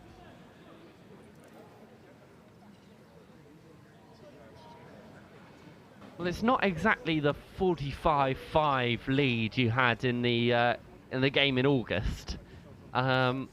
In fact, Northampton find themselves 6 points down, heading towards half-time. What are the sort of remedies that need to be applied to get Northampton back into a winning position, would you say, Finn? I'd say definitely getting it to the wings. We've got some danger men like Hardy Linnell, who's got a ridiculous top speed, and Elijah Jays, who's very powerful. But like we've been trying, but it's the execution that we need to focus on here. You see, like last time, most of our tries in August were scored down the wings, down those wide channels, and if we can get that through today, I also think that we could keep piling them in down those channels. We're outside. That'll be the aim, and it could happen through this box kick. Alex Evans goes shallow. Good, just slaps it back. Howes looks to find a little bit of grass in behind. Backwards. All backwards from McIntosh, who races away and scampers just outside of the Northampton 22. Diego Lero. He's been everywhere so far for Exeter.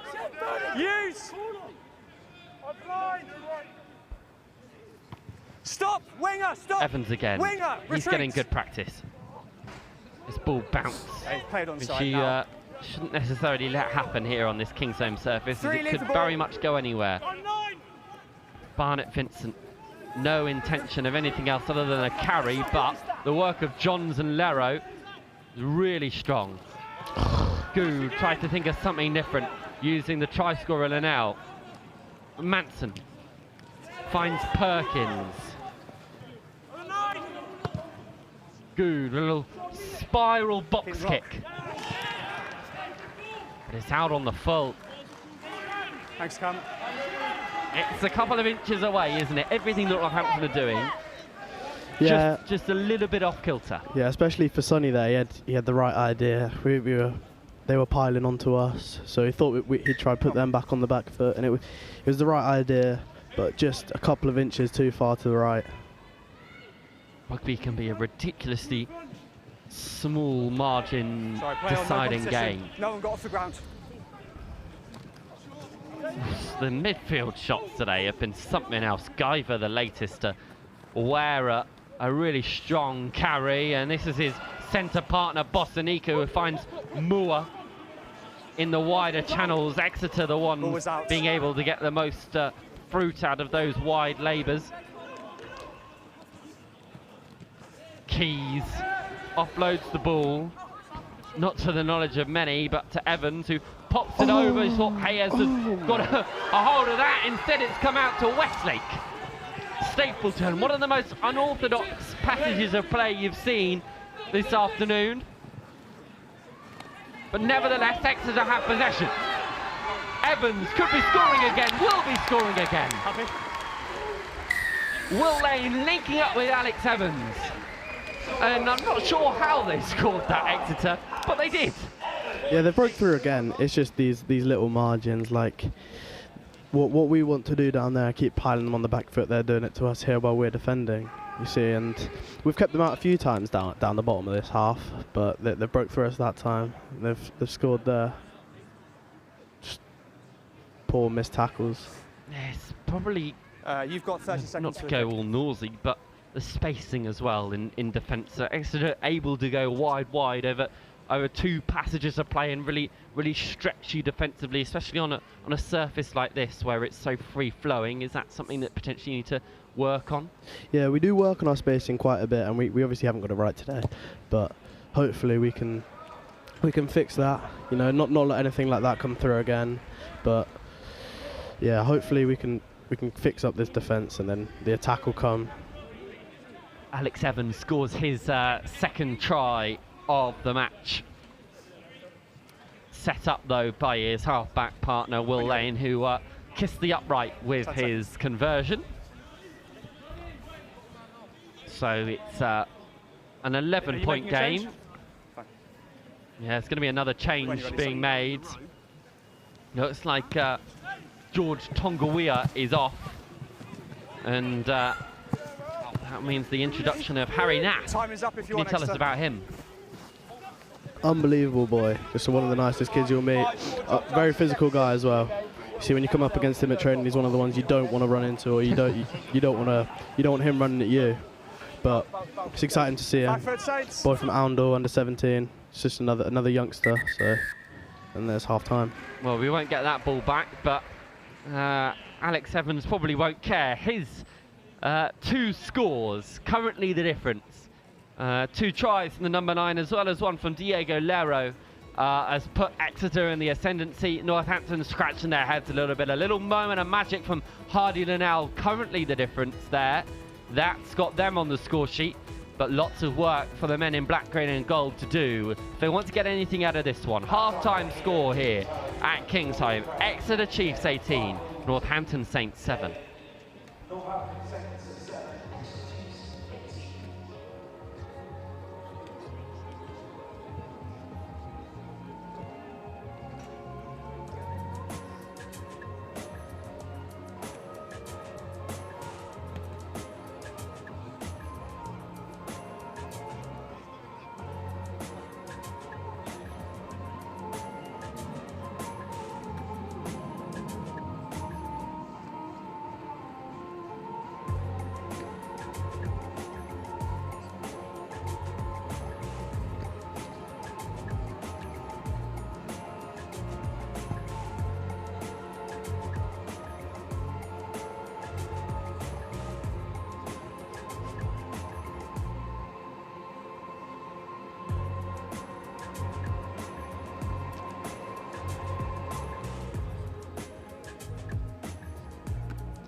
Dry all day. Yeah, that's fantastic. It's really cold. Yeah, it's just windy. Yes.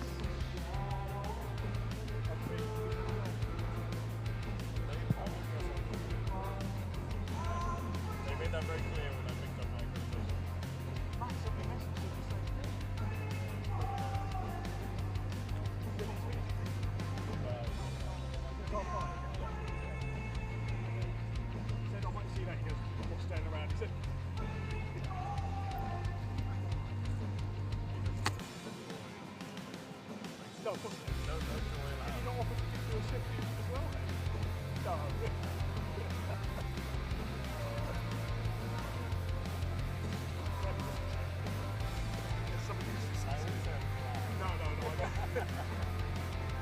Are they in that room they were in before? I think the same people told them.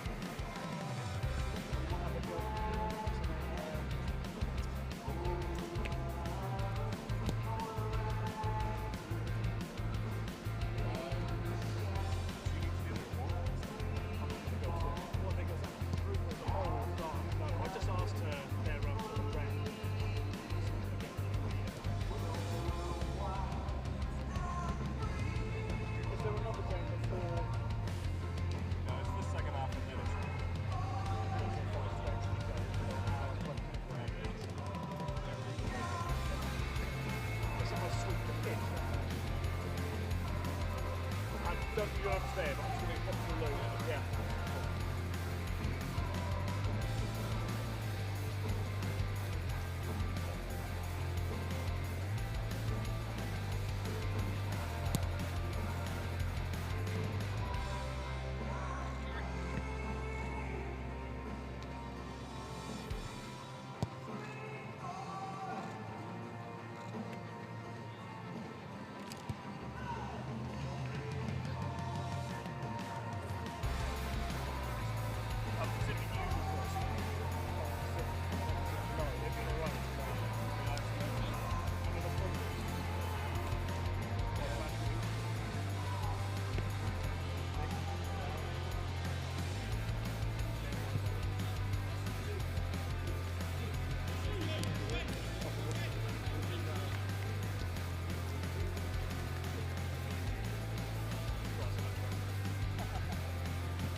Welcome back to this second half. Exeter Chiefs 18, Northampton Saints 7.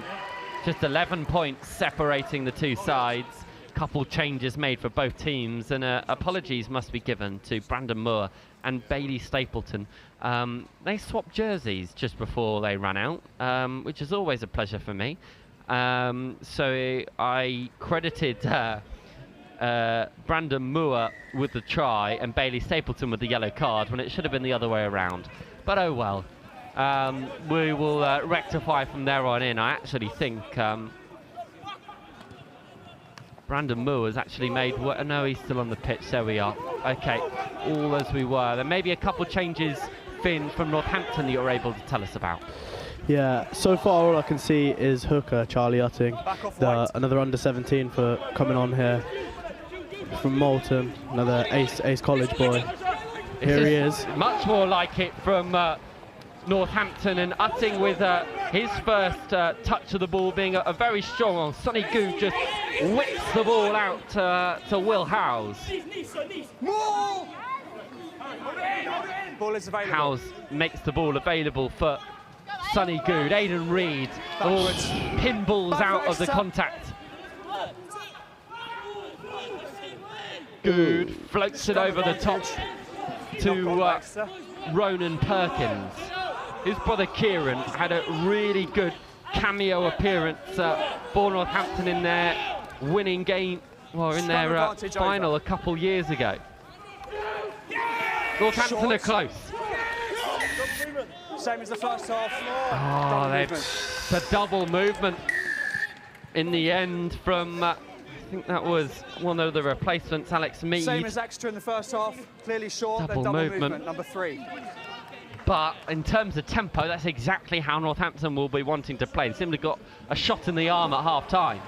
Yeah, it's been exactly what we're looking for. Charlie will have had a word with, especially the backs there, to inject some pace and go forward, hit some holes, and that's exactly what we've done at the start. And it's just this momentum shift. We need to hold it. We need to get a good defensive set here, and we'll just keep digging at them. I did see Reece Marshall at half-time slapping and whooping and jeering and just trying to inject a bit of life into this Northampton Saints side, which seems to have worked at the moment. He's picked up the shoelaces of Will Lane and passed on to Bossanico. Guyver on to Brandon Moore. Never on the ball. The try scorer from the first half. One of the changes for Exeter sees Theo McKay on the pitch. McIntosh. No 20! Kicking behind from Lane, ricochets off Northampton, and Howes just finds a little bit of real estate in the backfield. This could bounce really nicely. It's batted back in field by Will Lane, but McIntosh still has a lot of work to do, as does Howes. It's Guyver, in fact, who's back there. Back foot, no, back foot. McKay. Tackle, knees on the floor. The tackle's called. I think he is actually still captaining the side. Theo McKay skippered last week Morgan Talling off the pitch. Theo McKay resumes captaincy. Evans with an almighty clearance. That's a great exit. Yeah, no break. Just hold them, please, Con.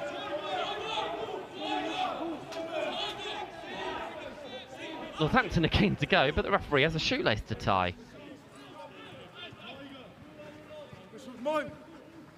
Okay then, the line out been functioning here and there. It's good this time. Yeah, no lift. Perkins. Got a nice little move set up here if it works. Oh, down the blind side it is. It's found Seb Dare. Haven't spoken much about the Stowe schoolboy in the first half. Spoke a lot more about that man, Sonny Good, who whips it out to Dare, who finds Howes just on his inside. Aidan Reid flicks it out the back. Manson, it's found the floor. Just lost forward by Exeter. Knocked forward by Exeter in the end, initially. This is the sort of place in which you want to be playing your rugby, isn't it? Despite the errors still creeping in, a lot of the rugby's being continued to be played to the left of us as opposed to the right. Yeah, this is exactly the spot we want to be, especially like near to the 15 with the scrum. We should set something up here, something quite nice. And hopefully we can... Let's peek behind the curtain, Finn. What do you think are the sort of things? If you were in that 10 role, what would you be looking at? I suspect that they're going to give it to Hardy here. That's my guess. Okay, well, quickly, everyone go whack a fiver on that. Set! That's if the forwards do their work, That though, is isn't if it? the, yeah, that is if the forwards do their work, but I don't know what happens at the scrum here, so... That's the second time you've been shouting at me. And there is Sonny and Hardy having a little word there, so that gives me more... As we said before the game, keep your space before sets. Let's not have any weight on before. See if Hardy Linnell, he's licking his lips at the proposition of a little one-on-one with Bailey Stapleton. He's got 15 metres to work with on this side. Sonny Good in constant conversation with him. Yeah, those two don't lack confidence, and especially when they're together. I mean, at school, at Bloxham, you know, tearing up teams there. So, and they are. That's boring. Goes the other way. Bets are off. Go on, but it doesn't matter, as it may work, and it does work. Will Heifer with an almighty score set up by his schoolmate and midfield partner Cal Terry, who busted through the front door and threw it out the back to Heifer. Yeah, that's unreal play. Just Cal doing his thing, carrying, getting through people, busting, and then Will Heifer there in support, top try scorer this year. Just always seems to be there for the tries. He's liking life at 13, that's for sure. If he gets opportunities to run in scores like that. And I tell you what, Finn, what do you know? They weren't going down the blind side. Come on, we all knew it was going the other way. Saints lose it. Oh, well, either way, it's made this game quite interesting. It's a 4-point... If you have the opportunity to talk to him, then take it. Match. Sonny Good with the nudge. Talk us through this then, Finn. Well, yeah, Sonny's obviously baited us in here, and we fell for it, that they were going to go blind. But it's just a little one where we all want to go at holes here. So you see Heifer running the wide line and Cal running the shorter one, and it's just up to Kai to pick the right one. And there he did, and Cal. Yeah, you're right. It's actually important of Heifer in his role to the build-up of that, because he does just suck in that last defender. Yeah, his role there, like, widen them. So like the 13 goes wide, and he can create space for Callum and hit there. He did go through, and here we go. Sonny Good has put his tap shoes on and starts dancing around the ballroom. He's made a good 20 metres while doing so as well. Aidan Reid just flicks it out the back to Manson, who collects the ball apologetically. Perkins. Good goes digging. Terry, who set up the latest try for Northampton. Inside pass. That's Rafferty Hewitt. Howes Just steps back in field, making sure he doesn't find any sort of white line he shouldn't. Penalty's going to come back. Aidan Reid couldn't catch it off his tippy toes. Hardy Linnell's come off his wing, and it's like a Springer Spaniel racing after this one. Onside, breakdown. Yeah, he just really wants to go, and we'll see. Interested to see what happens here. Kai Manson's down here, so don't know what they'll have in store. Replacements for Exeter. You've got injury Caelan Chin and Ashton Cox on the bench. You'd imagine potentially Caelan as a out-and-out scrum half could come in and Sonny to 10. Sonny to 10. I'm suspecting that's what happening here as Caelan comes on. Difficult afternoon for Kai Manson, who's been in the wars, hasn't he? He's been picked on by all open sides alike from Exeter, but he's ridden the challenge well. He's still only young as well. Yeah, as a under 17, like, he's ridden it very well. Just to, like, they've obviously targeted him, like a few people rushing up out the back of Aces and Kings, but he's ridden it well. He's done well, and he's got through to the 43rd minute. He's done well. He's set up a couple of tries, controlled the game well. Scotland under 18s camps. He's been in a few of those already. Still at under 17. That's not functioned well at all. Actually, Caelan Chin has gone to 10. There we go. Sonny Good remaining at 9. Here we go, gents. That's the mark, yeah. Nice long bind, please. Keep long and high. Yeah, the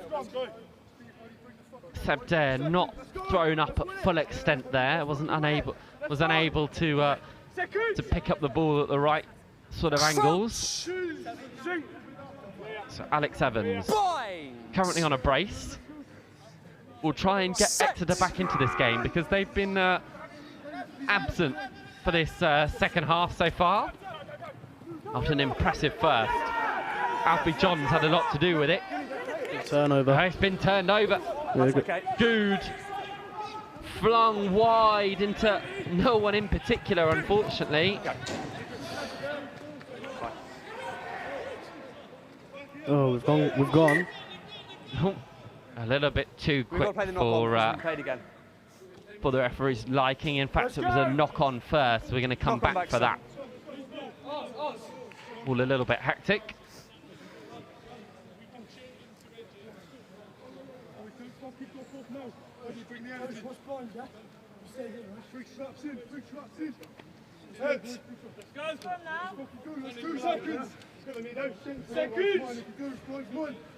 What about Caelan Chin then, who's come in at 10? He's an unreal ball player. He loves the ball in his hands, and like when he does, you can't really stop him. And here, Heath is going to get sent through here. There he goes. Just like you called it, Will Heifer with a huge step and a score. Wow, Finn Shields, you clearly were a couple pages ahead of me there. You knew what was coming. Heifer with a brace, continuing his hot try scoring form in the Prem Next Gen. And all of a sudden, Northampton Saints find themselves in the lead for the first time this afternoon. And what a way to do it. Yeah, we spoke about this on Tuesday, having Heifer running that line. He just specialises in it. He scored an unreal try against Harlequins to put us through and get a bit of momentum back in that first half, but he's done it again here, especially like under the post really there, breaking through, just doing his thing, and that's why he's at 13, just to exploit that space and create those line breaks. A reminder, he never started a game at 13 before. Yes, correct. Before today. Which is it's not a verb, but it's quite Northampton Saintsy. That being able to put a player like that into those kind of spaces and just allow them to play. Hybrid is a word that's being flung around the rugby scene, as it usually is this time of year, but Will Heifer's certainly a hybrid player.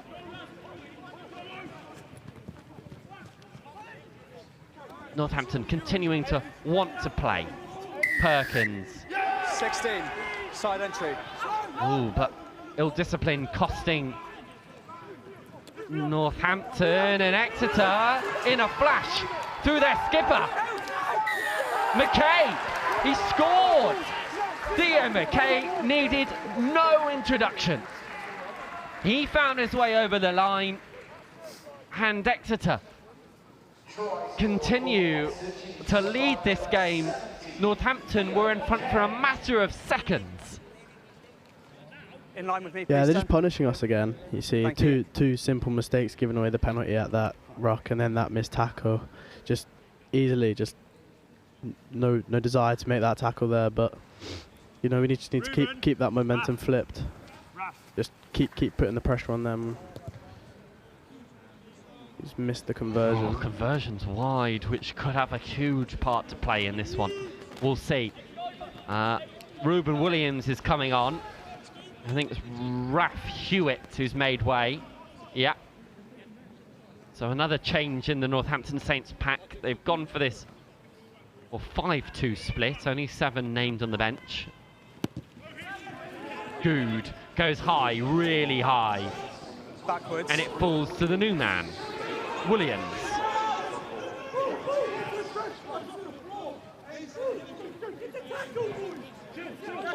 Mead over it. Good. Thinks about it going one way, then finds Charlie Utting of Malton College. Caelan Chin. Very obvious as to the attitude towards that pass. Sonny Good wasn't happy with it. He made it very well known. Apologies if you picked that up.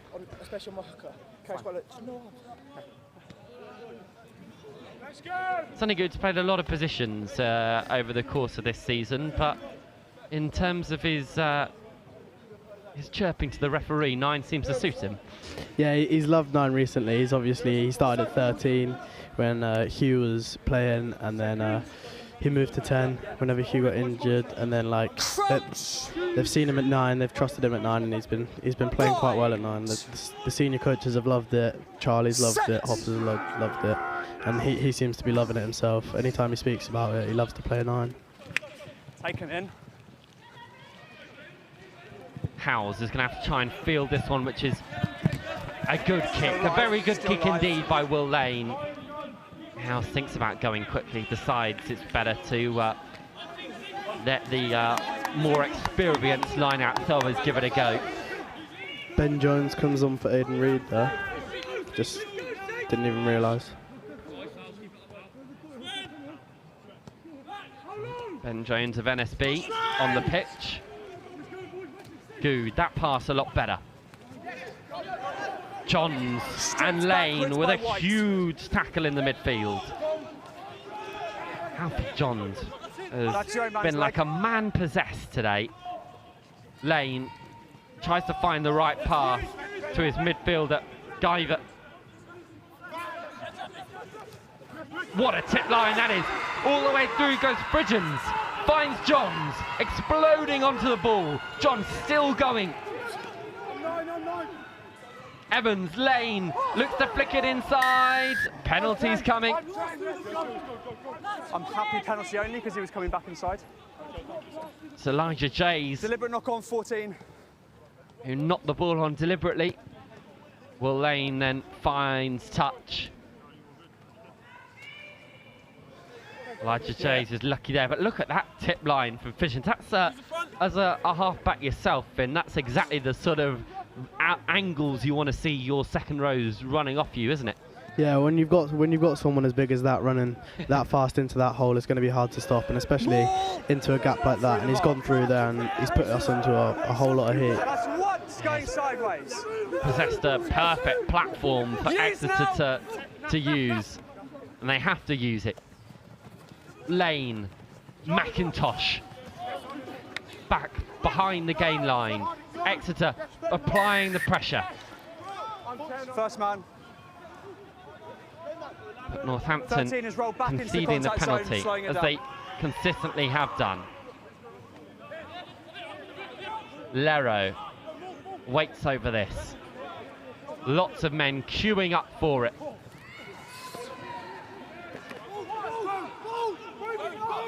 Own man's leg. There it goes to Westlake, Harry Westlake. Away, tackler, few 7. meters away. Evans, Will Lane is ushering his men to the other side, looking to go back towards the posts maybe. No, another carry for the forwards, this time to Theo McKay, to Johns. He deserves a score, he'll get a score. Alfie Johns has been like a Johns, don't get involved, please. pit bull among hamsters. Thank you. Ravaging away. Thanks, I've got to come.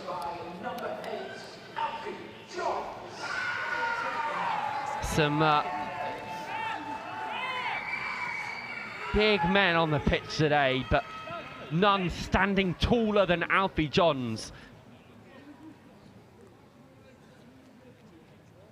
It's a good score, but set up again by the ill discipline of Northampton, who continue to let Exeter into those kind of places. 25. Yeah, again, we're giving them scraps and they're taking them and they're using them, and they've scored again to make it a 7-point game. And well, we've still got a conversion to come with a different kicker, see if he can do much better. But hopefully we can keep it to that 7 and then go back to how we were for the first 5 minutes of that half. Will McIntosh is up and he slots it. So it's a 9-point game. Alfie Johns there with the score. There have been some changes again for Exeter. See, Hudson Edkins is on. Yep. Louis Toot is on as well. This is short, really short, too short. Sonny Good has his hands on his head, option. Frustrated with his error. Scrum option taken.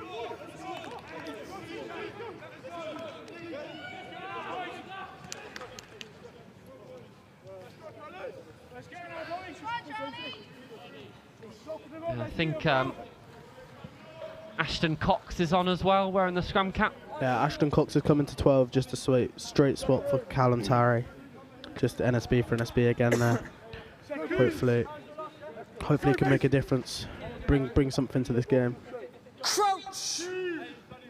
They've got 15 minutes to do so. Bind! Set! Harrison Riley's on the both down this side. Open side for Exeter as well. Height we can maintain, please. Nice long binds.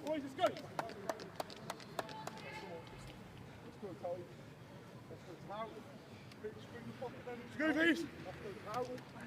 Seconds. Crouch. Sink. Bind. Set. Scrum right in the middle of the park. So many options for Will Lane to explore. Where will he go? Goes out the back. Lane gives it off to McIntosh, who carries himself. Decides not to use Brandon Moore. Well, the ball's bouncing and it's gone forward, so Northampton will get the scrum. Was not on. Good defensive pressure from the Saints. Yeah, another good defensive set there, which they obviously made ground off that midfield scrum into that corner, but then a good shot, a good bit of pressure through that first carry, and then hopefully we'll have something lined up this time here. It's got a nice position for this, nice bit of space. Ollie Bertie and George Blackburn coming on for Bailey Stapleton and Alex Evans. What a game he had. 2 tries for Alex Evans. He'll be happy with that. Bind. Set.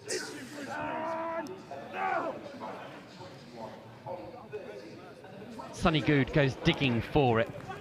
Finds Ashton Cox, one of his first involvements in this game. Good flicks it back infield to Williams. It's been impressive since he's come on, Ruben Williams of NSB again. Here's the Nell. Chip it. The Nell with a little bit of space. Is he going to have to do it all on his own? Bounces off. Good, incredible. Will he get there? Sonny Good! Superb from the Saints. Northampton right back in it. Linnell sets it up out the back door. Sonny Good. Sumptuous rugby from Northampton. Yeah, it's the stuff we can do when we have that, like a great carry from Ashton down the middle, and then great little inside tip from Kalen into Ruben there, into a good gap. We got the momentum, we're going forward, and then out to Linnell, who's unreal. He's like very quick, Sonny, he's rapid, and then Sonny on that inside 9 line as he should be, and over he goes. Just batting away the last couple defenders to slot himself underneath the sticks. Making it an easier conversion for him, which he connects with.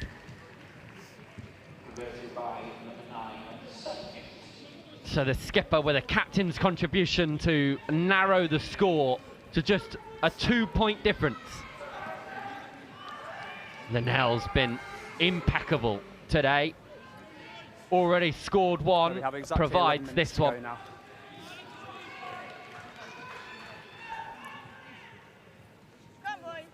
Exeter in no rush whatsoever to get themselves back underway. Lane goes long and high, and Seb Dare collects.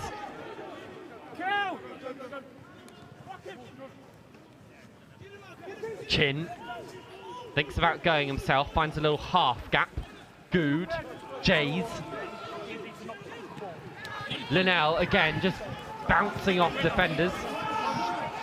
A slight man, but he's using every last kilogram of his mass to real good effect. Williams thumped back by, you guessed it, Alfie Johns and his mate Oshin Smith.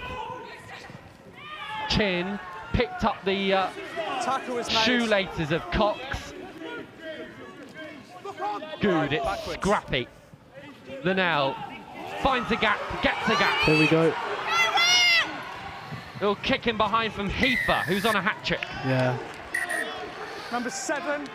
Yeah. 7. Tugging back Hardy Linnell there. Pull back off the ball. Just as he gave it, he just held him for a little bit longer. Yeah, and Harry Westlake will play potentially no further part in this game. He's been given a yellow card. It will wind down for the next 7 minutes, or there's 10 to go, so he may have a final little say, but it might not be a decisive one. Sonny Good with a chance to head deeper into the corner, and all of a sudden those in Northampton colours are getting quite excited.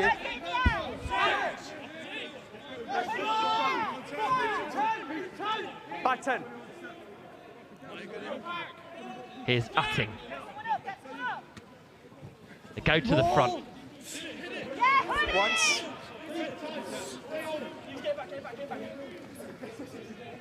Rumbling well, and Utting has the ball stuck up his jumper.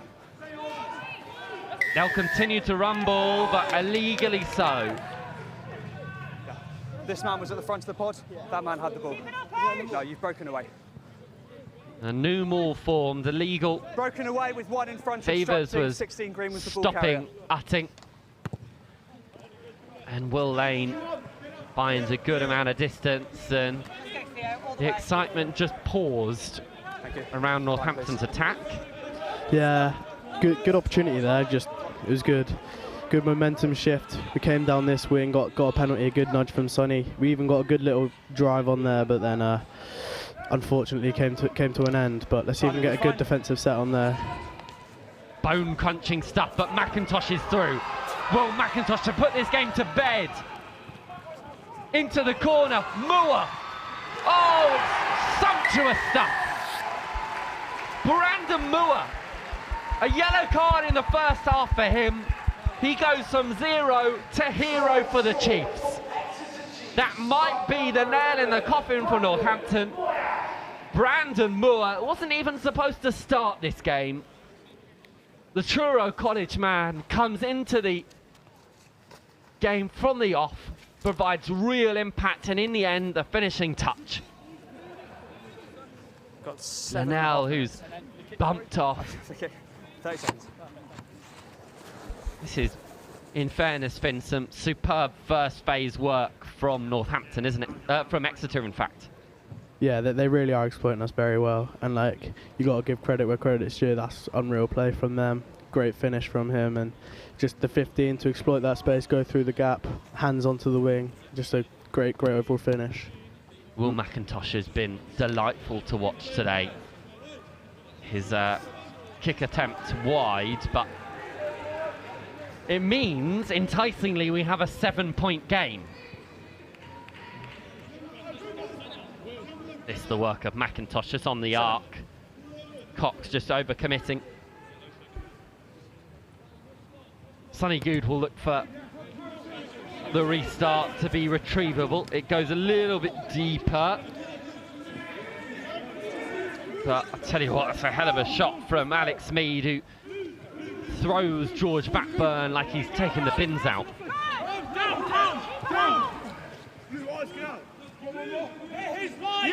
He's blind. High from Bertie. Really well committed to by Howes. Scrum advantage. Chin.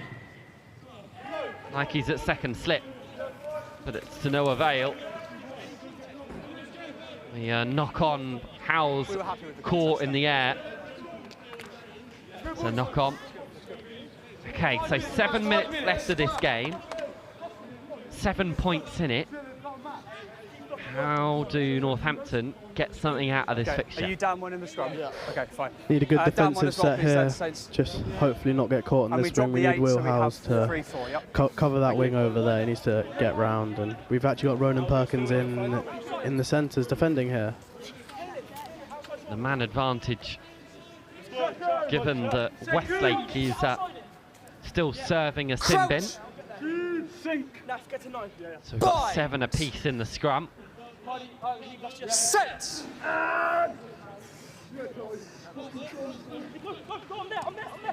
And it goes to Lane. The extra defender, no use. And through goes Blackburn. Looks to try and find it on the inside. Perkins, in the end, available. The latest try scorer, Moore, continuing to cause headaches for Northampton defenders. There's Oshin Smith. Thumped back well by Northampton, but there's still danger there for the Chiefs. Lane picks it at full extent. McKay through the gap. McKay scores. Exeter will win this game.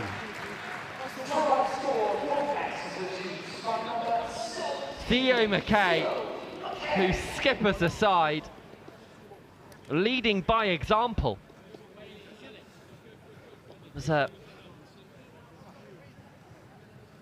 15. Huge shot from Alex Mead. Here on Will Lane. Takes him out for a Chinese because someone ordered some spare ribs. That was a thunderous shot, but in the end, Lane got the ball away. So, it was a great pass. Good. Yeah. Great pass. Good line. Broke through us again. It's that those spacings, as you said before. We need to start reading these lines if we want to even make this game a bit closer. Obviously, Sonny Good trying to inject some tempo here. Time off. Will Lane is just trying to pick up parts of his torso around Kingsholm. He's still back in the mix. Blackburn, who started a lot of that with his little arcing run. Bertie with a dart of his own. Edkins, 12-point gap. 4 minutes to go. Northampton need a miracle. Can they get one here through Howes? Backwards. Who collects the ball. Just slipped high, number 13. Sonny Good plays quickly. Flicks it on to Williams. Oh, it's forward. Forward pass. Good puts his hands on his hips. He seems resigned by this game now. A frustrating one for him. He's tried absolutely everything he possibly can to sing this scrum extra ball. Northampton Saints side into tune. Yeah, we're back up to 8 now. Just under 3 minutes. Westlake's back on. The yellow card's been served. Seconds. Crouch. Sink. Bind. Set. Hold the push, Saints. Ball's gone. 30 to Lane. The same run, but a different type. McIntosh through the gap. Blackburn. Oh, the handling. It's come to Jays instead. Exeter, all they needed to do was catch and pass, and they were in the corner. Oh, instead it's been knocked on. Chin's pass didn't stick. Johns through the middle. Will he get there? He's dragged down. McKay, one of the try scorers, Lane. Oh, what a pass that is. Superb stuff. Charlie Bossanico with a bit of Devonshire brilliance. Yeah, they really have outplayed us there. Just on this close touch line. Unreal offload by that 12. Yeah, Bossanico with the offload and Oshin Smith with the plaudits for the score. But it comes from a little bit of magic from the inside centre. Frustrating for Northampton as this game was well and truly theirs to win at points. They were leading for a fraction of it. There was only a 2-point gap with 15 minutes to go. They had a man advantage, and all of a sudden Exeter have just peeled away in the last stages.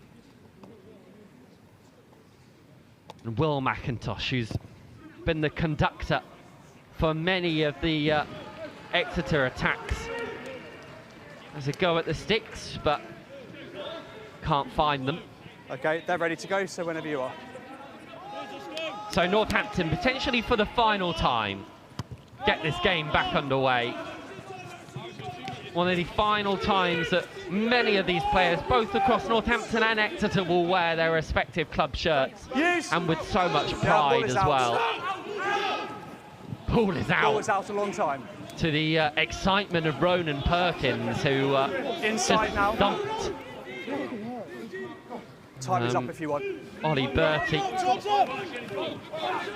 who this time I think will waste little time and kick the ball out. Exeter with a resounding win.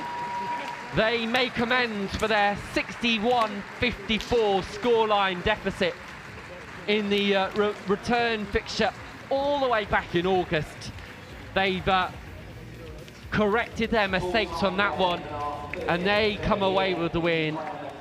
Finn, your overall assessment of that game, it was a matter of so close yet so far, you'd say, for Northampton. Yeah, frustrating watch there, but it's hard to not be proud of the boys. You know, they've come from like an under 15, under 14 level all through together, and to have this last match as a group, it's going to be hopefully some celebrations, even though there's lost. Hopefully the boys get along. Hopefully their heads should be held high and should be excited about some of these boys' future. Well, on that note, Finn, I'm gonna let you go. Thank you for your company.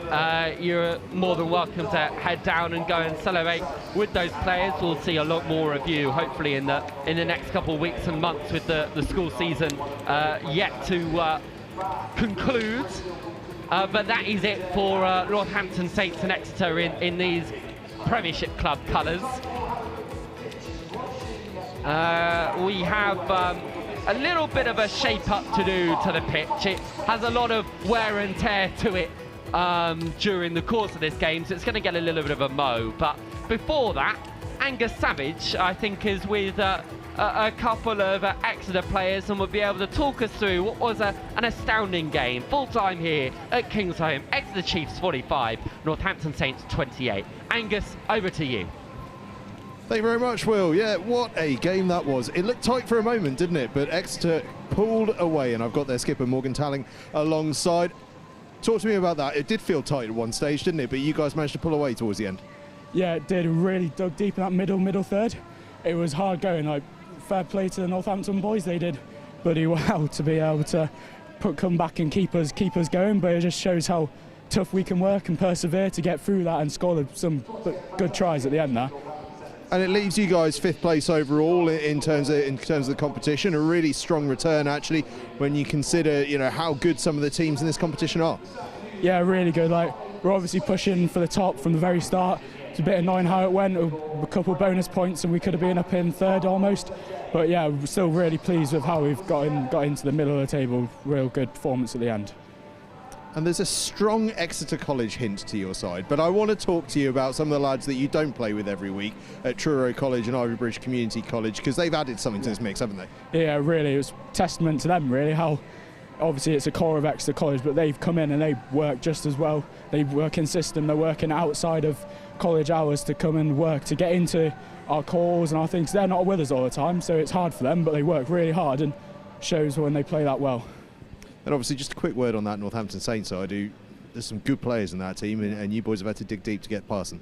Yeah, can't say anything bad about them. They play from anywhere. Like, we're a tough team to be able to handle, just with their threats all over the park and speed, really, yeah. Fantastic stuff, mate. Right, you've almost certainly got a team talk to go and deliver. So you do that. We'll bring in Harry Westlake, the open side for Exeter Chiefs. That was a tough game to be on the open side because it was end-to-end. You had to be up with play a lot. Yeah, I think testament to the boys. I think they really dug in deep. I think we spoke throughout the week of not being outworked. I think large portions of that game we outworked them. I think that's no talent battles win games, essentially. That's what I'm saying. And obviously, we sort of briefly touched on it there, but it was really quite tight at one stage. You were kind of going tit for tat with tries, and it felt like it might turn into a really difficult last 10 minutes. What did you guys do to be able to pull away in that last 10? I think we just spoke about staying on process and not like moving off it. I think we spoke about staying together as a team, going at our tempo, because Northampton are an excellent side and they play really quickly. We were saying if we stay at our tempo and we do what we've got to do and we stick to our processes, we'll be fine. I think just backing each other is what we did, really. Superb stuff, mate. Well done. You go and enjoy the team talk. I will bring in Charlie Pazanko, the inside centre for Exeter Chiefs. And I want to talk to you, Charlie, actually, about you guys had a bit of a rejigging to do ahead of this game. Obviously, an injury in the back line. You had to rearrange things a little bit, bring lads off the bench. How was that? How late did that all happen? Yeah, I think obviously it was a bit of a shock early in the week to lose Jack McIntosh, who's had a class season so far. But I think Archie Guyver properly took on his role really well, learnt his December 13, and he was outstanding today. So I think it's just credit to the work we put in the season that players can slot into different positions. And I think overall I think Guyver was outstanding out there at 13. Fantastic stuff. And obviously in the backs, some big flair moments throughout that game. Must have been a fun one to play in as a back. Yeah, definitely. I think the whole season, obviously, this team has quite an Exeter College foundation, but I think all season one of our focuses has been just, like moving the ball and really playing with that ball speed. And I think we've really tried to bring it into every game, and it was nice to get that return at the end, especially in that last couple 15, some really nice ball moving moments. So overall really satisfying to get those tries. Great stuff. Cheers, Charlie. Go and enjoy yourself. Right, I've got a couple of Northampton Saints lads, Sonny Good and Will Heifer, who, well, actually, both of you, we'll get into the moving around of positions from earlier in the season. But Sonny Good, first of all, not the result you guys wanted, but at times some terrific rugby on show out there. We spoke about that in the huddle then. Like, I think that's been the message like throughout the whole season. Like, we've shown glimpses, but just haven't quite got there in the end. But that's how we train. Like, we wanted to play how we train, and we did that at the first 15 minutes of the second half. But yeah, it's not quite the result, really. You guys, though, you've had a lot to deal with this season. You've had a lot of chopping and changing, a lot of injuries to some key players. How much has that made you have to come together as a squad and have to learn different roles? I mean, obviously you've played, well, just about every position in the back line, but you've had to adapt and to learn new things. It's difficult missing like big names, Hugh Shields, Jack Lewis, Tamani was out today.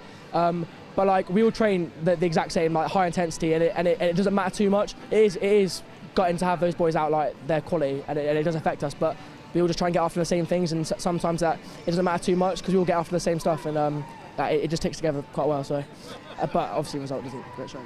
And I think this season, just on a more light-hearted note, 9, 10, 13, 15. What's been the favourite? To be fair, 9's good fun. I get my hands on the ball loads. It's good. I'll say 9. Yeah, we'll say 9. Yeah.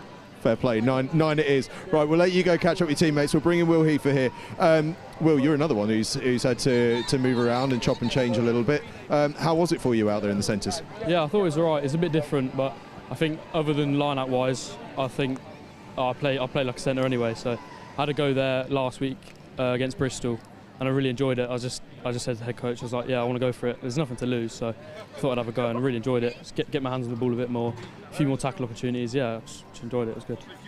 And obviously, you know, we touched on it there. Not the result you guys want, but a lot to take away from, and you know, a good group of players here that are probably going to get some experience together with you in the years to come, up with the senior side, because you're a top quality outfit.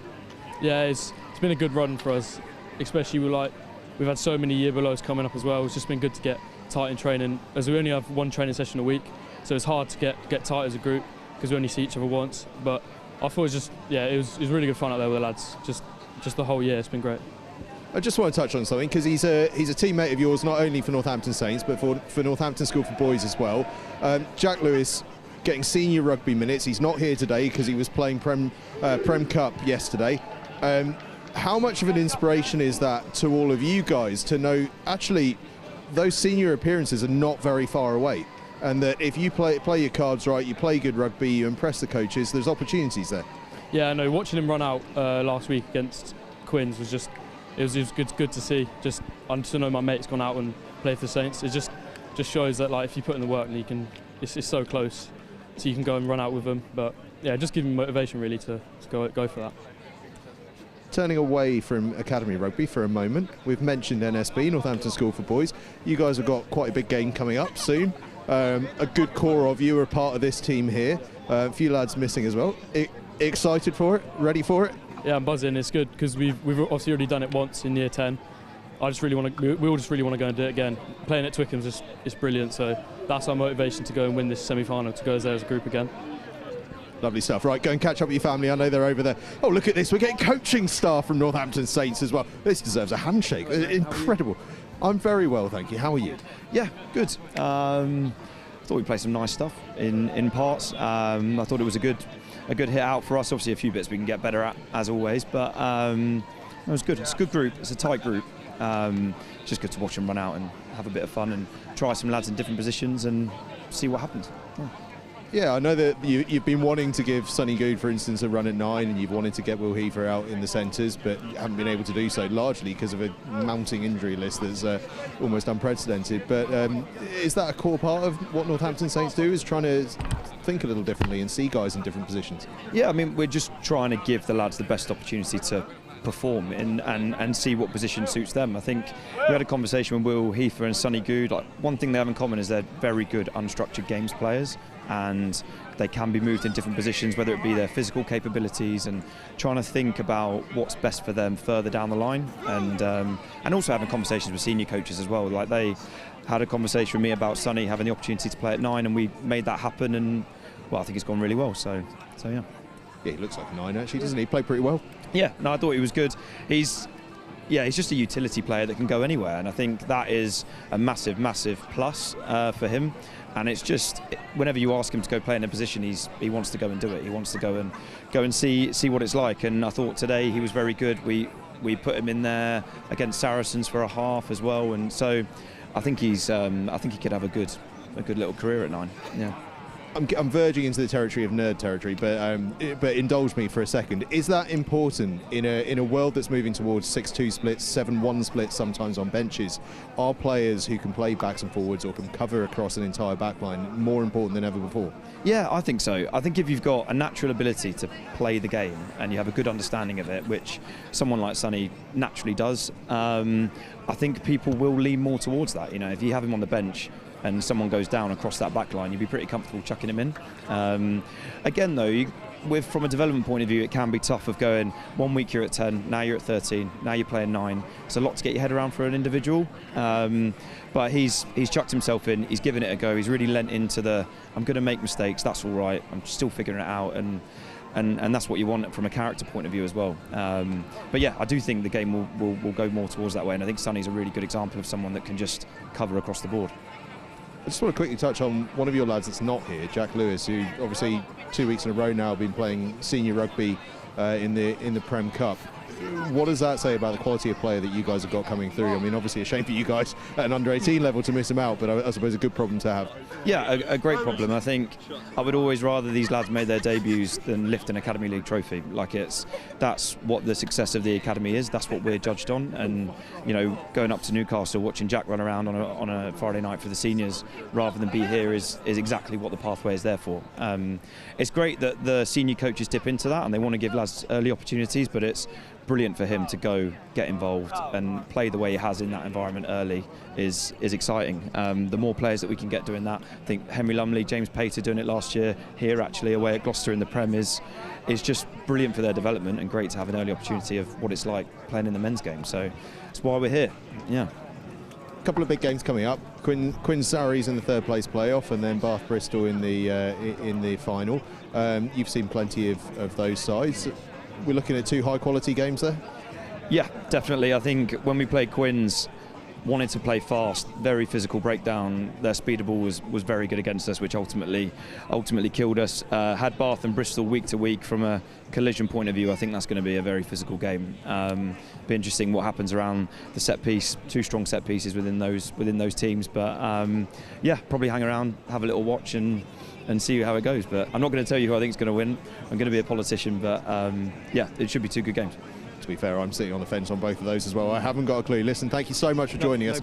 And it's fantastic work that's going on at Saints. It looks as though there's a lot of young talent coming through year on year there. Yeah, exciting times.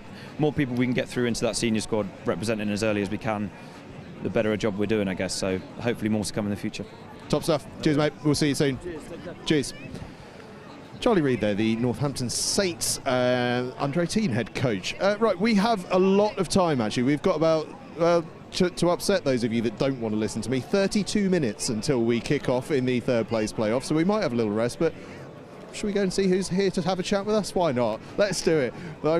My fans getting upset because they don't like it when we do Martin's grid walk, but hey, trademark Martin's grid walk is what we're going to do. So let's see who we can nudge in. Shall we have a chat with Hugh Shields, the England under-18 fly half, who I know will be gutted to have missed out on this through injury, but proud of the effort the boys put in?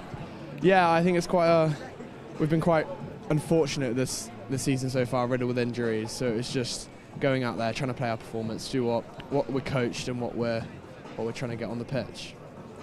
Injury-wise, how are you doing? How's the recovery going? Yeah, I'm well, slowly getting there. It's just all the small steps at a time, really. Just about a month or so off now until we're back. I'm doing some quick maths. Does that mean if the boys get to the final, the Northampton Saints for boys, Northampton School for Boys side, will you make it? Yeah, I think that's quite a difficult one because I think I'm back 2 weeks after, 1 or 2 weeks after, so it's quite. But I suppose we got to get to the final first because it's against a tough Campion side who will definitely be up for it. But yeah. Media training to the T, mate. Absolutely outstanding. Outstanding. There's no media training at all. Just the natural persona. Fair play. Well, hey, one less thing to have to deal with. But it's been a great season, both at school and academy-wise, and indeed last season. I mean, obviously you were here last year lifting the trophy. Talk to me about this sort of last couple of years of school academy rugby. What's it meant to you?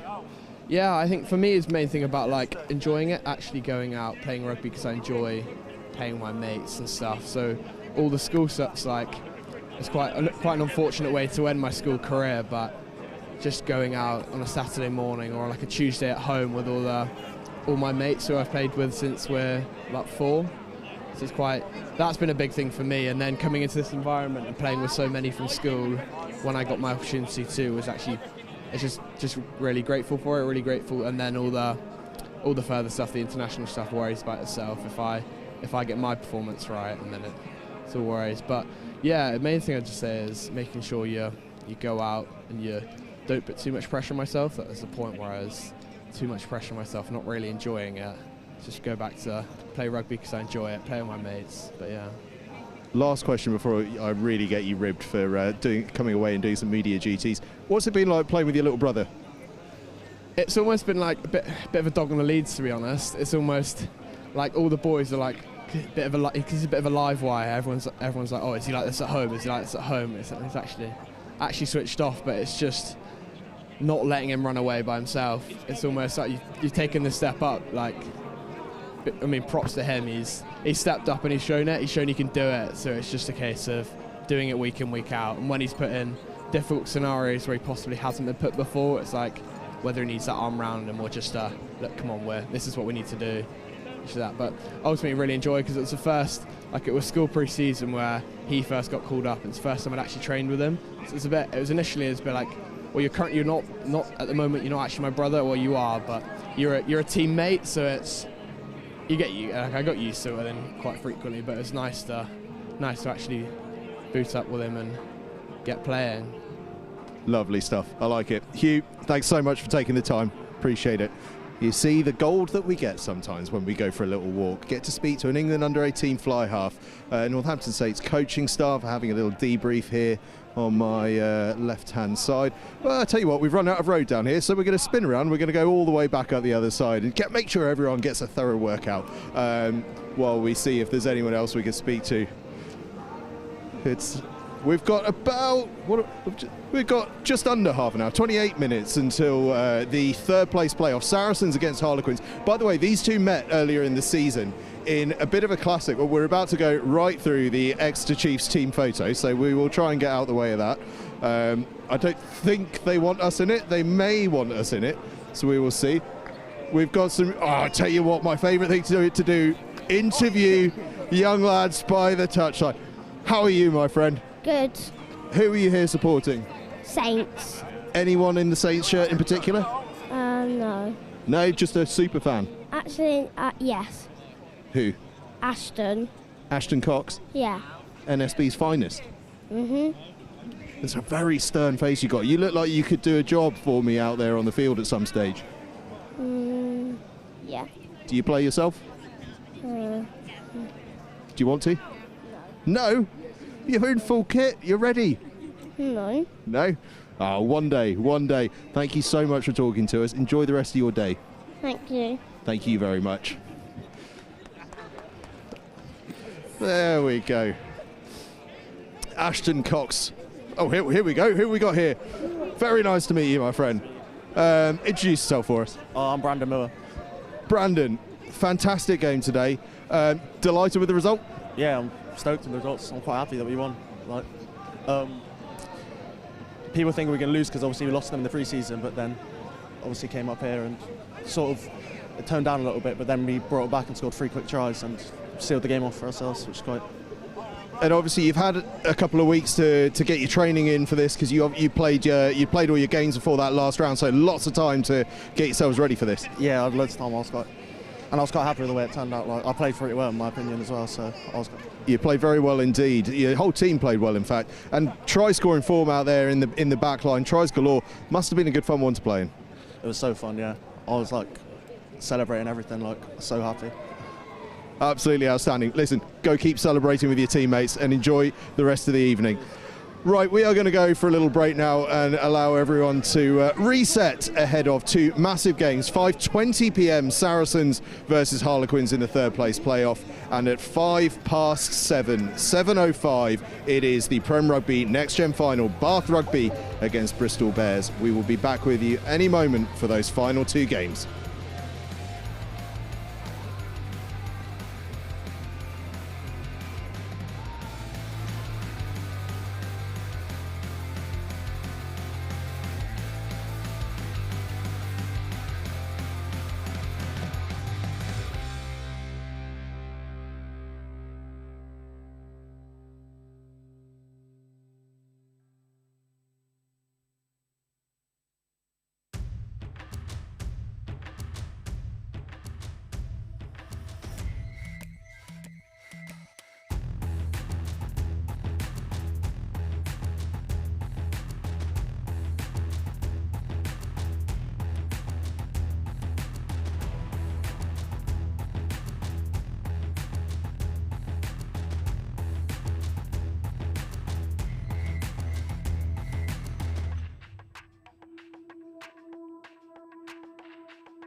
Hey, they say I'm off the meter. Woo! I'm finna shake something. Watch me go take something. They say I'm off the meter. You can't take me down. I'm finna break ground. They say I'm off the meter. Yeah, I'm finna shake something. Watch me go take something. They say I'm off the meter. Hey.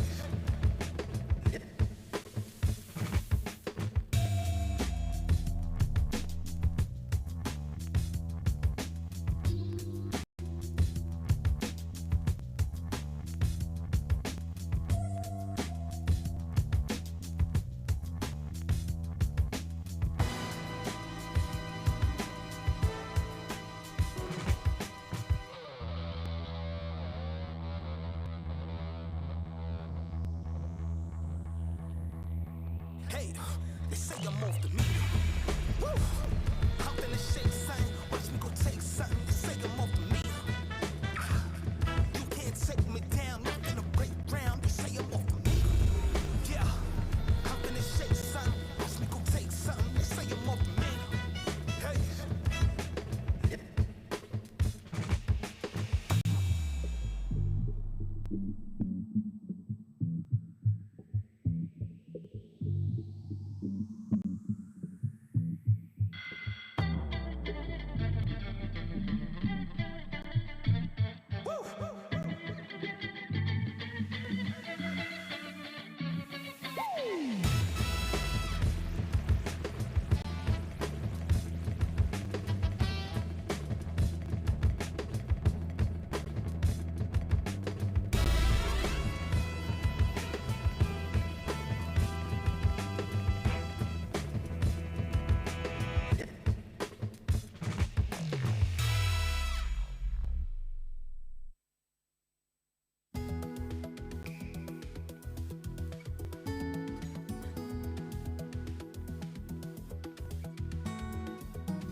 Welcome back for the grand finale. Well, not quite the grand finale. It's the third place playoff, but the grand finale to the day, the final two games.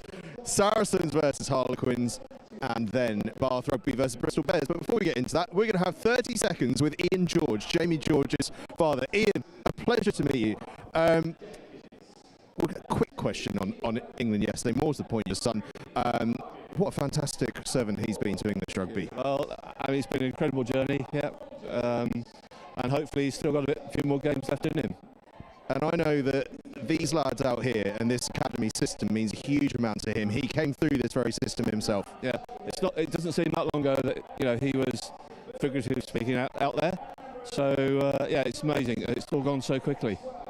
It certainly has. There's some pretty star-studded names in the coaching lineup for Saracens today as well. Have I spotted Baz Barrington, Sean Maitland and Duncan Taylor? Yeah, they've been involved for 2 years. Certainly are. Hopefully a few more Jamie Georges in the ranks today as well. Well, that would be good too, yeah. That'd be lovely. Thank you so much for taking the time to chat to us. Ian George, father of Jamie George, as I just about get run over by the Harlequins warm-up. Right, we don't have a huge amount of time because we are going to kick off fairly soon. 5:20 it kicks off, very, very soon indeed. Stay with us after the game as well because we will be going straight to the final. Bath Rugby versus Bristol Bears at 7:05 this evening. Who will be crowned 2025-26 Prem Rugby Next Gen Finals? It will all be revealed then. The champions we will find out. But before then, third place playoff. I said we were star-studded on the Saracen side. We're star-studded on the Quins side as well. Jordan Turn-Hall, former star centre, is bustling around the action in the Quins warm-up as well. So we have former superstars on both sides coaching, and we have future superstars on both sides playing. It is going to be a terrific game of rugby. We cannot wait. The last time these two met over at Gordon Christmas, it was a belter of a game. Quins won it 15 points to 14. Ultimately, that Quins victory cost Saracens a place in the final. Saracens will feel like they owe them one. Quins are going to feel like they have the number on Saracens, so we could have a cracker of a game. I know that Wilf Kemsley is up there and he's got co-commentary from both sides that are ready to talk through this game with him, and I know that he is keen to get into these sides because I'll tell you what, we have got some very, very special players on either side for this one. It's a London derby, it's a huge game, it's the third place playoff in the Prem Rugby Next Gen Finals. It's going to be a cracker. It's Saracens versus Harlequins, and Wilf Kemsley is going to talk you through it. Thank you, Angus. Welcome back then to Finals Day, live here from Kingsholm, the home of Gloucester. We're high up in the Malvern Tires stand, ahead of a huge game, one of the highest quality fixtures you will find anywhere at under 18 level. It's a London derby. It's Saracens taking on Harlequins in our penultimate game of the day. Let's take a gander at these two star-studded sides. Up first then, it's Saracens with Dylan Jenkins in the front row alongside top scorer Tiani Alone and Tom Dargan, whose brother Harry was a national champ with Harrow in years gone by. Aidan Enscat jumps into the second row alongside Freddie Jones of Sutton Valence, and a back row of Gus Chukwuemeka, JP Ludlow and Edis Karzak of the Judd and Oaklands at club level. It's a bench to be proud of as well, with the likes of Charles Rotimi, Ben Beadle of Sedbergh, and Jesse Gill, whose brother was also a Saracen last season. Michael Bridge from their A-side Oaklands gets the nod, along with Ollie Knight, Henry Hodgson, son of Charlie, Rio Bennett of Brighton, Barney Hooks, who can play 10 and wing, and Malachi Morgan, part of a strong Mill Hill contingent in the team today. But it's Harlequins as well who'll be looking for another big win on the road. And it's a Gordon's front row with Sam Smith and Jacob Thompson, alongside Josh Steele of Carton and Newman, the A-side strolling down. It's a rotated second row with a couple of absences. So Caden Watson steps up to play 4, alongside Marcus Grisdale of national semi-finalist Whitgift. Harry Chilcott starts in the back row from RGS Guildford, alongside Jack Kemp and KCS Wimbledon's Leo Dickinson. Wimbledon with another player at 9, Max Rawlinson, sides opposite starman and captain Sam Marshall. It's an Epsom back 3 with Freddie Carty, Luke Springate and Flynn Roberts. And in the centres, Tom Chapman of Wellington and Jack Tyler, another ace lad of Cardinal Newman. Could be a full Gordon's front row with another on the bench in Mikey Laybourne, but Josh Andrews and Toby Brotherson of Hampton are also there in front row support. Alfie Perrott and Ben Hislop get a spot on the bench, as does Stan Amor, son of Simon, with Jaden King and Will Courtney finishing off the team. Well, as we said, star-studded sides, but a full commentary box as well. I'm delighted to introduce England's Henry Laidlow and England's AJ Henry. Gents, thank you both for joining us. And Henry, I'll come to you first. Such a shame to be missing out on today, but you've got to be pretty proud of how this Quinn side have done this season. Yeah, we've obviously started well after Christmas. Had a relatively disappointing start to the year after 2 pretty tough losses to Bath and Newcastle, but since Christmas, obviously, pretty good record and hoping to bring a lot of momentum into this game. And AJ's as well, unfortunate to be missing out, but both Quins and Saracens could have been in this final today. Yeah, that's definitely. how close the league's been. So again, a pretty positive stuff overall. Yeah, of course. I think the boys have worked really hard this year. We've definitely had a lot of injuries, so to even come in third place is a massive achievement for us. And now with the bronze medal on the line in this fixture, which is due to kick off -1 minute to go. So I don't think we're going to have to wait long here before things get underway. Matt Arrowsmith just returning to the middle, and he will soon be kicking the players into position. Saracens in their white strip today, Quins in the traditional quad colours of their senior side. We're expecting fireworks as the evening starts to set in here on finals day. But Henry and AJ, of course, you must know each other fairly well from the old England camps. Now on other sides of this London derby. I mean, with so many of these players playing against each other on the school circuit as well, that Saracens-Quins rivalry, does it leak down to that under-18 level? Yeah, definitely. I mean, last time we played each other just after Christmas. It was very, very intense, I'd say. It's quite competitive, obviously, between us, and the proximity definitely adds to that. Yeah, definitely. I think that game, that was a bit of a scrap as well, so definitely a very competitive game. It will be Saracens who kick us off. Austin Burns gets the nudge. Again, so many Mill Hill Berkhamsted and Mill Hill players in this side. Austin Burns at 10, Freddie Stewart at 11, Zach Jones of Mill Hill at 12, captain today, Daniel Lake at 13 from St Benedict's, Roy Humphreys, usually in the centres at school, but another Berkhamsted player in there, and Charlie Morgan from Mill Hill, second top scorer in the sides, rounds off the Saracens team. It's Austin Burns who gets us going. Watson underneath the kick-off, and he's well met by a white shirt, and we are underway in our penultimate game of finals day. Early clearance from Max Rollinson of KCS Wimbledon. Morgan safely underneath it, but Quinn straight over the ball, and it's been ripped away. Excellent turnover, and some fast footwork to get out of trouble here. Off goes Caden Watson. Went pretty viral last season for a barnstorming run at the St Joseph's College Festival for Trinity.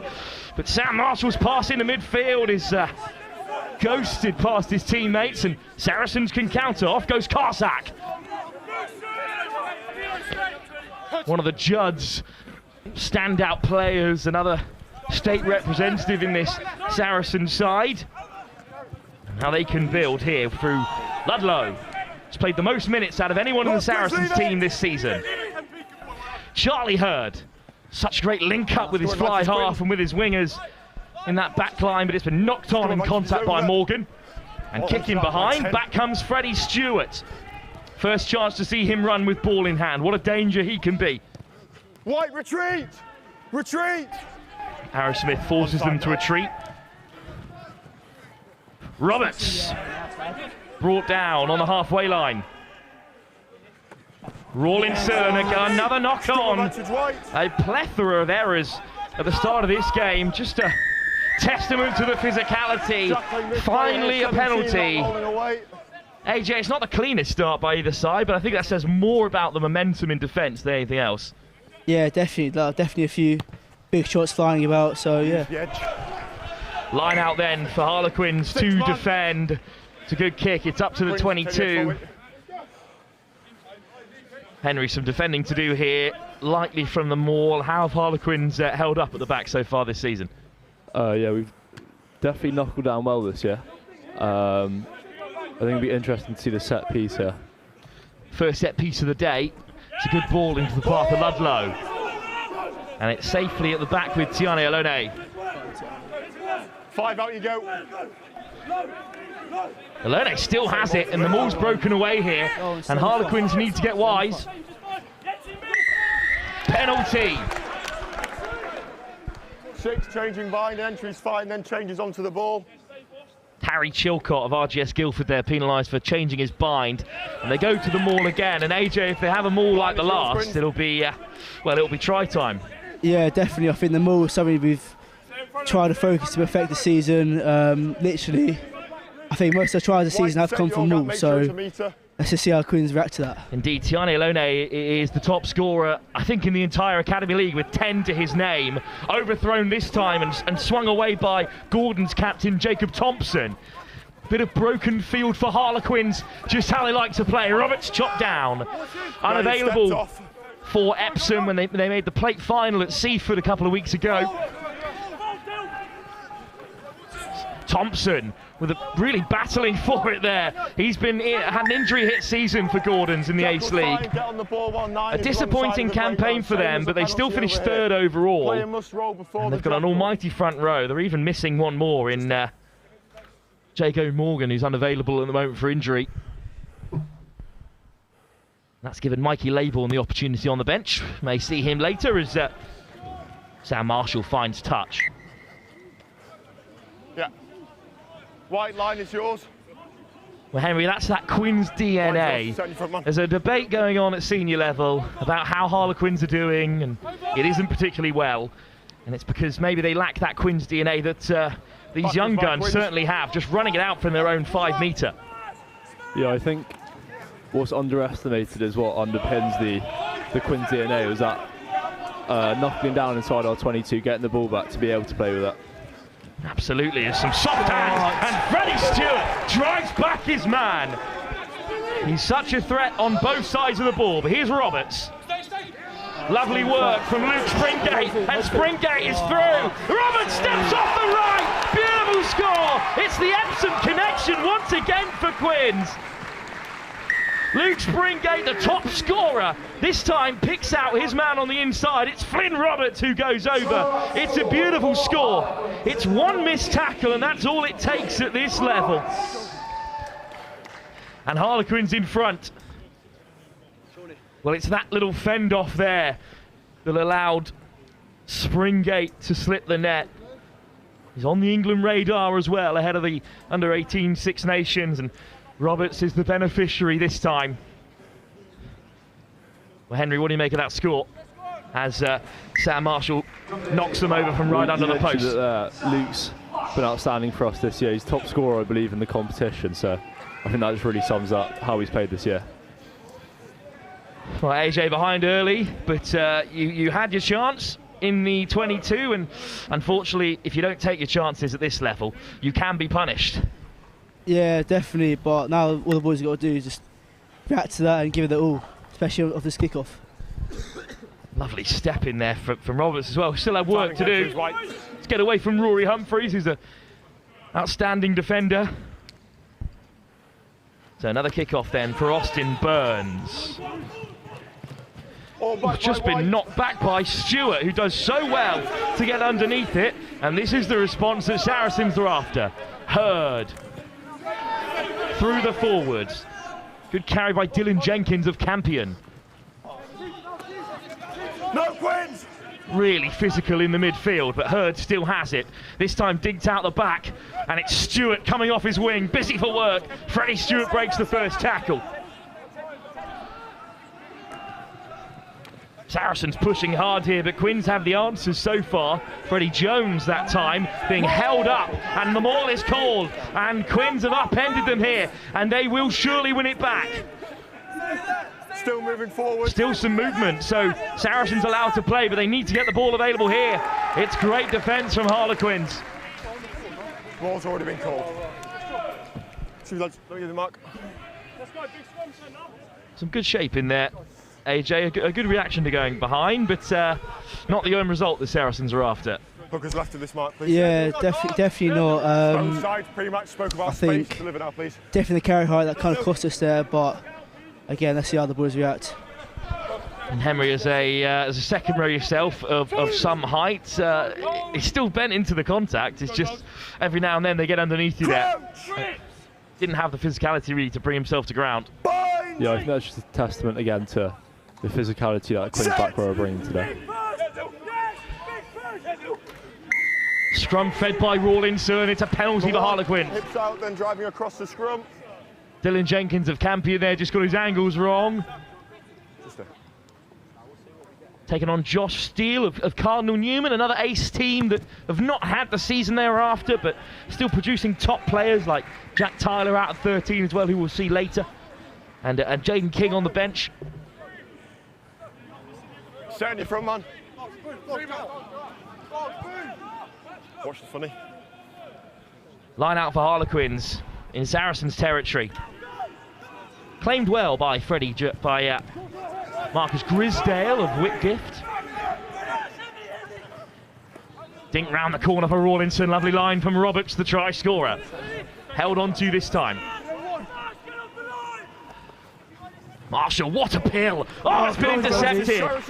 Flicked up into the path of Zach Jones, and the Saracens captain has it back. No advantage, back for the knock on. Just knocked on. Stay on your side. It was an ambitious pass from Marshall, but you're going to see a few of those. You've got to control your weight. And you've got as to they try and play on the outside shoulder. Marks this one here. That's good defence though, AJ, for Saracens. They're under a bit of pressure there. Yeah, definitely. Like, I think for us with Gox, Sean Maitland, all he wants from us is line speed. Just put the team under pressure, and that's what we get from that. We were saying in the build-up that if any coaching staff amongst the academy sides had to take to the field today, I think Saracens had the best chance of coming away with a victory. Yeah, by a mile. Some of the coaches like Sean, Dunks, they've been through the ranks, they've played professional rugby, so yeah. Duncan Taylor as well, who's just retired with Saracens. White, pull your legs underneath and hold the weight, okay? Quins, make sure not fighting Harlequins' corner there, Henry. The gap is I yours. think we're overlooking some members of the Harlequins medical team as well. Cole Leatherby, Sean Chenery, both pretty handy on the pitch as well, I believe. Reset at the scrum. It's going to be Charlie Hurd. Plays his club rugby at London Irish Amateurs as well as Berkhamsted. And he feeds for Sarries. Little dummy at the back from Edis Karzak. Swung right off first fade. How on earth has Stewart kept a hold of that one? Right above his head. Quick ball for Hurd. Austin Burns finds JP Ludlow. Three Berkhamsted players connect with each other. Little dink ahead by Burns. Knock-on advantage is over. Knock-on advantage is over. Thompson can't get out of his feet. Flynn Roberts returns fire and drills it into touch. It's a very good kick. Well, AJ, you feel as though Austin Burns may have just been held as he went through there. Yeah, definitely. I saw him kick it through, and two people stopped him from getting the ball. I even thought beforehand that was an advantage for us penalty-wise, but clearly not. Just a knock on and a not straight line out, hands Quinn's possession again. Aidan Enscat of Ravenswood, who have produced a number of top players recently. Part of this big network of schools that Saracens has and supports through their rugby. Will be a scrum for Harlequins.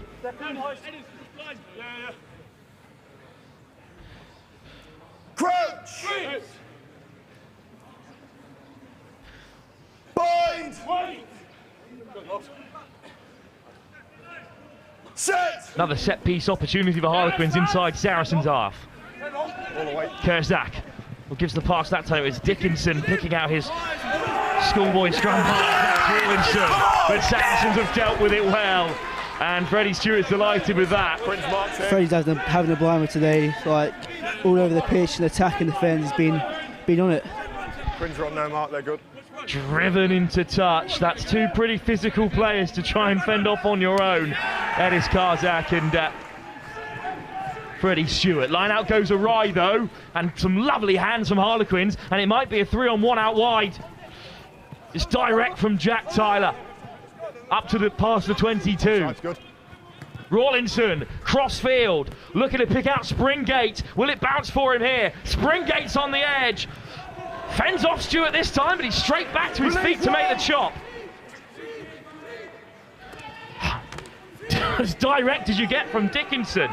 The KCS connection between 9 and 8. Hard line from a long way out. But Jack Kemp is put to ground. Some lovely hands from the Campion man in the build-up. Harlequins go round the corner. They need to be patient here. Another pick and go. Looking to catch out Saracens around the fringes. Penalty advantage coming their way. It's driven on by the early substitute Josh Andrews. And now it's Saracens' turn to hold up Harlequins.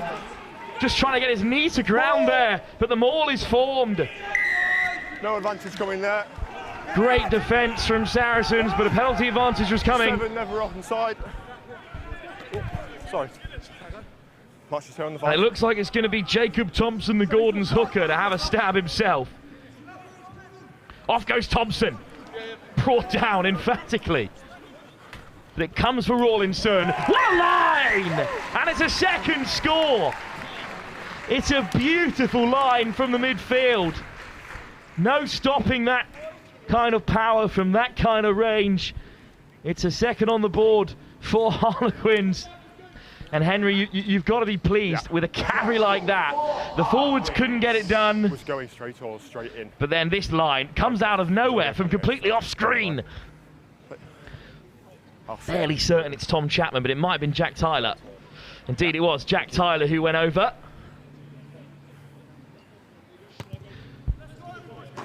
And of course, knocked over from right under the post again from Sam Marshall. Great start for Harlequins, Emery.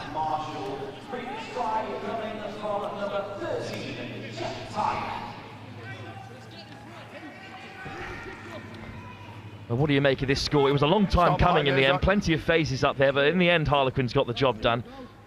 Yeah, I think it all started with the set-piece pressure from Grizz down on this near touchline. Play on or backwards.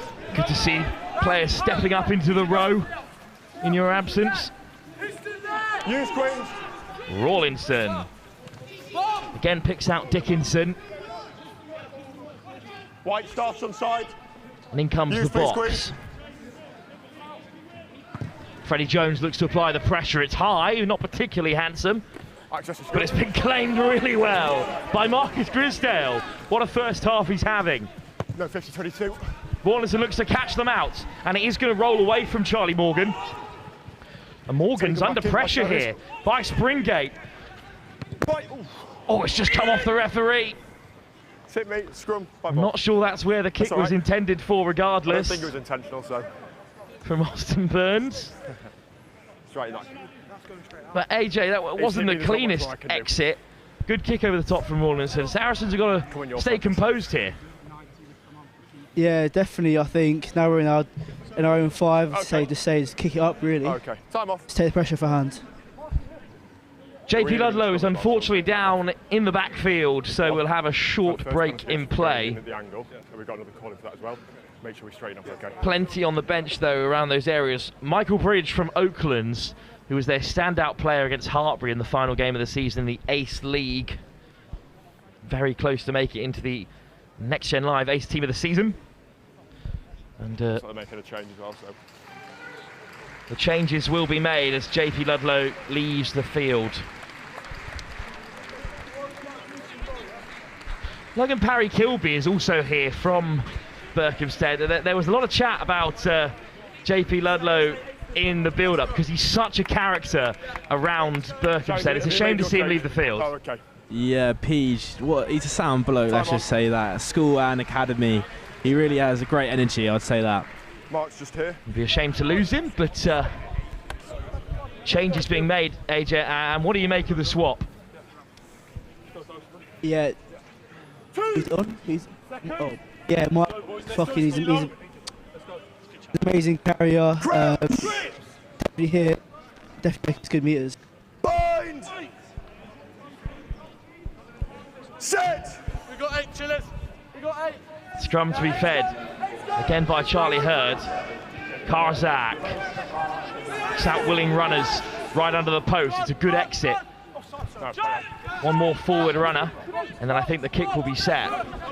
Quinn starts on side. Youth, please, wide. Hurd. Chance down! And it will be Grisdale! Did he keep it in play? 22. 22 dropout is the call. 22 on scrum, Sarries. Henry Laidlow, 22. how close 22. was Grisdale there to touching down?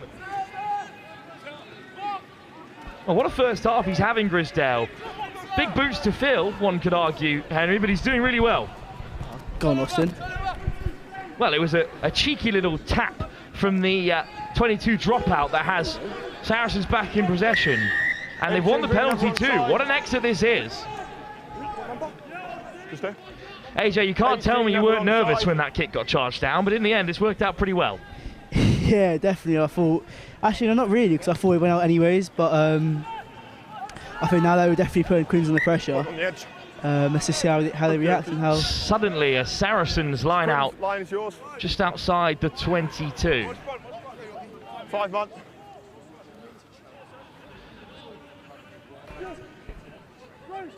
Last driving maul in this area was really dangerous, but it's been stolen by Caden Watson, who I'm not even sure was lifted, and what a break as well. Again, 8-2 slow. Let him run. Well, Henry, pick and go, so we'll come back to you in a sec, because it's a quick tap, and Harlequins are rolling here.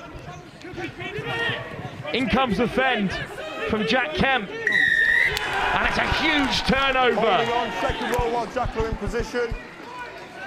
Daniel Lake of St Benedict's has stolen it back. But Henry, let's just talk about the strength in depth in second row that Harlequins have, because Grisdale and Watson both having excellent games so far. Yeah, we've been unfortunate this season. We've had 3 second rows sort of had season-ending injuries so far, so we haven't had the best of luck in that position. And yet still managing to pop up in big moments. Short at the front of the line-out, well taken by Tom Dargan. His brother was also with Saracens under 18s on finals day 2 years ago. Hurd. Burns. Good line from Daniel Lake. Morgan looks to get on the outside, dragged down by Chapman. Chukwuemeka over the halfway line. Ball comes loose at the base of the breakdown. Always off the foot. Lost now 7. And now Hurd might dart round the short side. Stewart dancing round 3 players, finding the offload. Excellent hands. Hurd. Burns all on the inside. Elone chopped down.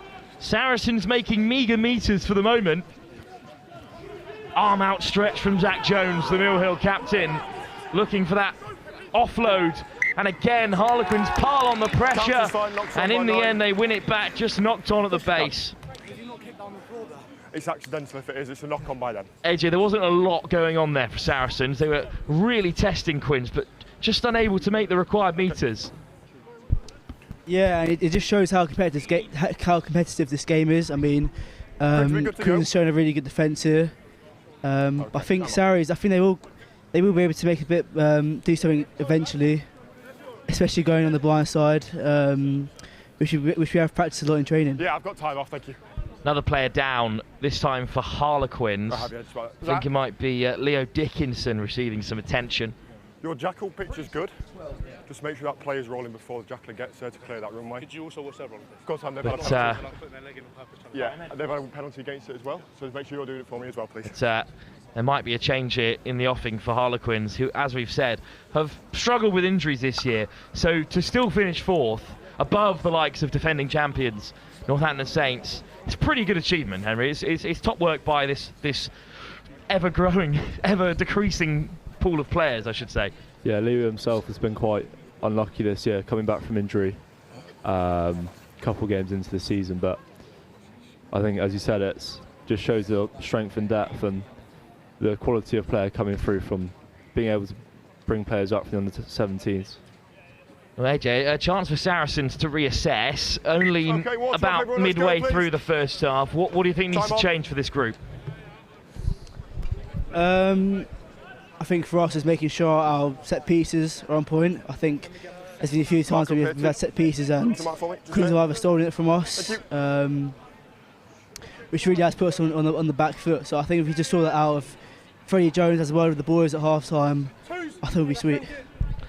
Scrum right in front of the shed. Famous old rugbying stand, empty today. There are plenty in attendance in the Malvern Tire stand below us here at Kingsholm. Rawlinson, who's been pretty bright around the fringes so far, will look for it at scrum time. And it's a breakaway from the base of the scrum. It's quick ball for Harlequins. Roberts.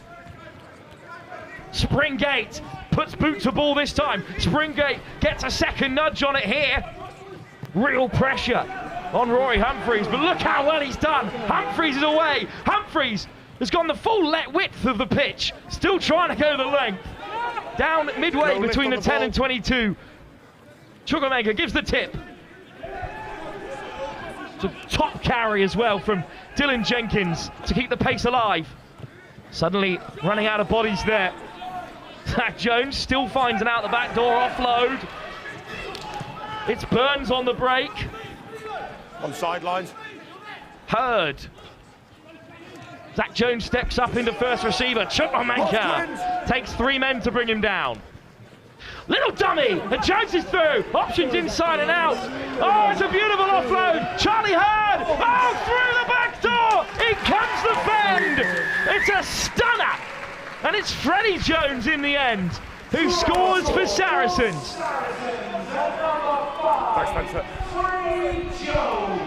What a score. We've got to go all the way back to the 5-metre line to take in that one truly, with Humphreys' outstanding break. The momentum from then was with Saracens. A big dummy from the captain, Zach Jones. Charlie Hurd on the inside line, as all good scrum halves should be. But who's there to finish off the move? But the second row, Freddie Jones. AJ, what a try. Yeah, it was a really, really good try. And it just shows our DNA of just always giving our all, especially from Rory, chasing back the ball and getting us to our 22, and then from Zach to give that dummy, which puts us through. Well, some questioned Rory Humphreys on the wing because he's not really played there since he was back in the Berkhamsted second team a couple of years ago, but he does run a 10.7 100-metre, despite being the powerful water carrier-esque 12 that he can be at school level. Timing, please, Quinn. That's a big dummy from Jones.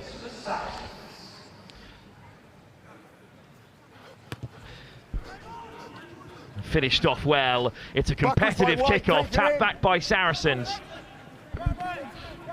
It's a big bumping run from Karzak. No foul play, falling player. Backwards. Knocked backwards again by Saracens. It's loose on the deck. Lost now. In the end, Burns has to drop onto it. Inside. They don't want to lose possession in this area. Not against the Harlequin side that we've seen could be so expansive.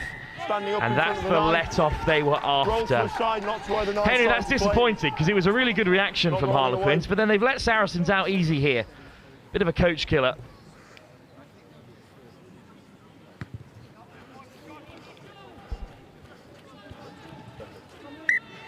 So Ben Hislop has come on at number 8 from Bishop Wand. Looks like a couple of early changes as well. We are inside, 50-20 with Josh Andrews came on earlier, as we said. Line out was inside.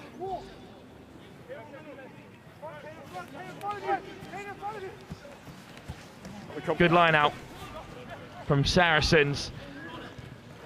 It's a great line from Karzak popping up in midfield. No, he's rolling out your own player's Slow leg. ball though. Good work from Harlequins to cramp Saracen style there. What a kick in response.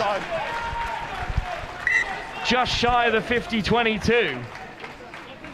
But a lovely kick. Inside, not inside. And it's good to see when things don't go to plan on first phase, Saracens have got a second option. That kick over the top. Yeah, definitely put a lot of pressure on Quins now. They're in their own 22. But again, it just shows how if we got a line up sorted out, we can put good pressure on teams. 1 and 5, you creep up close, make space. Thank you. Yeah, we take him back in. Thompson with the throw. Watson at first man. No jump from Saracens. Maul is formed, but not going anywhere anytime soon.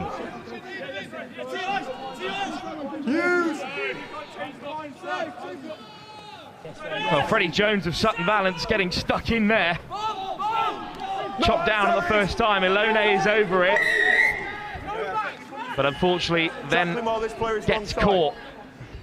So unable to roll away. And that's an easy let-off for Harlequins, really, who are under a bit of pressure there. And now Sam Marshall can clear his lines. Just one try in it, 10 minutes to go in this first half. It's perhaps our closest game of the day so far. But AJ, I think that's how we expected it to go. White, don't close the Yeah, gap, definitely. I mean, it's a London derby. Quins versus Sarries. It's always a big one.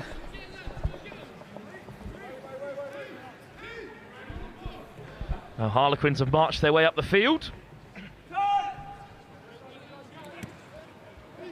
Watson wants it in the middle of the park. Good take. Down uncomfortably there, so there's no offside. Rawlinson does well to get it away. First carry for Ben Hislop, but it's been ripped away by Saracens. Freddie Jones again. What a first half the second row's having. Backwards. Jenkins, always backwards, somehow finds Stewart, and off he goes, Freddie Stewart. Move, Quinn. Darting through defenders. Hurd. Slow ball. Lovely work. A beautiful offload as well from Zach Jones. It's Lake on the rumble, beyond the 22. Saracens moving with great shape as they look to equalise. Just spilled in the contact. Harlequins have the knock-on advantage. They'll look to clear their lines. Going back to the knock-on. Okay. AJ, some beautiful shape from Saracens as they look to break through. Yeah, definitely. I mean, that little thing from Zach, definitely one. We did definitely a move we've done in the training, during training. So yeah, but I think now it's just got to keep the ball. I think every time we're doing too much KVA or too much keeping the ball alive and doing silly offloads, just giving the Quins an opportunity to get out and release their pressure. Can they do so at scrum time? With Josh Andrews of Seaford, an early substitute. Set! Ball away. Rawlinson, and then it's through the fly half, and now a half break for Tyler. But Stewart again drives back his man. Take him back in, Quins. Oh, what a carry in response from Marcus Grisdale. Push the ball into him. Okay, use now, Quins. White starts on side, please. Box kick incoming. Plenty of distance on this one from Rawlinson. Charlie Morgan beats the first man on the swivel. Grisdale brings him down. Well, that time it was the new man, Ben Hislop. Jones always has a man outside him at close range.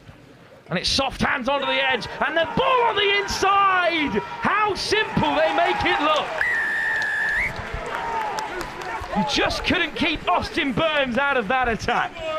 First man to give the pass, then he was round the corner, ball on the inside. Burns wanted it on the return and got it. What a finish by the fly half. Austin Burns of Berkhamsted. Linking up with Rory Humphreys as well in there.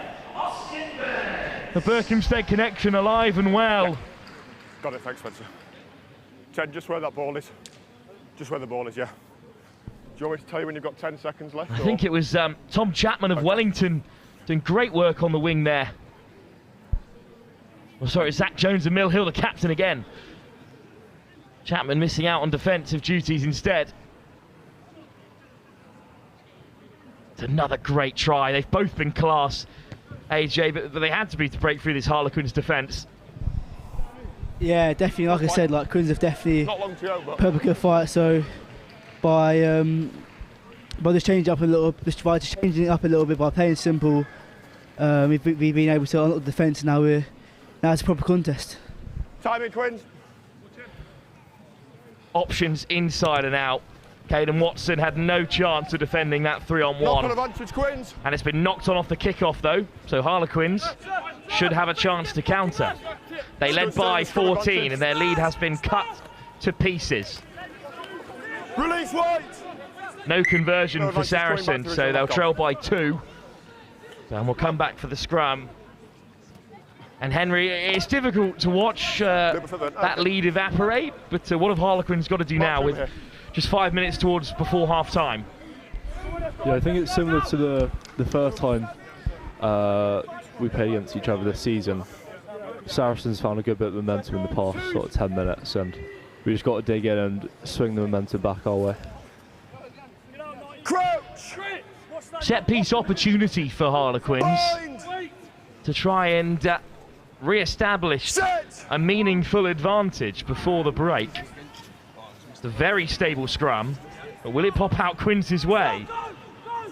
They had to go digging for it, but in the end it swung into midfield.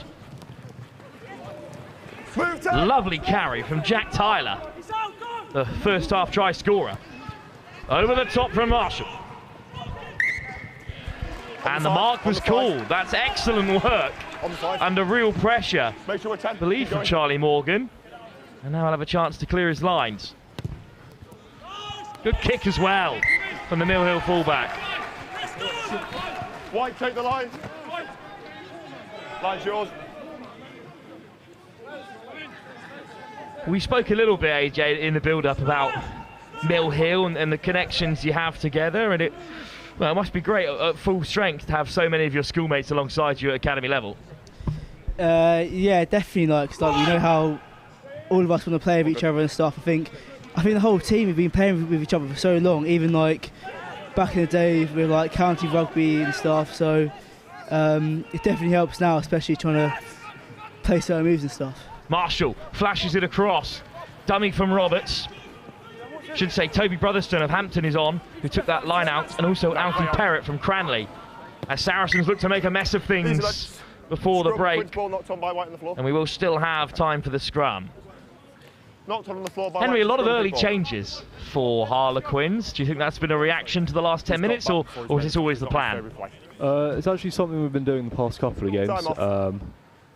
I'm not completely clued in on the tactics, but we've definitely done this the past few games. Sam Smith is still on the pitch in the front row. He's played the full first half. Indeed, it's Toby Brotherston on for Hampton. The first knock-ons by and Alfie Perrott of Cranley, towering figure for Harlequins. And there's a player down, unfortunately, once again for Harlequins. Back to his feet, but not sure yet if he'll be able to continue right at the end of this first half. A little bit stop-start at times. As we have a look at these last couple of tries. Just under 2. This great line from Jack Tyler. I'll make the mark. Came from outside of the shot to crash through 2 defenders. We're good to go? Okay, time on. But what a response by Saracens it was after going 14 down with 2 great tries. And with minutes to go before the break, Harlequins will have the scrum. I think it was Max Rawlinson receiving a bit of attention, so good to see he can continue here. Set. No chance of a little blindside snipe. Everyone stacked on the right-hand side. Marshall, Chapman, Tyler. Good line. Pushed him back into the breakdown. 9's onside. Excellent line speed from Charlie Hurd, but the ball on the inside has Quins on the front foot. Good work from Chilcott. No way. Herrott with his first carry. Watson's on the edge. It's Roberts. Clem Roberts, the fullback. Skating on the outside with Watson in support. Marshall well set to pick out the forwards. Lost no weight. Slow ball for Harlequins. Dinked out the back. Oh, it's just a hint of a knock on there from Zach Jones. It's really good defence from Saracens, AJ. Yeah, I think that little knock from Zach was quite unlucky there. But it just shows how good our defence is, that line speed every time. Definitely does put teams under pressure, especially against a team like Quins, who just want to play about and stuff. It definitely helps. Let's go, please, everyone. Seconds. Another scrum for Harlequins, a little bit further back than their last. They'll be disappointed to go into the second half just 2 points ahead, given the opportunities they've had at the latter stages of this first period of 35. Too much movement before we call fresh scrum, really, with Mikey Laybourne and Sam Smith either side of Toby Brotherstone.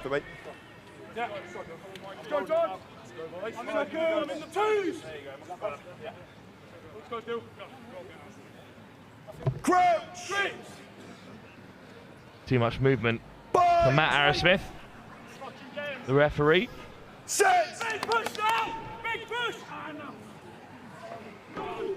Again, the scrum's pretty even. And away goes Rawlinson. At the back for Chapman. No foul play. Big shot from Karzak.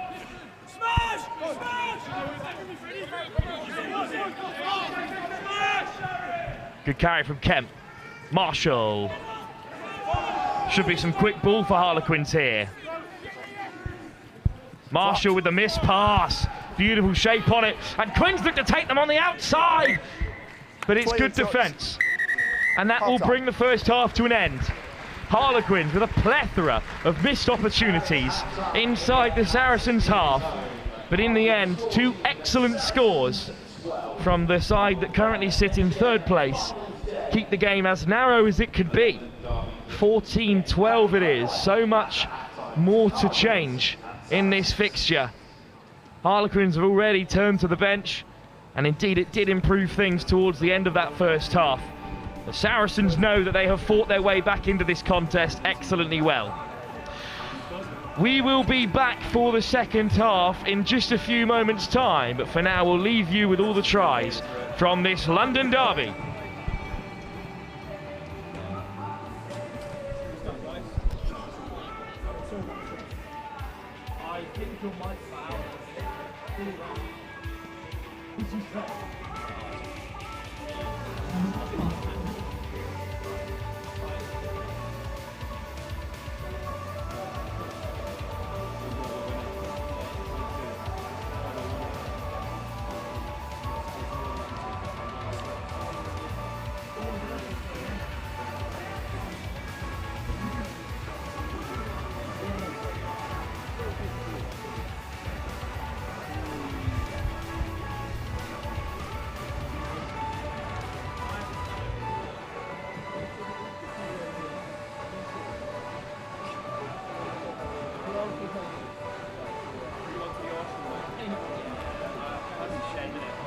I don't know what I want more.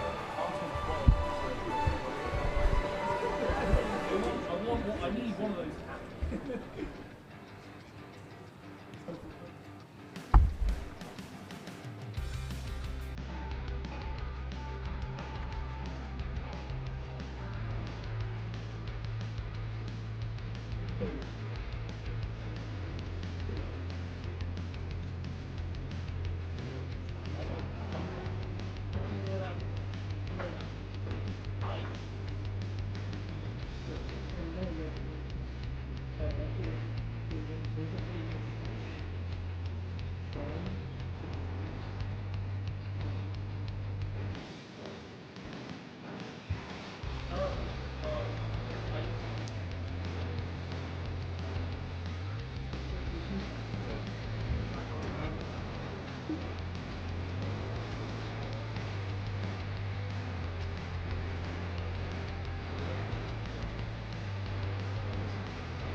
Yorkshire Academy, they won their game 59-53 against the Divisional, so that's just before this point. Exeter back for 45-28 in Northampton. All the action on socials and to PREM Rugby using the hashtag PREMNextGen. We look forward to a second half on the way between Harlequins and Saracens.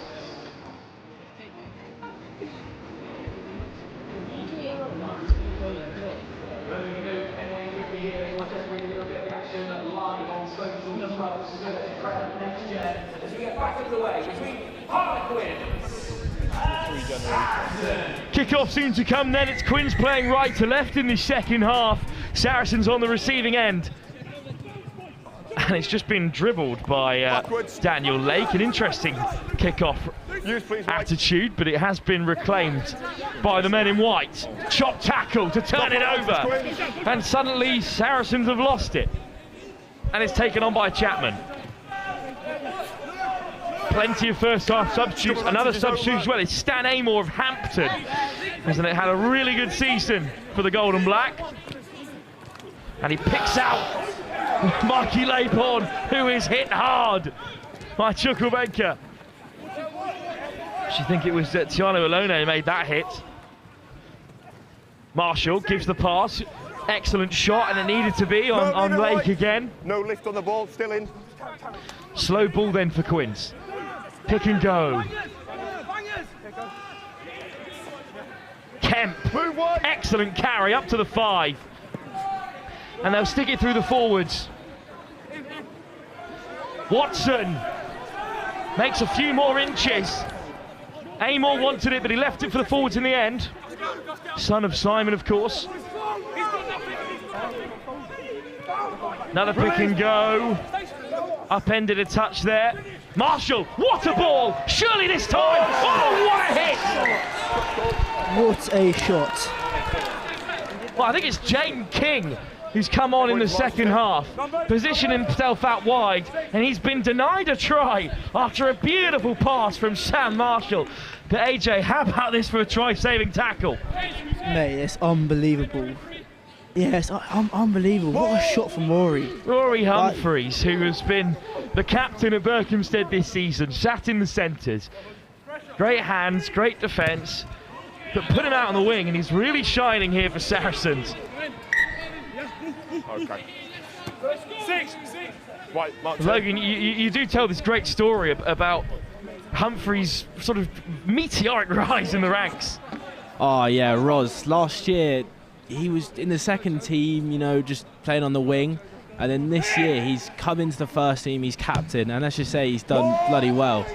Like, he's been a solid in defence, unreal in attack, making line breaks left, right and centre. That might be an overall solid player, and that's what we could do here. Oh, great tackle again, great tackle. That might be the best moment of his season. He's a solid defender, unreal in attack, and just rapid as well, absolute wheels. What a shot by the Berkhamsted skipper, great maul in the meantime, though, and Rotamy. Oh, sorry, it's Toby Brotherstone started that second half in Quinn's colours with a good drive. Another pick and go Harlequins. Feel like we've been here before. Marshall pulls it out. Oh, what a bump! And surely this time they'll get over. Excellent finish and a second try for Jack Tyler. We've said it before, but if you slip off just a single tackle, then you will present your opponents with a chance at Prem Next Gen level. And that's what happened here. Shrugs him off, and the acceleration from Tyler's remarkable. He's a real talent, Henry, in the centres. He's having a great game so far.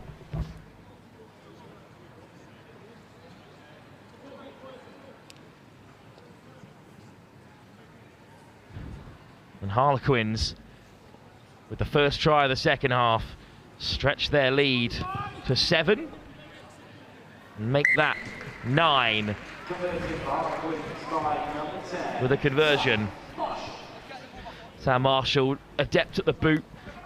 Of course, he nudged that last minute kick in previous weeks to win a dramatic game in the Academies division, and that's what kept Harlequins in with a shout of qualifying in the final round, as it slips through the fingers of Watson and is recollected by Saracens. Watson straight over the ball, does manage to slow things down. And another knock-on in defence, forced by Harlequins. That's good reaction after you score your third try and then you give possession back again. You've got to respond in defence like that, Henry, but they've done well. Seconds. 2. Big Mikey Laybourne getting up in the face. Crouch. Stan Amor onto the field. Some quality at scrum half Harlequins have got between the two of them. Okay, use Quins. Amor. Here's the try scorer Tyler, now on a hat-trick. Gives a little tip pass, and it's rapid ball for Stan Amor. Good acceleration from Hislop. Amor. Marshall. Boot to ball, it's a big kick, and it's going to roll towards the touchline, but it'll stay in field for Morgan. Morgan away from Marshall, beautiful feet. Down the throat of Springate. No, you never on the ball. What a carry by Karzak, still going. Karzak on the roll! What a run by Ennis Karzak! And now a 2-on-1 out wide. Lovely tip back into the path. Release, I think Jesse Gill onto the field. Sidelines. Karzak still going. What on earth? It's got it into him in the second half. That might have been Michael Bridge, the Oaklands man, carrying with such intensity here. Oh, and they're straight through. Stan Amor will score. Just trying to keep pace with the Saracens' changes. Some of their back loose forwards putting in the work. But in the meantime, it's Henry Hodgson who's in.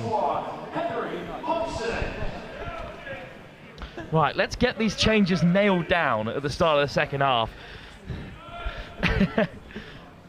That's a wonderful offload on the inside, and it's Henry Hodgson who's also just come on. Another Mill Hill man. So Charlie, of course, a Premiership legend.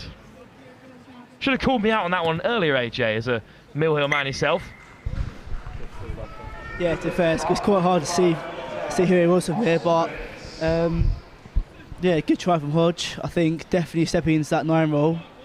So yeah. What a carry from Michael Bridge. And this is a beautiful assist. Another one for Zach Jones. Hodgson on the inside line this time. And Saracens back to just 2 points behind. Harlequins with the kick-off. Tyler in pursuit. Always inside. And he brings down his opposite man. Inside. Timing, please. White, use, please. So here's Hodgson. Clearing his lines.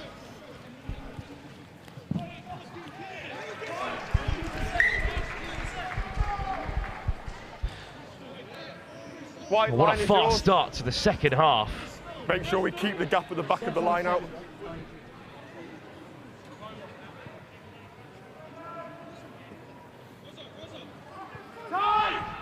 And it will be a line out for Toby Brotherstone. Amor. Marshall. Tipped on to Chilcott. Back down the short side they come. There's numbers up here. All of a sudden.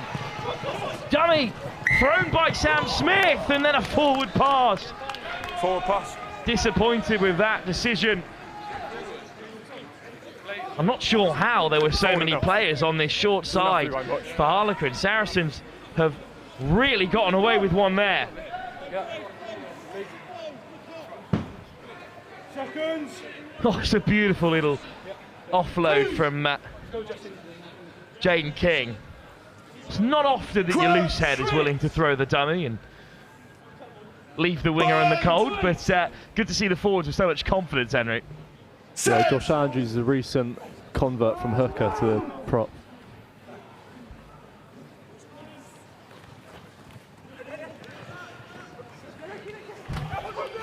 Oh, what a break from Saracens in the meantime. It's again Hodgson breaking through, puts in the kick, regathered by Roberts.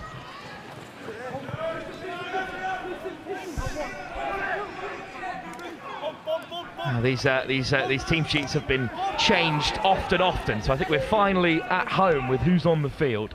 As Amor whips it back for Marshall, who clears his lines.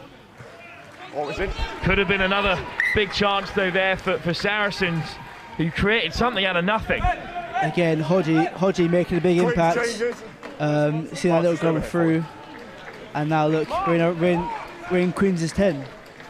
Charles Rotimi on to take the throw, the Campion hooker, with a National Cup semi-final on the horizon at school level. Taking their time with the line out, and it's still stolen regardless. Great work from Grisdale again. Take it back in. Direct from Harlequins. Quick ball for Amor. And then a dummy to crash over. Amor. Charge down. Karzak does really well. Yeah, we'll put White pile on the pressure. Quince ball off the Saracens players last. White, edge of this line for me. AJ Henry, plenty of changes for both teams. Let's have a little chat about who's come on. Who have you spotted out there? What kind of difference are they going to make? 5 man. Anyone that comes to your eye? I see Bennett's come onto the field. Rotimi's come onto the field. Ollie Knight has slipped on as well. Yeah, well, Hodge, like I said, Hodge made an impact so far. I think Rio, number 22, is a very explosive centre, and definitely, even Bridge right now, just shotting people. So yeah, they definitely make a big impact in the game. We've got some defending to do here. Roberts again with a bit of space to run into. The Epsom fullback. Amor under pressure, gets it away for Marshall. Excellent line. Plenty of options, but Chilcott the one with free rein. Your own player's leg. Another big collision. Toby Brotherstone wears it well, but Saracens have driven their men into touch. Freddie Jones again, outstanding play with Daniel Lake in support of St Benedict's. Yeah, this is what the derby's about, just big shots, big carries, big everything. And so far we've seen all of that. Henry, Stan Amor's brought a lot to the game so far. Jaden King on the short side, so close to scoring. And the rest of the substitutes, where they've sort of been filtered in throughout the game. Bennett out the back. And then an interesting pass from Rory Humphreys, but it found its target, and it's a nice run back against the grain to get Saracens over halfway. Hodgson, Rotimi. Playing in close quarters, Grisdale makes the chop. Show and go this time from Ben Beadle. Back to fitness, the Sedba prop. Rotimi. Great energy from the substitute. Henry Hodgson wants it quicker. Lovely ball on the inside. Ball was out. Hodgson. Well, Karzak has been stripped from his grasp by Jack Kemp. Another big hit, and it feels as though as some tired bodies begin to show, the physicality, AJ, has only increased. Yeah, definitely. Literally, the past 5 minutes, all we've seen is big shots, big carries. I mean, I know Ed just knocked it on there, but the whole game has just been there, with loads of carry meters, bombing people everywhere. And now Malachi Morgan is on, so both benches emptied. Second. 2.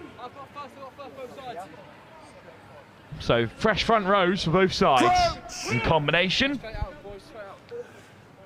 Bind. Set. Free kick. It's got to be the base of the scrum, 21. But off the mark. So thinking to do here for Stan Amor. Just over. Quick tap from Amor. Marshall drills it in behind. Oh, it's a beautiful kick. Rolls into touch. Great momentum for Harlequins now. No quick line out for Barney Hooks, who was probably the player most unlucky to miss out in the Next Gen Live Ace team of the season. What are the numbers, please? Playing at number 10 all year, give them time his to side. But pops up on full-back or on the wing for Saracens. Not straight though, Rotimi under pressure. And it really is the line out that's kept Harlequins in aspects of this game, because the likes of Chrisdale have been so good on defence. Yeah, Caden Watson as well, both getting up and making a mess of Saracens' line-up. Over the mark. Yeah, definitely put that line out under pressure. Let's go, boys, let's go. Second. Big 20, boys, big 20. 2. But a scrum and another set piece for Harlequins. Marshall right behind the scrum. Bind. With Jaden King on his shoulder. Set. Stay high. Amor's a top runner as well. Stan Amor. Marshall looking for the short line to free Jaden King. Saracens with great defence, and they have won it back. And Hodgson clears his lines. Yes, Martin. Go on, Martin. Go on. Go on. Go on, stay in the front. Big dummy from Roberts, gets away from one. Nice. But he's scragged by Malachi Morgan. Rotimi wins it back. Charles Rotimi right over the ball. You have to give credit to Ollie Knight there, chasing Hodges' kick, putting pressure under Queen's 15. This could be the chance for Saracens to take the lead for the first time. It's a big shove and go. Michael Bridge does so well to almost make the tackle there. Step on the line. Step on the line. Well, it's Ollie Knight wearing 19. Can only read the team sheets in front of me, gents, as Bennett has latched on to the end of that overthrown line out. A maul is called, so Bennett has to get to ground. It's still moving, but I think Quins are going to kill this. Well, that's a good reaction. But Henry, Harlequins are suddenly under a lot of pressure, still got the lead. But if you were on the field now, what would you be saying to try and keep the heads up? Because they're in a real spot of bother here. Keep your elbow up, okay? Yeah, as you said, we've had a bit of momentum this half, and I think one simple handling error off the scrum strikes really cost us. Second. 2. So Stan Amor with the feed. Crouch. And they look pretty flat to the line here, Harlequins. I think they are preparing for the kick chase. Pick and go at the base by Jack Kemp. It's a decent carry by Kemp. This should be a good platform for Harlequins. Still they stay through the forwards. No, you've stepped off the breakdown. Andrews.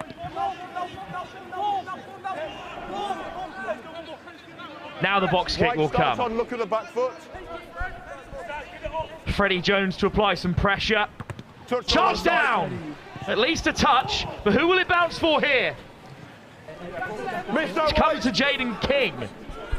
So not a bad end result for Harlequins, but still nervous moments here. Stan Amor will reset. Use please, Quins. Crossfield instead. When you're on. And it's a good grab. Springate over the top, touchdown! Stewart has it! Stewart scores! Saracens in front for the first time! None of that, please. Freddie again, he's been a unit all match. Freddie Stewart has an outstanding set of wheels on him, and there was no catching him once he charged down this kick. Well, Henry, it's tough because that's two great options. First to go cross-field, and then indeed there was no one in behind. The sweeper had not swung across, so Springate put boot to ball, but sometimes it just doesn't go your way. Yeah, perhaps the second chip and chase was one too many, but can't fault the just aspiration from Luke there. Not at all, but it's not worked out for them, and now Henry Hodgson will look to add the extras. Good kick. 26-21. Harlequins behind for the first time. And AJ, I think on the balance of play, Saracens deserve to be in front. Yeah, definitely. I think they've kept the pressure on for most of this half so far. I feel a bit unlucky around the line-outs, but yeah, definitely deserved. Knock-on advantage is over. Knocked on from the kick-off as well as Kemp takes contact. Amor, Marshall, back to the forwards. Here's Grisdale, his Whitgift teammate. Both in a National Cup semi-final in a few weeks' time. Nice ball to find Perrott, but it's been stripped. But no knock-on in the tackle. Hodgson with a big shot on Tom Chapman of Wellington. Kemp. Well, that time it's Thompson who gets the tip. Good work from the Gordon's hooker, but again, Saracens are slowing down the ball here. Marshall. You think the kick might be coming.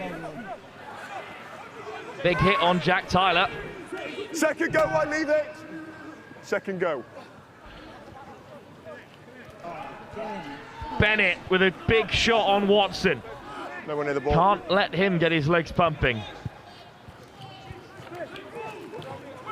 Josh Steele, the good carry, but Harlequins are behind the gain line now.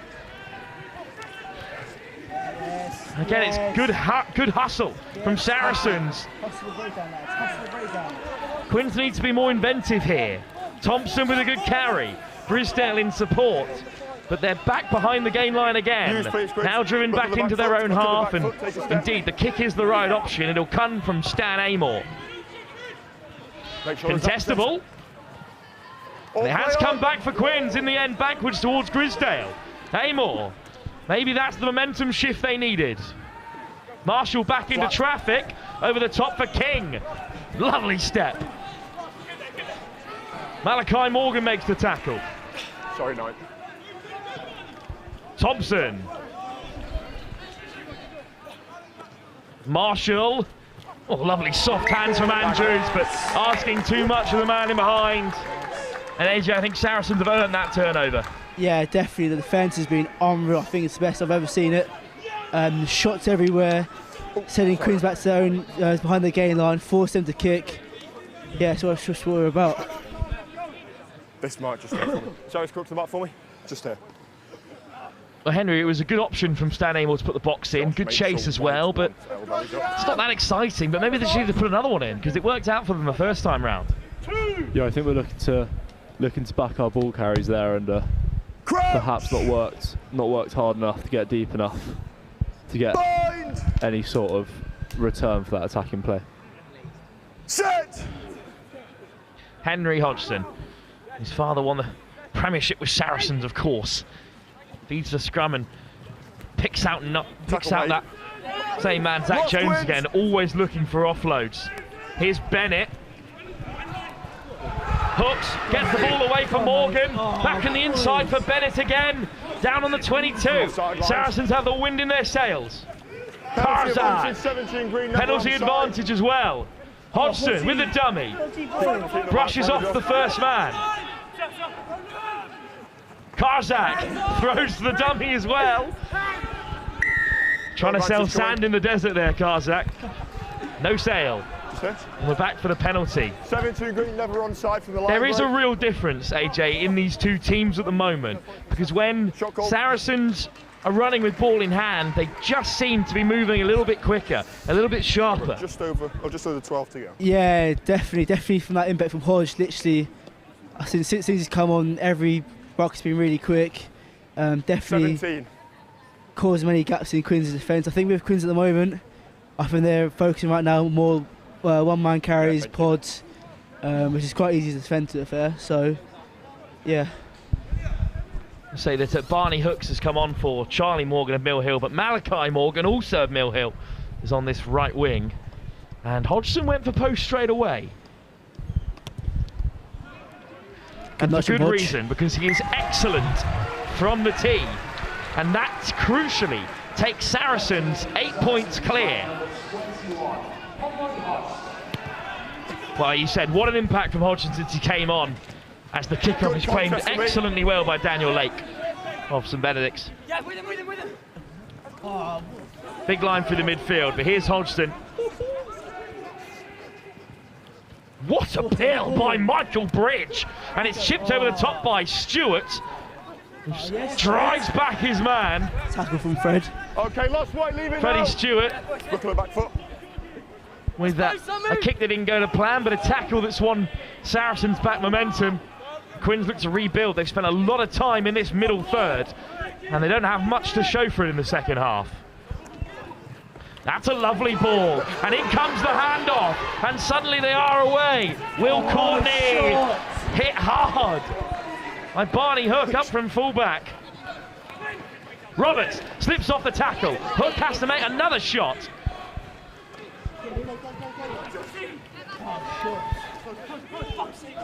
Well, Max Rawlinson is back with us, but he's not moving particularly well, the number 9. Did have a slight knock in that first half, but that's much better from Harlequins, Henry. What's changed in the last couple of moments there? Just one ball inside, and suddenly they seem to realise they're in this game. Yeah, it seems like we've come out of that huddle after the previous point scored by Saracens with a bit more energy about us. You can't kick better than that from the penalty. They're 5 metres out. Got to use this platform. I think it says a lot about how highly they rate Max Rawlinson, that after the knock in that first half, they've still chosen to bring him back into play.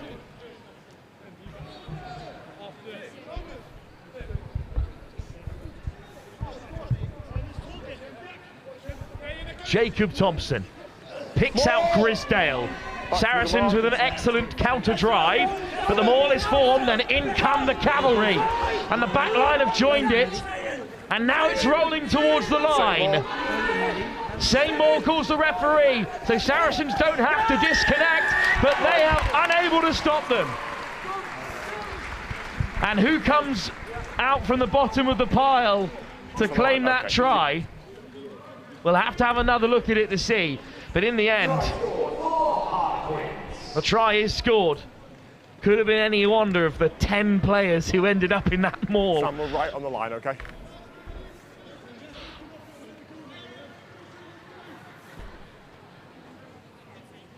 Not sure who on earth that is. I think it may be the hooker, Jacob Thompson. I've got just over 8, confirm. And it would be his try if he scored it. But is there some kind of call, Henry, that's right, let's get the backs involved with the maul? Or was it just how the game was going? They felt they needed that extra momentum. Yeah, well, the maul's been such a powerful weapon for us this season, I think. Everyone's on the same page as when we have the opportunity. Off the post! When we have the opportunity, make the most of that.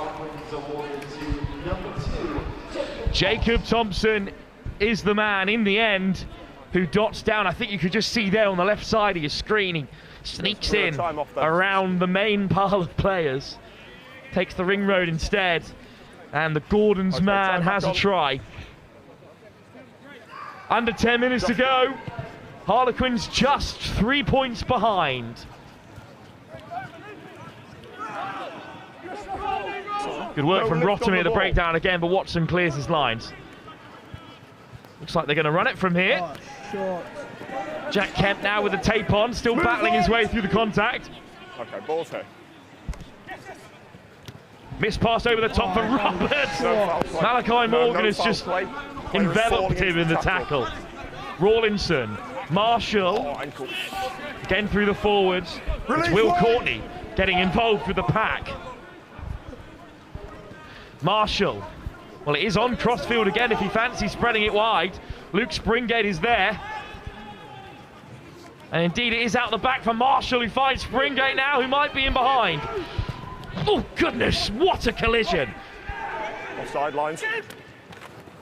Barney Hook stood his ground. It's another strong carry. Box it, let him run. And a quick tap from the penalty. And they haven't retreated the full 10 metres. And Harlequins are right back into Second this. player, not 10 for the original tap. Well now, this penalty's in range. 3 points behind. If you were skipper out there, Henry, what would you be saying? They have gone for the corner. Yeah, I think I'd stay with this decision as well. Just saw previously the power of our maul. And why fix it if it's not broken? On the edge. Another excellent kick from Sam Marshall. White rolling away. AJ Saracens under real pressure here. Please, rolling has to improve. I can tense some nerves from the other side of the commentary box. Yeah, definitely. I think discipline's definitely killing us right now, and it's time to let Coons back into the game. But up goes Watson. Thompson in to collect, and the maul is rolling, and there is movement, and overcome the back line to offer what they can.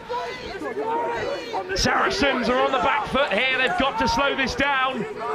Their own backs join the maul. Once it's called, so Quins have to dig it out of here. No, sir. They've broken straight through the middle and scored. It's Thompson with his second in quick succession. Well, the hole just opened up. The Saracens' backs this time realised they had to get stuck in. As they went to ground, it wasn't the man with ball in hand who hit the deck. So Jacob Thompson, free as a bird, to saunter home. Well, it looks like he might have slipped to deck, but there was no one on him. He was never tackled, he was never held. He simply dropped to one knee. So he just jumped back up again and dotted down. What a turnaround here. Harlequins back in front. This kick matters fairly intensely here because they need this 4-point gap. And indeed they nudged it over. They're out of penalty range. But with 5 minutes to go. Quick kickoff. And Hodgson's won it back. Unbelievably, he just grabbed it. He just grabbed it 10 metres, and Quinn's are unaware. So suddenly Saracens have it back. Great thinking from Hodgson. What an impact he's had. 4 minutes to go. No, 19, leave it. Perrott forced to leave it alone. Rotamy, look at the space out wide. Quick ball should do it. Hodgson, what a pin over the top. Stewart, he's done it. Stewart races through to score his second. What an impact Henry Hodgson has had from the kickoff. He wasted no time. He grabbed it up to the 10 metres. And then from then, he spearheaded the move. He kept the pace alive. He floated it over the top. And it's Freddie Stewart of Berkhamsted who scores his second. Good try from Freddie, but Hodge, what an impact he has had. That ball over the top. Wow. I think Hodgson, if Saracens hold on here, may have earned himself that Man of the Match award, despite only playing half a game. Another nominee could be Freddie Jones. What a game he's had in the second row. Knocked over by the man himself, Henry Hodgson. Freddie Stewart, the beneficiary this time. It was a beautiful pass, AJ, to put him through. Yeah, definitely. Look at the shape on that. AR's right in line. Oh, yes, Jonesy. What a take off the kickoff from Jonesy. Sutton Valence's Freddie Jones. Oh, what an offload. Always backwards, says the referee. No, leave it. 2.5 minutes for Saracens to eat out the clock. They lead by 3. Hodgson into an acre of space. What a nudge! Will it go 50-22? King gets back. Here's Roberts. Hey, don't take the pressure off. Don't take the pressure off. Lovely footwork, and now a half break. But it's been spilt on the deck. Not spotted, always backwards. Here's Kemp. Harlequins still alive. Within! 2 minutes to go in the end of this fixture. Saracens lead by 3 points. Saracens have to give it all there. In defence, everything they can. Crossfield from Harlequins. There's 2 out here to take it. Oh no! It's beyond King. He couldn't control it. Again, that pressure from Saracens. Forcing Quins makes any errors. The fine margins here, because that is a beautiful kick. On the edge. He had to reach out and take it, Henry. He really did. It was such a wonderful kick. Time off. The player down to do his laces. Ollie Knight on his knees. There's a player down in the backfield for Saracens on the far side, so we will have a moment here. Are they making a change or? Well, if there's any moment, Henry, for Grisdale to nick another line out, this might be it. Players just deep in here. Quins, stay on the edge for me. Stay on the edge of the line. Tiani Alone has come back on to take this line out, it seems. Crunch time for Saracens, who lead by 3. They lost in heartbreaking fashion in the Academy League season. But it's overthrown, and it's into the hands of Josh Andrews. And Harlequins are still alive here. Rawlinson, lovely ball out the back. Marshall, Jack Tyler on a hat-trick.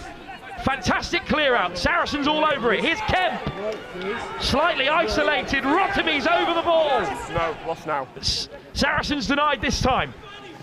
Chapman plays first receiver. Oh, there's a hand in there from Malachi Morgan.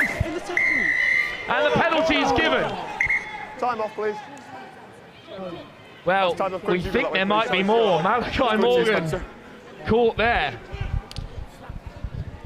Well, now there's a real question, Henry. You're down by 3. It's practically final play. Do you still go to the corner? Yellow card, have you got the number? I think looking at the previous 2. 24. I think, yeah, you think you have to back them all here. And I reckon all 15 Quins players on the pitch won't be happy with a draw there. Okay, we've got a deliberate So we've got to knock-on go by for the win yourself on and this players one. outside. It's a yellow card. Yellow card for Malachi Morgan. The colour doesn't matter, because we're at the end of the game. And as you say, AG, that is unlucky, because it was a hint of an intercept. Deliberate knock-on. Yeah, definitely. Definitely wasn't cynical from Ali. Well, Marshall does not play it safe. He tucks it right in the corner. That's time to me, everyone. It's time. The game is finished. But for this final play, Jacob Thompson is on a hat-trick. Grisdale claims it, and here we go. Thompson on a hat-trick, ball on the tail, winding round the corner. There's players all over the place. It's got to ground. It's a pick and go. Round the corner, lads. Quins in possession. What a hit by Michael Bridge. Harlequins still have it. They snipe through the breakdown. Still in possession. The forwards will have another crack. The ball is in front of Quinn's leg. Pick and go again.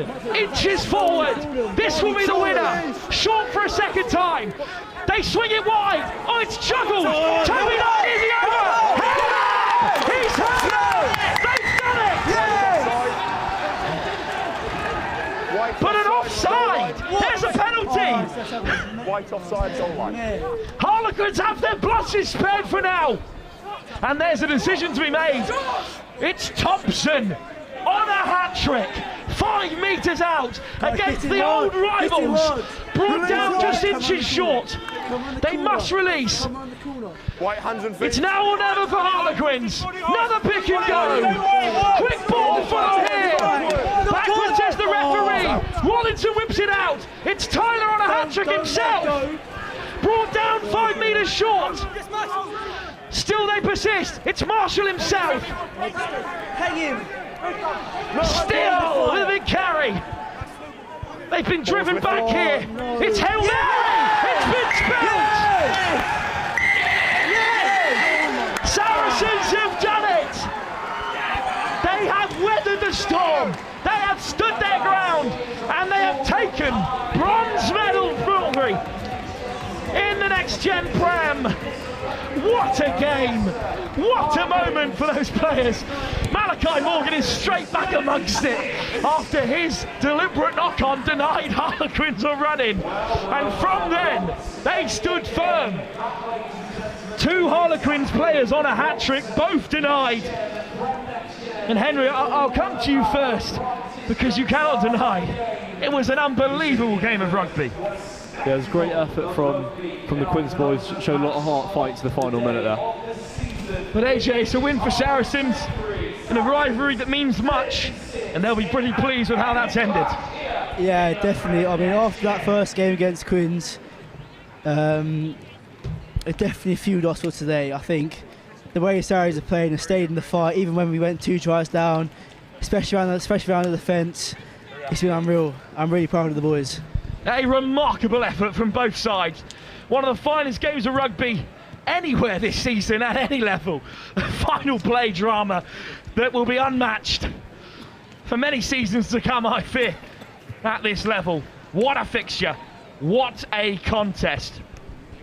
Gents, thank you so much for joining us and best of luck on your recovery. It's been great to have you in the box. Well, only the small matter of the final still to come. Bath v Bristol will be our last game, and that's in 20 minutes' time. But what a contest, what a fixture, and I'll hand you down to Angus Savage, who's pitch side after that breathless fixture. Thank you very much, Will. Well, I'm joined by Henry Hodgson, who came on, and boy, what a difference you made. Dead-eye kicking. Tell me about the emotions there. Pretty high, to be fair. All the boys are buzzing, and the energy was really high throughout the whole second half. Talk to me about that defensive set at the end there, because Quins were pumping away at the try line, and somehow you guys kept them out. Yeah, it was unbelievable. Most of the forwards work, but just all round unreal, to be honest. It's great pressure, and good on the boys. Fair play, well done. What were the messages on the field? Because obviously, I mean, it was a topsy-turvy game. You were ahead, you were behind. There were scores every which way. You came on and it was kind of chaos out there. What were the words? What was happening? Just keep calm and keep playing with intent and keep the energy up. Because if we lose that energy, that's where things start to go downhill. So we just have to keep bringing that energy and take it to another level. And some of your boys up front particularly had to front up, particularly at the end there. Yeah, definitely, 100%. Obviously, you guys lost to them by a point back in the regular season. Was that in the back of the minds a little bit when this one was going down to the wire? Yeah, definitely. We need to get one up on them, one back. Fantastic. Right, go and enjoy the celebrations with your teammates. I can see they're dying to get you in there. Well done, Henry. I've been left hanging, but it's all good. He's got something to celebrate. Right, we've got one of sorry, I'm going to just check which Quins player I've got. Sam Marshall. Sam, not the result you guys wanted. A hell of a game, but an unbelievably spirited performance. Yeah, look, well, I can't fault the efforts of the team throughout the season from where we started. You know, we probably shouldn't have lost to Newcastle, probably struggled against Bath to go 5 on the bounce, and then unfortunately come up short today. It's it hurts, you know, for what we've built, and yeah, it just really hurts. I think. You guys had to show an awful lot of guts and desire. You know, I've just been chatting to Henry Hodgson there. The game was this way and that. It was back and forth. Towards the end, you've come through with 2 close-range tries, seeking that third at the end. You must be so proud of the effort of the lads. Absolutely, the effort. As I said, I can't fault it. You know, we concede a try, we come back, we go off the break, and we score 2 tries off the bounce. So I think the effort that we showed was unbelievable. It's just unfortunately it wasn't enough today. Full credit to Sarries. You know, they came up short against us earlier in the year, and you could tell they probably wanted it slightly more than us today. So I guess disappointing for us, but we'll review it. Unfortunately, not the result we wanted. These games there between Quins and Sarries, they're quite something, aren't they? Always a thriller with Sarries, always. Cheers, Sam. Thanks for talking to us. Right, we've got another couple of Saracens players. Zach Jones, which one of you, Zach? Zach, what an unbelievable finish to the game. How proud are you, first and foremost, of the defensive effort at the end there? So proud. I mean, Sarries, we based ourselves off our defence, and to come all this way obviously lost them early, and it was probably because of our defence. To turn it around and just keep that resilience going the whole time means a lot. And obviously, you were behind in there. What was the messages going on? We've just tried to get a bit out of Henry on that. What were the sort of messages on the field when it was going this way and that, and you had to dig in? It was just never give up sort of thing. Like, the next try always matters, and if we get this next try, it's back in the game. So just focusing on the next movement. What were the thoughts right on the end, on your own try line? Harlequins with the game in their hands, what was the feeling? Oh, it was so nerve-wracking, but I back every one of them, so we came out on top like we thought. Third place in the Prem Rugby Next Gen League, not too shabby at all. Yeah, not too bad. I mean, we hope for better, but we're glad we got it. Fantastic, cheers, Zach. Right, Charlie Hurd, we're going to bring you in. Fantastic outing for you. Fantastic outcome. Talk to me about how that feels. No, it feels great. Like, we've kind of spoken all year. I feel like we had a lot of missed opportunities. A couple of games that could have gone our way, should have gone our way. But to come here against a team that's already beaten us and put up a performance like that, like, it's amazing what we're about as a group. So yeah, love to see it. Love to see it. And I tell you what, that's the last time all of you lot are going to play together in the same shirt. What a way to finish it with a defensive stand like that. No, 100% amazing. Like, you know, the boys, yeah, you can't ask for more. Can't ask for more. And obviously a lot of schoolmates in the team as well. Cool feeling to play alongside them in a Saracens shirt. No, like, unbelievable. I mean, I want to give a shout out to Rory, Rory Humphreys, our school captain. Like, led so well at school, like, wasn't in an academy, and he, you know, shone at school, and now he's here starting academy. So yeah, no, great player, great bloke. And shout out to Freddie Stewart, scored 2 today. What a player, he's, you know, done bits for us this school season. So yeah, gotta love him. Gotta love him. Absolute cheerleader for the lads out there. I'm sure they'd be doing the same for you because you were fantastic out there. Well done. Thank you. Thank you very much. Cheers, Charlie. Thanks for joining us. Charlie Hurd there. Right, we are right in the middle of the Bath warm-up. So let's get ourselves off the field before we get taken by a high ball because they are flinging them up. Very impressive work there. Shall we see if we can just get a word from one of the Saracens coaches? I wonder if Richard Barrington wants to talk to us. Yeah, he does. How proud are you of the boys? Oh, that defensive set at the end. I mean, I'm only starting my coaching career, but I think my ticket was having a hard time there. Sorry for the language, but it was that sort of game, wasn't it? Yeah. I mean, the defensive set at the end. I mean, that's the sort of thing you'd have loved in your playing days, wasn't it? No, 100%. It was like a real Saracens performance there. At the end there, just to keep them out. Quins are really dangerous. We knew what they're going to bring, and they did bring it. And I was really proud of the boys, how they kept them out. Probably my favourite moment in the Academy League, actually. Well, we thought, 2 months ago when it was 15-14, we thought you guys are going to play a pretty tight, gritty game. None of that today. No, it was pretty Quins-esque, wasn't it? End-to-end stuff. Some great tries, to be fair, from both teams, and it's a good spectacle for Academy Rugby. Tell me a little bit about the off-field and actually the coaching. Because obviously we've got yourself here, we've got Sean Maitland down there, we've got Duncan Taylor kicking around as well. Feels like there's not only on the field with this academy pathway, but off the field with the coaching staff, there's a real pathway here at Saracens. No, 100%. Me, Sean and Dunks have come together quite well. Mike Heinard really looks after us, obviously being the leader of us, but we come together, it's really tight. We know how Saracens and what we're looking for in a true Saracens player. So it's really beneficial for us and the club to see if we can bring that DNA out in our younger players.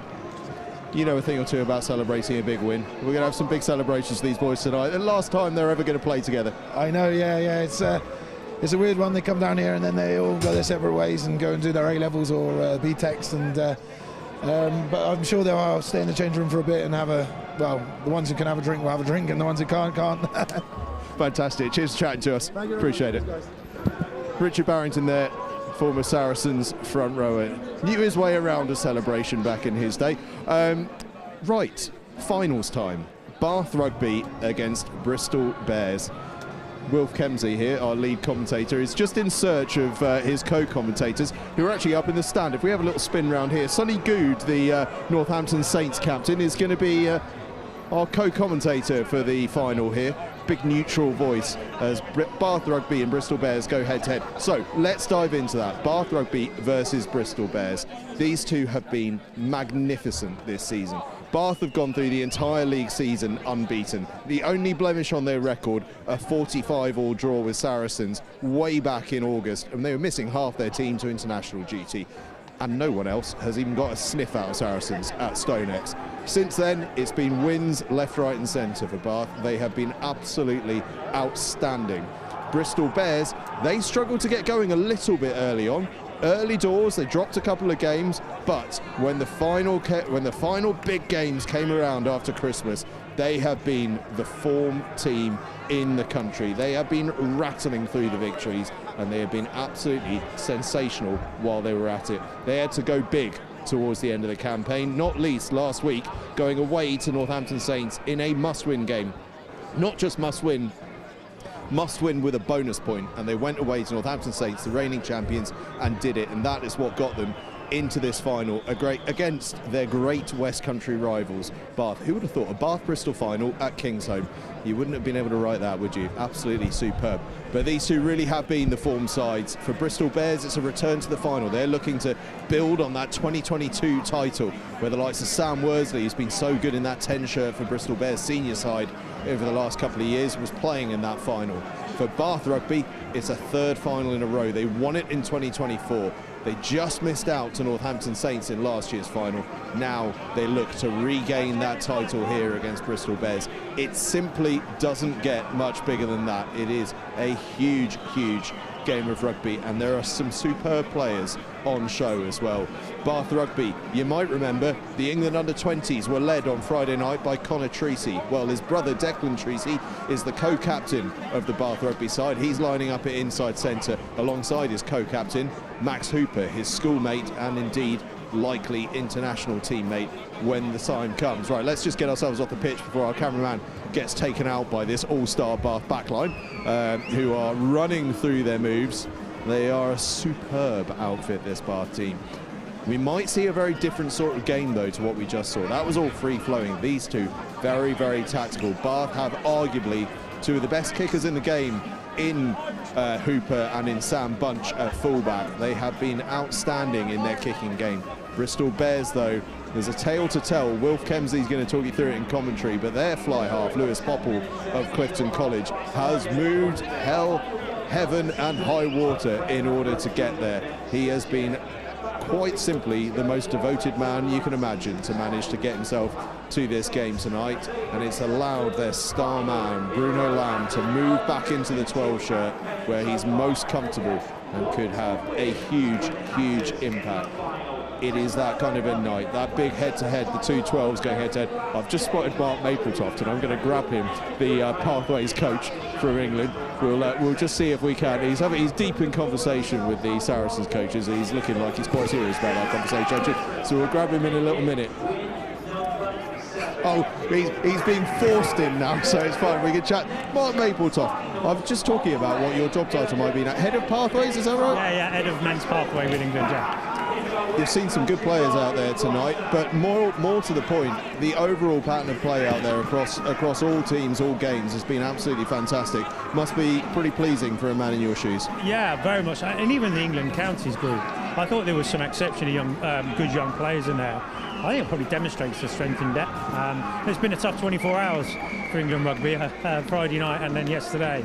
But great to see so many young players playing here, and good turnout to watch as well.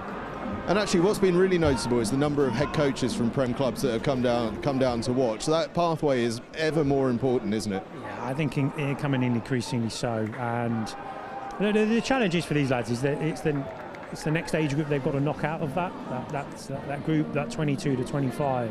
They've got to sort of convince the people in charge of their clubs that they're good enough to sort of take those places, to be able to push on. And I think it's good. I think the 10's a really strong position at this age group if you look across the country, and it's probably been, whilst we've had good players, it's probably been a while since somebody's poked their nose from the academy space up and be capped. I think Finn Smith was probably the last person to do that. So yeah, look, in each individual position we're always looking at what that depth chart looks like, but overall I think the quality's been really good. That was a super game, that, wasn't it? Oh, that was proper rugby, that, wasn't it? That was straight out the top draw, and the drama. But also, we've been sort of reflecting with a couple of the Saracens players, the heart they showed in defence at the end. I mean, that, as much as we all love the attacking rugby, actually, when it comes down to the nitty-gritty of it, that was absolutely superb. Well, you would have thought so, given how clinical Quins had been with their driving more 5 metres out to hold them at bay. But again, those types of pressure situations, although they're only sort of playing off the third, Good learning. I think I wasn't sure exactly who the Quins lad was that had that 4-on-2 opportunity, but that'd be a great learning opportunity for him to look back and think, well, actually under pressure next time, how do I capitalise on that? And yeah, look, they're brilliant. I thought it was a great game, and if the final, well, is even half as good, then it's going to be a great game, isn't it? We'll be in for something, won't we? For a Pathways perspective, obviously it's a pretty big sort of time in people's lives. Obviously, moving from 18s, 19s, 20s, all your kind of remit. Now the A team coming together. Is there, you know, you've been around this kind of space for a long time. Is there more of an emphasis on that pathway and trying to bring players through and trying to have a cohesive system right from the bottom all the way to the top than perhaps once there was? Yeah, I've been around the game a long time, and I think there have been lots of different iterations of what the academy space looks like. Certainly from an England perspective, there's the different variations of that, sometimes more team focused than not, sometimes more individual focused, and each of those iterations have probably had some real positives and some not so positives as well. And I think what we're trying to do is we're trying to knit that together to combine all the really good bits of what that last 20 years has looked like, because you have to just keep improving. If you look at, take France as an example, who, to be honest, never won a World Cup, have they? Never won a senior World Cup, but they've been pretty competitive at junior level and are now starting to push through a lot of players into that national side, even if it's not en masse or from multiple games like Biarberry, but they're sort of drip feeding in those players, and that's a challenge, you know, we have to find as well, isn't it, how we do that. And look, ultimately we're not in charge of picking that senior side, but what we can do is help to try alongside the clubs in collaboration with him is keep producing quality players that they're knocking on the door. Biarberry got himself on the score sheet again today. He's unstoppable, that man. Yeah, of course he did. Yeah, I mean, that's, you know, but again, I think his journey of how he was sort of first uncovered, you know, is a great advert for the game. And, you know, again, France have pushed him into the 20s whilst he was 18. They took him on a senior tour whilst he was still eligible for 20s. When they were winning that 2023 World Cup, he wasn't even there, and he was eligible. And I think what that shows is they're not afraid to, you know, to that. We've done that with a number of players. We need to find the next Ashers, the next Chandlers, the next Henry Pollocks. You know, Billy Seller hopefully is not too far away, and hopefully in the next couple of years there's, you know, 3 or 4 more to follow. We certainly hope so, and I'm sure we'll see a couple in this game to come. Mark, thank you very much for your time. We'll speak to you soon.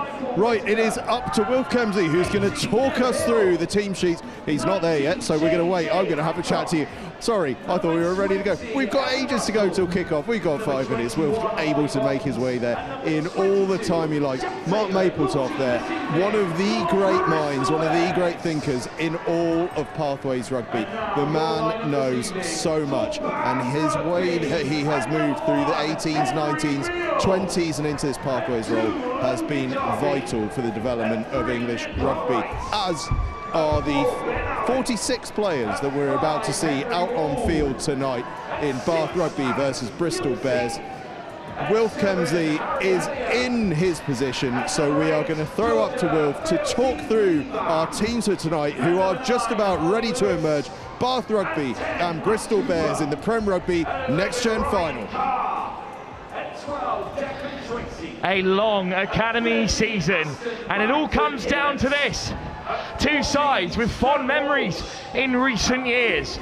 Bath champions just 2 seasons ago. Bristol back in 2022. Bath 31-5 the victors when these sides met in the season.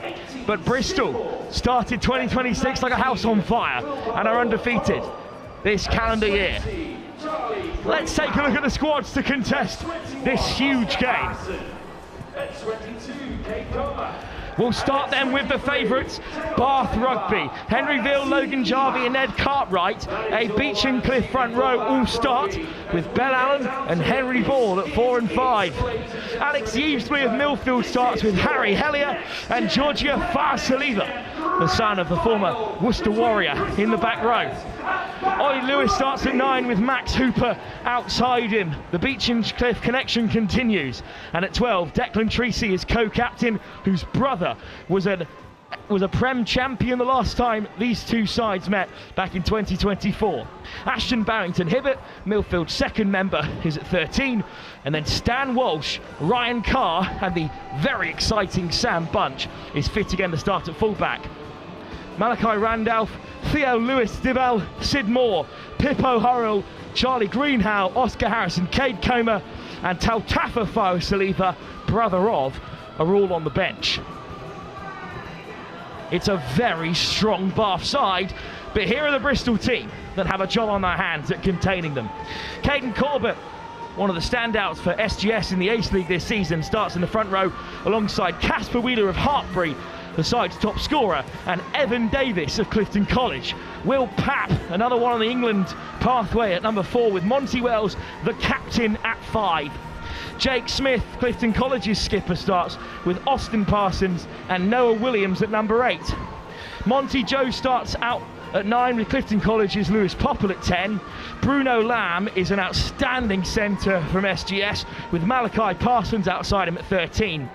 And then George Williams on one wing, Harry Randall, no relation, at 14, and Casper Reeves at fullback. They've got a very impressive bench as well. Theo Prohl, Michael Whittaker, Ned Hill, JJ Hancock, the only representative from Bristol's other A side, Evan Russell, Ollie Bonds and Jack Taylor. Well, those are the teams to contest the final, and it's Bath who'll come out first. Hi lads, how you doing?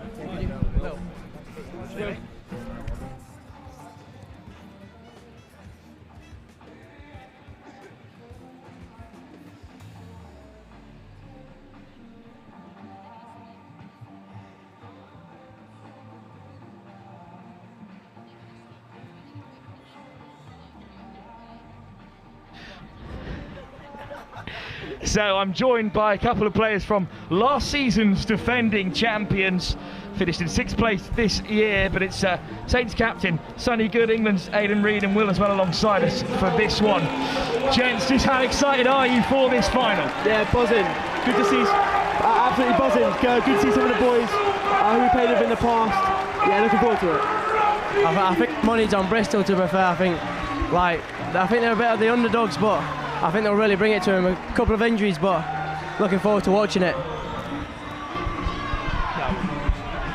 But Aidan, you have a different frame of mind about who you think are going to be favourites for this one. I'm going to probably say Bristol today. I think they play really good rugby. I said if they look after the ball, they don't give away any silly penalties, don't let Bath get into those 22 areas so they can maul. I think Bristol will win it. Well, Bath are not at complete full strength. They're missing the odd 1 or 2 players. The likes of Beale from Millfield at hooker not available, so Jarvie has his start. Bristol, though, looking pretty much firing on all cylinders, and they've had an unbelievable 2026 so far. Bath are backed up by Beach and Cliff, the Ace League champions for the first time in their history. SGS had a good end to the season, but have less to offer this Bristol side. Clifton College, though, one of the top sides in the country in the Daily Mail Trophy, do back the spine of this team. But form counts for naught in the final, and it will be Bristol who get us going. In all white, playing from left to right in black shorts. Bath in that blue and white we know so well. And it's a lovely little dart from Ollie Lewis to get things going. Lewis, another Beach and Cliff man in this side, with his captain at school level outside him, but it's through the forwards now that Bath will look to build. Yes, and our please. first box kick of the game might be inbound. Lewis hangs it up, and it's misjudged, a touch in the air, but eventually regathered, and Bristol will play with ball in hand for the first time. Huge counter ruck coming through there, but they just about survive. Monty Jones of King's Gloucester playing on local turf, really. He'll know this area well, and he'll hang it up. Tummy's the on-rushing defender. Bath cleanly underneath it. Good drive. But Lewis swings it out through the forwards. Well, Sonny, it's a tense start to this game. Very narrow between the two at the moment. Just a few minutes in. Yeah, I think Bath are going to try and create some pressure off the kick. I think if Bristol are sensible, Bath don't really have much to play with. But if they give some silly penalties away, Bath will build on their maul. and it could be a bit of a long day, but I think Bristol hang in there. Thank you. And it has bounced option. off of a Bristol player into touch, according to the referee. Option. So they have the option of a scrum and a line out, and they go for a line out. Have got Logan Jarvie in there, who was one of the finest hookers in the Ace League this season. I think they might try and get Deck Trucy into the scene here. They did it quite a lot against Saints. He's pretty effective. He is an incredibly effective runner. He's a big boy, isn't he? Aidan, you're expecting to see him in and around those England camps before the Six Nations in a couple of weeks' time. Yeah, I think Deck captaining us out in South Africa, I think he did a really good job. Yeah, in that scene again, I think Bristol dealt with it quite well. Treacy juggles it, hit hard by Casper Wheeler of Hartbury. And now Bunch gets out his dustpan and brush in the backfield. Off goes Ryan Carr. The Beach and Cliff connection so strong in this side. It runs right through the spine in it and the backfield. And they'll benefit from it. Use, please. They were the best side in the Ace League by some way in the end. That final game of the season against Loughborough, they took apart an incredibly strong side. And now they're looking to get under the kick. Advantage. Knocked on by Bath. Off goes Monty Jones, and then played through the midfield. It's half a line break. Advantage over. Charge down! Bath can get a hold of it! This will be the opener! It's Alex Yeasley! One of the most dynamic back rowers you will see in the nation this season at under 18 level. And he's left his mark on the final early. Alex Yeasley nicks it and dots it down for the opener. Looks like it was getting a bit heated down there at the start, like both teams settling in quite nice. And it's a big derby. And as you can feel, the tension is palpable up here, especially after that late winner in the last game. But Yeasley, he's got long old limbs, but he's also absolutely rapid, the back rower. I think it was Bruno Lamb and the Bath 9, Lewis, having a little scrap. It's Bruno Lamb whose kick was charged down, so I'd hate to think what Lewis said to him after the try was scored. We'll quickly roll on because there's a lot of rugby still to be played. And it's Max Hooper, who's been fantastic from the tee this season. Go on, Hoops. Off target this time. Head up, Hoops. He's another player who, in the absence of Hugh Shields, who's putting his hand up for England in the coming weeks. Yeah, I think losing Hugh obviously is a massive miss, but gives opportunities for other 10 to step up. Like to Oscar Talbot, Ollie Hewitt as well, stepping up really nicely in these few Academy League final games. Caelan Umunga as well was fantastic for Yorkshire earlier. Claimed cleanly by Bath off the kickoff, and this is just the start they were after. Lewis hangs it up. And it's claimed as well off the kickoff and then put down. Volleyed into the shed. So far in the game, I think. And it's Harry Randall of Collegiate and George Williams of UCS College. Casper Reeves of Taunton as well, up from fullback, trying to take on this Beach and Cliff backline, who have just got the height on them. There's a player down in the backfield for Bath at the moment. It's Henry Ball, who's had a fantastic season for Beach and Cliff as well, alongside Charlie Greenhow, who's back in the Bath team today. He's been out for a long time with injury this season. Form up, let's go. Ben Allen of Wellington is a comfortable replacement. Yeah, I think this will be a big test here on the scrum. Like both big packs, Bath obviously like to emphasise their set piece. I think this will be a really good test to the forwards to start the game. Well, Evan Davis is a fantastic front rower. And Caden Corbett was perhaps the biggest exclusion from the Next Gen Live Ace League team of the season. So they'll be right up for this.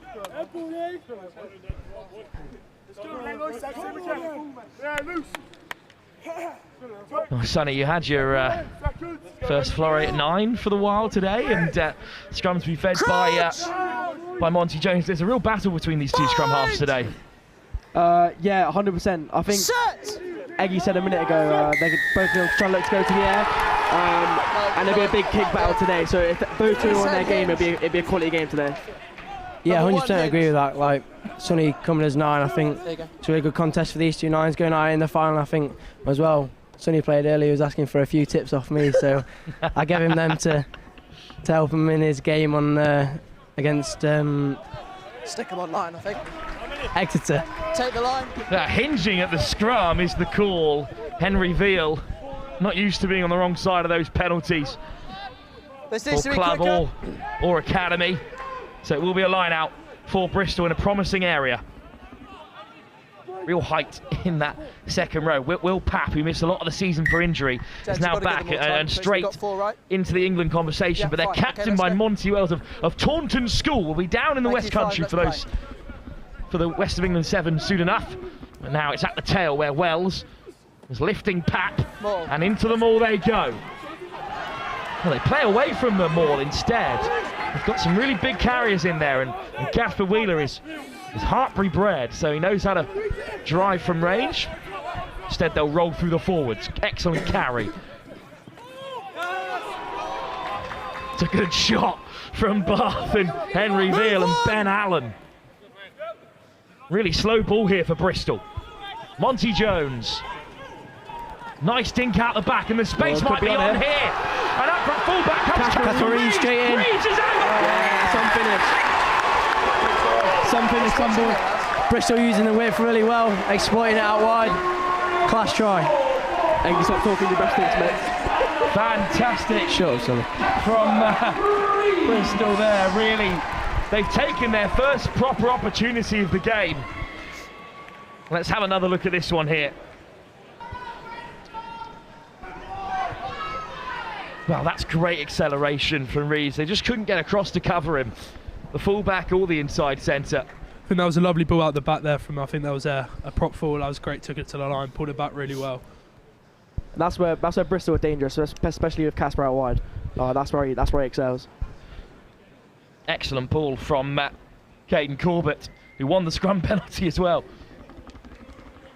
Oh, Bristol were champions back in 2022. Shot from as it is nudged over by Bruno Lamb, who's moved back to inside centre with the return of Lewis Popple. Which way you go? And we're back level again. Thanks, just keep them behind you, yeah? This is a brilliant angle. One missed tackle, we've seen it time and time again today, is enough for a try to go against you at this level. 100% agree, like the small margins of especially a game in the Academy League finals, like really key. Ooh. And what a take from Bath. Stolen back off the kickoff. What a response by the blue and white. Here, right, Dick Treacy. Treacy. Some feet. Chopped down well this time. Flashed across by Hooper. It's a great grab. Carr over in support. Lewis through the forwards.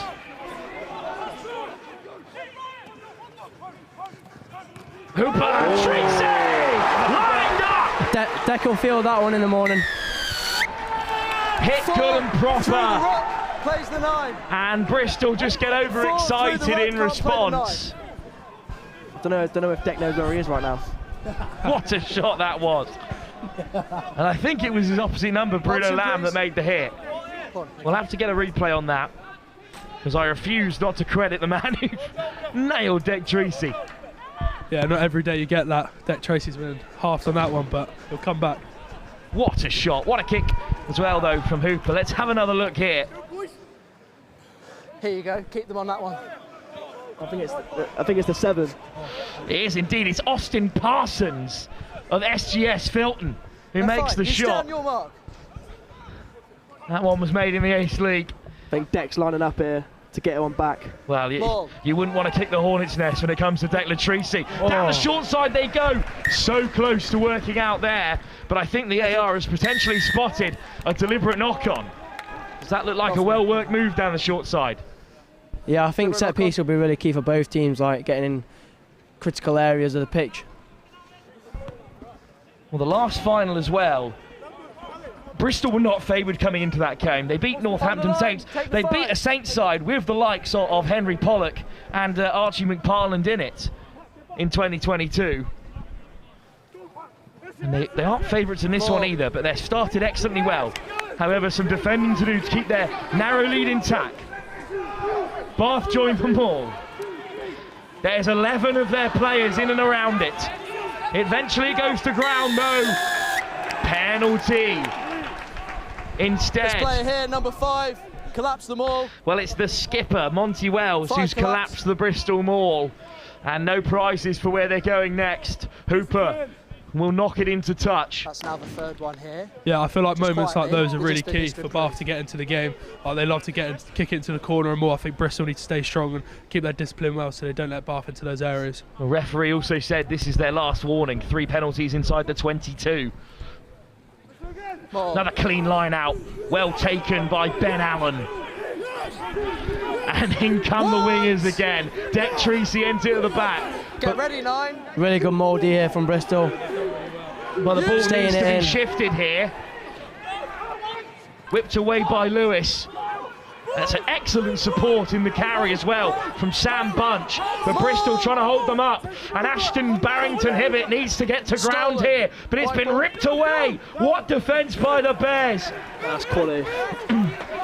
No hands, Blue. That's where Bath are at their best as well. They've done very well there. Now they've got to exit. Only half the job done. Use, please. Monty Jones. Playing at the ground he knows so well. Great shot as well. And he does find touch. It's a good clearance. That's a huge statement by Bristol to survive under pressure against the best team in the Academy League and the Ace League with the amount of Beachy-Cliff boys in this side. 4. Huge statement by the side who still lead by 2 and are undefeated this year so far. I think if Bristol can keep that up, I don't see Bath winning this. Ashton Barrington-Hibbett with a great carry, the Millfield man. Oh, lovely step by Big Henry Scrum Ball. advantage. But it's been knocked on in the tackle by Bristol. Treacy slips off the first. Over. So dangerous when he gets going. Right. Slow ball for Bath. Lewis. One-up runners, but powerful ones. Veal makes good yards. Out the back of Far-Saliva to Barrington-Hibbett. Knocked backwards and into touch. Harry Hellier couldn't keep it alive either. Got 2 and 2, we'll play the line out. And it's going to be a Bristol line out. That is good defence from the Bears. Yeah, Bristol look like they're on top at the minute, like the fins are up and they're looking confident. I think Bath just needs to be calm and wait for their moment to explore. This is Bath's Thank you. 3rd final in a row. Here's Casper Wheeler to throw in. But their last win was back in 2024. Go where the AR is. Bath, take a step. As good as his goatee. Thank you. But he is the... this is a huge opportunity for them coming into the final as favourites. Wheeler chucks it long. You can see what was on there. 7. There was a man at the tail chasing it down for Bristol, but Bath have it back again. Here's Barrington-Hibbett. Oh, really nice option. Bunch. Oh, it's well taken in the back by Casper Reeves. And Reeves accelerates away. He's got great pace. Ryan Carr just scrag tackles him. I think that's where Casper Reeves can be really dangerous. Can't give him too much time on the ball or he'll exploit it and take it to the line. 5 upright above the sternum. And a high tackle as well. I think that's Henry Ball. I think that's going to kill Bath. The little outs of silly penalties 5 and just let Bristol clear the line.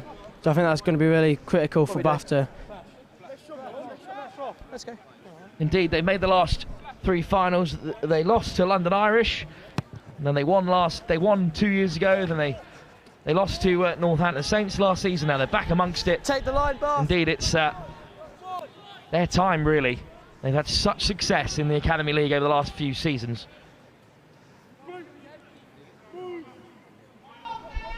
And look at that Bath team from 2 years ago. They had Connor Treacy as captain, Declan's brother. Some really top players in there that have gone on to do big things at under-20s level. Jamie Lineker there from Kingswood, who's still in around the England camps. Scrum. It's this Bath side that might be writing storylines with the players they've got in charge, but they've got work to do. That overthrown line out, knocked on. So overthrown that it really could have been a scrum to begin with in Bath's favour. Instead, it's... We've got one of the boys messaging us right now. Oscar Talbot's wanting a shout-out, so shout-out Oscar Talbot. Oscar Talbot, who played earlier in the first game of the day for Leicester Tigers, was really strong in that first half before subbed off. Watching on now in the later stage of the evening, it would have been tough for him to stick around for the final, considering his game was at 10:30, and here we are now at 7:15. Yeah, a bit of a late one. The final of the Next Gen Prem. And it's another reset at scrum time. Well, Aidan, you're the most qualified, so I'll come to you in this area. It's been a real battle so far, really even between these scrums. I think Bristol actually surprisingly have a really good scrum, but obviously Bath are really renowned to prioritise those little areas of the pitch. But I feel like if Bristol deal with it well, we'll definitely put some of their forwards off game, and it seems like they're doing it. So, yeah. Another reset, just 2 points in it at this stage, with 15 minutes still to go in the final. Crouch! Bind! Set! Whipped away towards Bruno Lamb, who puts boot to ball. Great kick. Excellent kick, and it's got Bunch backpedaling, but it might just be overcooked. Never mind. That is unfortunate.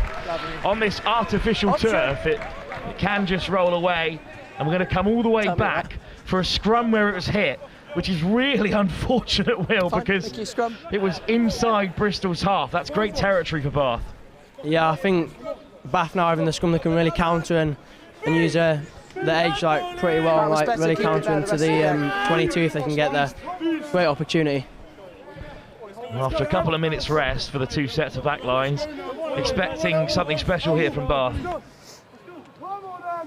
Yeah, boys, yeah, man! Let's go now, Ned! Both sets of substitutes in action in the dead ball area. But it is Lewis to feed the scrum. No changes as of yet for either side. Bind! Set! Yeah, great scrum from Bristol, absolute. Oh, it's just going to be a reset. Close to a penalty, that one. It's Caden Corbett, who's gone straight through on the far side. Yeah. I think the tight head worked the seam really well as well. Worked with Casper to get in that seam between the loose head and the hooker. Done really well there. Evan Davis, who won 5 scrum penalties against Kirkham when Clifton College played them, and that was up against England's Ogbonia, a strong scrum. Haven't played NSB yet. That's why.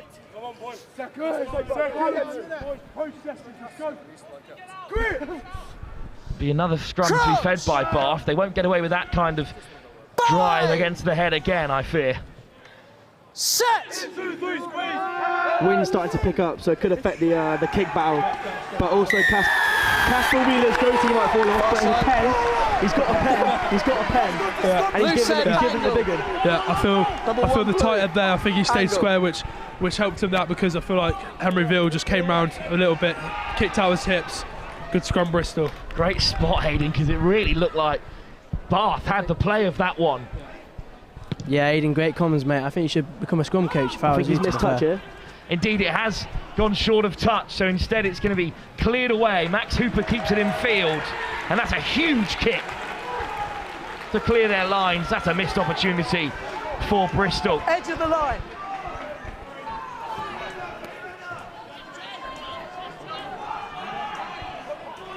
Well, that is a big opportunity, because it was a really good kick. It was only metres or so away from crashing into the 5.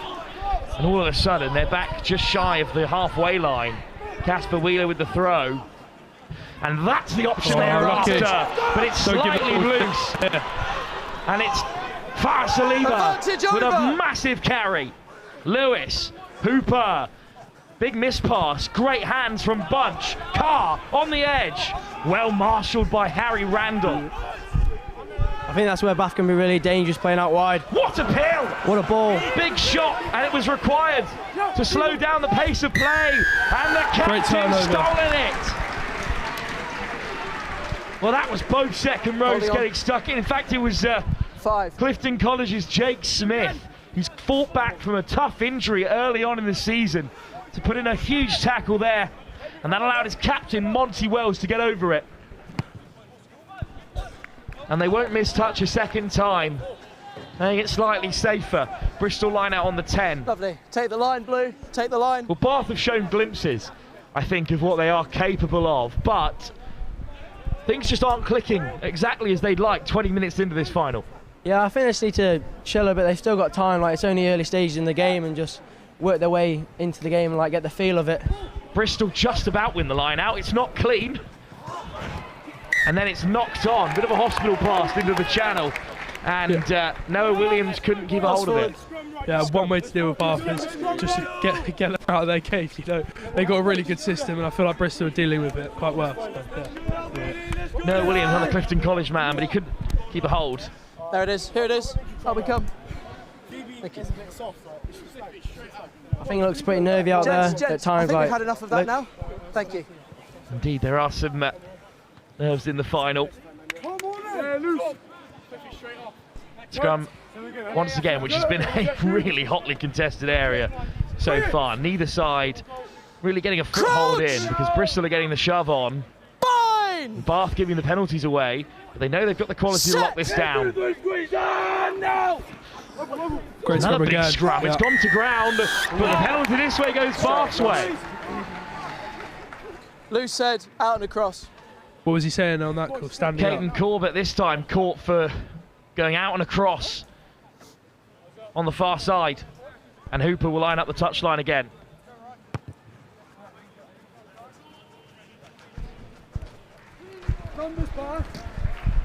What a nudge up to the 22. Take the line, please. Really good chance for Bath to counter and try to get on the scoreboard. Well, we've seen them come close in this area before, but they were denied by Bristol. Yes, still just 2 points into the game. They're going to need another Herculean effort here. Maul. This time they play away through Lucky Deck. I think Bristol are doing well to do that, that Deck Treaty getting in the seam. Because if they win that collision, then they get so much go forward. And there's good for Bath forward come around the corner and they can go and dominate that. And Saliva hit behind the gain line as well, which is rarely seen this season for Hartbury. Ball's available.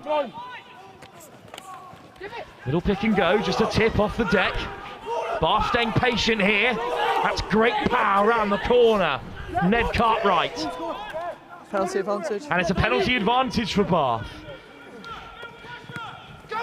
Great kick, over Deck. the top. What Oh, beautiful. Ryan Carr scores. That's what Deck can do when he's under pressure like that. Some boy. And an excellent take as well from the try scorer Ryan Carr. And as you said, this is a beautiful little kick. Penalty advantage, so free ball to do with what you like.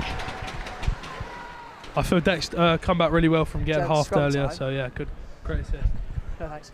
It's wonderful Bristol work, lose and now Bath are When it back goes in straight front in, again. When it 10 comes points straight infield, to 7 just with swap a out, chance comes for across to more. me. I think that's On what the Bath can other do when they're side, for patient me. and wait for the right time to play. When they bind long. That's the thing, with a penalty advantage, sides sometimes that are Otherwise so it's keen unstable, just it goes to straight down. do For something, me, create really something. They end up giving the ball away unnecessarily, but that was how you use a penalty advantage. Try something different, because no one's expecting a kick in that kind of proximity. Yeah, 100%. Under pressure as well. Great kick. What a nudge from Max Hooper. One for the highlight reel. From as far out on the right-hand touchline as you can get. And once the penalty advantage was given, time just seemed to stop there. Not a lot going on. But then eventually the pass was given, and Treacy leaves his mark on the final early with a delightful little kick. Taken cleanly by Bath off the kickoff, and Lewis can feed the forwards. In goes Logan Jarvie. Use, please. Kip coming for Ollie Lewis. Steady goes to the inside. It's Treacy out the back for Bunch. Soft hands, because it was a great read by Stan Walsh. Great cover tackle there. And it needed to be 2. Walsh almost away. Bristol fans are getting mental down at the bottom. They think that was a turnover. And instead it's still Bath just about in possession. And now they'll set for the box kick again. This time Bath flat to the line. Walsh underneath it. Great grab by Stan Walsh. Beautiful work under so much pressure. The Kingswood man. Yes, Walshy. And what a carry by Ben Allen. I think that's so key with a box kick as well. Like your kick can only be as good as its chase, and Bath just showed it there. With the breakdown. And a penalty to boot. Bath have come alive in the last few moments. Half asleep at times. That's Bath's game to a T there. They'll kick it, force an error, and then they'll get a penalty here, kick it to the corner, and hopefully maul it over. That's their game to a T. What's a T mean, Sonny? I don't know, saying it. In that red zone, they were just lacking a bit of energy, and they seem to have found it somewhere towards the back end. This is the take from Stan Walsh. Unbelievable. Time is off. Thank you. Time off. Man down in the backfield. It's Noah Williams and the tackler needs to go for first. Bristol. That'll be a bit of a loss, but they've got a few decent options on the bench to turn to. 27 minutes on the clock, dead on, 12-7. Is this as narrow, gents, as you expected the game to be? Yeah, definitely. Two really good teams. To be honest, I thought Bristol got unlucky, but I think they're holding off well against Bath. Bath haven't really been capitalising, but I think maybe Bristol can pull away on this one. Yeah. White, take a step. Thank you. I think still a long time to go in the game as well, so many more opportunities for both teams to counter. Ball. Good ball from Jarvie. And they're rolling slowly forward, but also towards the touchline. Don't change. So Lewis is going to have to whip this one away. He's practically stood on the white line. Treacy from a standing start still manages to beat the first man. Lewis. Round the corner comes Jarvie. Yeasley, well caught. And a good counter ruck as well from Bristol. But they're penalised. Hands on the deck. Big shot from Evan Davis, but another penalty in the 22, and the referee's going to have a word. I think just a bit unlucky for Bristol. They're really working hard indeed. Penalties. I wouldn't be surprised. We had the maul collapse earlier. Your discipline needs to improve. He's dived off his feet to play the ball. If he picks it up, I agree, play on.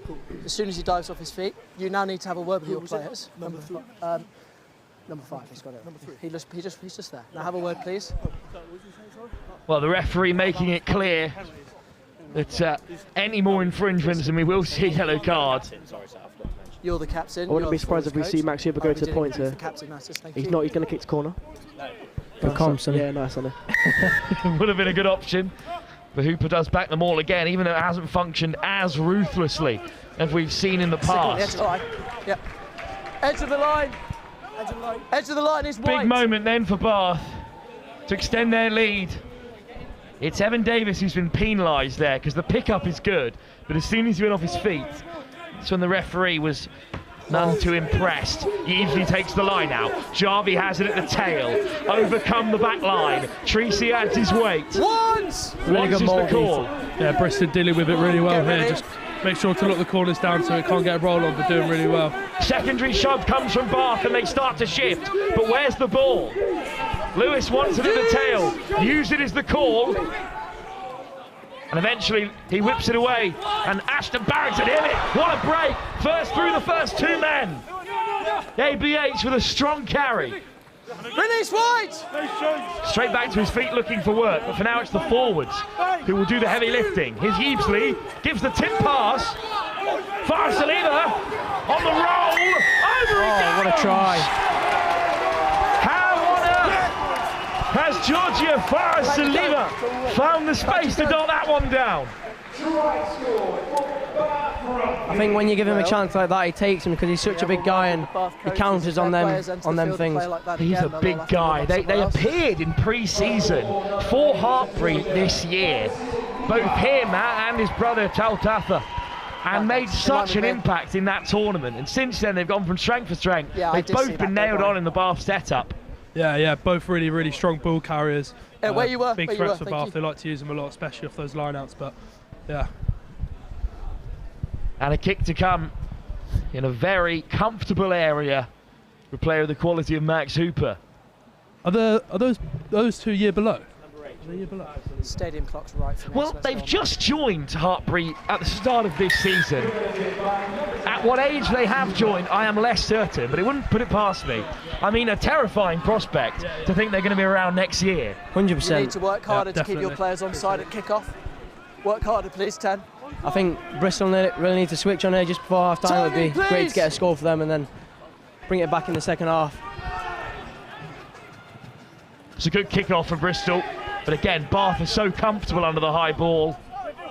And with a few minutes to go in this second half, Sam Bunch, known as the Boot at Beach and Cliff, is directing traffic. But what a kick from Ollie Lewis. So much height on it, but unfortunately just out. Almost the perfect box because it cleared the terraces behind the shed here at Kingsholm. Well, you feel as though Bristol have to take this kind of chance. Yeah, 100%. I think they can't let it go to waste. They feel a lot more comfortable going into half-time just to try down, so it's big for them. Good take from Pap. In the seam. Quick ball to the line out, and off goes Noel Williams. Another Clifton College lad in the Bristol lineup. Good carry. Down the short side, fighting at the fringes. It's dug out by Monty Jones and through the forwards again. They make great yards. Ball's right there. Davis is poised. Scored plenty of tries this season, but instead he leaves out the back. Lamb does so well to get it away. Reeves wants a second dart to the line. Over goes Ashton Barrington-Hibbert. Never on the ball. Denied this time. Jones. Round the corner comes Casper Wheeler. Penalty advantage for Bristol before the break. Wheeler, so powerful in the carry. And you can hear in the stand below us that Bristol are well supported here. Dumped out the back from Wheeler. There's so much space here for Bristol. Diamond instead. What Great a drop by tackle. Malachi Parsons. And they're in. They've done it. Just like what we said, Bristol really needed to react quickly, and that's what exactly they've done. Well, who will emerge from the pile victorious? We'll have to wait and see. But as you could hear, when Bristol got into the red zone, the crowd below us in the Malvern Tyre stand, well, they blew up. I think it's Casper Wheeler. Try. And I'll do the same. We'll have to wait and see on the replay here. Not now, thanks. This is soft hands. It's Wheeler there who gives the ball. What a pill by fly half Lewis Popple. That's a fantastic carry from Parsons. It's Will Papp who goes over. Great score. On his return from injury, long term, he was out, only played a couple of games at the end of the SGS this season. Still good enough to retain his spot in the England pathway, and well, he's the quickest to react there. Yeah, I feel like Bristol are getting really good at moving that ball from edge to edge and getting good go forward, so great try. Will Papp scored a good try against Saints last weekend as well. Good interception try, so that's another one. Sonny, it was you who threw it, wasn't it? Absolutely not, no. Went pretty viral that run because he's got great wheels. Bruno Lamb adds the extras, and it is a 5-point game again. Parsons so close to getting over as well. Really could have been Malachi Parsons of SGS to roll over.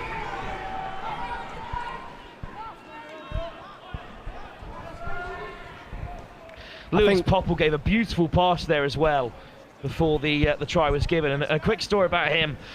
He plays cricket for Glamorgan, and he was in Bangalore last week, unfortunately, and that's why he was unavailable for Bristol's last game of the season. Where's Bangalore? Eggy? Where's in India. India. That's how you do geography, mate. So he was on a cab overnight White ball. to get back in time to play in the final in the Clifton College fly half with a fantastic ball. Set that one up. Let's go. Good kick-off again. Really contestable. Could have gone either way. In the end, just a knock-on from Bath. Okay. Lewis Popple is a real multi-talented sportsman. Yeah. Here it is. Let's go. One last shot for either side before the end of the first half. We'll go into the break here. The Next Gen Prem final with Bath in front, but only by 5 points. Set! Go, boys! Pick and go from number 8. It's an expansive run again. Big carrot. Noah Have some of that, Williams. Max Super. Jeez. What a run! He'll feel that one in the morning. Oh, it's a half a line break as well through the front row. Great run by Casper Reeves. Wheeler, sorry. Press! There are 2 Caspers out there. It gets confusing for us all as it's dug out the back for Lamb. Oh, good read from Ashton Barrington Hibbert, but it is well worn by Malachi Parsons. Bath looking to hold up their man here. Tackle is called, and Parsons secures it.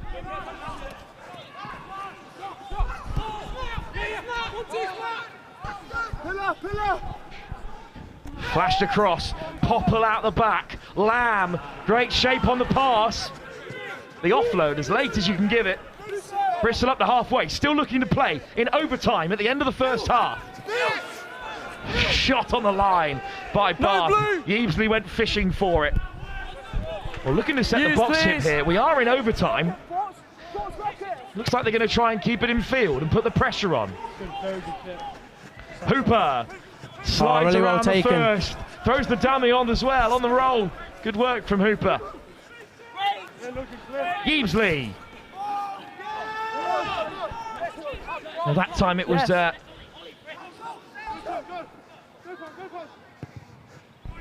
safe option to bring the half to the end. The boos ring out for the Malvern Tyres stand from the Bristol faithful, but that's only because Bath are in front. 3 tries for them in the first half. They lead by 19 to 14. What a game it's been so far. Gents, your reflections on the opening 35 between the 2 best academy sides in the country this season. Oh, I think it's what everyone expected, like a really tight game. I think whoever comes out in the second half firing all, I think we'll get the final score, and I think that's what will really help them on the winning side. First try after the break will be so important. Yeah, definitely. I feel like Bristol at the start dealt with Bath quite well, but silly penalties, letting Bath get into those 22s, giving those opportunities to score, I think it's quite difficult to defend, especially. But if, like we said, first 5-10 minutes into the second half will be really crucial in this final. Well, that was the opener after a tense, nervy first couple of minutes. Alex Yeabesley with the charge down on Bruno Lamb, but my didn't Bristol respond. Sonny, what a finish this was by Casper Reeves. Yeah, and I think if Bristol can come out second half and get more of this ball into Casper Reeves' hands, I think they can do it. Look at that. Yeah, quality. A bit of quality from Bristol, but Bath responded really well. Passionate here in the West Country. It's a great place for the final to be in Gloucestershire, with Bath and Bristol so local. Feel bad for Newcastle though, being put on at 10:30 in the morning this far away. But don't worry, they came down overnight. Declan Treacy's little tip over the top, so Ryan Carr go over for his first, and the try that, well, that made Bath a little more comfortable. And then this score was all brawn. Good power on the likes of Yeabesley and that front row, but how on earth did Faris Saliba sneak this one over? An absolute monster at number 8. A fantastic player. Bristol needed this. Another lovely little move out the back. Parsons came so close to crashing over himself. SGS making the impact again. Will Papp with the score. And that leaves us where we are. 19-14 at half time. We'll be back in a few moments for the second half. So I've got ref mic. So the only reason I do that is because the ref's going out the screen. That's all it is. Wow, what an astonishing game this is. It is going to be so tense for that second half. We've just spotted up in the crowd, Pat Lamb, the Bristol Bears Director of Rugby, is here in person watching his charges. I'm sure that Bath are watching on in person as well somewhere. We just haven't spotted them yet because we've had all sorts of people here today. Jeff Parling was here watching Leicester Tigers earlier on. everyone has been here in the mix, as we were speaking to Mark Mapletoft about earlier. But what a first half that was. The early try from Bath, Bristol Bears strike back, and then it looks like Bath are building a lead, doesn't it? It looks like they're really going to hammer home the advantage, but again, Bristol Bears come back, and it leaves us with a tense second half to come. It really is going to be absolutely massive. Everything on the line as Bath seek that second ever title at Academy League level. Indeed, the same goes for Bristol Bears, looking for a second in since 2022. They are after one, but Bath going for that second in 3 years. It's going to be big. It's going to be huge. Harlequins and Saracens, by the way, have stuck around to watch this final. They want to see everything that is going on out on this pitch. The whole wider Bath squad is here. It is a real collaborative, collegiate atmosphere in the stands, and it's absolutely packed. It's almost a shame that we've spent all day looking at the shed, because I tell you what, the Malvern tyre stand is absolutely packed out. It couldn't be busier. Tell you what, we'll have a little spin. A few people have gone inside to get a refreshment at half time, but we are packed up in there. It has been a fantastic first half. It'll start filling up again as everyone comes out after the half-time break. I'm getting a load of stick for declaring a packed stand, and it turned out that everyone had just popped in for half-time. But hey, we can only do what we can do, can't we?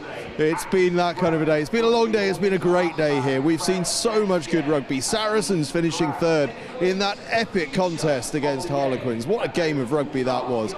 Exeter Chiefs rather finishing fifth. And so far, every single game has gone the way of the higher seed. We have 35 minutes left to go.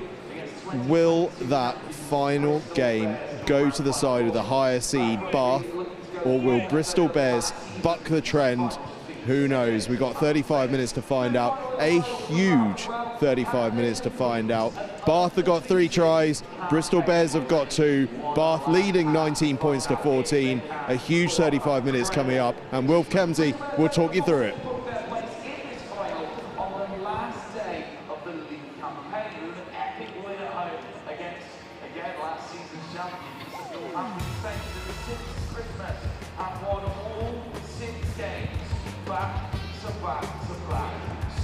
Just juggling the comms box here. We've got, now that Sonny Good and Will Basin are competing shirt for shirt, but having a great time in this next gen Prem final. You see just how busy it is, gents. It is all up here, and I mean, fitting Aidan Reid on the end is no easy job either. So, but we'll be soon back underway out in the middle where it all matters. Eggy, your teeth look yellow in that camera, bro.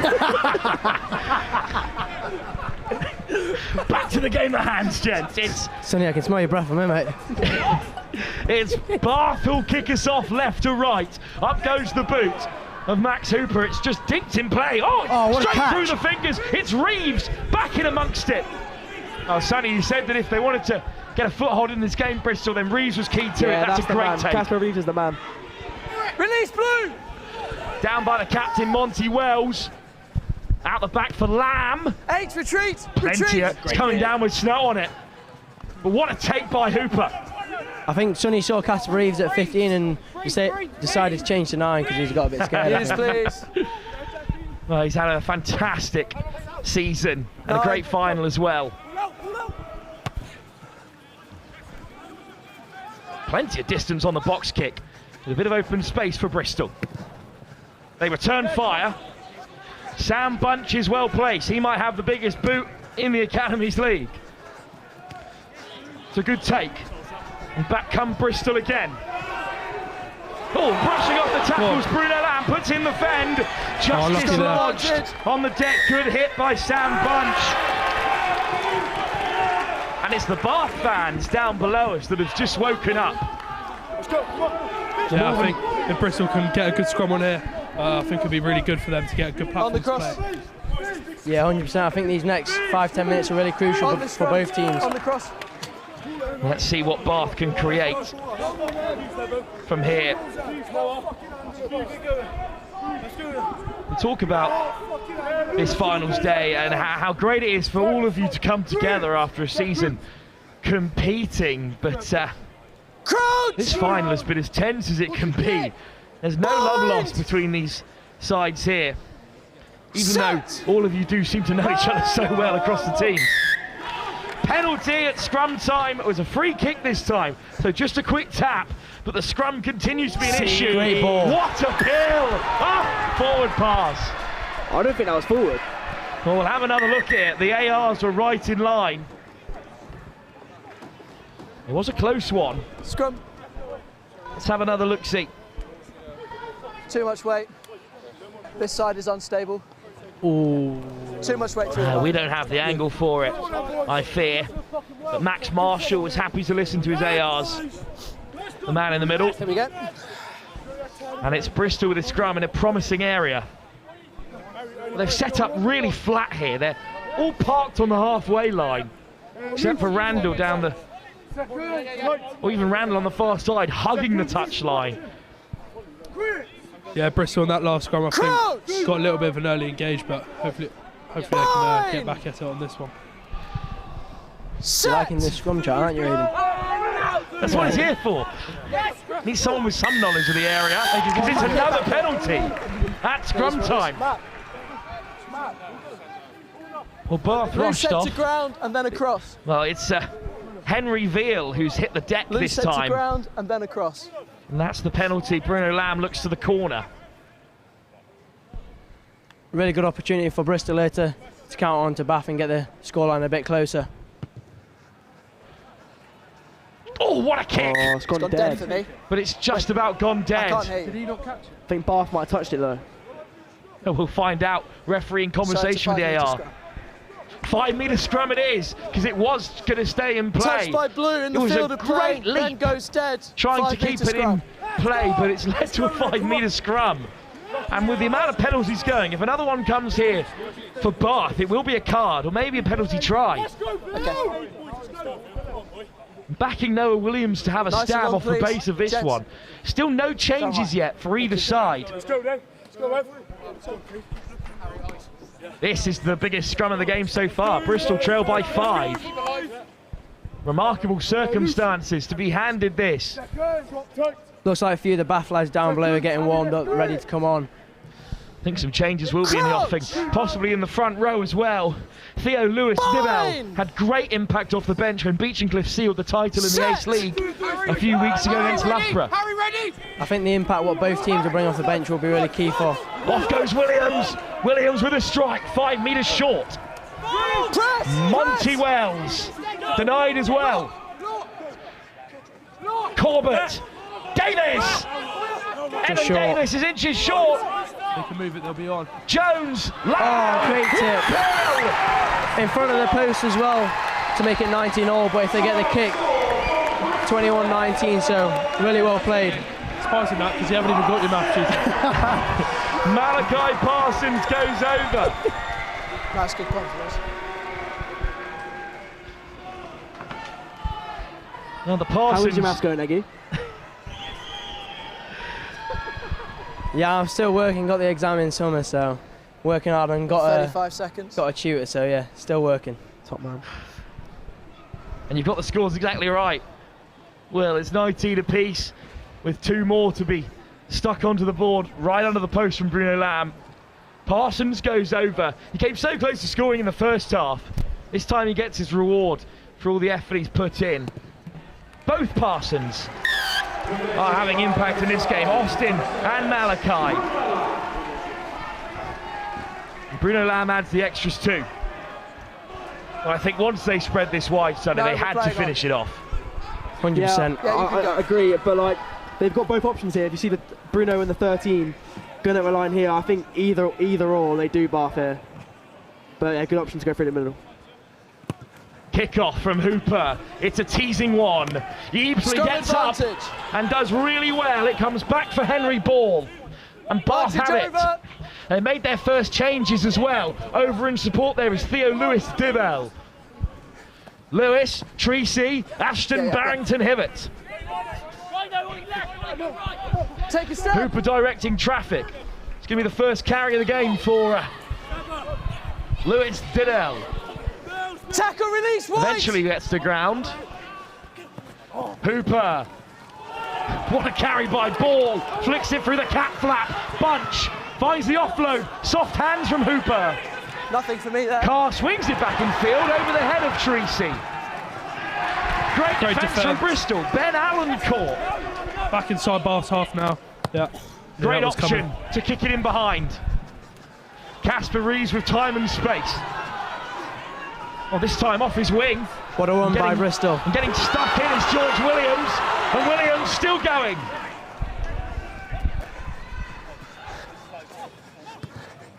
Over the top from Lewis Popple. Straight out, unfortunately, there. 7 Bath change. Another substitution. Onto the field comes Charlie Greenhow. Into the back row. And Theo Kroll is on for the first time.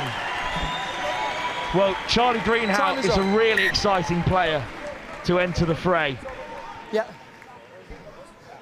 Been injured on and off this season, but he's a huge physical presence. And he will add great energy. What a contest! Bristol have got it. What a take at the back of the line out. Stolen away by the Bears.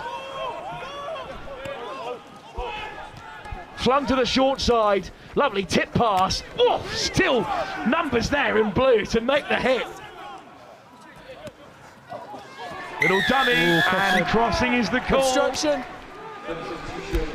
8. Obstruction. That was a pretty simple spot, unfortunately. I think Casper just got to stay square there. Running a bit lateral, which creates the crossing, but yeah, just stay square there, Casper. Cheers, mate. Cheers, Sonny. Now a kick by Max Hooper towards the touchline. And a real chance for Bath to get back in front. And with the kicks as they've gone as well, with Bath just one behind, you fear this game is going to be tit for tat for the rest of the contest.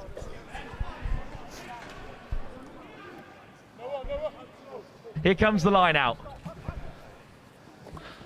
It's not clean, but it is back Bath's way. Here's Hooper. Fires Saliba. Goodness, he is hard to put down. Offload, just unlucky. Intercepted. Great work from Bristol. And what a break. Has he got the legs? Williams on his way through. Who can stop him? George Williams finds the offload. Great try.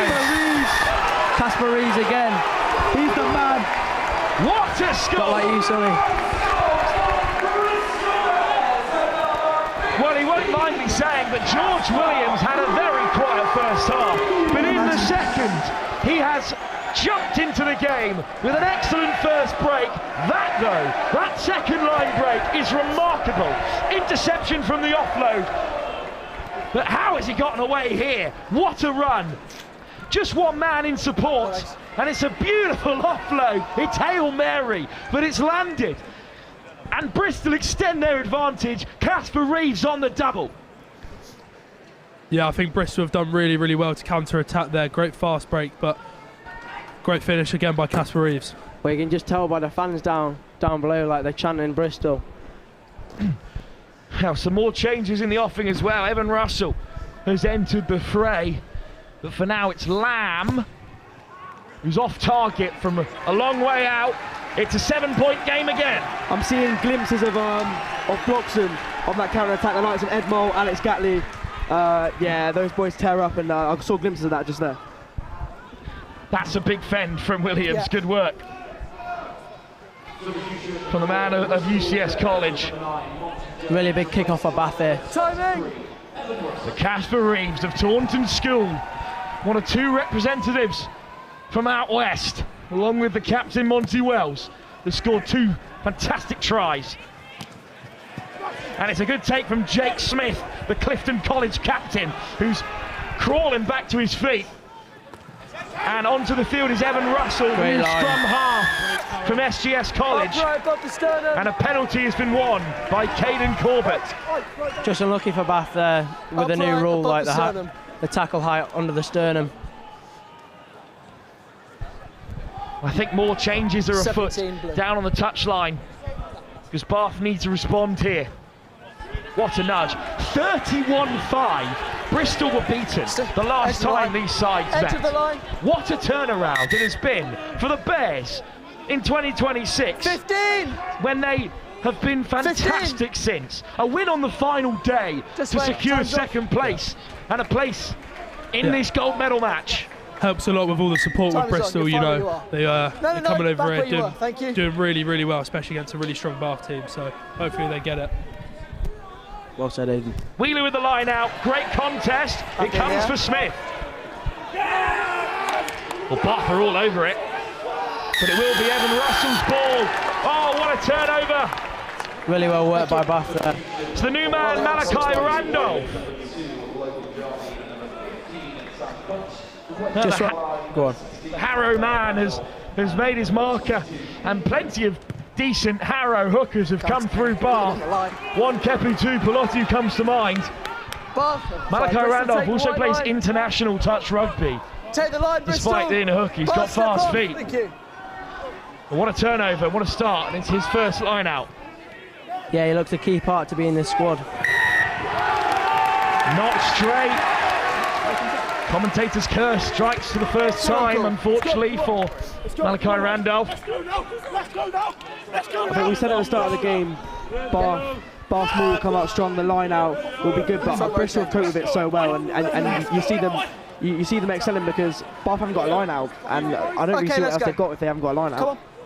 It's a fresh front row. You'll go at the same time. Sid Moore from Millfield, also on. Alongside Randolph and Lewis Didell. Crouch! There's Didell and Moore, they're compact units. Can they put the pressure on Bristol here? Evan Russell, new scrum half, feeds it in. It comes back his way, and looping round the corner come the playmakers. Here's Popple. Big dummy! Reeves is through again here. Oh, he still goes! Pass for Reeves. Comes wheeling. Has he got the pace? Can he go the leg? What a tackle by Carr! Randolph back there to make a mess of it. Quick ball for Bristol. Who's there? It's Pat! Oh, what a try. What a team try. Bristol are just on fire at the minute. Is that Will Pack for a second try? Indeed it is. What a finish. The scrum on the near side, they looked up and saw that the whole back line had broken through on the right wing, so they went charging forward. Caden Corbett was in there as well with soft hands. Casper Wheeler was up in the attack, and in the end it's Will Pratt over for a double. I don't know if you can hear, but the Bristol fans are going absolutely mental. They're loving it. Yeah, I think that all came from Casper Reeves there. Absolutely fantastic run. Stayed really strong in the contact, almost got there, but great work try.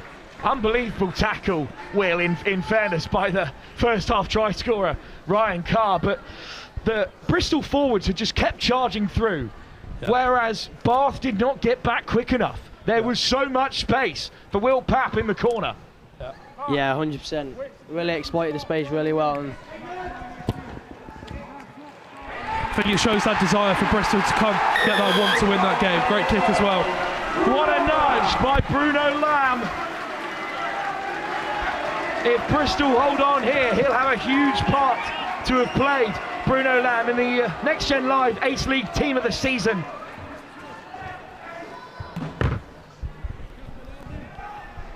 Good hands from Wheeler, who'll get the assist. Thought he was going to run it to fair, thought he was going to be a bit greedy, but nice team, gives it a pass. And the fans are all over it. Up goes Pap, just through the fingers, but connected by Theo Prohl. Yet another Clifton College boy in this Bristol team. They did crack the top 5 in the end in the Daily Mail Trophy. Reeves out the back, Russell out the back, sorry, hung up. And misses everyone in the end. Recollected by Malachi Parsons. Thank you. It's a knock on. Cross forward by White. Just unlucky there for Bristol. Ayle's got it, thank you. Well, Bath score next, or this might be over. Yeah, 100%. I think it's really key for Bath to get back on top and win that momentum. I wonder when they'll start looking to their bench. The likes of Cade Comer and Oscar Harrison. Yes. Both outstanding players. Yeah, there look some tired bodies out in that Bath forward pack. So I think fresh legs would really help him. Pippa Hurrell is also out on that bench in the row for Bath. He'll bring loads of energy when he comes on. And they've got another foul Saliva to turn to finish off those substitutions. Yeah, he made a really, really good impact against us back a couple of weeks. Great carry there from Depp. What a carry from Treacy, whose brother was captain the last time Bath won in 2024. Hooper, great what ball. a hit! Now it might open up. Onto the edge! Is this the moment for Stan Walsh? Oh, great finish. Walshy! I'm fine, there's no foul play. Sam Walsh goes over, and the Kingswood man, born and bred right in the centre of Bath, has a score to keep them in the tie. I think, like we just said, like Bath really need to switch on and get that next try, and that's just what they've done. And go on, Max. For Walshy to finish in the corner. Started by a huge hit by Declan Treacy in the contact, and then these hands are excellent. Angus, when you run back, if that's a head injury, we'll wait. Through two defenders at the last as well. Well, Oscar Harrison of Marlborough College has come on, the scrum half who represents Italy internationally. Real bright future for him. And it's just fading away past the left-hand upright for Max Hooper. Yeah, I think Bath really could do with that try. That was absolutely kept them in the game. They still got less than 20 odd minutes left in this game. I think they can come back, or maybe Bristol can hang on, but it's a head injury. In for a good game, aren't we, Aggie? Yeah, I think plenty of time left. Time is off. Well, slight head injury assessment needed to be done on the captain, Monty Wells. They'd hate to lose him. Or indeed, it's in the dead ball area, I think it might be, where it's taking place. But this is good hands. And it is Cade Comer, who's just come onto the field from Kes Bath, who feeds his great rival of Kingswood into the corner. They've got to put those aside today. I think a really big 20 minutes up so for both teams there, because it's really become a tight game now, and it could be anyone's game. Yes. Still at this stage, 2 tries, which is what they would need really, or a full 7 and a pen to get back in. It does feel like a lot for Bath. Yeah, you just can't let Bristol get ahead of themselves, like keep composure. It's not a mountain, but slightly more than a molehill for them to climb. I think they're and it is Harry Randall, whose day might be done, unfortunately.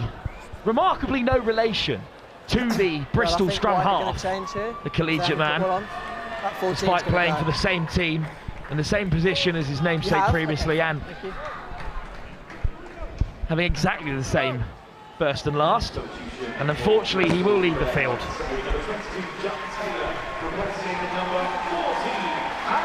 Looks like some of the crowd are enjoying getting on the camera on the screen. Time is on. Well, Hartbury's Jack Taylor's on to replace him. It'll be hung up again by Lamb, and it's well taken by Bath. That is one area of difference between the team. Bristol just haven't been able to compete at those kickoffs like Bath have. Yeah, 100%. I think the aerial battle has been great between both teams, but I think Bath's just been ahead of them at the minute. Taken back, so this kick from Oscar Harrison can't go straight out. It's put up high. Good contest. Oh, well won. And it came the way of Greenhow, but it was a knock-on first. Just unlucky for Bath there, because the chase was really good. Yes, Casper, go on then. Couple of shoves off the ball there, and things have spilled over. But this is a real good contest in the air. Just a knock-on in the end.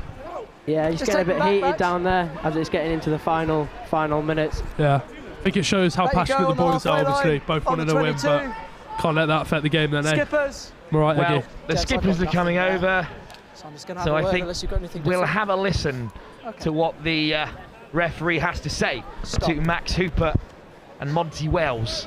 Yes, it will be a Bristol scrum to reset. Pretty good-natured game so far. That isn't necessary. Let's have a word with our players. It doesn't happen again. You'll force us to get involved if it does. Just over here. Pretty fair enough from Max Marshall. Just doesn't need to happen again. And we'll start with the scrum. And I think Bristol might be slightly fortunate there, because it might have been a push from them that got that kicked off. Yeah, definitely. But Did he say giving both teams a warning there? Yeah, well, can't let that happen. Don't want anyone going to the bin in this tight of a game. So, just on with the lads back home at school. Shout out to the Kingfishers. They wanted to shout out. Change for Bristol in the front row. Michael Whitaker is on from Collegiate. You need to wait for the bind call. You cannot bind early. Okay? Yep. Is that understood? Yeah. Thank you. Restart. Let's go. Let's go. Still lots of time left for both sides.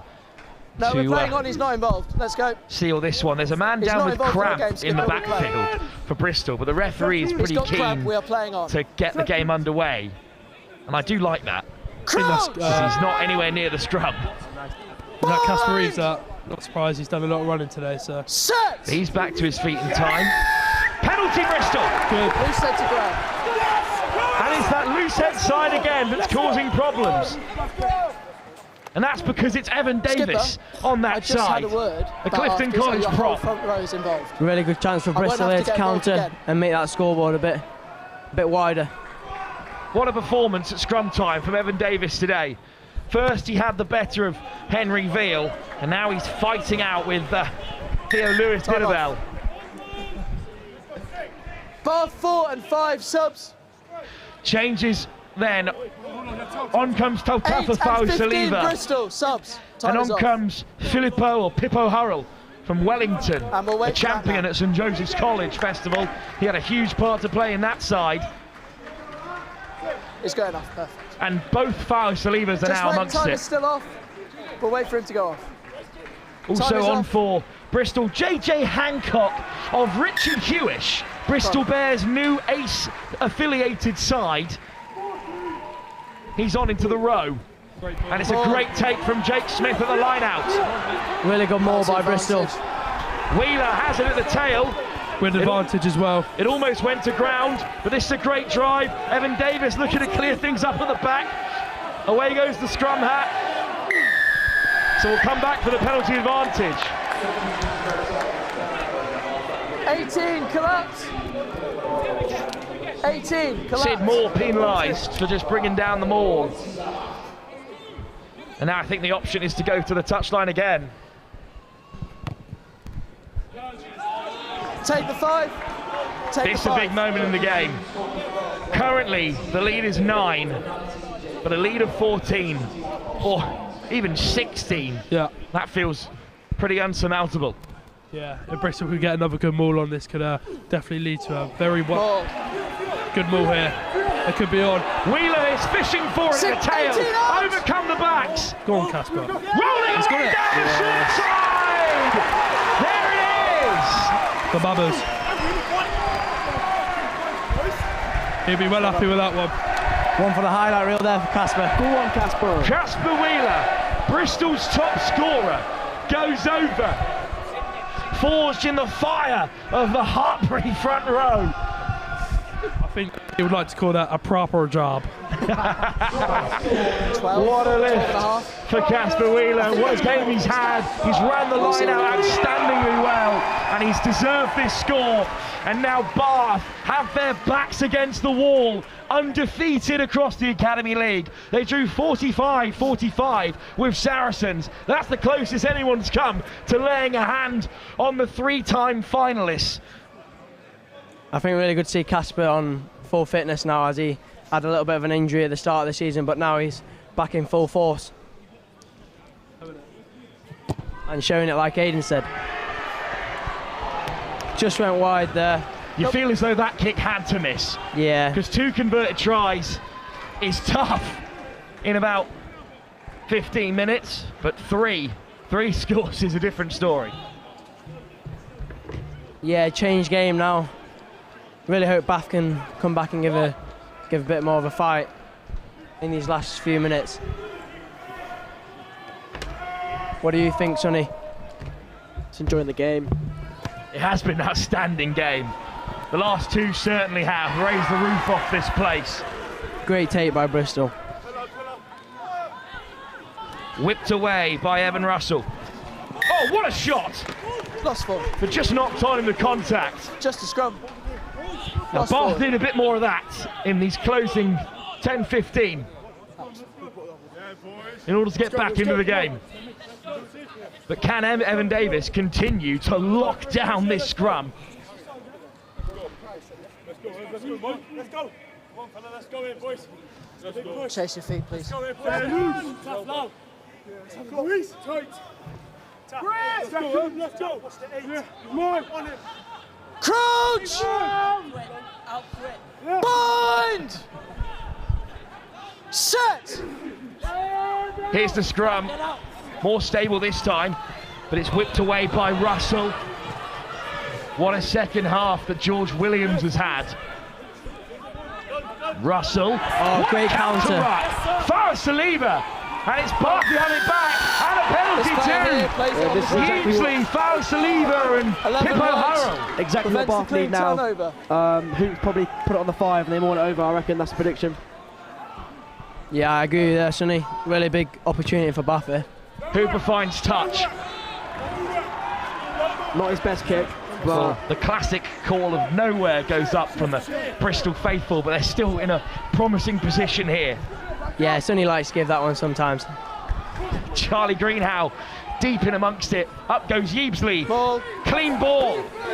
And around the corner comes Randolph. And in come the likes of Treacy. And Good Stan Walsh, the try scorer, but it's not moving with great pace. There's a secondary shot. Randolph has it the turn. Surely he's over now. He's got it. Back in it.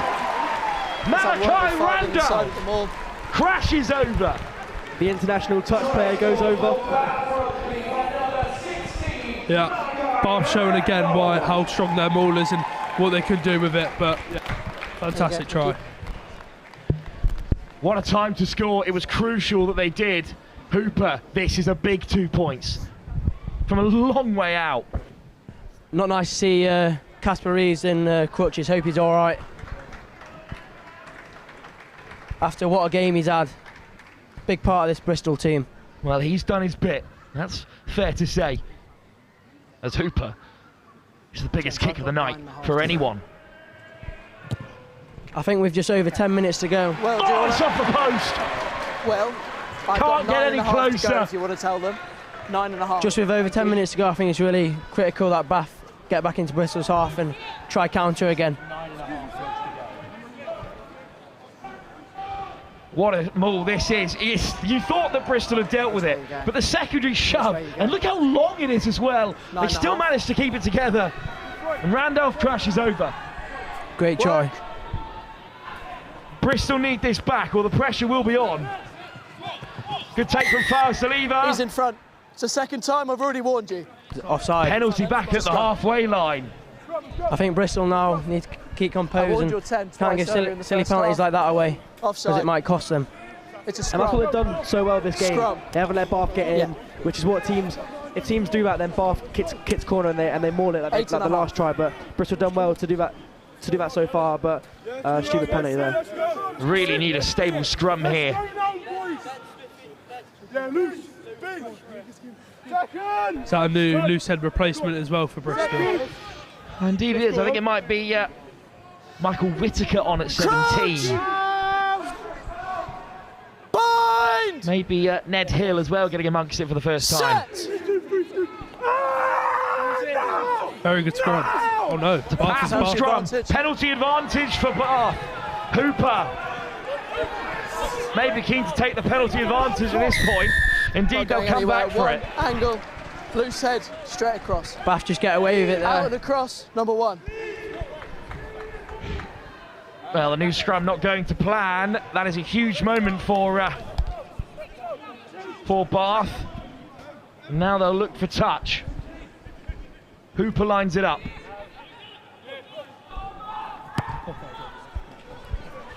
What a kick! All the way up to the 22. On the line. As we spotted up here with a great view, Aidan spotted Popeyes. He's already getting hungry. There'll be some starving bodies out there after this effort as well from these two sides. As Malachi Randolph lines it up. It's Yeebsley. Down he goes. Ball is formed. Great counter by Bristol. But then the secondary shove from Bath. The second wind. They come to life again. Randolph still has it. Thank you. Bristol have to recycle themselves. No, you don't. Penalty advantage. Now Harrison.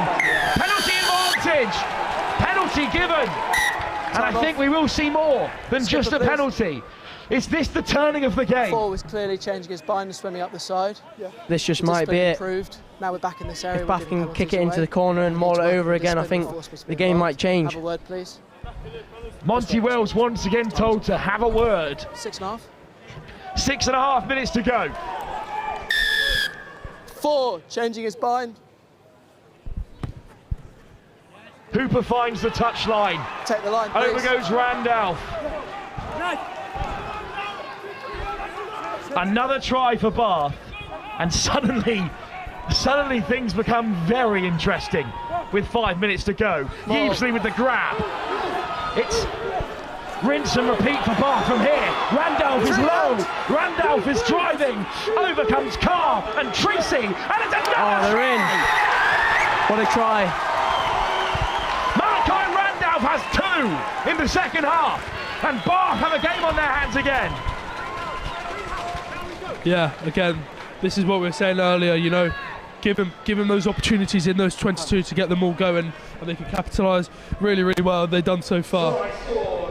And, if Hooper can get this conversion over, this game has taken a massive turn. Am I right, Eggy? 5 to go. Yeah, 100%. Just like what we said before half time, we knew Bath would come firing out the blocks, and that's just what they've done. 5 left. Big kick for Hooper, but still a score in front, Bristol. If he slots this, he could go 3 points.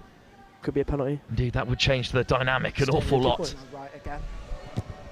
What a kick! What a kick! Ice in his veins!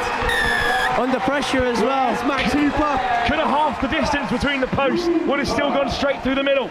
Running back so elegantly as well. Malachi Randolph for the second score. It's a 2-point game. Bristol have to be perfect from here. Be honest, be honest. Thank you. Not long left now for both teams, so I think it's really critical. Bristol try hold it out, but I don't think Bath will give up. 2 points in it. A penalty's all that's required. Bristol, though, with kick-off, they put it deep. Great take. Grab by Pippo Hurrell. Use, please. Yeah, I think Bath going to try and look after this, or maybe go kick it, put pressure back on Bristol. Hopefully, yeah, here we go for the box kicking. Hopefully win a penalty, kick it back into their half and put pressure on them.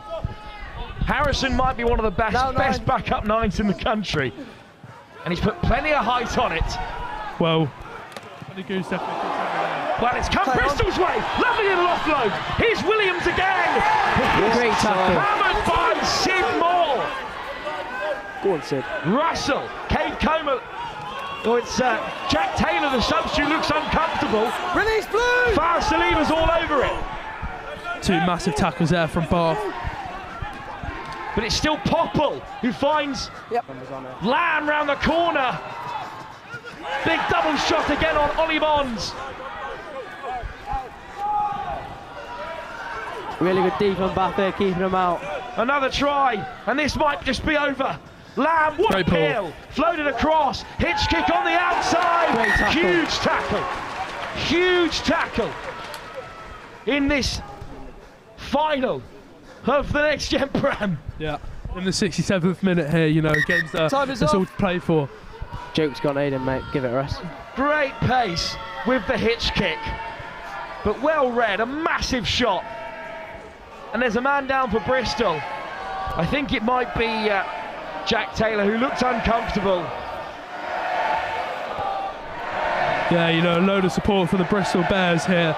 Very loud. I've got 2:55 to go. We'll go on the gents, we're back up in this comms spot while there's a player down. And, well, can you believe it? It's time to start thinking about player of the match, which is going to be difficult to do. Yeah, well, first nomination for me, I think I'm going to have to give it to Casper Reeves. I think he's been outstanding, you know, in that broken play. I think he's been really good on the pitch. Shame to see him go off, but yeah, I think for me, that's one of my nominations. Okay, Eggy? let's go. I think I've got to go agree with you on that one. Like, he's been everywhere on the pitch. He's had so many touches on the ball, and he's executed every time. Well, Bristol have nicked a line out through double try scorer Will Papp. Let it come. One to think about. Yeah, I was going to say, he can't roll out Will Papp. He's got 2 as well. been a nuisance around the park. Oh, look on, big look on. Dropped, and Bath have been handed a lifeline. We'll come back. Just a knock on. Yeah, also I think might have to say Casper Wheeler as well. You know, Bath are really good on their line-out defence, but I think he's done seriously well on the line-out. You know, scored a try. I think he's definitely up there for a contender. And looking in Bath's direction, I think that Malachi Randolph has changed the game since coming on with 2 scores. What's on the board? Yeah, I was just about to say that, Naeem. He's really brought an impact to the Bath team. I think if anyone's paying close enough attention, Alex Ebesley's been pretty outstanding. That charge down in the opening moments. He's been around the park since then, and he's been picked out at every line out too. We'll have to wait and see the end result here. There's another player down for Bristol in the meantime. And if you're in that huddle, as Bristol were just a moment ago on your screens, what are you saying to your players? So you're up by 3 points in the final. I think it'll just be keep calm and back yourself with your ability. Like, you're 3 points up and there's little minutes to go, so just have all the belief in yourself. Yeah, definitely. Just keep composure. You know, don't let Bath get those easy ends. And to be fair, as a forward, I'd say go after it on this scrum, to be honest. They've got the crowd behind them as well, so I think that'll help them. But I don't think Bath will give up here with the last chance to play. Well, the last time Bristol won it was a side full of streets won't forget schoolboy players. Isaac Campbell-Wu, Sam Worsley, Aaron Tull, the captain. Louis Trevor was in there, but it's Bath. Great tackle. Looking to redeem themselves here. Ryan Carr. Yeah, he's scored. Oh, he was held. He was held, and he got back to his feet. And the roar of the crowd tells you all you need to know about the significance of that turnover. A minute left. The kit skipper has said corner. And corner is the option. What a brilliant moment for Bristol there. That could have won them the game. One last try. In 2022, Bristol were not fancy. They came into the game facing a side with players like the likes of George Patton, Archie McParland, Frankie Slightholme, Henry Pollock. Yes. Thank you. Players that have gone on to grow into Premiership stars. And yet again today, Bristol face some of the stars of the modern game at under 18 level. Wellington's champions like Pippa Hurrell, the Forest Believers who are on their way to the very top, Treacy and Hooper and half the England side. And yet they have battled to a lead here. And now they are just moments away from only their second big massive counter right there. Big counter ruck, but Ned Hill has control at the base, and it's another pick and go. And the seconds, everyone's piling in. Slip away. Once again, Bath go hunting for it, but they have to release. That's time. Can they clear their lines? It's over. Great win. What a game.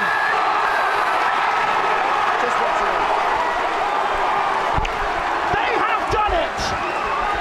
The Cubs become bears. Boys become men.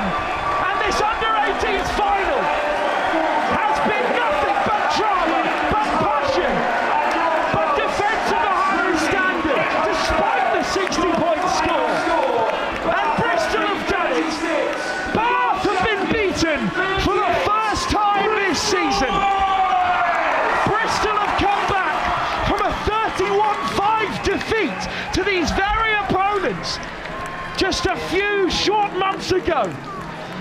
But they have gone undefeated in 2026, and undefeated they will stay.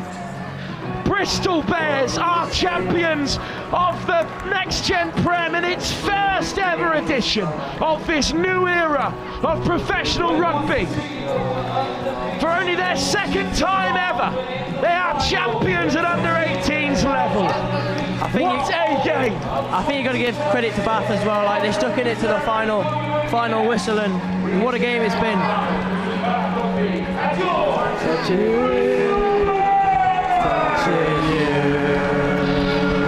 Well, the celebrations were massive. Sid Moore Sonny Good getting stuck in to the celebrations yourself. It's funny that because we didn't really win anything this year, so.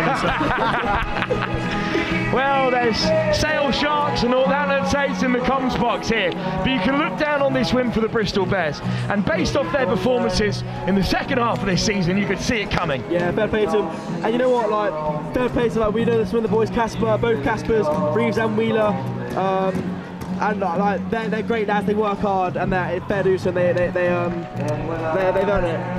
Yeah, 100%. And the boys from Bath as well. Disappointment for them, like Deck, Hoops. I thought Deck had a great game. He stuck at it, and I think he's captained well all season.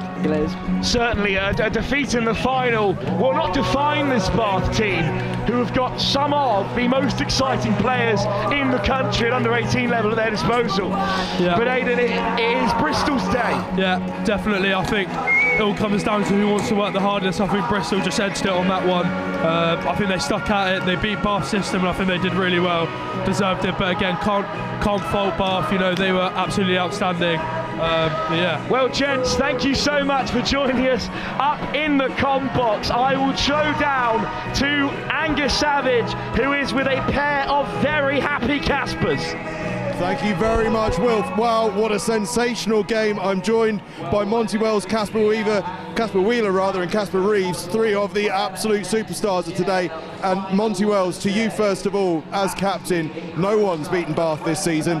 You guys have done it right to death. How does that feel? I mean, it's just like the amount of work that we've put in, especially like since October when they beat us. I think that flipped it for us, and we've trained so hard to get to this point. I think going 7 from 7 that is now, it just shows the amount of hard work we put in. But it doesn't just go down to the players. I think it goes down like Brad Barnes, Reese. They've put in so much work for us, and we've just given it back on the pitch, I think. How important was that? After half-time, you were down 19-14, 3 quick tries in succession, changed the game on its head. Yeah, we talked about at half-time, like it's a 70-minute game. Like they were up at 35 minutes, and we stuck in it till the end, and that just shows like the amount of grit that we have, the determination to win. So I think, yeah, awesome result. Top man, I'm gonna bring in Casper Wheeler here. Casper, come on over here. The boys had to dig deep. Forward pack particularly, that is a formidable Bath unit. We saw what they can do at line out time, but you guys showed you've got plenty up front as well. Yeah, mate, to be honest with you, we knew they were going to be fucking dominant. Oh, sorry, mate. That's all right, apologies. We knew we were going to be dominant up front, and we just thought we had to put everything on them. So in the scrums, mate, we're just putting everything on them. In line out D as well. We let a few step down there, but that's just from our detail. But around that, I think we dominated a lot. Dominated most times in scrum and more. And tell me about, after you guys have scored those three quick tries after half-time, you built yourselves a lead, and then Bath came back and they started twisting the screw pretty hard. How much did you guys have to dig in to deal with that? Well, I think we're in the moons when we scored them 3 tries. I think our heads were lost. But I think we got a bit too excited and we died off a bit. But I think after they scored those 2, it's kind of put us back in our place. Like, we knew they're a good side and they can get tries that easy. So we just thought to screw it back on and just put everything in for this last bit of rugby, and we did. Put forward. Top man, go and enjoy the celebrations. We're going to bring in your namesake, Casper Reeves. Casper, I'm going to tell you a line that our commentator, Will Kemsey, said. Yeah. Remember the name Casper Reeves. Couple of beauties out there tonight. Tell me how special that is. Oh, I mean, unbelievable feeling. I mean, there's nothing quite like it. Playing with this team has been an absolute honour. Playing with them, I missed first 2 games, and playing all 6 games in 2026 has been unbelievable. I couldn't be more proud of this group, and I couldn't be more happy to be a part of this winning team. Bristol have only done this once before, back in 2022. Sam Worsley, fly half that day, has been playing pretty well for the senior side. Does that fill you and all your teammates with excitement that this sort of performance out here tonight can lead to greater and better things in this shirt? 100%. I think this team's just demonstrated how close. I guarantee that we're the closest tight-knit team in the league, and I think that's shown today. The resilience, the hard work we've put in training, I think this team could go far. But obviously that's the end of our journey altogether. But I'm so excited to see what they can do next year. And you did it the Bristol way, 38-36 rather. It wasn't 9-6, was it? That's a proper Bristol performance. Yeah, it was a tough fight. We weren't in it. It was a close game all 70 minutes. No team was on top. It was close. We knew it was going to be like that the whole game. But we stuck through it. We didn't drop off at all, and we fought back and got the win that we deserve. I believe there's a pretty special trophy that needs to be lifted in a second, so I better let you go and do that. Enjoy the evening. Cheers, thank you, Andy. Thank you very much, Casper. Wow, what a game of rugby that was. An absolutely sensational game. Bristol Bears are just finishing up their huddle before we will be lifting that Prem Rugby Next Gen Shield. Bath miss out for the second year in a row, but what a strength of academy they have. 3 finals on the spin. They won it in 24. Runners up 25 and 26. Bristol Bears get the title this time around, and we are about to see that trophy get lifted. Max Hooper and his Bath Rugby team are just about ready to get going. Apologies, I thought they were really about to get going, but Bath Rugby just waiting here. Max Hooper there, what a sensational performance he had. Those kicks into the corner from him, very nearly turning things around for Bath Rugby. But Bristol Bears managing to hang on, and it looks as though we are about ready to go, so I will scoot out of the way as Bath collect their runners-up medals from Neil McCarthy, who does such a good job for PREM Rugby in this academy system. A dejected group of Bath players, but they have been absolutely magnificent all season long. They really have been terrific. Their first defeat of the entire season coming in the final. A heartbreaker for them, but so much to be proud of.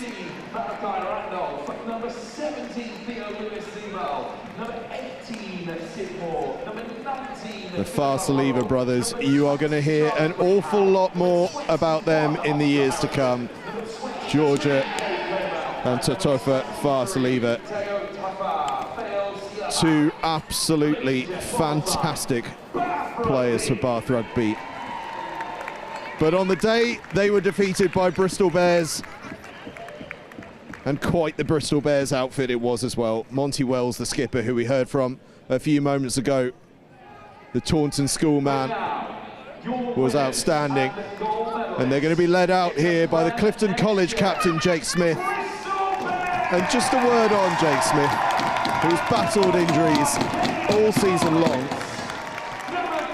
As soon as the final whistle was over, he was over to the benches and shaking hands with some of the Bath players that had come off. He is a proper champion, a true gent. He really is a tremendous bloke. As Bristol Bears collect their medals, our commentator Wilf Kempsey has come along. Wilf, that was a pretty special final. Yeah, I don't know if anyone can tell. A touch horse, 6 games today, but that was the best of them. And that's what you want in a final.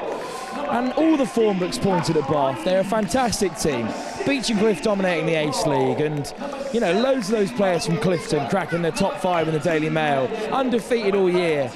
But Bristol were the form team. You know, they were the side that came into this game with so much confidence, undefeated, and you know, a group of lads from a real mix of schools around Bristol and further afield, and yet, you know, they came together and they performed really well. And yeah, they were really strong out there today. It's little things that were Aidan Reid, the England under-18 prop, pointed out in co-coms. At the defence, you know, at maul time. That's what, little things like that, which is so crucial. But yeah, it was a game of small moments and fine margins, and yeah, outstanding quality. But they deserve it, really, they do. Not that you're not a star man, Wilf, but we're going to bump you for Pat Lamb.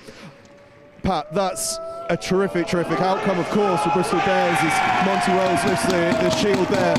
But what does it say about the spirit of your boys that down at half-time, 3 quick tries after the half, they really did things in the Bristol way today, didn't they? Oh, 100%. I've been really proud of them this season. You know, they've just grown every game, and loving the way the way they're playing. They're playing a lot of Blip Bears way, a lot of skill. I was watching some of the earlier games, and there was a lot of space out wide, and some of the players I felt were struggling to get the ball out there, and our boys are really good at it, and they put a lot of work into it.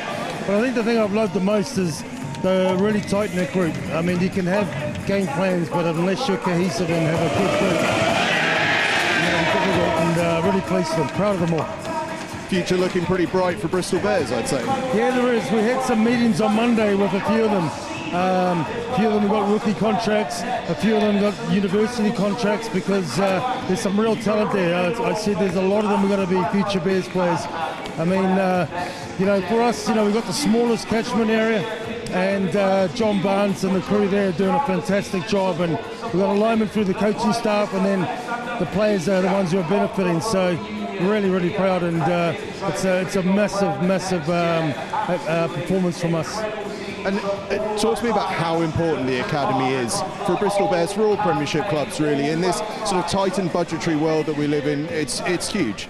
Yeah, it is. I mean, it's a real strange system, the academy system, the whole catchment. It just doesn't make too much sense to me. But you know, we have the smallest, well, that means we've got to do the best we can on everything. And John Barnes and his team are doing brilliant to get some of the talent. We got boys from Taunton school there, the captain Monty Wells and Casper Reeves, two quality players that have come out of Taunton College down there. Got a boy Hancock from Richard Hewish, and then we got a lot of talent right across. So, you know, I'm excited by what's going on. It was an area that we've had to really rejig. You know, I've been here 9 years, and the academy was separate from what we were doing, and now where we are, and we've come a long way. So, really good outcome for us.